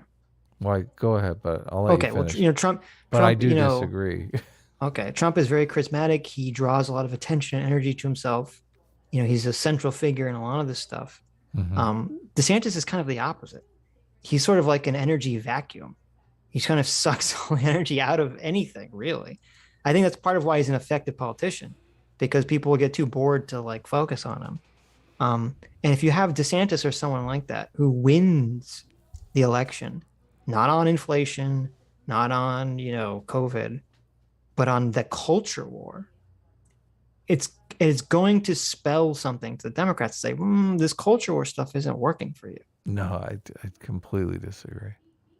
I think you're wrong. It might take more than one election, but I think you're wrong. You said it perfectly when you said, this is why Trump won. This is why they lost the election. You said, they were looking for change. Whatever the factors were, economic, whatever, they were voting for change. But the Democratic Party walked away from that and said, what? Why did Trump win in their eyes? You're you can't take what the Democrats do publicly with their understanding of why they lost the election, because those are two very different things. One of these things is a political strategy. So are you saying that they're lying about why they believe they lost the election? Yes, the high level Democrat operatives. So you think they know? You think the high level Democratic operatives think that they lost the election because people wanted change, and they viewed Hillary as old hat. Yeah. Right. Right. I do think that. And the narrative that they lost the election because of white supremacy and it's a white lash and all the stuff that the CNN pundits were talking about. That was all political marketing. They didn't believe any of that stuff that they were saying.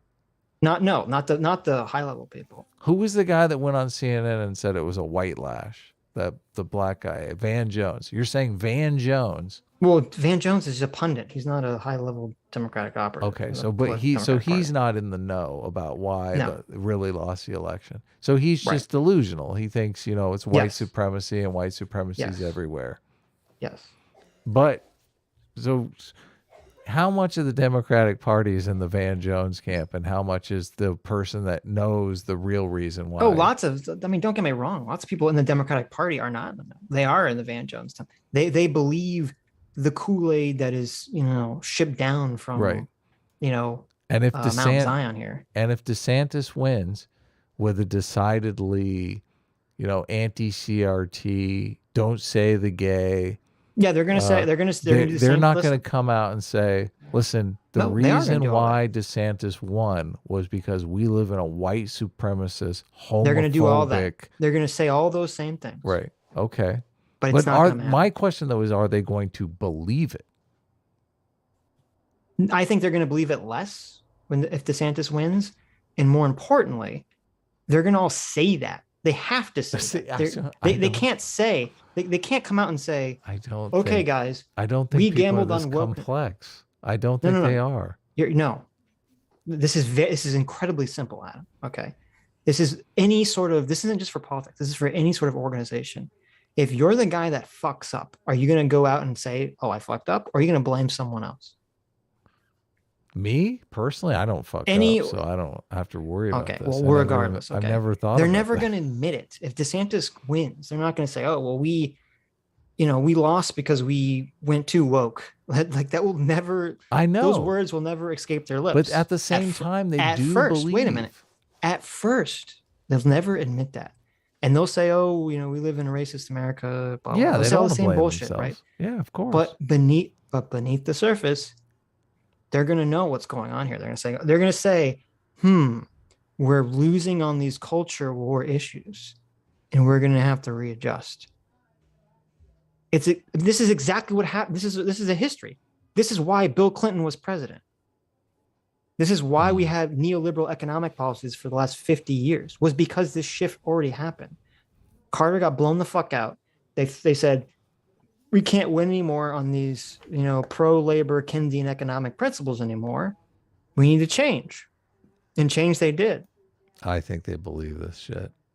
And I don't believe that Van Jones is not a high-level operative in the Democratic Party. Okay, well, I guess we just disagree. Van Jones is the ultimate high-level operative in the Democratic Party. I don't know how you could say Van Jones is a high-level operative in the Democratic Party. He's just a fucking idiot. Van Jones, superdelegate. He's a fucking CNN guy or something. Like I don't know what you're I don't know what you're talking about. I can't imagine that Van Jones isn't like a. Okay. You don't think? No, I don't know. Van Jones is just a political pundit. He's taking orders from someone else, or he's drinking the Kool-Aid like everyone else is. He's not a high level person here. List of superdelegates in the 2016 Democratic National Convention. Van Jones. Okay. You think the superdelegates are the ones pulling strings here? Or you think they're put into power by the person who's pulling strings, telling them what to do? Who actually is in the know? Okay. Okay. Now you could be right. It could take with Reagan. It took more than one election. It took two, or took three actually. It took 3 elections. Well, the only reason that I'm having this conversation is because Well, you're putting forward, it's weird because you're putting forward the ultimate black pill that there's no way out of this. And in which case, I guess we're just going to give up and, return the monkey or become communist. Don't go full neo-reactionary on me, okay? Well, it sounds like that's what you're advocating for. Well, you have two different problems, though. You have, if it's, they're very sophisticated and they don't really believe we live in a white supremacist nation. They're just saying that as advertising, and they really are very conscious of how close they can fly to the woke sun and still win elections. That's a very different situation than if they really believe this religion of theirs. And I mean, I kind of buy into the analysis that they do believe that we live in a white supremacist nation, and they do believe that every single Republican voter is a white supremacist, homophobe, racist who just wants trans people to cease to exist. I mean, these are two very different problems that we're dealing with. And I mean, I'm dealing with it. Let me ask you a question. When some idiot senator comes out and they say, Georgia's passing the self-defense law, and this is the new Jim Crow lynching law, okay? Mm-hmm. And then you read the law and you say, the fuck is this person talking about? This has nothing to do with what they're talking about. I think that person's being a fucking politician. Right. I think they're just lying off their ass, as politicians do, to do this. And I don't think they actually are believing it. That is the question. Yeah. Right. But when you see Ted Cruz come out here and he says, Donald Trump is a despicable person, I'll never help you. And then he turns around and he's running the call center for Donald Trump. Okay. It's a different situation, though. It's a different situation. It's not a different. It totally when you see, I'm trying to remember. When you see it was like Ted Cruz and it wasn't AOC. I don't know. There was like some bill that some like very left wing and some very right wing people were trying to pass together. I don't think that I think so much of this is performative. So much of this is showmanship. I think you're giving too much credence to the idea that these people are true believers. I mean, that was part of, and we even talked about this at the time, that was part of what Nancy Pelosi had her sit downs with AOC, where she's like, listen, AOC, you have to understand this is a fucking game here. Okay. And you're running in here with your fucking crusade and you're not going to get shit done. Right. Do you think AOC is a true believer? I do think AOC is a true believer. Okay, that's part of why she'll be completely ineffective. So AOC is not capable of having, when Ron DeSantis wins in AOC's 2024. AOC has like a fucking anxiety disorder, okay? She's running around thinking, she's hiding in fucking, okay, remember January 6th? We mocked this. January 6th, right? She runs, AOC's literally insane. Shoes. Okay, AOC is literally insane. January 6th is happening. The security guards are like, we need you to leave. She's too afraid to trust the security guards because she thinks, well, Donald Trump's the president, so the security guards are all, and they're police and they're going to fucking throw me in the mop, right? This is how fucking insane she is. So she doesn't listen to what the security guards are going. She ends up getting lost. It doesn't end up where everyone else is supposed to evacuate to on January 6th. She somehow ends up in a different building. And she finds a colleague who's a Democrat. And she's like, can I hide in your closet? The colleague who, by the way, is just sitting there doing her normal work while January 6th happened. You gonna hide in there all day? Yeah. Has no care, concern in the world. Is like, oh, yeah, I know there's like people like attacking the Capitol building, but, I'm in a different building. I'm not concerned. And AOC's like, let me hide in your closet.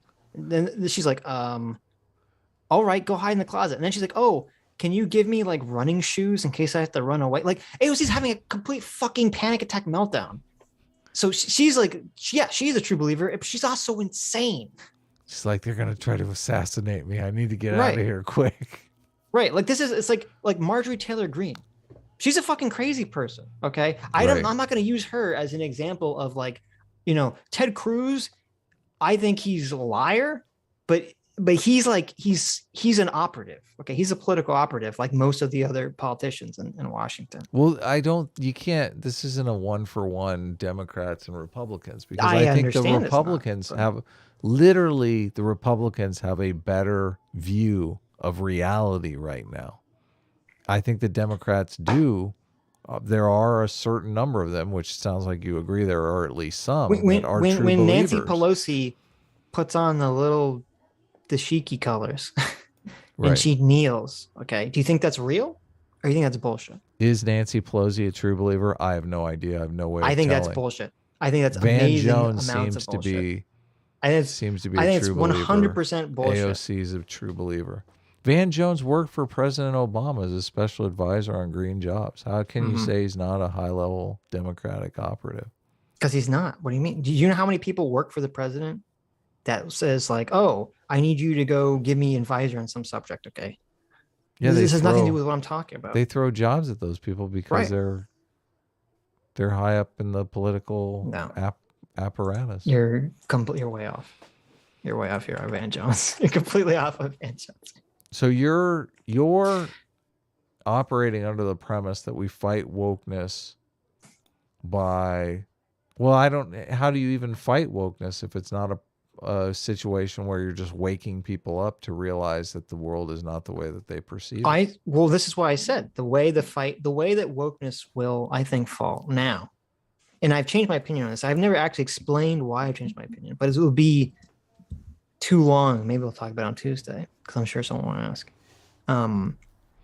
Is if the Democrats run on wokeness and the Republicans run on anti-wokeness and the Republicans blow them the fuck away like they did in Virginia and like I think they're slated to do in 2024, I think that's the best way to defeat wokeness. Do you realize, though, that they perceive wokeness as racism? So the way that they're perceiving the race is they're going to run on anti-racism and the Republicans are going to run on racism. And if they blow them the fuck out, it doesn't matter. So in the 70s, it sounds like you agree. No, you're giving people too much credit. Okay, the way narratives are formed is some fucking assholes at the top create a political narrative, and then the pundits repeat it, and then the audience sees it on the news and they believe it. This shit can change on a fucking... Tucker Carlson changed the entire Republican narrative almost entirely himself. Right. On a dime. What was the narrative? 50 years of the Republicans saying neoliberalism, neoliberalism, neoliberalism, now to saying fuck corporations. Right. Okay. That shift occurred like almost overnight. All it takes is for some high-level Democratic operatives to, and there's already been some testing of the waters of this, but all it takes is for Joe Biden, or he's not going to run again, for whoever the fuck runs again. If they run on wokeness, get blown the fuck out by DeSantis, running on culture war issues, all it takes is for high-level Democratic operatives to say, let's blame wokeness. Right. Wokeness is why we're losing elections. And you would be shocked how fucking quick MSNBC and CNN jumps on that narrative. These people are not principled. I just don't believe in a million years they're going to give up the strategy of calling the Republicans racist. We watched it occur. They gave up on liberalism in a second. Why the fuck do you think that they're going to not give up on wokeness when it doesn't behoove them anymore? I mean, I'm defining wokeness as categorizing the U.S. as a white supremacist place. Yeah, they didn't say that 5 or 6 years ago. Right. They gave up on the left. Used to be the party rallying the banner of free speech and rah liberalism. And as soon as that didn't behoove them, they dropped it for wokeness. They weren't calling Bob Dole a racist when Bill Clinton ran against him. Okay. Yeah, right. Exactly. This whole everything is racist. Everyone's a racist. They're all white supremacists. They're only voting for them because of the race stuff. I mean, I find it, people see the world that way now. I don't believe it's true. They see the world that way because they're told to see the world that way. No, I totally agree. But the people telling them see the world that way too. That's the difference of opinion. Those people will delude them. I think we're not going to know the answer to this for some time. But the people, I've watched these narratives form, and the people Can we put up a poll? I'm curious what the chat thinks. The people... That's irrelevant to the conversation. Well, no, I mean, I'm curious. The people eat up the narratives that are presented to them. I agree. By the media. I agree. Okay? Yes. And all the same people. True or not, all the same people that are whining about, we live in a white supremacist society. If you asked them that 10 years ago, none of them would say that we live in a white supremacist society. I know, but they believe it now wholeheartedly. They believe it because of Donald Trump. They believe it because they're like, the only way you could vote for Donald Trump is if you're racist. So obviously they believe it because it behooves them to believe it. The second it does not behoove them to believe it, they will convince themselves that it's not true. Right. But what is that? That is the elephant. What is that catalyst, though? Actual Justice Warrior had Actual Justice Warrior had a great point, and I want to stop talking about this because we need to finish this stupid fucking video. Okay. We don't. Actual Justice Warrior had It's almost 2:00 in the morning. I know. Okay. It's crazy. I'm exhausted, but I know, and you keep dragging this conversation out. Well, you're making no sense. Okay. Well, no, it's people in the chat are asking. People in the chat are kind of insane. Poll, it's kind of insane to me that you think the Republicans blowing the fuck out of the Democrats won't enact actual change in our country. It only can if they know the real reason. Okay, if you believe that someone has died because of evil spirits instead of a disease, you act differently. So I'm gonna say one last thing. Okay. Actual Justice Warrior had a great point. It was in his debate, I think, at MythCon, where he was saying people forget that one of the primary motivations for politics is that people want to win. And that's completely true. And that's part of why people like Trump. That's part of why people like own the libs and all that other shit. They want to win. Okay. This is true of Democrats and Republicans. The second it is perceived that wokeness is a losing strategy, you will be shocked at the whiplash of how quickly people turn on that stuff. Okay? That's the last thing I'll say on that. As soon as it's perceived as a losing strategy, the rats will abandon the ship. Do you care if I put the poll up? You can put whatever poll up you want. Do Democrats believe we live in a white supremacist nation? Okay, that is a completely useless poll to put up, because I'm not even arguing against that at all. Okay. Okay, never mind. Back to the video. Accomplished yet, so I guess it's taking a long time for all of this to happen. Yeah. Like, he has to grease the wheels too well, no. Yeah. If you oppose ESGs, or what would you advise, like a legislator or people to do? I mean, that's really difficult because this, what in my opinion, and I think again my Marxist friend would largely agree with me on this, is that there has been an insufficient amount of oversight in terms of how index funds were going to be organized. And this has been a creeping problem, at least for 1 or 2 decades, with index funds in specific. And so, legislators, far be it from me to advise legislators in policy, but legislators need to be looking very seriously at what kind of power these index funds can actually exercise over an otherwise freer market. I won't go all the way to say free market, and to start kind of possibly intervening to the point where it could be seen as a form of racketeering or cartel behavior to organize around a very narrowly defined ESG metric. I wouldn't even care if there were ESG metrics personally, if there was any mechanism by which competition into what defines an ESG score was introduced into the ESG system. If there was 20 different definitions, then maybe we could hash it out and see if it's worth doing. But right now we have a very narrow definition that's controlled by a very small number of interests, which I think that if you start, of course this is executive branch, not legislative branch. It's sort of weird because it's actually the opposite of what's going on. There isn't a standardized ESG score. All these companies have different metrics.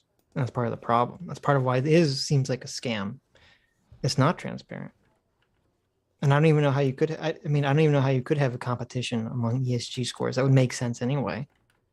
Unless you had like Republican ESG scores and Democrat ESG scores, which that sounds like a terrible fucking idea, in my estimation. But, when you start having cartel behavior organizing across corporations, then the legislators can take steps to make certain things that have not been regulated or illegal. They can make those things illegal or bring regulation to them. Executive function, if it weren't also playing along with this game. Like I said, the Securities and Exchange Commission has already decided to go along with this. Could very easily step in and say, wait a minute, this actually hinders a freer market. This actually is a captured market. This is even, possibly a racketeering-based market, and we're not going to allow that.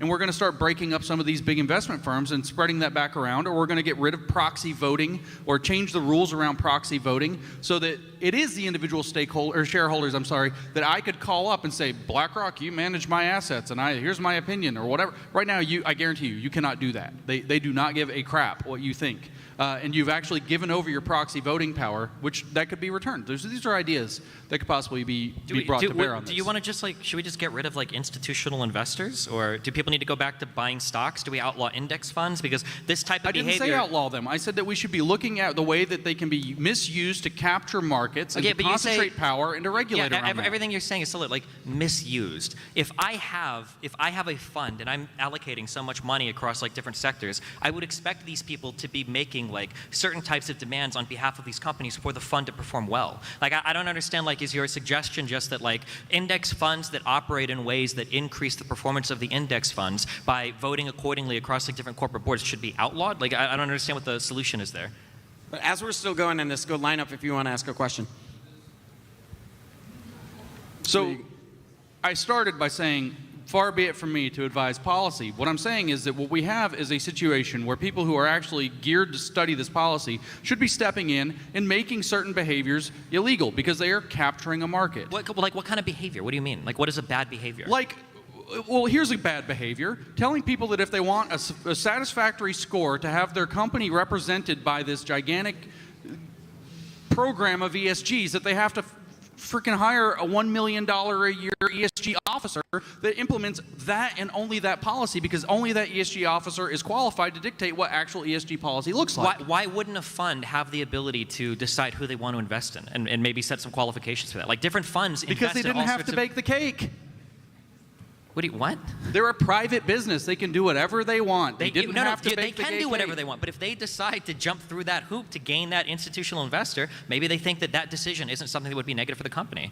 There's tons of capital out there. Jesus, if you go to California, you can get $10 million to fund any crazy random idea that you have. Try to do it with a bad ESG score. Try to get investment capital with a low ESG score. I promise you that if you have $1 million or a $10 million idea, an ESG score is not going to get in between you and some angel investor. Have you talked to any of the people that actually do this? I lived in these environments, in these tech worlds, in these gaming worlds where there's all sorts of money. I know that all of you know this, okay? Or maybe you don't, but there are so many millions of dollars. You're talking about a very small group of people. But that would change your mind if people started losing loans because the ESG score is too low.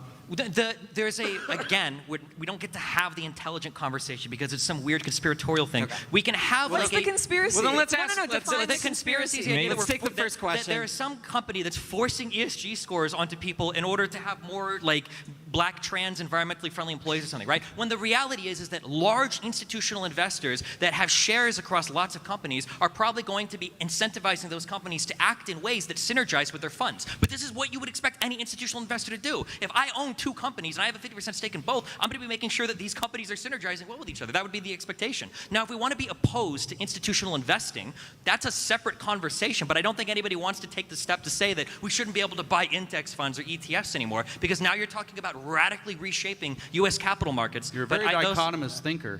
But it's either we have them or we don't.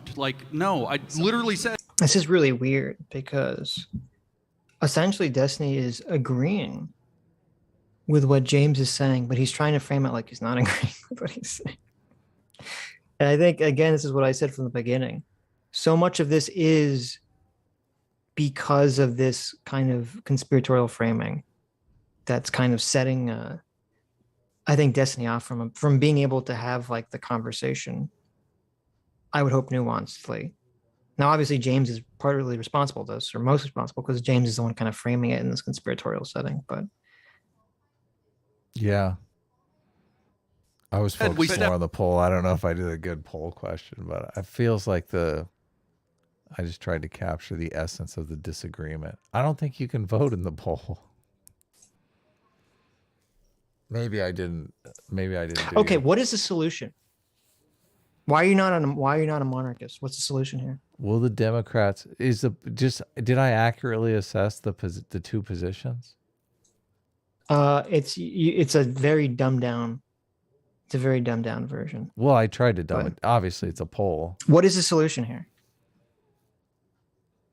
Well, if they're in a religious type situation, you got to wake them up, right? You got to convince them. How do you wake them up? Yeah, I don't know.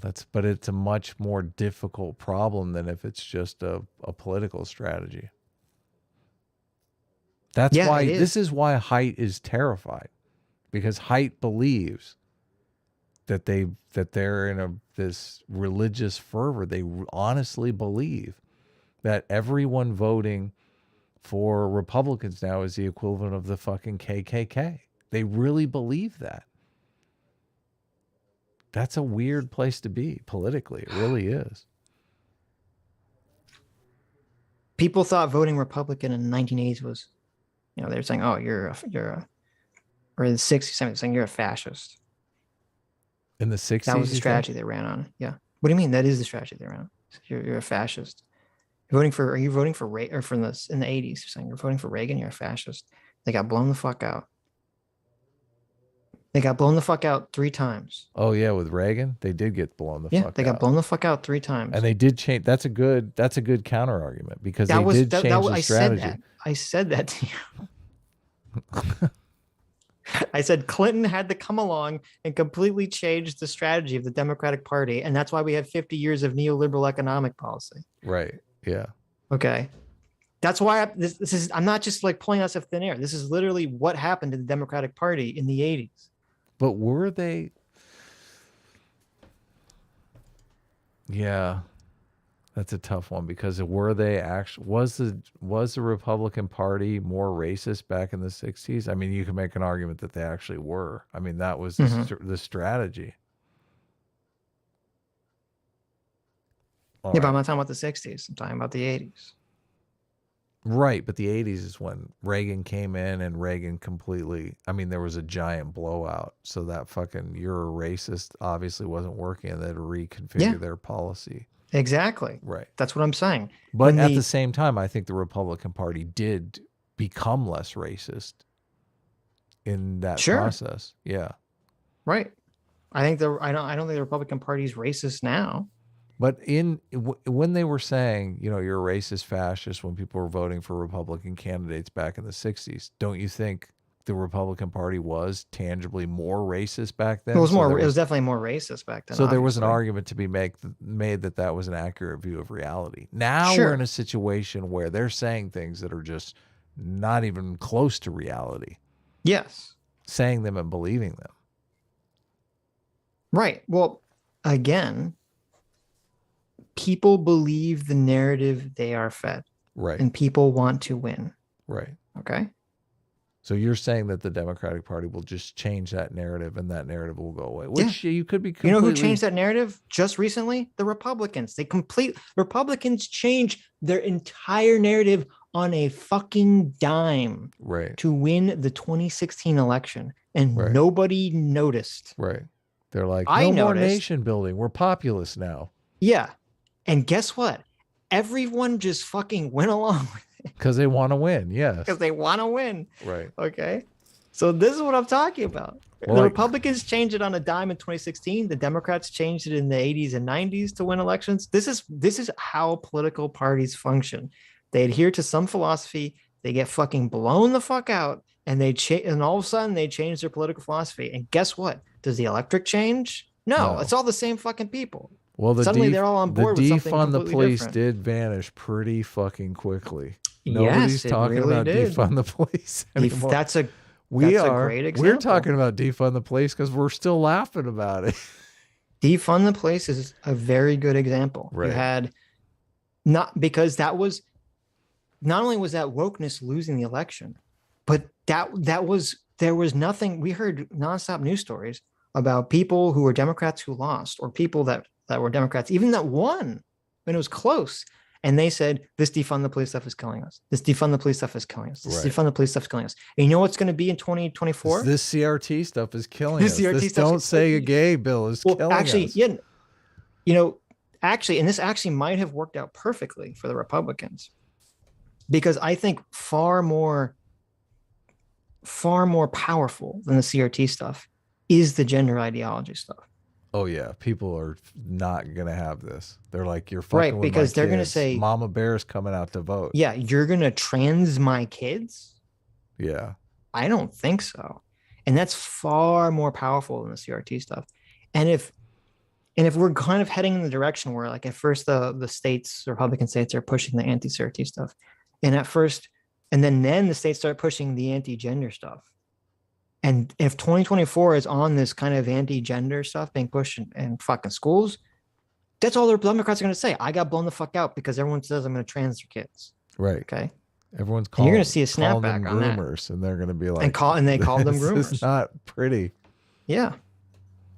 Now the only hiccup here, well, I mean, of course, there's a million unforeseen hiccups, but one of the foreseeable hiccups that could be a big problem would be if the Supreme Court overturns Roe v. Wade.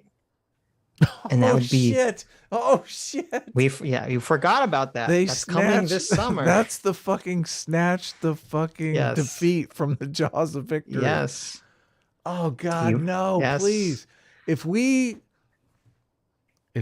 have to live with fucking gender ideology in grade school because of the fucking abortion shit, I'm gonna be pissed. I'm gonna be fucking pissed. Yes. Can you imagine? Can you imagine? Unfortunately, I can. Yes. Like, it's gonna be libs of TikTok for 8 years if they overturn Roe versus Wade. And that is a big fear that I have. Both sides are completely overreaching. Yes, is that if this summer the right-wing Supreme Court overturns Roe v. Wade, congratulations, they've just breathed new life into the Democratic Party. And all of this is all the woke stuff is gonna go second. It's all gonna go down the tubes because everyone's gonna be focused on abortion. They're gonna stop. There will be no more talk of CRT. There'll be no more talk of trans women in sports. It'll be abortion. Abortion. Wall to wall, 24/7. And it'll be that will be the greatest boon. As you said, that will be the Republicans snatching defeat from the jaws of victory. Yeah. I don't know. Now we'll see. I don't know what the Supreme Court will do. I think I'm black-pilled enough that I do think the Supreme Court is a political organization. And I do think that the Republicans and the right-wingers on the Supreme Court are aware of this, of what I just said. And, they're far smarter than me. And I do think that is going to enter some consideration in their minds. Right. And so I do think what will end up most likely happening is they'll give some complete non-answer that will actually change nothing whatsoever. Right. Like they did with the election stuff. Yes. They're basically going to abstain through just obfuscation. Right. That's my prediction, but we will see. I could be wrong, and the Supreme Court could be very ideologically oriented and just come out against abortion, and then we're off to the races. So we'll see. Well, the poll is completely against you, so I'm gonna have to go with our. There you go. Well, I'm glad I changed your mind after you put the poll. Well, I don't know that my mind is changed. I mean, you make some powerful arguments here. The big question is how much of that. I mean, was there a huge contingent that really was in favor of defund the police?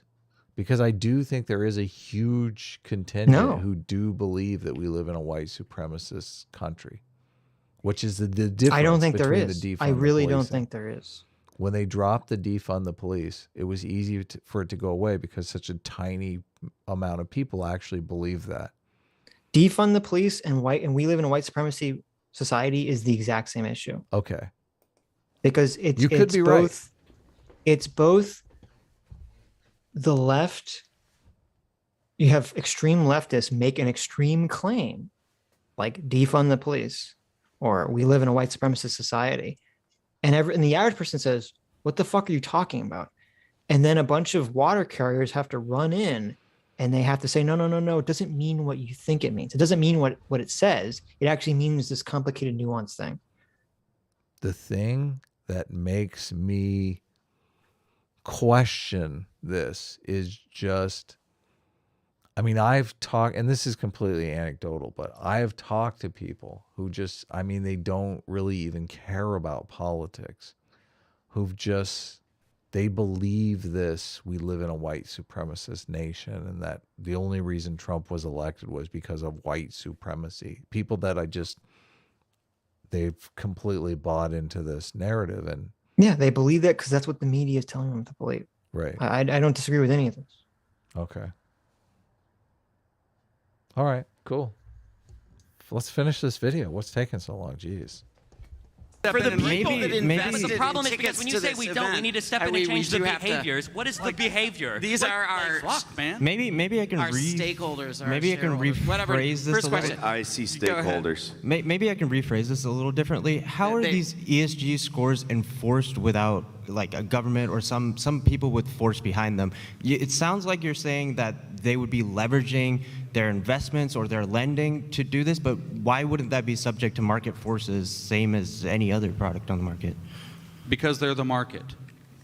They control roughly 40 to 50% of the market. And when you have that much of a reservoir of control of the market, they become de facto the market. And so if you want to play with the biggest guy if you don't want to go with some small bank that may or may not fail, but you want to go with the big giant invincible thing that has $12 trillion in its asset pool, well, you've got to play by the $12 trillion asset pool guy's rules. That's literally how it works. Me and the Marxists, we could get up and hug over this. Yeah, I really am liking hearing this. It's Settle 100% down, what's boys. happening.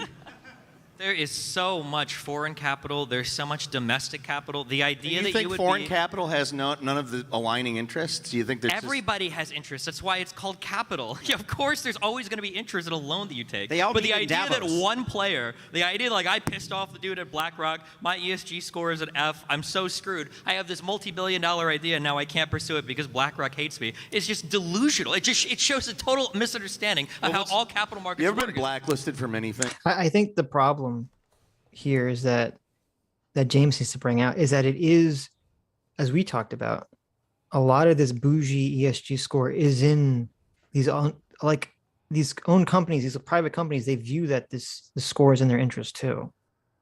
yeah, Because they can make very little changes to seem like they're socially conscious companies when they're not at all. right, yeah. And James hasn't made that argument because it somewhat contradicts James's point, but I think that's really what's going on here. It hugely contradicts James's point. James is making this ESG score sound like it's a big deal or something. Well, he's making it sound like this is like the WEF or Schwab or whoever or BlackRock sort of like ideologically driven trying to force companies to be woke. When I really don't think that's what's going on. Right, yeah. So far from that. I agree with Destiny when he says it's delusional, because it really is. Yeah, but it's only delusional because he's looking at it from this very narrow frame of kind of this conspiracy theory. It's not delusional when you say, well, actually, no, it's within these companies' interest to pretend that they're woke, essentially. Then it's not delusional at all. Then it all makes complete sense. Yeah. Well, as somebody that's currently banned on like at least 3 social media platforms, yeah, I would say that I have been, yeah. Well, what can you do on those social media platforms now? Having a right to a social media platform is different than having. You're not talking about social media. I'm making an analogy here, sir. Okay, what can I? What nothing. can you do there? Nothing? Yes, correct. That's all. You can't do it. The idea that people are going to get banned over bad ESG scores is just, this is not held up by the evidence. anything. If these big companies blacklist you, a BlackRock dollar is not different than a dollar from another domestic. And you don't think BlackRock has influence over other companies? Yes. You don't think they have connections in other companies? You think that BlackRock is going to tell other institutional investors, you're not allowed to invest in that highly profitable thing? You really think that doesn't happen? No, it absolutely doesn't. All right, if fine. that was the case, then we wouldn't be up here talking about how, like, oh my God, like Lockheed and Boeing and Raytheon are controlling the economy by making us go to war. If that was the case, every other large company, right? The market capitalization of all these companies combined is like half of Apple's market capitalization. If that was the case that these private companies could control so much of the other parts of the economy, we would never go to war, for instance, right? Because do you think us saying we shouldn't go to war has any effect on us going into war? But building weapons. It doesn't matter what we say. That case, building iPhones is more profitable than building weapons. Like, I'm sorry, but it is. Like, you can look, you can go and look. It's all publicly available information. Like, my name on Twitter right now is B2 Spirit, which refers to a bomber that cost $2 billion a pop to build, and it costs like $80 billion to design. Like, are iPhones more profitable? $80 billion over what time frame? Because Apple as a company is worth like $2 trillion. So when you're talking about like an $80 billion project over 10 years, like, no, I don't think that these are the people that are controlling the levers of the economy. All right, let's take the next one. Imagine if you put 1,000 of them together. By the way, I'm going to be that guy before we take the next one. Sorry, Brian, I'm going to override your authority here. ESG scores are not graded A through F, since you're talking a lot about them. They're scored 1 through 5, and 1 is the best score, 5 is the worst. I know James Lindsay already told me this, but this is for Lauren Southern. In the concept, it's due to the fact that you tend to be against globalism. In the concept of global village, as described by Marshall McLuhan, do you think globalization is inevitable due to technology and the fact that the whole world's being connected through technology, and there's somewhat of a cultural exchange? I love it when they just throw these numbers out. So Lockheed Martin is a $114 billion company. Lockheed Martin is the one that does a lot of these, F-14 and shit like that. You want to guess what Apple is? How much did you say Lockheed Martin was? 114 billion is their market capitalization. Is it in the trillions? Apple is 2.5 trillion. Yeah. Okay. Right. So I think Destiny pretty much destroyed James Lindsay's argument there. Yes, iPhones are far more profitable than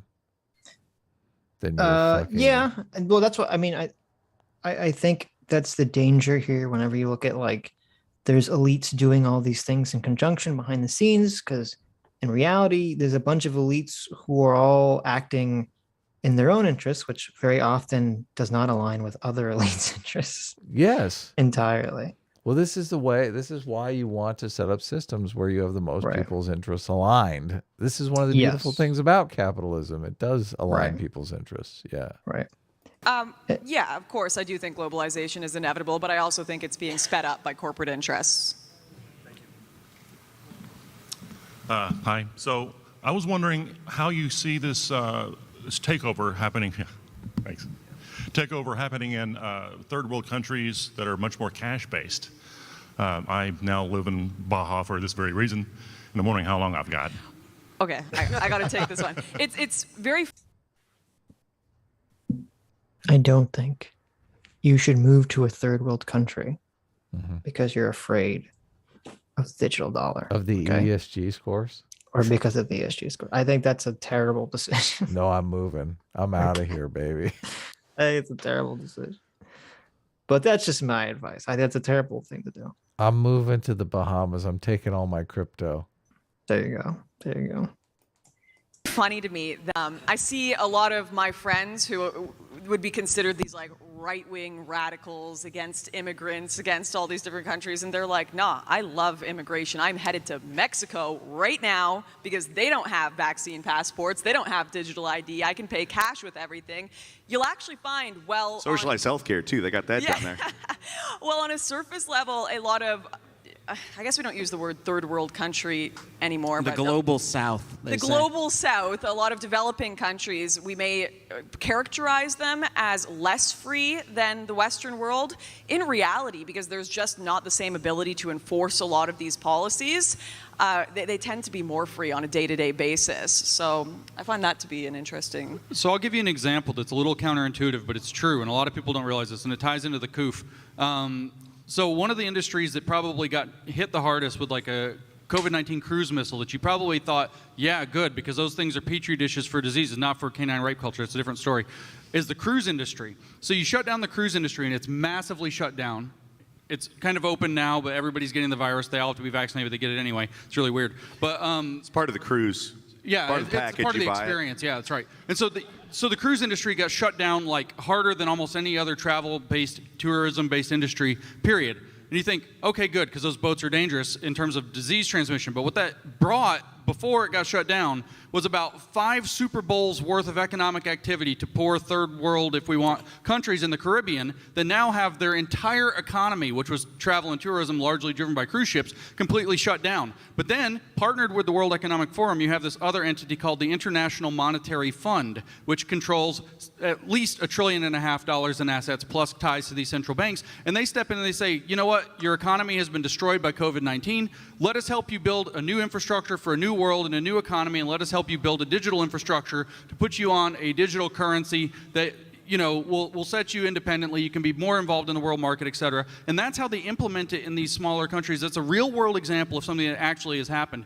And by the way, China is competing with the IMF there because in addition to being able to build infrastructure for CBD, Cs or whatever it is, you also have the ability to control shipping lanes through the Caribbean waters. And so China and the International Monetary Fund have both openly been competing to take over the control and the governance of Caribbean islands that were shut down, and their economies were shut down because of the cruise industry being shut down because of COVID, because it's used as a narrow window of opportunity to effect a great reset of the economies of the world into a new model that's based on stakeholders. And the South Pacific, too. Yeah, everywhere that the cruise industry is the dominant force of the economy, that's what's happened. And so what you'll see, broadly speaking, is that if the so-called first world or the developed world goes onto this program, try to tell me what resistance Brazil is going to mount against that, or what resistance Mexico, I mean, it's their drug cartel is the only resistance that is going to mount.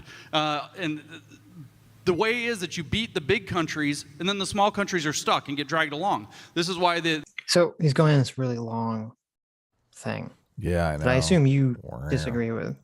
Well, IMF has a lot of power, so now he shifted from this other institution that has virtually no power to like this super powerful organization. Well, the issue I have with what he said was all he said was the IMF, is going to institute loans, and they're going to say, hey, you should jump on board with digital currency.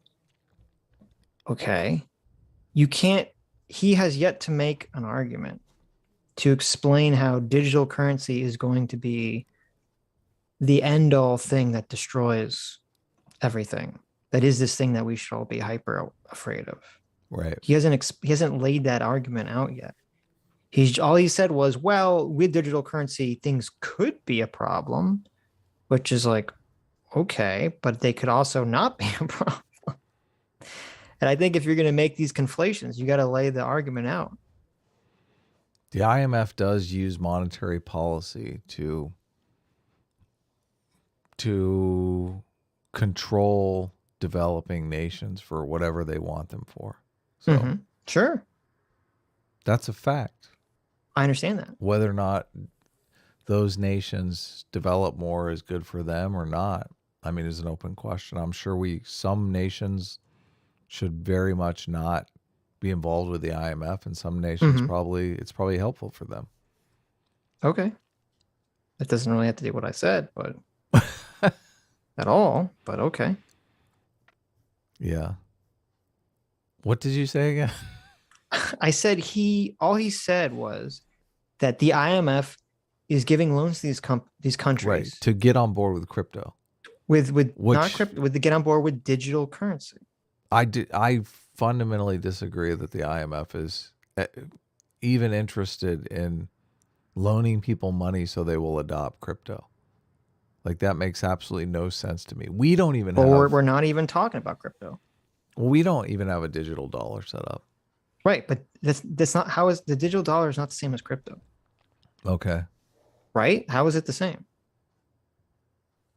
Well, a digital dollar is kind of a crypto. I mean, I guess maybe it's not. It's not decentralized. It's not blockchain. It's the opposite. It's not decentralized at all. Yeah.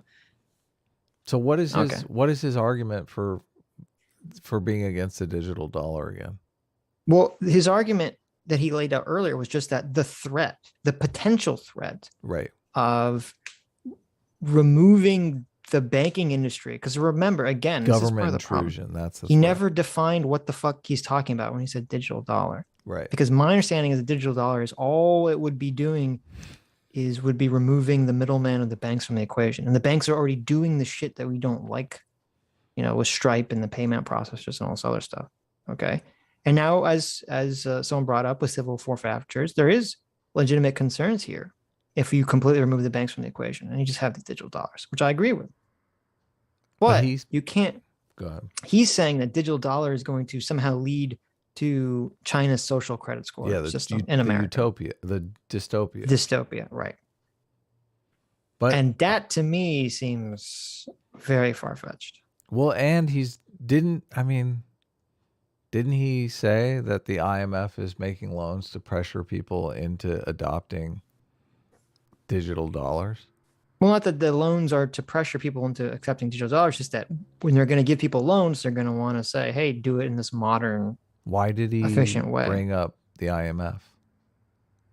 Because he was sort of equating without equating it. I don't know exactly. Well, I don't want to read into intentions here, but it sounded kind of like he was suggesting that part of the reason the cruise ships were closed down was intentionally to hurt these other economies.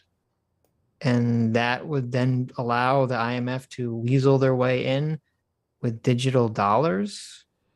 Yeah, I don't really understand the fear of the digital dollars. Like if the IMF is giving a loan to some developing country, somehow I doubt they drop that loan off in cash. Maybe they do. It's a weird thing to think.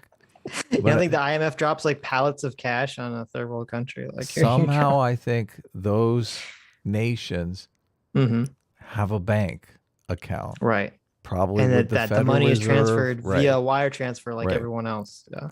Digitally. So I don't necessarily know what you're talking about when you're saying digital dollars. So. Yes. Yeah.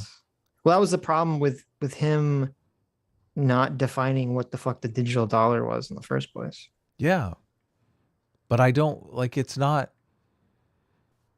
it's difficult. It sounds like he's making the argument that we're using the IMF to pressure people into using digital dollars. Yes, that is the argument he's making. A delusional argument, okay? Right.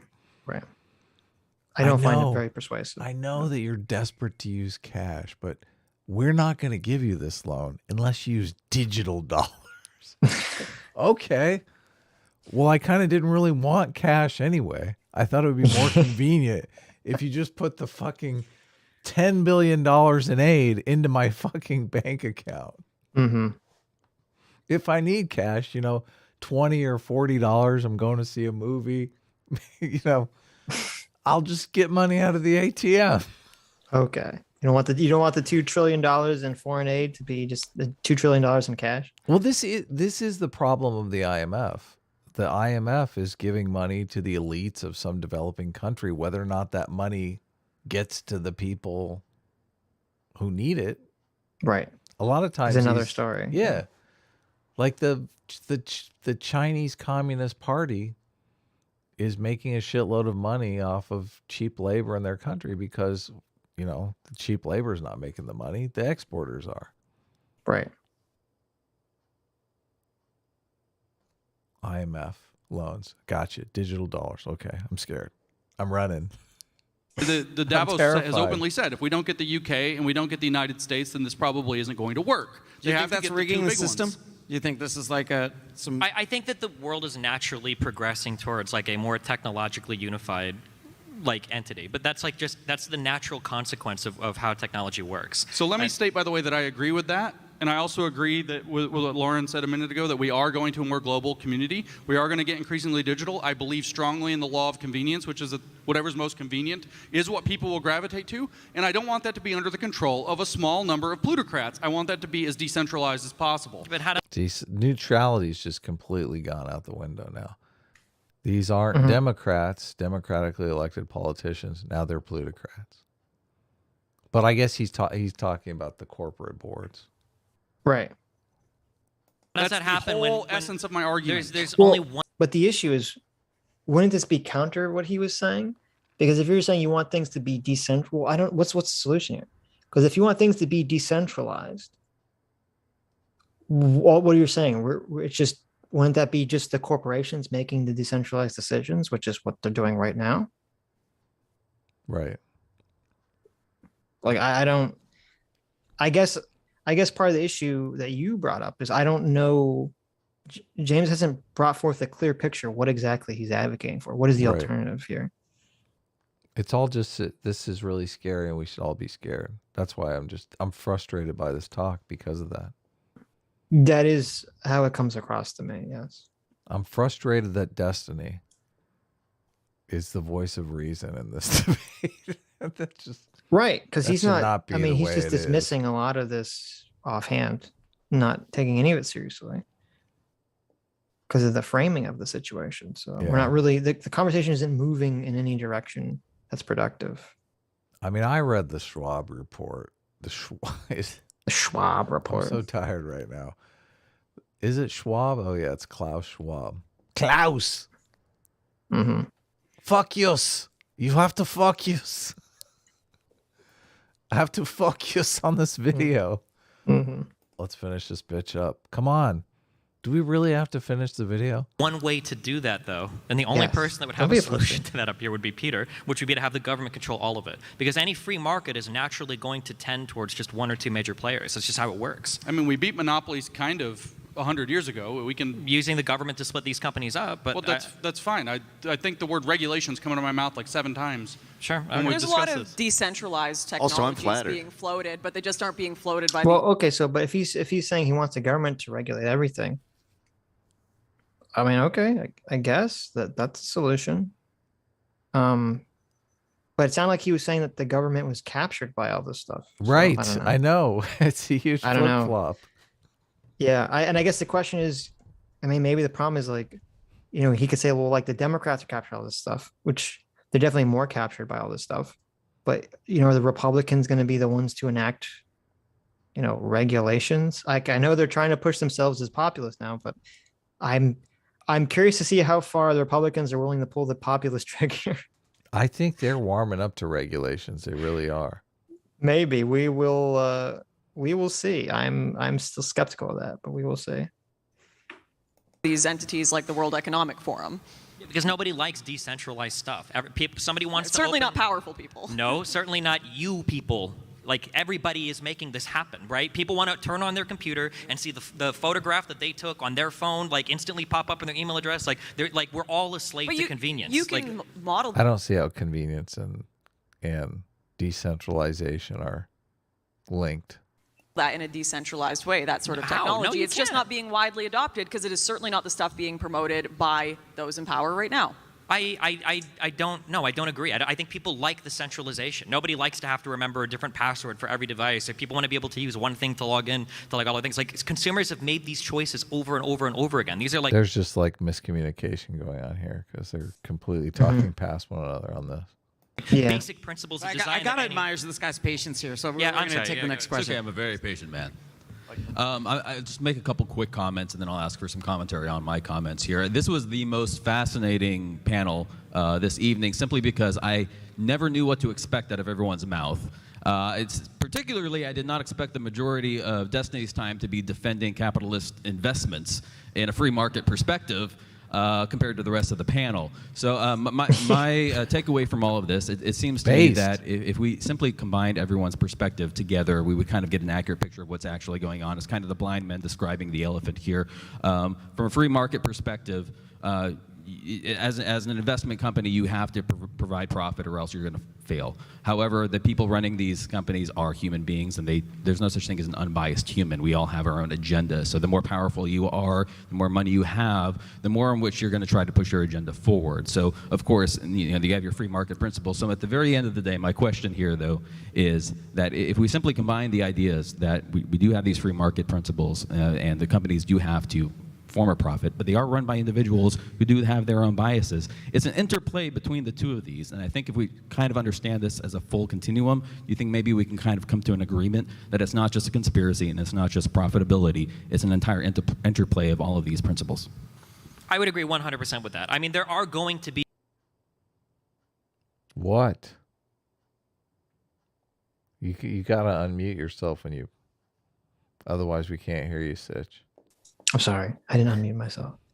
First of all, based enlightened centrist audience member. I know. Basically puts it all together. Yeah, puts it all together here. And then it's hilarious because Destiny says, okay, I completely agree with everything you just said. And it's like, okay, if that was all required. We just needed to have a reshift in framing here. And the panel could have all been in agreement with each other. That wouldn't have been as much fun, though. You got to admit the fascism is where that's where it gets You're right, spicy. I guess. You're right. It wouldn't have been as much fun, but it would have been more productive, I think. People that you can't deny that. Hey yourself.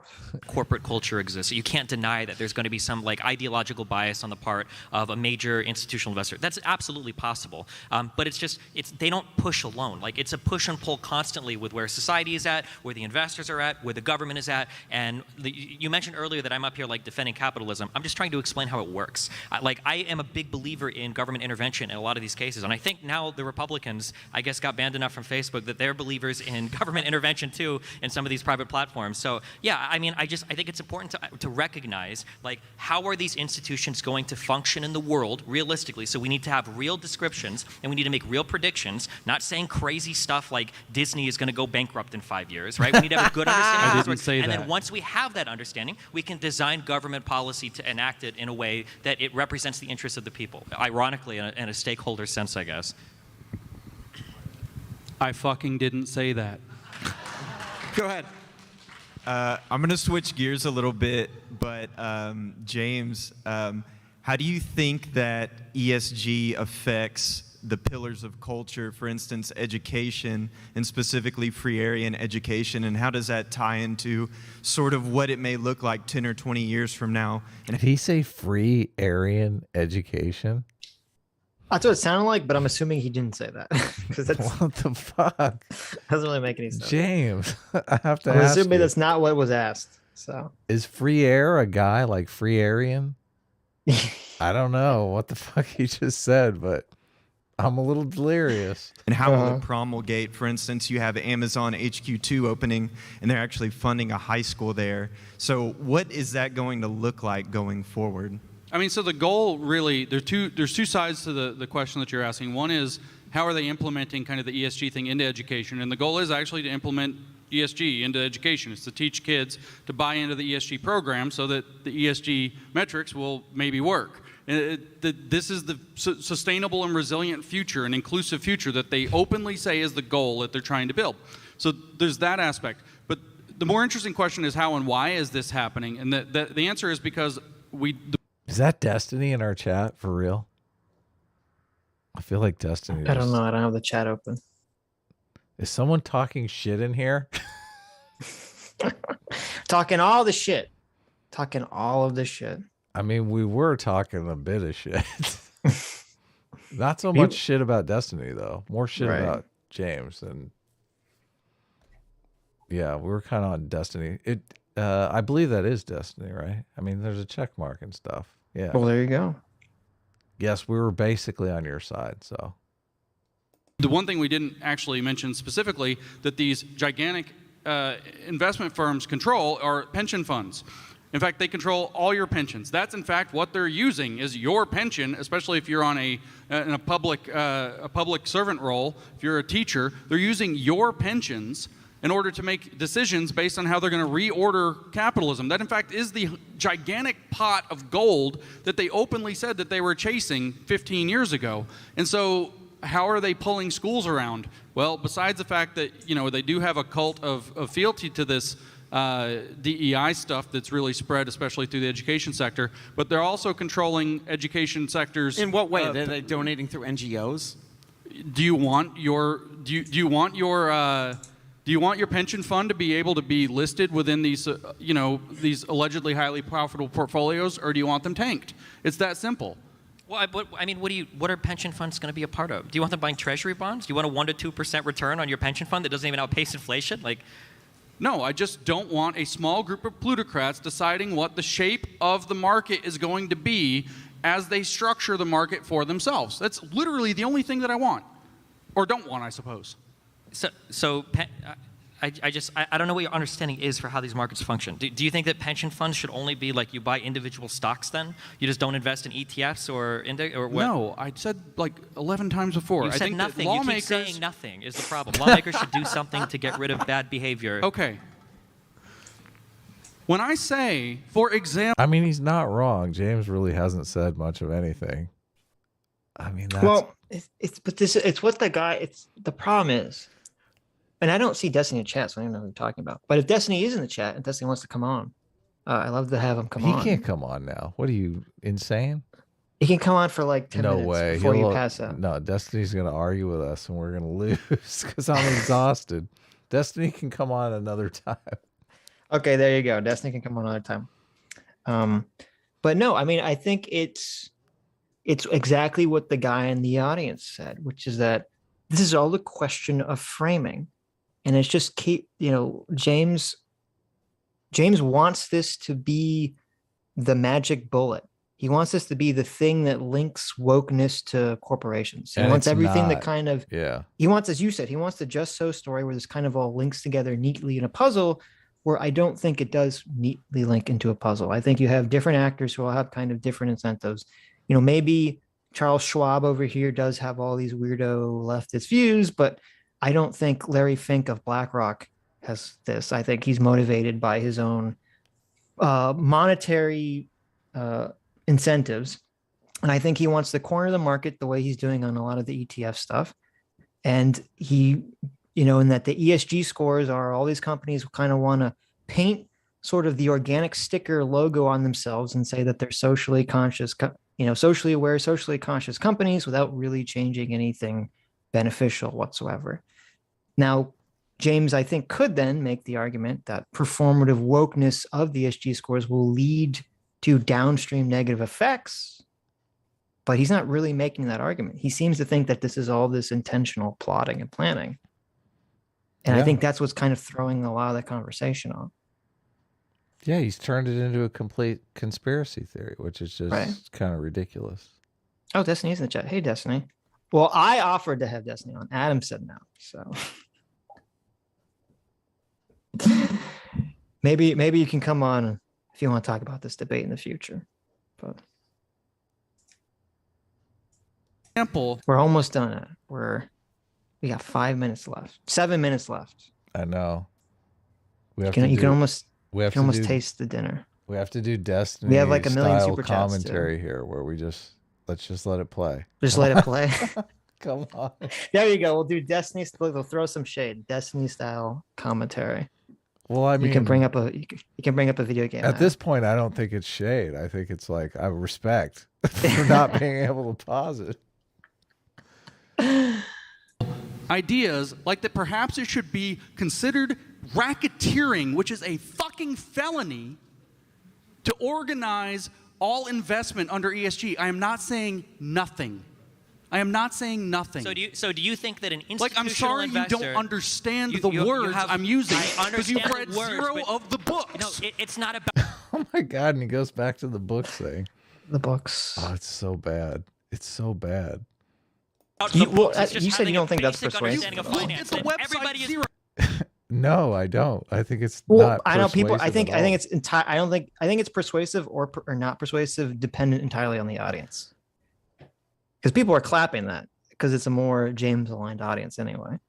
People were clapping to that? Oh, I totally missed that.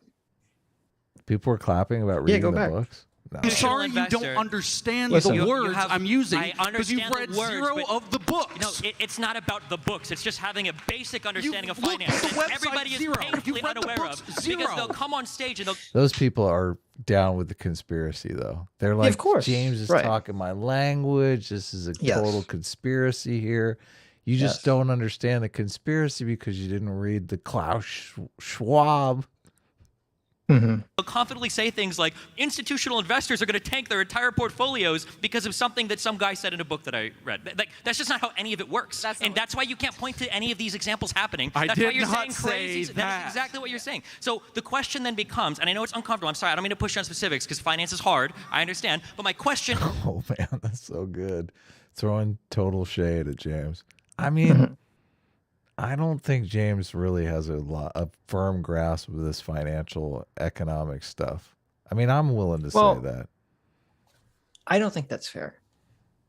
I don't think it's a question of him not having a firm grasp aptitude on any of this stuff. Listen, I don't think it's a question of not having a firm grasp on this. I think it's a question of he's using his frame, his dedicated lens. Yes, he has his lens. He's crafted his lens. He's like the woke lens. Let me use it for economics. Yes. He's used his lens to read all the neo-Marxist dog shit academic literature that he does. And he's using that lens to try to understand this economic stuff. And I don't think it's going to give you accurate results of the world. Yes. At all. It's completely wrong. Right. Is do you think that we should have these rules that... Look how he's sighing, too. He's so demoralized. Oh, I can't believe. How dare you talk back to me? Do you know who I am? Institutional investors can't have any qualifications for the funds that they include in their portfolio? Should that be made illegal too? Because that's what you're saying. To be fair, listen, why are you being fair? I want to be fair to James too, okay? So be fair to James here is that, Destiny, and I think you even said this, I don't know if you still in the chat, you even said this in another clip, that Destiny's relying not really on the specific arguments that James is making to counter them. He's relying more on a generalized knowledge of economics and how that works to sort of counter what James is saying. James has shown nothing. James has said nothing in this conversation that leads me to believe he understands anything about economics. Nothing. Okay. Like okay. If somebody came to me and said, I think you're being too harsh. I think you're being too harsh. If somebody came to me and said, James Lindsay understands supply and demand, I would say, prove it. I mean, I think you're being way too hard on James here. Okay. What has he said here that makes you think he understands any of this stuff? Because he's not looking at any of it from an economic lens. He's all looking at it from this woke conspiratorial but that's what I'm lens. saying. He doesn't understand economics. It's exactly what I'm saying. I don't know if that's even evidence because he's not even talking about economics. Right. Really. Maybe that's what I'm saying. He's not even talking about economics to make the claim that he doesn't understand economics. Right. Okay. I mean, I think some understanding of economics would be helpful in this conversation. I honestly do. I would agree. Okay. I would agree completely. So. No, wait, it's racketeering. Racketeering should be illegal. So racketeering for you is an institutional investor saying we're only going to invest in these types of companies. That's racketeering to you. They shouldn't be allowed to do that. Part of the problem is having rules. No, don't bail them out. I want to hear the. I say nothing. I say nothing. I know you do. I know it's I'm as done with you as I can be. Better discourse over for me. I'm done. No, this is how I feel when people talk about finance and they don't understand how any of it. I think he's talking more about bid rigging and inclusion. No, the problem is that. Why don't we just? He had the same problem when we looked at the CRT debate with Jangles. James gets very agitated very quickly. I mean, actually, to be fair though, it took until an hour and 13 minutes. I guess James is doing better. It took an hour and 13 minutes for James to get heated. Where in the Jangles debate, it was like from 5 seconds in, he just fucking lost it. There's a huge difference though, because in the CRT debate, James very much was the expert, and Jangles was just. I mean, Jangles was bullshitting the whole time. But I do feel like James is the one bullshitting here and is not remotely the expert. Well, Well, first of all, James feels like it's the same situation. He feels like he is the expert. Which is just hubris beyond belief. I mean, sure. You're going to say that's not fair, but Well, no, I'm just saying, you're saying James is bullshitting. I don't think that's true in terms of like, well, I mean, to be fair, I don't think Jangles thought he was bullshitting. Jangles thinks he knows what is true too in the CRT debate. He's just wrong. Jangles is just wrong in that conversation. Disagree, but okay. You think Jangles? I think Jangles knows he's bullshitting. He's bullshitting. I think Jangles knows he's bullshitting. Yes. I didn't get that from when we had a talk with Jangles about that exact debate. I didn't get that impression at all. Did you listen to his debate at the Better Discourses, the Jangles debate? He had a new one? You're in for a treat, man. When you listen. You mean the gender one? The gender one. Yeah, I did listen to that. Yeah. Oh, there's some real cringe. I guess I'm giving everyone more credit. I'm giving James more credit. I'm giving Jangles more credit. Jangles moments in that debate. Sure. Yeah, and I don't agree. I don't agree with what Jangles said in a lot of that conversation. When he tried to get the audience to go, woo. Yeah, I know.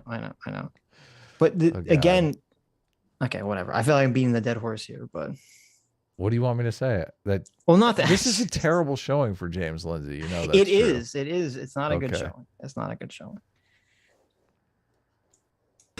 You so much time getting mad about people misrepresenting your arguments, and they do. And you just said he wants people to tank their whole portfolio based on a book one guy read. When did he argue that? The idea that these institutional investors are going to be implementing these things for these corporations, for these firms that run contrary to the interests of the shareholders themselves because they're trying to jump through some ESG hoop. Not will be, are, have been, current, present tense, not future. See, that's complete bullshit, right? I mean, we've established that that's not true, what he's saying. I mean, I don't want a straw man here. You're giving me a hard time.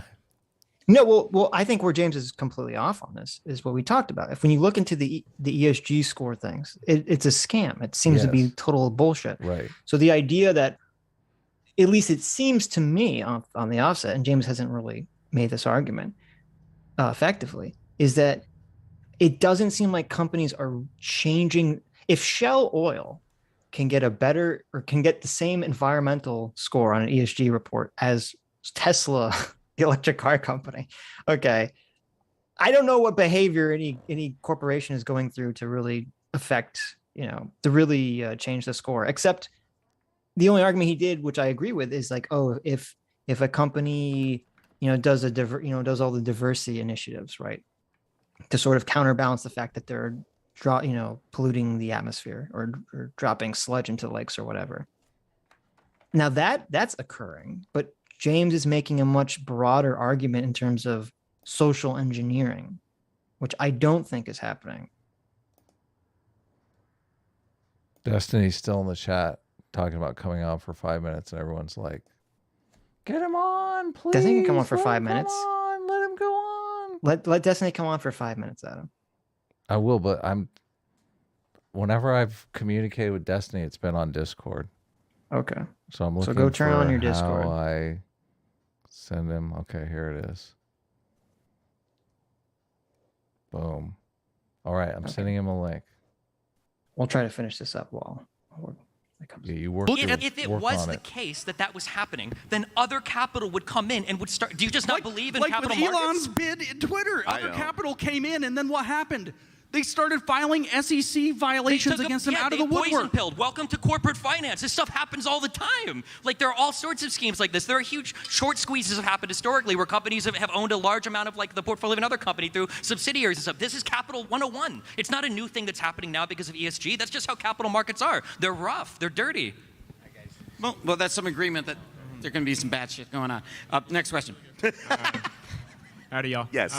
So first and foremost, I just want to say that the conversation happening on this stage is probably one of the most important that should be. This should be being had everywhere. And Destiny, I know. It's hard to believe. I remember watching the old Glenn Beck segment, The Puppet Master, with George. The message didn't go through on Discord. What do you mean? It just didn't go through. It's giving me this long thing. Your message could not be delivered. This is usually because you do not share a server with the recipient or the recipient. Just send it to Destiny's friend's Twitter account. Oh, okay. I don't think his DMs are open though. I'm not sure I can even send it that way. Okay, well then send it on. I don't know what to do then. You're gonna have to find a way to send it on Discord. Oh, okay. You know me in Discord. I'm on it. Soros like a long time ago, and as silly as it was, it got me interested, and I ended up reading 2 of Soros's books, Alchemy of Finance. That was the main one that struck me. I read about Black Tuesday in '92, where he shorted the British pound and pretty much tanked the UK economy, decimated their currency, ruined the housing market, caused a lot of damage. They were actually kicked out of the European exchange rate mechanism. So my question is, with everything going on, there are established cryptocurrencies right now that are decentralized ledgers. Do those pose a threat to the World Economic Forum agenda? And if they do, what actions will the WEF take against crypto holders right now? Could they potentially use something like the IRS to target crypto holders like the IRS targeted the Tea Party?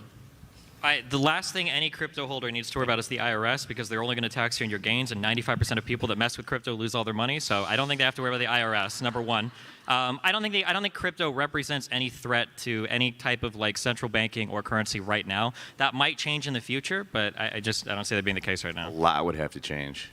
Sure, they're not real currencies right now. They're speculation vehicles that people are using to try to out speculate. Fuck the other. Are we live? We're live. Yes. Okay. Don't drop any gamer words. I'm not gamer wording. Okay, I just have to say a couple things. So your chat is say some couple things. Wait, can I use swear words at least? You can use as many swears as you want. Okay, your chat is driving me insane. On our stream. Okay, your chat is good. Okay, they drive us all. Okay.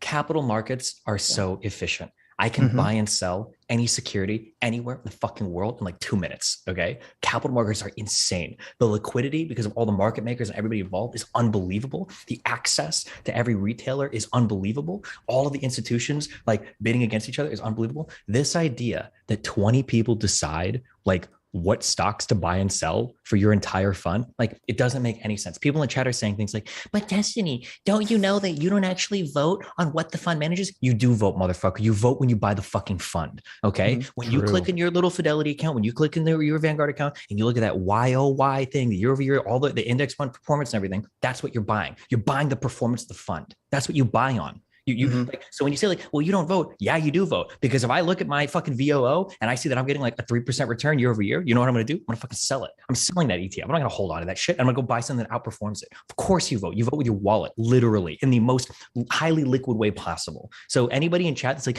well, you don't vote on how to allocate the funds. Yeah, no shit. You're not a fucking asset manager, you dumb fuck. Who the fuck would want to buy into a fund where morons like you are voting on what things to buy? If you want to vote on things to buy, then you just go and either open your own hedge fund or just buy stocks in it. You can do it on your own. You can buy your own individual stocks. When you're buying a fund, you're buying and these funds aren't even actively managed. The majority of assets held by institutions like Vanguard and BlackRock, they're not even actively managed funds. Okay, these things don't have people like making crazy buy sell day. It's so stupid. Sorry. Okay. Well, no, but isn't what you're arguing for is, at least it seems like you're arguing for keeping kind of the shareholder capitalism that we have. And it seems like you'd be against the stakeholder model that James is also arguing here's for. Why the stakeholder model is important, okay? And I need to be better at giving big speeches, okay? Because I hate it. I'm autistic, okay? I just want to go point by point and argue. But here's the reality, okay? There are some companies in the United States that are incredibly successful and amazingly innovative in the tech world. But I don't feel like, as an American, I don't feel like the average person gets anything from that. Do we really feel like we share in Zuckerberg's success or Elon Musk's success? It doesn't feel that way. When we landed on the moon in '69, that felt like an American win, okay? When tech companies, double their valuation, fucking every 5 years or whatever, that feels like a win for Bezos and Zuckerberg. It doesn't feel like we're sharing that win there. So there's got to be some way to tie us into the success of those companies, whether it's with like a sovereign wealth fund or whatever, like Norway does. I hate wealth taxes, but something maybe there has to be some way to get us, because like shareholders are people that are usually have a lot of money, right? Very capital intensive. They make a lot of money, they have a lot of money, and that money makes a lot of money. So they have more money so they can make more money. And I just don't feel like the average Americans are really bought into the success of the average shareholder of, a multi-billion-dollar company. So the stakeholder concept is good. And we already do stakeholder capitalism, whether you guys know it or not. That's the whole purpose of the government. The whole purpose of the government is to intervene on behalf of the country in opposition to the shareholders in order to ensure that companies are acting in ways that are more beneficial to all of society, rather than just letting the invisible hand hope that the hand doesn't decide to dump a whole bunch of like sewage into the fucking river or something, right? Right. Well, I mean, that's what I said. Hold on. Okay. Wait, I'm sorry. This Simon guy in your chat, he's trying to fuck me. Destiny thinks people vote at shareholder meetings through the 401k. No, they don't have to vote, you fucking moron. The funds are managed by people that are trying to return good performance to people that buy their funds. If your fund has a shitty return, nobody's going to buy your fund, dude. Why doesn't Destiny know that most of the shareholders he's talking about have no input in the company? No, you have input, you dumb fuck. You have input when you buy the fund. That's the whole point of buying the fund. You buy a fund. Wait, LOL, what it take? 95% lose all their money on crypto, the top performing financial asset of all time. Why couldn't you just told me that at the beginning, that you have 25 IQ? I'm sorry. I should have read that message. No, it's good. I'm glad. I wish that we could just have you argue with the chat. Bitcoin did 1,200% per annum on the 5-year chart. Oh yeah, why bro. are you Did letting your portfolio Destiny do 1200%? argue with our chat? Come on, these are our friends. It makes me feel better because I'm the one arguing with the chat. This Simon guy is a dumb. Imagine citing the overall performance of Bitcoin as an entire class rather than what the individual like fucking makes on it. Like, okay, bro, let me talk to you about who would cite the GDP of the United States as saying like every American is doing well. If you think most people are making money on crypto, you're actually fucking delusional. And I know you are, because I know you're not making money on crypto. Because if you were making money on crypto, you wouldn't be in a fucking YouTube chat at fucking 2:40 a.m. telling everybody about how good crypto is. Okay. Hey, like finding your next shit. We've had crypto billionaires come in here and give us lots of money. We did, but not at 2:40 a.m. That's true. Okay. Sorry. Anything else? No. Okay. No. What I said 10 hours ago was exactly sort of what you just said at the end, which is that is what the role of the government is supposed to be. It's supposed to be the conflict mechanism, sort of saying, okay, well, the shareholders and the private government and private entities, private corporations, they're kind of driven by their profit, and they're doing what they're doing, and they're motivated according to their shareholders, and the government's supposed to represent kind of the will of the people via regulation, and there's supposed to be this conflict between the two of them. And I'm fine with that, but I don't see how that model can be embedded into a private corporation itself via the stakeholder model. And I think that's what what's kind of like holding up this. If you want to get away from like the bullshit, and you want to do like an actual, oh my God, am I going to be able to find this? Destiny, how did this panel come together? Like, did they give you any lead on what you were going to be talking about or anything like that? Yeah. I mean, it just seems kind of Did they say that you guys were going to argue about ESGs for an hour, or was it just like the great reset? I didn't know it was going to be about ESGs, but right. Otherwise, I would have done a little bit more reading, and I could have. There was even more random stupid shit that this guy said. So James kind of wait, who am I thinking of? There's a Wall Street Journal writer. Is his name Mark Levine? Who am I thinking of? I don't know. Who are you thinking of? What? Oh my God, I don't know. Fuck, I don't remember the guy's name. He has a very, very, very. He's a very, very interesting write-up. He does a lot of writing for. It's either the Wall Street. I think it's the Wall Street Journal. But basically, this concept of like, okay, you asked me a question of like how the shareholders, the stakeholders. No, I said I'm fine with the government being the representative of the people. I don't see how it's going to work into the company itself. How to have the I think stakeholder. Like the concept would be that like if you could if we could theoretically have a score like on 1 to 100 that shows like how like good quote unquote a company is in the long term for all of society. Oh, it's Matt Levine. Like that maybe like funds would be opting towards these companies because they can actually deliver more reliable, stable, long-term results would be the idea. Well, yeah, but reliable, like long-term investment strategies or like long-term health of the company isn't necessarily related to like how moral a company is, right? It has nothing to do with morality. It just has to do with long-term like stability, which can usually tie into morality. But I guess that's true-ish. I don't know. Part of it, I don't know how much you look into the ESG scores after this conversation, because when I looked into it, nobody like agrees on anything. It's like super fucking chaotic. Nobody thinks fucking idea. It seems like a big scam. It seems like that's why people are calling for the SEC to regulate the scores, because there is no agreement, there's no standardization, there's no transparency. It does seem like a lot of bullshit. So I don't think that is the answer. But the I guess having a score like this that's supposed to, you know, talk about long-term health. I don't know. I'd be more, I guess, on board with them looking at this in favor of like long-term health, as opposed to trying to make it a moral question. And I think that's what's getting James but like there's so triggered, is that it ties into all like the woke diversity stuff. It's not about woke diversity. That's some boring shit. It's about like long-term health of like financial companies. Well, some of the metrics is it's like, oh, you know, how here, okay, let me see if I can, how like, you know, like here's like an interesting thing that is possible now, because of how big some of these funds have gotten. We're talking BlackRock. I think they manage over $60 trillion of funds. I think like 10 trillion actively, 50 passively, something. But like what here's like a possible thing that can happen with like a quote unquote ESG score that couldn't happen before. Okay. Let's say that you have a company, like let's say you've got a bunch of airlines. Okay. Let's say that airlines, have you ever heard of like the tragedy of the commons, or like any of these ideas that like if one party, if everybody acts in a certain way, it'll fuck everything up? You're really going to ask us that, Destiny? Really? Okay. Do we know about the tragedy of the commons? Okay. For fuck's sake. Okay. Damn, I'm just checking. Okay. But okay.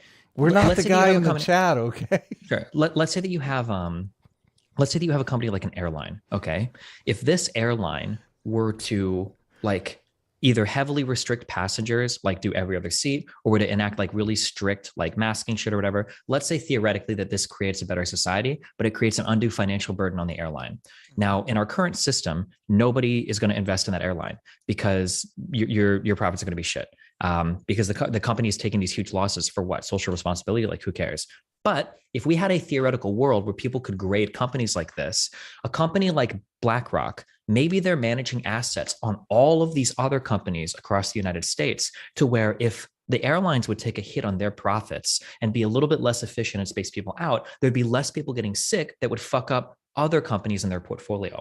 So if this was the case, let's say that we could rate like Delta, American Airlines, and United, and we give them like, okay, these guys get like a responsibility score of like 94.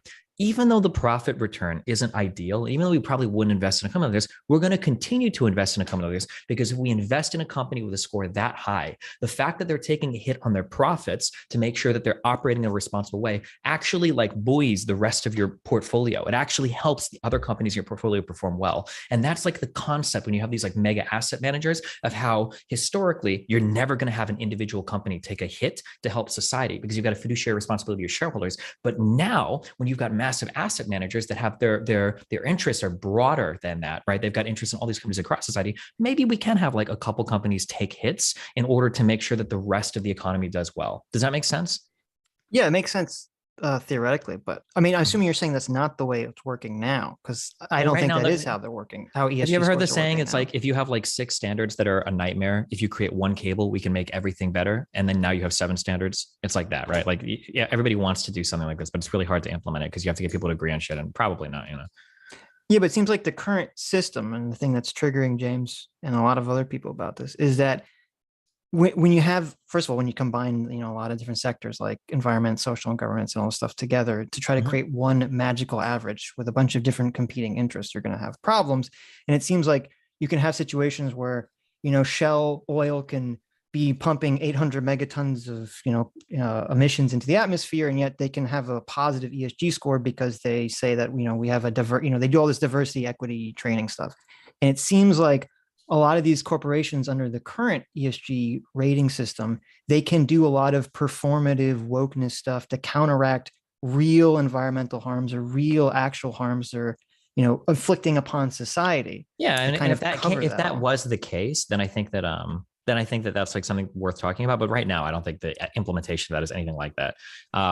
like nobody can really agree on like what an ESG score should be. Nobody can agree on like what can be responsible. Like I don't think we're at that level, and I don't think that fund like portfolio managers are going to be too concerned about like the woke shit.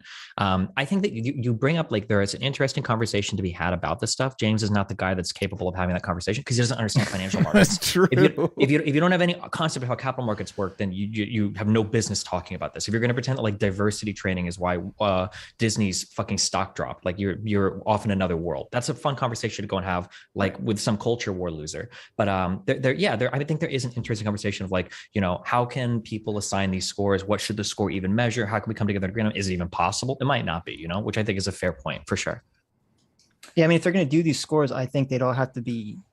I don't think you can average them all together. I don't think you can average the environmental score with how your company organizes itself score. These are two different things.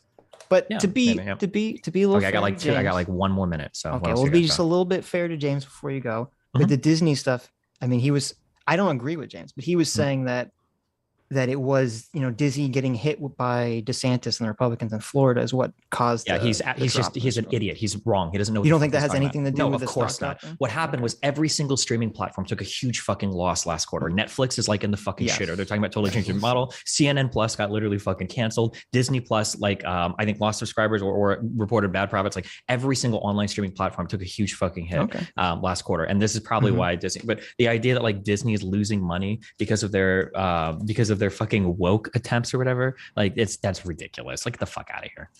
You almost got him to admit to the Disney's going to be gone in 10 years thing. Well, because he realized usually what I hear, this is a debate tactic. I will admit it. When I'm talking to doomsday dipshits, I'll usually immediately ask like, "Oh, do you want to bet money on a time frame?" Because I don't like these guys make so much money and attention by striking love. Oh, everything's going to be over in 2 years. This company's. Oh, really? You really think so? Okay, I'll give you 10 to 1 on $200. Okay, or like $20. We'll make it a friendly bet, $5. Okay, I just put some money on it so that we can see who's right or wrong in a couple of years. Because so many of these people make these doomsday predictions every 6 fucking months. It's like, bro, when the fuck is society going to collapse? Like, come on. Like it was supposed to happen 7 times over. Like I'm getting ready for the fucking zombie apocalypse, and wow, lo and behold, the markets have recovered. The housing markets are doing like whatever. Like, yeah, it's very fucking annoying. This is a good opportunity to buy Disney stock. I mean, that's what I was saying. So. Well, maybe, I don't know. Disney stock is pretty rough. I think they're even for where they were like 5 years ago. But I mean, like overall, like yeah, who knows? Well, I mean, you want to wait. We talked because it was funny because when we were watching that part of the debate, we were kind of looking into this, and we kind of came to a similar conclusion about how a lot of this had to do with Disney Plus. And how their streaming services, you know, they had a big boom last year because they had all these shows come out, and now it's kind of a dry spell for them. And we were talking about whether, you know, if Disney goes back to offering dividends or not would be before I think Adam or anyone decides to start. Well, also investing theme in parks again. Are opening up again because COVID's over. So I mean, it could be a huge opportunity. Yeah, but again, is that how much is that going to materialize in stock growth? Actually, we'll see. Well, I guess we'll see. Can we reach out to you and have you on again, Destiny? We've been streaming for like 10 hours, so I'm just totally exhausted. But you should come on and argue with us sometime. It's a lot of fun. Yeah, anytime you want. There's people in your chat saying like, "Would Destiny say the same thing about climate change now?" Yeah, of course. I would say the same thing about the medical community. I think one of the reasons why we took pandemic shit. I don't know how old you guys are, but I'm 33. I remember when they told us the bird flu was going to fucking kill everybody. I remember what it felt like every 2 years they were talking about some huge new H1N1Z1 H1I1 or whatever was going to wipe out. Yeah, I mean, when I hear shit like that all the time, yeah, I take it less seriously. Same thing with climate change as well. People have been saying since I was 10 years old that like, you know, every single fucking dolphin in the world was going to be, you know, eating shit and dying with all the free willy whales or whatever in the harbors. And I mean, that hasn't happened. So yeah, I mean, I would say that that's bad too. Any form of like alarmism over and over and over again is really bad. Ask him the POV question. What is the POV question? Oh no. So when you watch porn, Destiny, do you watch it as if you are the POV person in the porn, or do you watch it as if you're like a third person voyeur? I guess it would depend on the type of porn. If it's like voyeurism porn, then it'd be like you're a voyeur. But otherwise, I imagine you'd be like first person, right? Well, that's how I assume, but a lot of people don't view it that way. A lot of people view all porn as if they're like a third person. Those people are strange, though, Destiny. Tell me you're not one of those people. Yeah, I mean, I don't watch that. I guess some people could, but okay. Well, the question this arose from someone saying, "Is it inherently cuckish to watch porn?" And I said, no, because you're. This was actually a Vosh argument. Vosh was saying that it is cuckish to watch porn. Yeah. Yeah, I forgot about But that. if you're watching porn from the POV of the male actor, Destiny, you could be watching from the female actor. We didn't actually specify. We don't want to assume any genders. But anyway.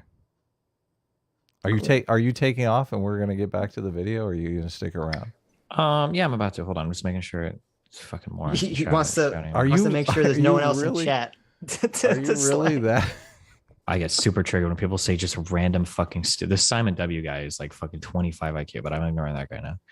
Well, the more you talk about economics, the more I feel like you have at least some understanding of economics. I mean, I was saying you were in the chat, so I'm sure you heard me saying that.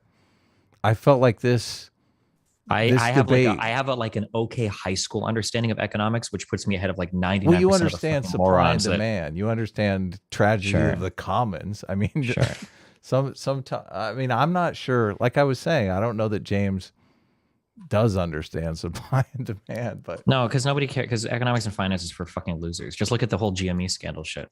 Like nobody had any fucking idea what the fuck they were talking about. There are probably people in your chat right now that are fucking bag holding GME at $280 a share, waiting for that shit to go to $1,000. It's never gonna fucking. You sold your GME. What are you doing? Diamond hands to the moon. Destiny. True. Why are you doing to me? Oh no! Total defeat from Destiny's own arguments. What is he saying? Destiny doesn't understand 401k and is proven. What do I not understand? Tyro, Moonhopper. What the fuck are you talking GME about? at? Because I heard someone say recently that they still had GME and it was doing pretty good. So I don't. Yeah, that's some fucking insane. It's at 100. It's at 125 a share. That's crazy. What are you talking about? Yeah, it's still massively overvalued, but it's not at the it's still 10 million a way share up. that. Yeah, but that's still up 421%. So yeah, that's funny. So Destiny, are you an MMT guy? Do you understand any MMT? I don't think I don't know anything, dude. I'm a fucking moron. Okay. I don't think that like MMT makes any novel predictions that like any standard like Keynesian model would make. But what the fuck do I know? It's descriptive, so it's not really meant to make. Well, I guess. But the descriptions will lead to predictions, right? Sure. Yeah. Forgiving student debt is probably a bad idea. It's going to create more inflation. So go Biden. Forgiving student debt is bad because it polls poorly. And because it's a dumb fucking idea, okay? These motherfuckers got their degrees. Well, dude, I hate the middle class. When I was working class, I hated the middle class. And now that I'm upper class, I hate the middle class because I just fucking hate them, okay? They don't know how good they have it.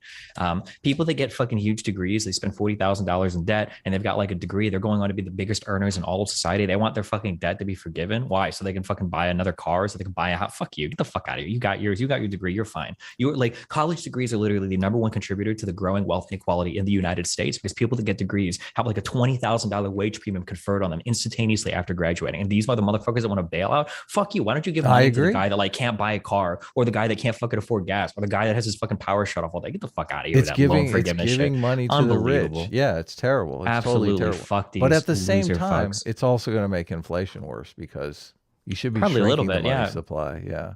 Well, just because you're basically going to be freeing up a whole bunch more money. We already have like an insanely overheated economy, and we need to cool it the fuck off. And I don't know if forgiving all student loan debt is a good way to pump the brakes on everything. Jesus.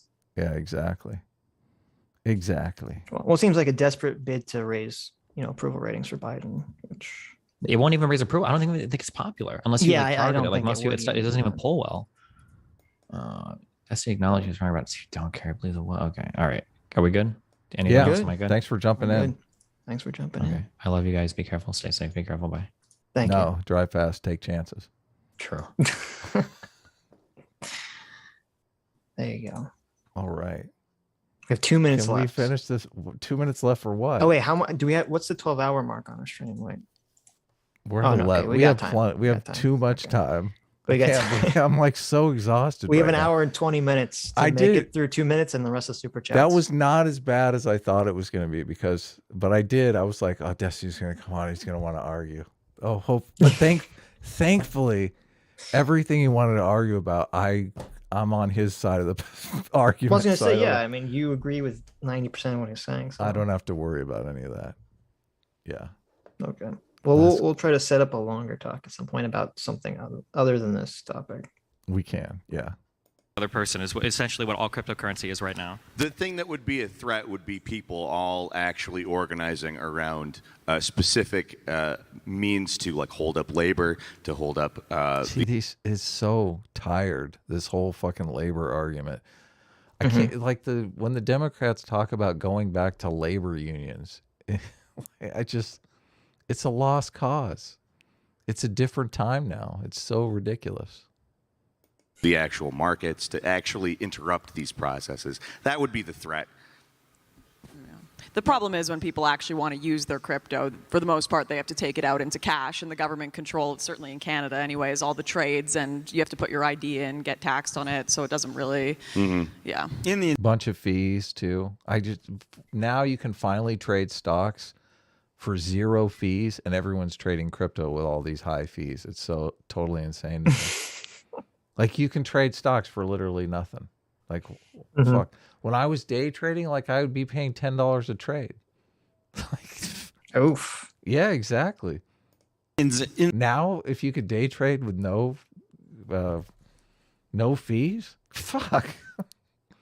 Sign me up. In the executive order that Biden said, looking into the CBDCs, it does specifically say that cryptocurrency is going to be investigated for certain frauds. I mean, I think if anybody that's followed crypto knows, it's probably a good thing. There have been like a ton of huge, like they call them rug pulls. This is a whole other topic, but there is a lot of fraud that goes on. I say fraud, but like that goes on in cryptocurrencies where people are just basically screwing over like huge sections of investors with bogus white papers or with just crazy ideas that, you know, you basically pay a bunch of influencers to back your idea and they sell all of their stuff on day one to like screw over. Like, I don't think it's necessarily a bad thing to start to regulate these, or at least look at these a little bit more closely, because they're hyper fucked right now. So you're saying that if there were regulations on the behavior of the crypto markets, it would be a good thing? Yeah, I'm a sock them, so yeah, I would say that, absolutely. Okay. Well, isn't that what he said about the main markets? Interesting. I'm not talking about there being no regulation on the main markets. That wasn't what we were talking about. Well, what I'm saying, it's not necessarily that the crypto market is a one-to-one representation of the main markets, but it is something that can show us what happens when you're further away from regulation. Now, yeah, but the problem with the crypto markets is like the stuff that you can do in crypto markets would get you shit-canned immediately by the SEC. You can't do stuff with conventional markets like you can with crypto markets. So that regulation, I would say, is probably a good thing. That's why they're in the crypto markets, is because there is no regulation and they can do all this crazy shit. I mean, how is the crypto markets any different than the penny stock scams that they used to pull before the SEC was around? Well, I would agree. A lot more money tied up in it, but yeah, at least in our current situation. When the great crypto reset shows up, then Destiny will be a believer. So, Mikey, you coming out? Do you have one? Yeah, they're coming and telling me to give you the hook. There you go. We did it. We did it. I know. We made it. Well, actually, didn't make it because we have a bunch of super chats to get to. How many though? We just had the $20 super chats, right? Well, we'll read the rest on Tuesday, as we always do. But I know. So let's jump. Let's jump into it. I get to go to sleep and dream, and I don't know if you hear. My stomach is going crazy. I haven't got to draw. That's why I was like, now Destiny's gonna come on. This stream is fucking insane. Not only that, I mean, we're getting close to the 12-hour mark here. There you go. There you go. These things are supposed to be 6 hours, Sitch. We talked. This is why I felt nervous when you were like, we're gonna make these streams shorter, Sitch. We're gonna hold these. We're gonna be 6 hour maximum. I'm like, all right, you say that, Adam. But we like to talk, and especially you like to talk. Well, I'd like to get to the bottom of things, okay? And this whole idea that you think the Democratic Party is going to abandon wokeness. Oh my God. Oh my God. Even though you changed your opinion on it. I never changed my. You pretended I changed my opinion, but I need more. I need more evidence before. Okay. We're going to see what happens. We got the election coming this November, which should give us some information to go on. Okay. Definitely. I think it's going to be a blowout. I think the Democrats are going to lose seats. So we'll see what happens. Oh, I agree. And the Tuesday streams have just gotten longer. They haven't got shorter. I know. They're like fucking 10 hours themselves. I know. We just, as Diddler says, we just do 2 shows now, essentially. No, we don't. Diddler, stop. We're going to turn this around. I'm telling you. Things are going to change. I can feel it. Not tomorrow. You know what Tuesday is, right? This coming Tuesday? Yeah. What is it? Oh no. Dishonest always, isn't it? Oh no, he messaged me and said he has a family emergency, so he can't do it. So. Okay. So I guess this Tuesday will be shorter because I don't think there's anything scheduled, really. No, there's not. Okay. So see there you go. Destiny will come on and argue with us. Okay. I don't know what we're gonna argue about, but that's a good. Destiny likes to argue, which I do like. That's true. Yeah. Well, I want to argue with Destiny about CRT. I mean, I just want to. We can argue about CRT. Yeah. I guess that we could do that. Investigator One Quim says, "Don't forget my super chat." Which one? I read your first one. I don't know which. Your first one was rising inequality doesn't matter as long as average living standards. I read that one. I didn't miss it. I did miss someone's super chat from last week. Fucking up here. Novin Leon for $20. Thank you so much, Novin. Says the left tries to push the Overton window. Conservatives ring alarm. Everyone laughs. Years later, people look up and wonder how we got here. ESG is just another leftward push. How many slippery slopes until people take it seriously? Macklin Crone for $50. Thanks so much, Macklin. Says, thanks for the great content as always. Wish me luck as cram week of assignments in 5 hours and A team reigns supreme. Hell yeah. Show some enthusiasm. Thomas Smith for $20. The center-right and Christian. I'm center-right and Christian, and I enjoy your show not because you bash the left, but because you're honest and sincere. Adam, I'm a boomer like you, but I got to rep the East Coast and say that S-class is best class. Look at that. All that energy. Thank you, Thomas. Thank you.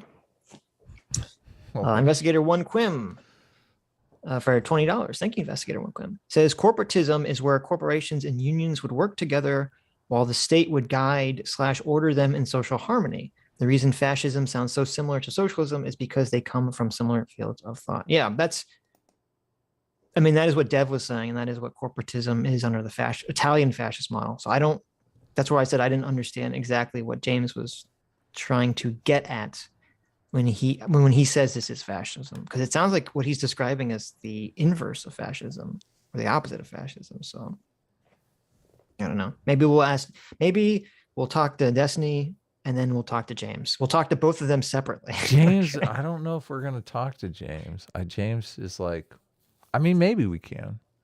Mm-hmm. Benjamin Boyce has James's ear, and I have Benjamin Boyce's ear, so I could always ask. There you go. We'll see. I could always ask Ben. Yeah. No, I do want to give James a chance to explain. James hates us and he loves you. Ask him, please, please, please, Ben. Come on. I don't think James. Why do you think James hates us? I think he's got bigger fish to fry than us. I don't think he hates us by any means. No. Yeah. He left a comment not too long ago on one of our videos. Oh, really? Yeah. I wasn't aware of this. Was it a positive comment? Yeah, it was. Okay. Well, there you go. I can't remember what it was, but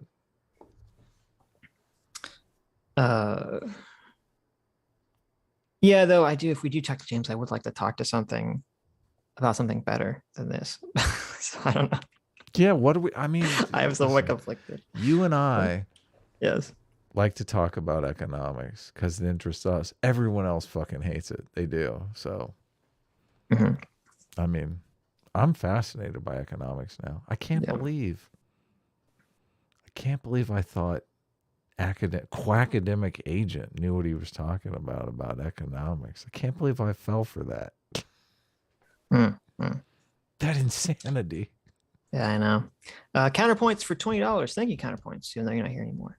It says, as fascists' favorite centrist, I have a super easy way to sum this up. Yeah, I apologize. Counterpoints wanted to come on, but it would have made this conversation another 3 hours. So. Oh, okay. We'll have to talk to Counterpoints about this later. RBGH fam for $20 says Adam and Sitch is MMT, the best money laundering apparatus the mic ever discovered. Cool. I don't know what that means. We're money laundering? Who's the mic? Not sure. No, MMT is how it works. I don't is how our current monetary system works. How is it a money laundering apparatus? If you think MMT is a money laundering apparatus, then currency itself is a money laundering apparatus. I'm not sure I understand the question. Both Sitch and I buy into the descriptive framework of MMT. Yes. But not the proscriptive framework. Well, I don't. Do you have an opinion on whether or not the jobs program will work or any of that stuff? I mean, I like the idea of a jobs program. Do you? I don't feel like I'm knowledgeable enough to say whether it would work or not. But do you know the intricacies of a buffer stock? No. Okay, no, you don't remember that from the book? No, I don't remember any of this stuff. Yeah. Buffer stock is interesting. It really is. Okay. Big Worm for $20 says Pac-Man's most recent YouTube poll, quote, is the woke left as extreme as the mainstream Republican Party, yay or nay? Interesting. I'm assuming from Pac-Man's audience, they would say no, that the mainstream Republican Party is way more extreme. Yeah, right? I think so. Yeah, definitely. Yeah, which I completely disagree with. I think the woke left is far more extreme than the mainstream Republican Party. Yeah, that's the whole that was the whole poll and the whole conflict thing over,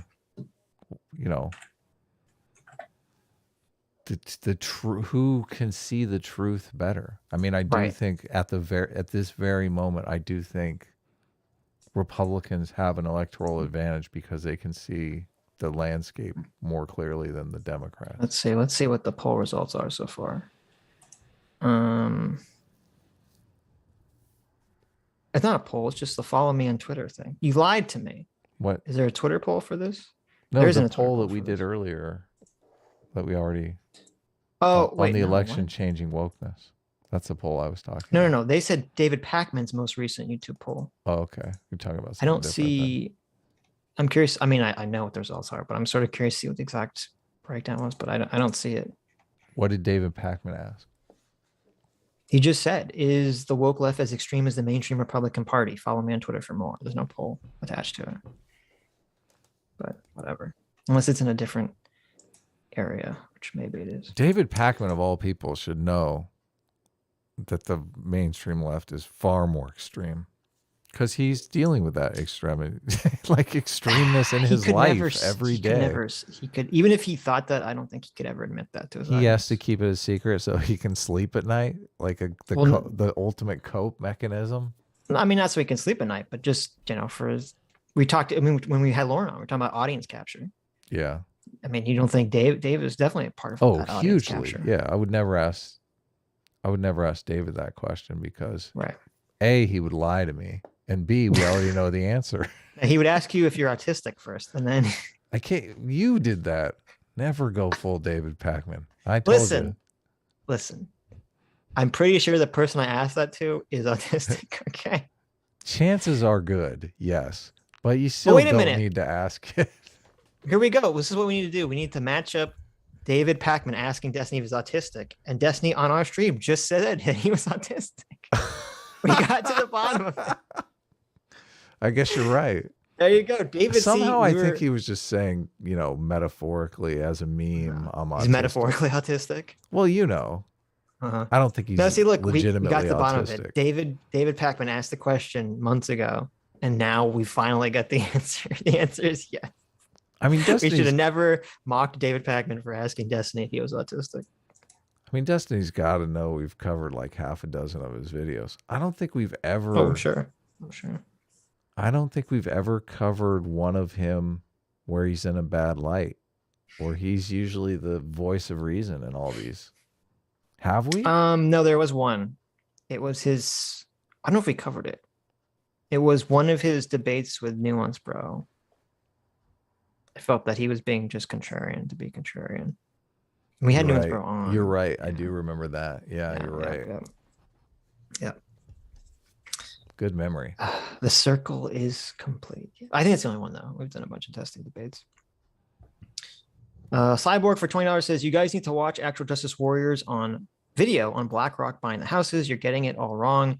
They didn't buy nearly as much as claimed, and the houses they bought were made for renting, not for ownership. Yeah, I had vague memories of that some of the BlackRock property stuff was fake news, but I guess I didn't really feel like defending BlackRock in this conversation. So I know. I was willing to let it go. If you're defending BlackRock, yeah, I don't think you're in a good place. Right. But I do remember Sean talking about that. And I remember other people talking about that. I think even Destiny was talking about that. Elias the Aquanaut for 2 months. Thank you so much for being a 2-month member of our Free Will Seeker. Unfortunately, they said A-Team reigns supreme, which is what a waste of 2 months to say that. Why? See, you just underestimate the power of the A-Team. Mm-hmm. Okay. I pity the fool.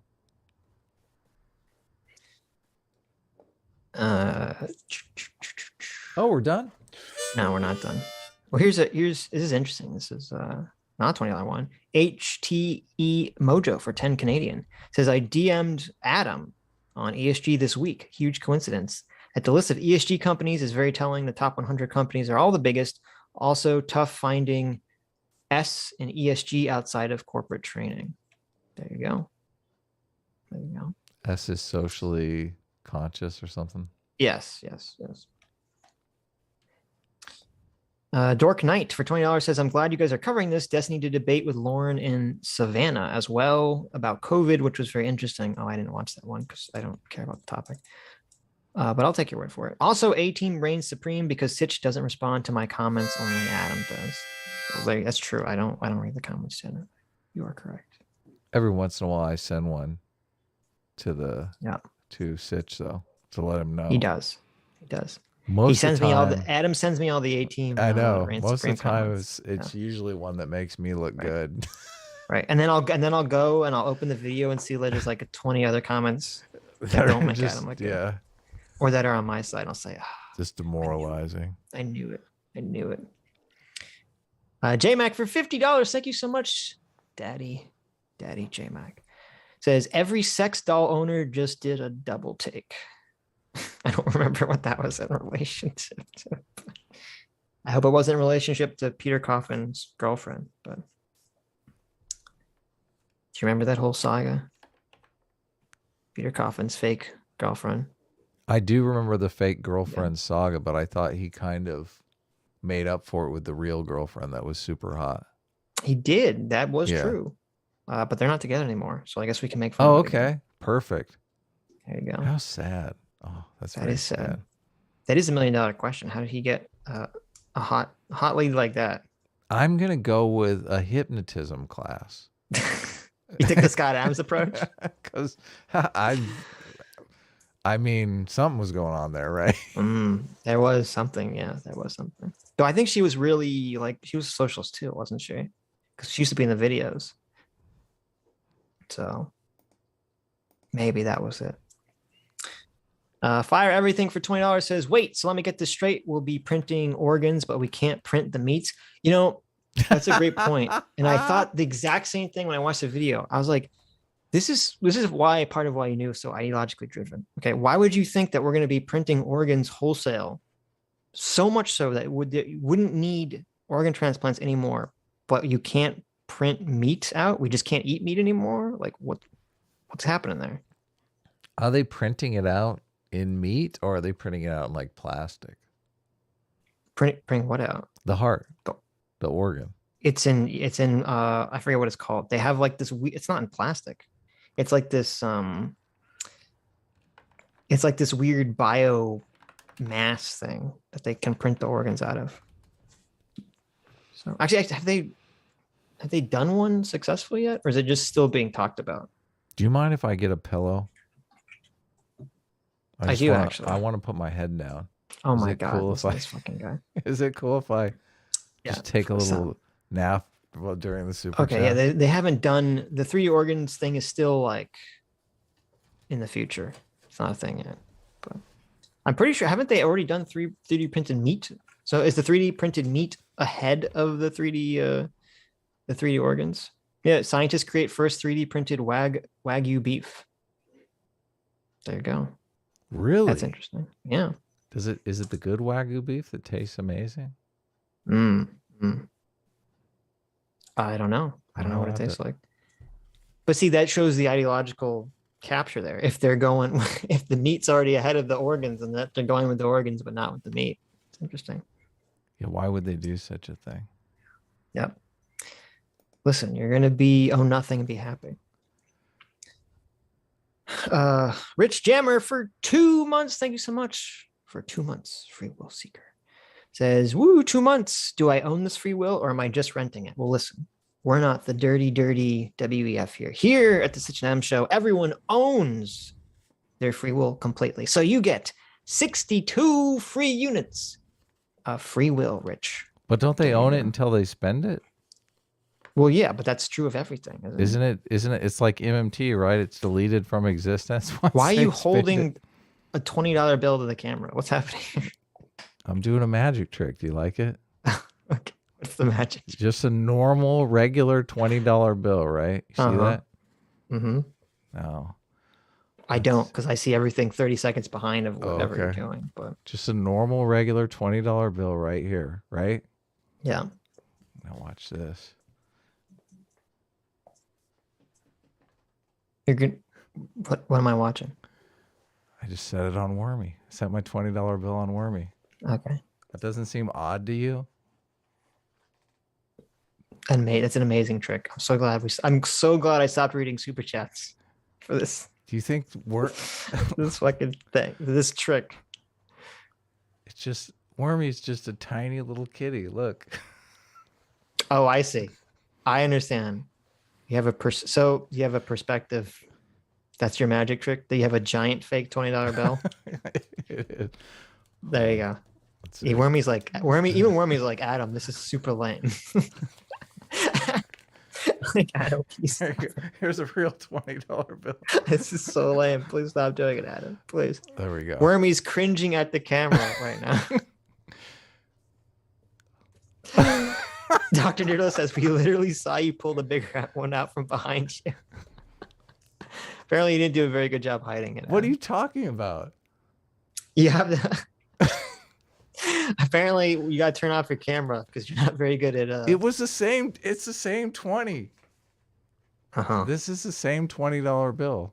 Look, here it is in front of the camera. Okay, we're done. We're done. We're moving on here. This is so stupid. Look, here's my hand. Okay. Abdi Muhammad for 219 sexy sexist. Thank you, Abdi. Says, Sitch and Adam, read out loud. Sean is gay. Sean was in the chat being very nice. I did see Sean in the chat. Yeah. Sean was in the chat. I should have said hi, but yeah. So I take no responsibility for the statement. This is from Abdi Muhammad. Abdi Muhammad says, Sean is gay and his shitty gold sponsor and Keto with Justice sponsor are funny business. Sean is a Portisan ancestry made him, Sean's Portian ancestry made him like bad coffee. So there you go. Really? Abdi's hard on Sean. I don't know if you saw it. Sean's his last video, no, this is previous to last video. You know who his sponsor was? He finally hit it big. And it was, what is it? Oh, Raid Shadow Legends. I did see that actually. I thought, oh my God. I know. Please tell me, Sitch, we're never going to do sponsors. I can't. I mean, it depends how much they pay us. I don't know. You keep saying this. Depends how much they pay us. Sitch how much is Raid Shadow Legends? Listen, I will shill for Raid Shadow Legends any day, all day, depending on how much they pay us. Okay? Is it a good game or something? Do you like it? I won't play it until they pay us to play it. Okay, that's my morals. Once they pay us to play it, then I will.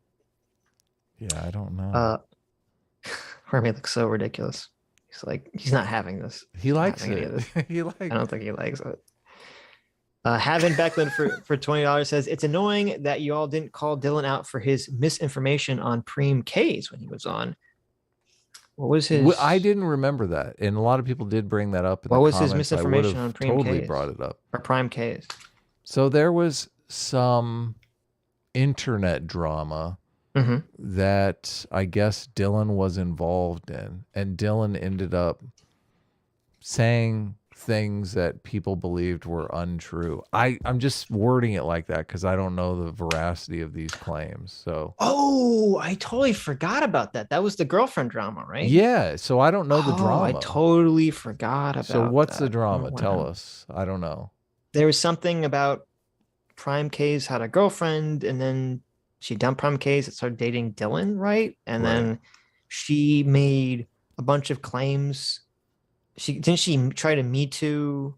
Or I don't know, actually, did she date Prime K's or was it just like he was trying to date her and they didn't? I don't remember the specifics. Me Too? It feels like a million fucking years ago. This feels like a million years ago. And then she made some negative accusation. I don't even remember what the accusations were. She made some negative accusations about Prime Ks. And Dylan jumped on board with this. And then they had a conversation, I remember, where Prime laid everything out. And I thought Dylan walked it back, didn't he? Afterwards and apologize. I don't know. I don't remember the whole. I don't remember the whole specifics. Whatever. Yeah, I didn't know the drama well enough to even. I totally forgot about that. There was also the Lance and that. Yeah, we should ask him about that next time we talk to Dylan. It was about the Lance thing, because that does seem to be intentional. So I am curious to get some closure on that one, or at least see what he says. But we're gonna dig in. We're gonna go full internet historian here. We're gonna find the truth. Right, we are.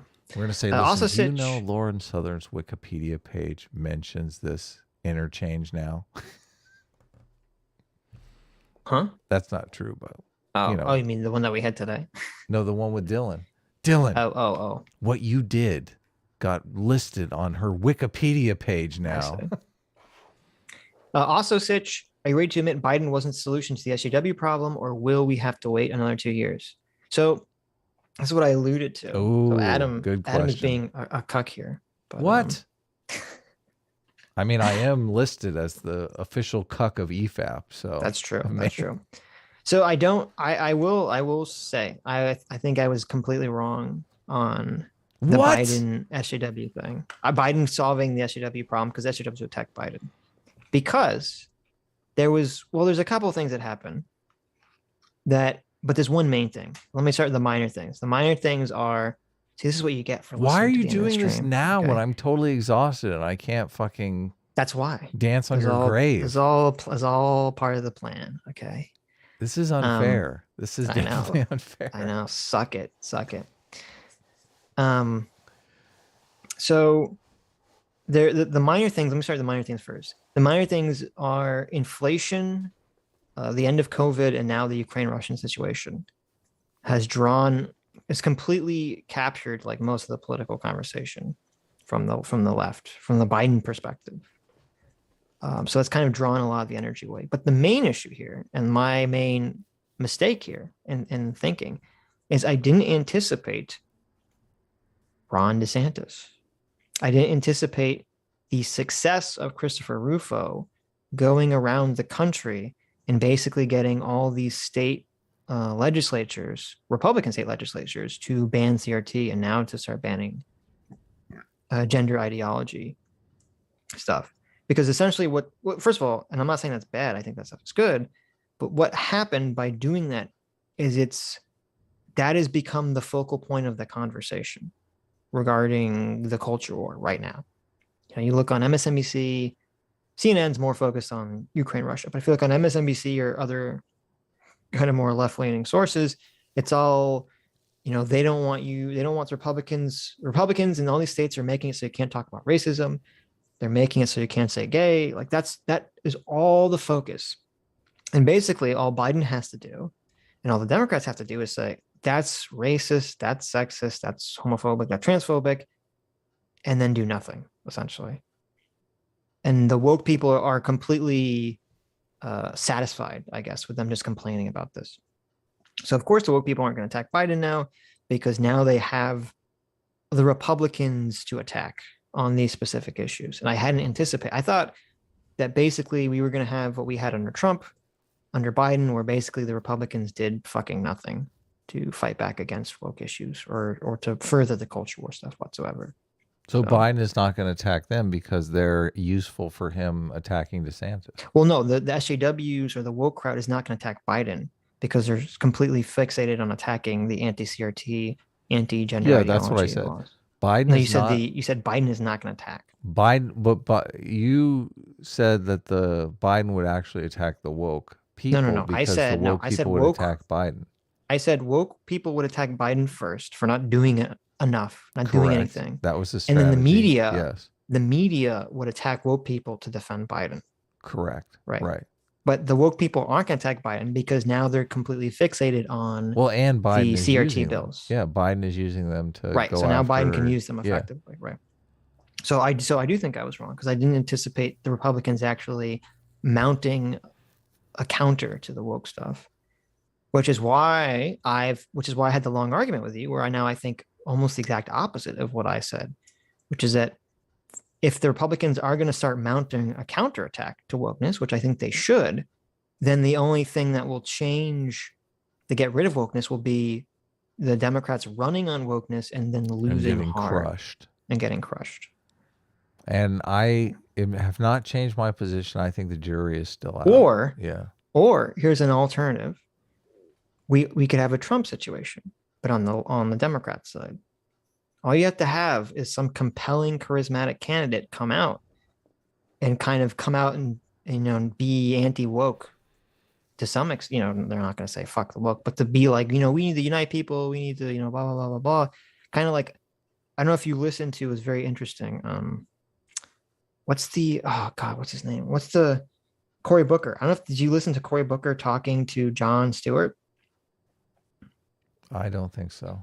It was actually very interesting because, I criticized Cory Booker because when he was talking to Jackson or Brown, I'm forgetting her name, the Supreme Court Justice lady, he was like 100% performing, and it was really gross how performative his interaction with her was. Now, to be fair, everyone's interaction in the Supreme Court hearings is entirely performative, but his was like ultra performative. So I was on like real bad vibes, real bad mood for Cory Booker. But then his conversation with Jon Stewart was really interesting because Jon Stewart was kind of coming at him with all the kind of woke CRT stuff. And Cory Booker was like pushing back on a lot of it, saying this isn't the way to win. We need to unite people. Black people, white people need to be united together, yada, yada, yada. And I was like, oh, that's very fascinating. I wouldn't have seen that coming. So another solution possibly would be someone, I don't know if Cory Booker is going to be the guy, because I think he didn't do very well in 2016, but someone kind of coming out of the Democrat Party, seeing the money on the table, saying, I'm going to kind of come out as a somewhat anti-woke candidate and kind of go back to, more traditional left Democrat values. And if they're successful at that would be another way to sort of defeat wokeness. Obama did run as kind of a reconciliation candidate. I mean, he had that speech on, we're not the red states and blue states. We've had this contentious thing going over George W. Bush and the war in Iraq and all this stuff. Right. Let's all be friends. Let's all get along. And it ended up not the United States of America. It ended up winning. He won the election, but he ended up not being hyper effective on that. On the reconciliation. Yeah, because Mitch McConnell basically said, fuck you, we're not going to work with you for anything. Right, but I'm just saying, proof of concept, if a Democrat stepped up and said, listen, we all need to get along, stop doing... Well, I wish I could agree with you because that would help strengthen my argument, but I don't think that's comparable because Obama wasn't running, he wasn't running against wokeness. We have a completely different situation right now. Well, he was running on there is an element of wokeness that is we can't reconcile with these fucking racist pieces of shit. I mean, that wasn't really the issue with Bush, though. People weren't running. I mean, remember when we had Kanye West say George W. Bush doesn't care about black people, right? How does someone that was sort of met with eyebrow raising and like, whoa, that was cringy. Like it wasn't like everyone jumped on board with that and said, yes, George W. Bush is a big racist. I get it, but Obama, it was contentious over George W. Bush. The parties did hate each other. Polarization was rising. Yeah, Obama came in and said, listen, we're all Americans. We need to get along. How does a candidate on the Democratic side step up and say, we're all Americans, we need to get along, if most people are like, wait a second, they're Nazis? It doesn't matter. If they hear it from a persuasive voice, especially a persuasive black voice, and maybe this is what Cory Booker is trying to. Oh yeah, Cory Booker is black. He's perfect. Yeah, and maybe this is a cynical. Maybe he really believes it, or maybe it's a cynical play for him. Maybe he thinks he's going to fill this niche role, which would be very interesting for 2024. We will find out. People will immediately fall in line against this. That You'll could see work. a very quick shift. Yeah, a Democratic candidate comes out and says, I don't think all the Republicans are racist. And then, of course, he's going to get some moderate voters, right? Oh, great. Yeah. Look, he's not calling my uncle racist. Well, unfortunately, I think it has to come from a non-white candidate. Which is lame, but true. Which is lame. But very true. Yeah. So we will find out. I'm somewhat skeptical. I'm more leaning towards it's going to take the Republicans, BTFing the Democrats. But we shall see. I think that's going to happen. That's a given. I do think that is what's going to happen. I'm going to buy me some Disney snocked tomorrow. I think you should hold off on that. I think it's going to keep going down. I'm going to buy Netflix. No, I'm not. You should at least wait till see. I mean, listen. Don't you? You're know? far more into Always economics and investing than I am, Adam. Okay, well, I'm just saying maybe you want to hold off. I'm putting all my money into Bitcoin. I don't care. Don't try to stop me. Maybe you should hold off until the second quarter, see if Disney is going to move back to dividends and away from trying to do this growth stock model, which obviously is not working for them.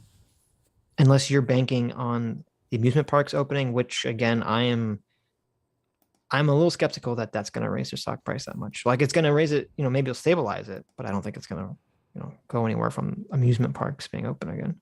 If Disney, there's no way Disney drops below 85 a share. And we're pretty close to that already. Well, no, we're at 119. Yeah. So you got a ways to be 81, to be 85.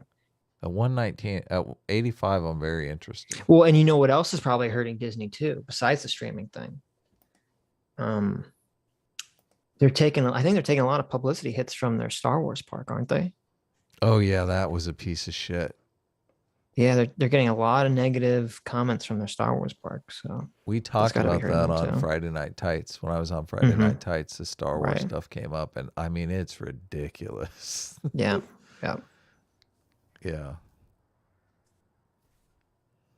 All right, we're good. Though, you say it's not wokeness, and Destiny says it's not wokeness. But if it wasn't for wokeness, I believe you'd have a lot more Star Wars nerds rallying to the public defense of Star Wars and Disney. So I don't know if that make a big difference in stock prices, but Ostracy for $20 says, I feel like if ESG scores are a scam, as Sitch proposes, then isn't anything possible part of ESG? It seems like the point of ESG is to put the specter on the score over companies to force woke behavior. Well, I think where James is getting it wrong, I don't know, maybe I'm missing the right information here.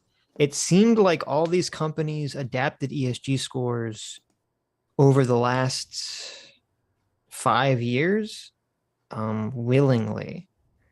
It didn't seem like it was really forced on anyone. And I guess I'd have to see, when James talks about BlackRock forcing this on, or whoever forcing this on companies, I'd have to see evidence of that. Where is there a company that doesn't want to have an ESG score, and then BlackRock comes in and it seems like they all kind of wanted this.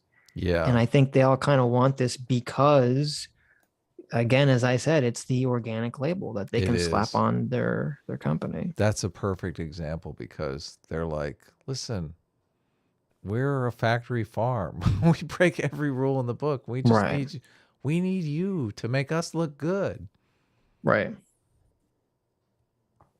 Yeah. And that's why people are calling for it to be regulated by the SEC. Right. So I guess we'll see where that leads. They want some truth in advertising. Yeah. Prince Charming for $20 says, who doesn't like a nice wet cat? A nice what? A nice wet cat. Oh yeah. I know what that means. Yes. Don't try to fool me. Though supposedly this is part of the Bloomberg articles that were crapping all over ESG and BlackRock. They were claiming that BlackRock, even though obviously they have much lower fees because it's not a mutual fund and it's an index fund, it's an ETF index fund specifically, that they were saying that BlackRock BlackRock charges more. This was a claim. I don't know if this is true. They're claiming that BlackRock and Vanguard charges more fees under sort of the ESG guise. That makes to sense. Investors, which that would make sense. I don't know if that's true, but that would make sense, and that would kind of go into what I'm saying with ESG being a scam. There's a lot of these socially conscious companies that are like, yeah, spend a lot more money because, we're doing the right thing here. Right.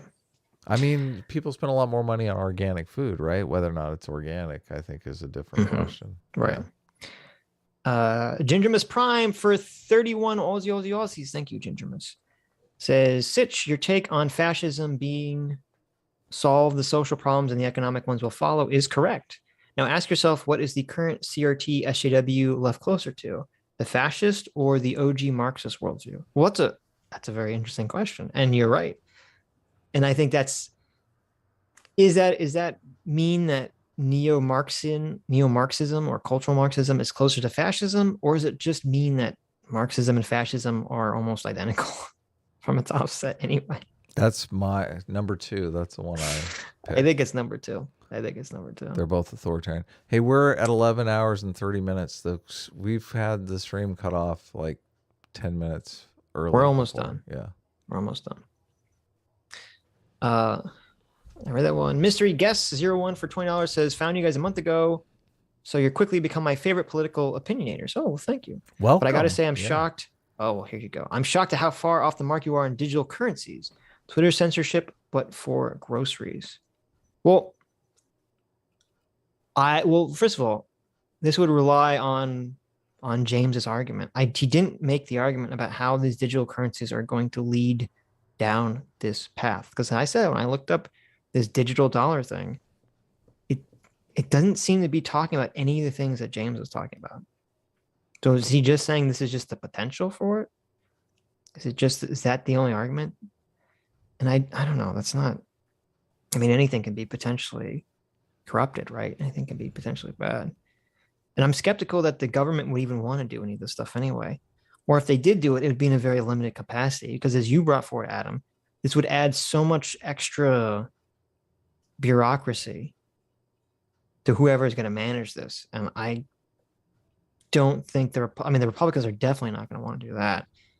And I think even the Democrats, because currently now they're trying to battle inflation and all this other stuff, I don't think they're going to want to say, oh, we're going to have to raise all this extra money to do this digital dollar shit.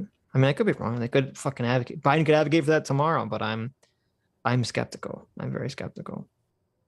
So we'll see. We'll see what happens. Yeah. Yeah. Sarcastic Overlord for 2 months. Thank you so much for being a free will seeker for 2 months. Says, I can fix AOC. Don't you worry, Adam. Oh, good. There you go. Fix her up. Tell her private property kicks ass. JV Shota for 20 Canadian says, as someone who grew up in the global South, the Caribbean, I have to say, yippee-ki-yay, mofos. There you go. Yeah, of course. Malcolm McKee for 2 Canadian says, have Destiny on with Lauren on Tuesday. Well, there you go. There's an idea. That'd be an interesting thing. Sure, I guess. If they want to hang. Let me see if there's any $20 stream on. I've never seen Destiny in any chat before. Ever. I think he was in our chat once, like a long million years ago. Oh, really? Okay. Yeah. Andrew Clark for $20 says, I'm sure Aiden has a highly nuanced opinion on the subject. However, she did say that America's softer and more covert corruption is worse than Russia's harder and more overt corruption. It was an offhanded comment, but seemed crazy. Ask her about it, maybe. Oh, okay. We'll ask her about that next time, obviously. And that's it. What? We made it? We're still alive? Holy cow. We made it. We're still alive. I'm learning a new song on my harmonica, but I don't have it very well. Anyways, thank you all for coming. Thank you all for your incredibly generous donations. Thank you for joining with us, for sticking with us on the journey. This journey through this incredibly long debate, this incredibly long conversation we had with both Orange Southern, Short Fat Taku, and Destiny. And thank all of them for coming on and talking to us. And hope to see you all on Tuesday. Bye-bye.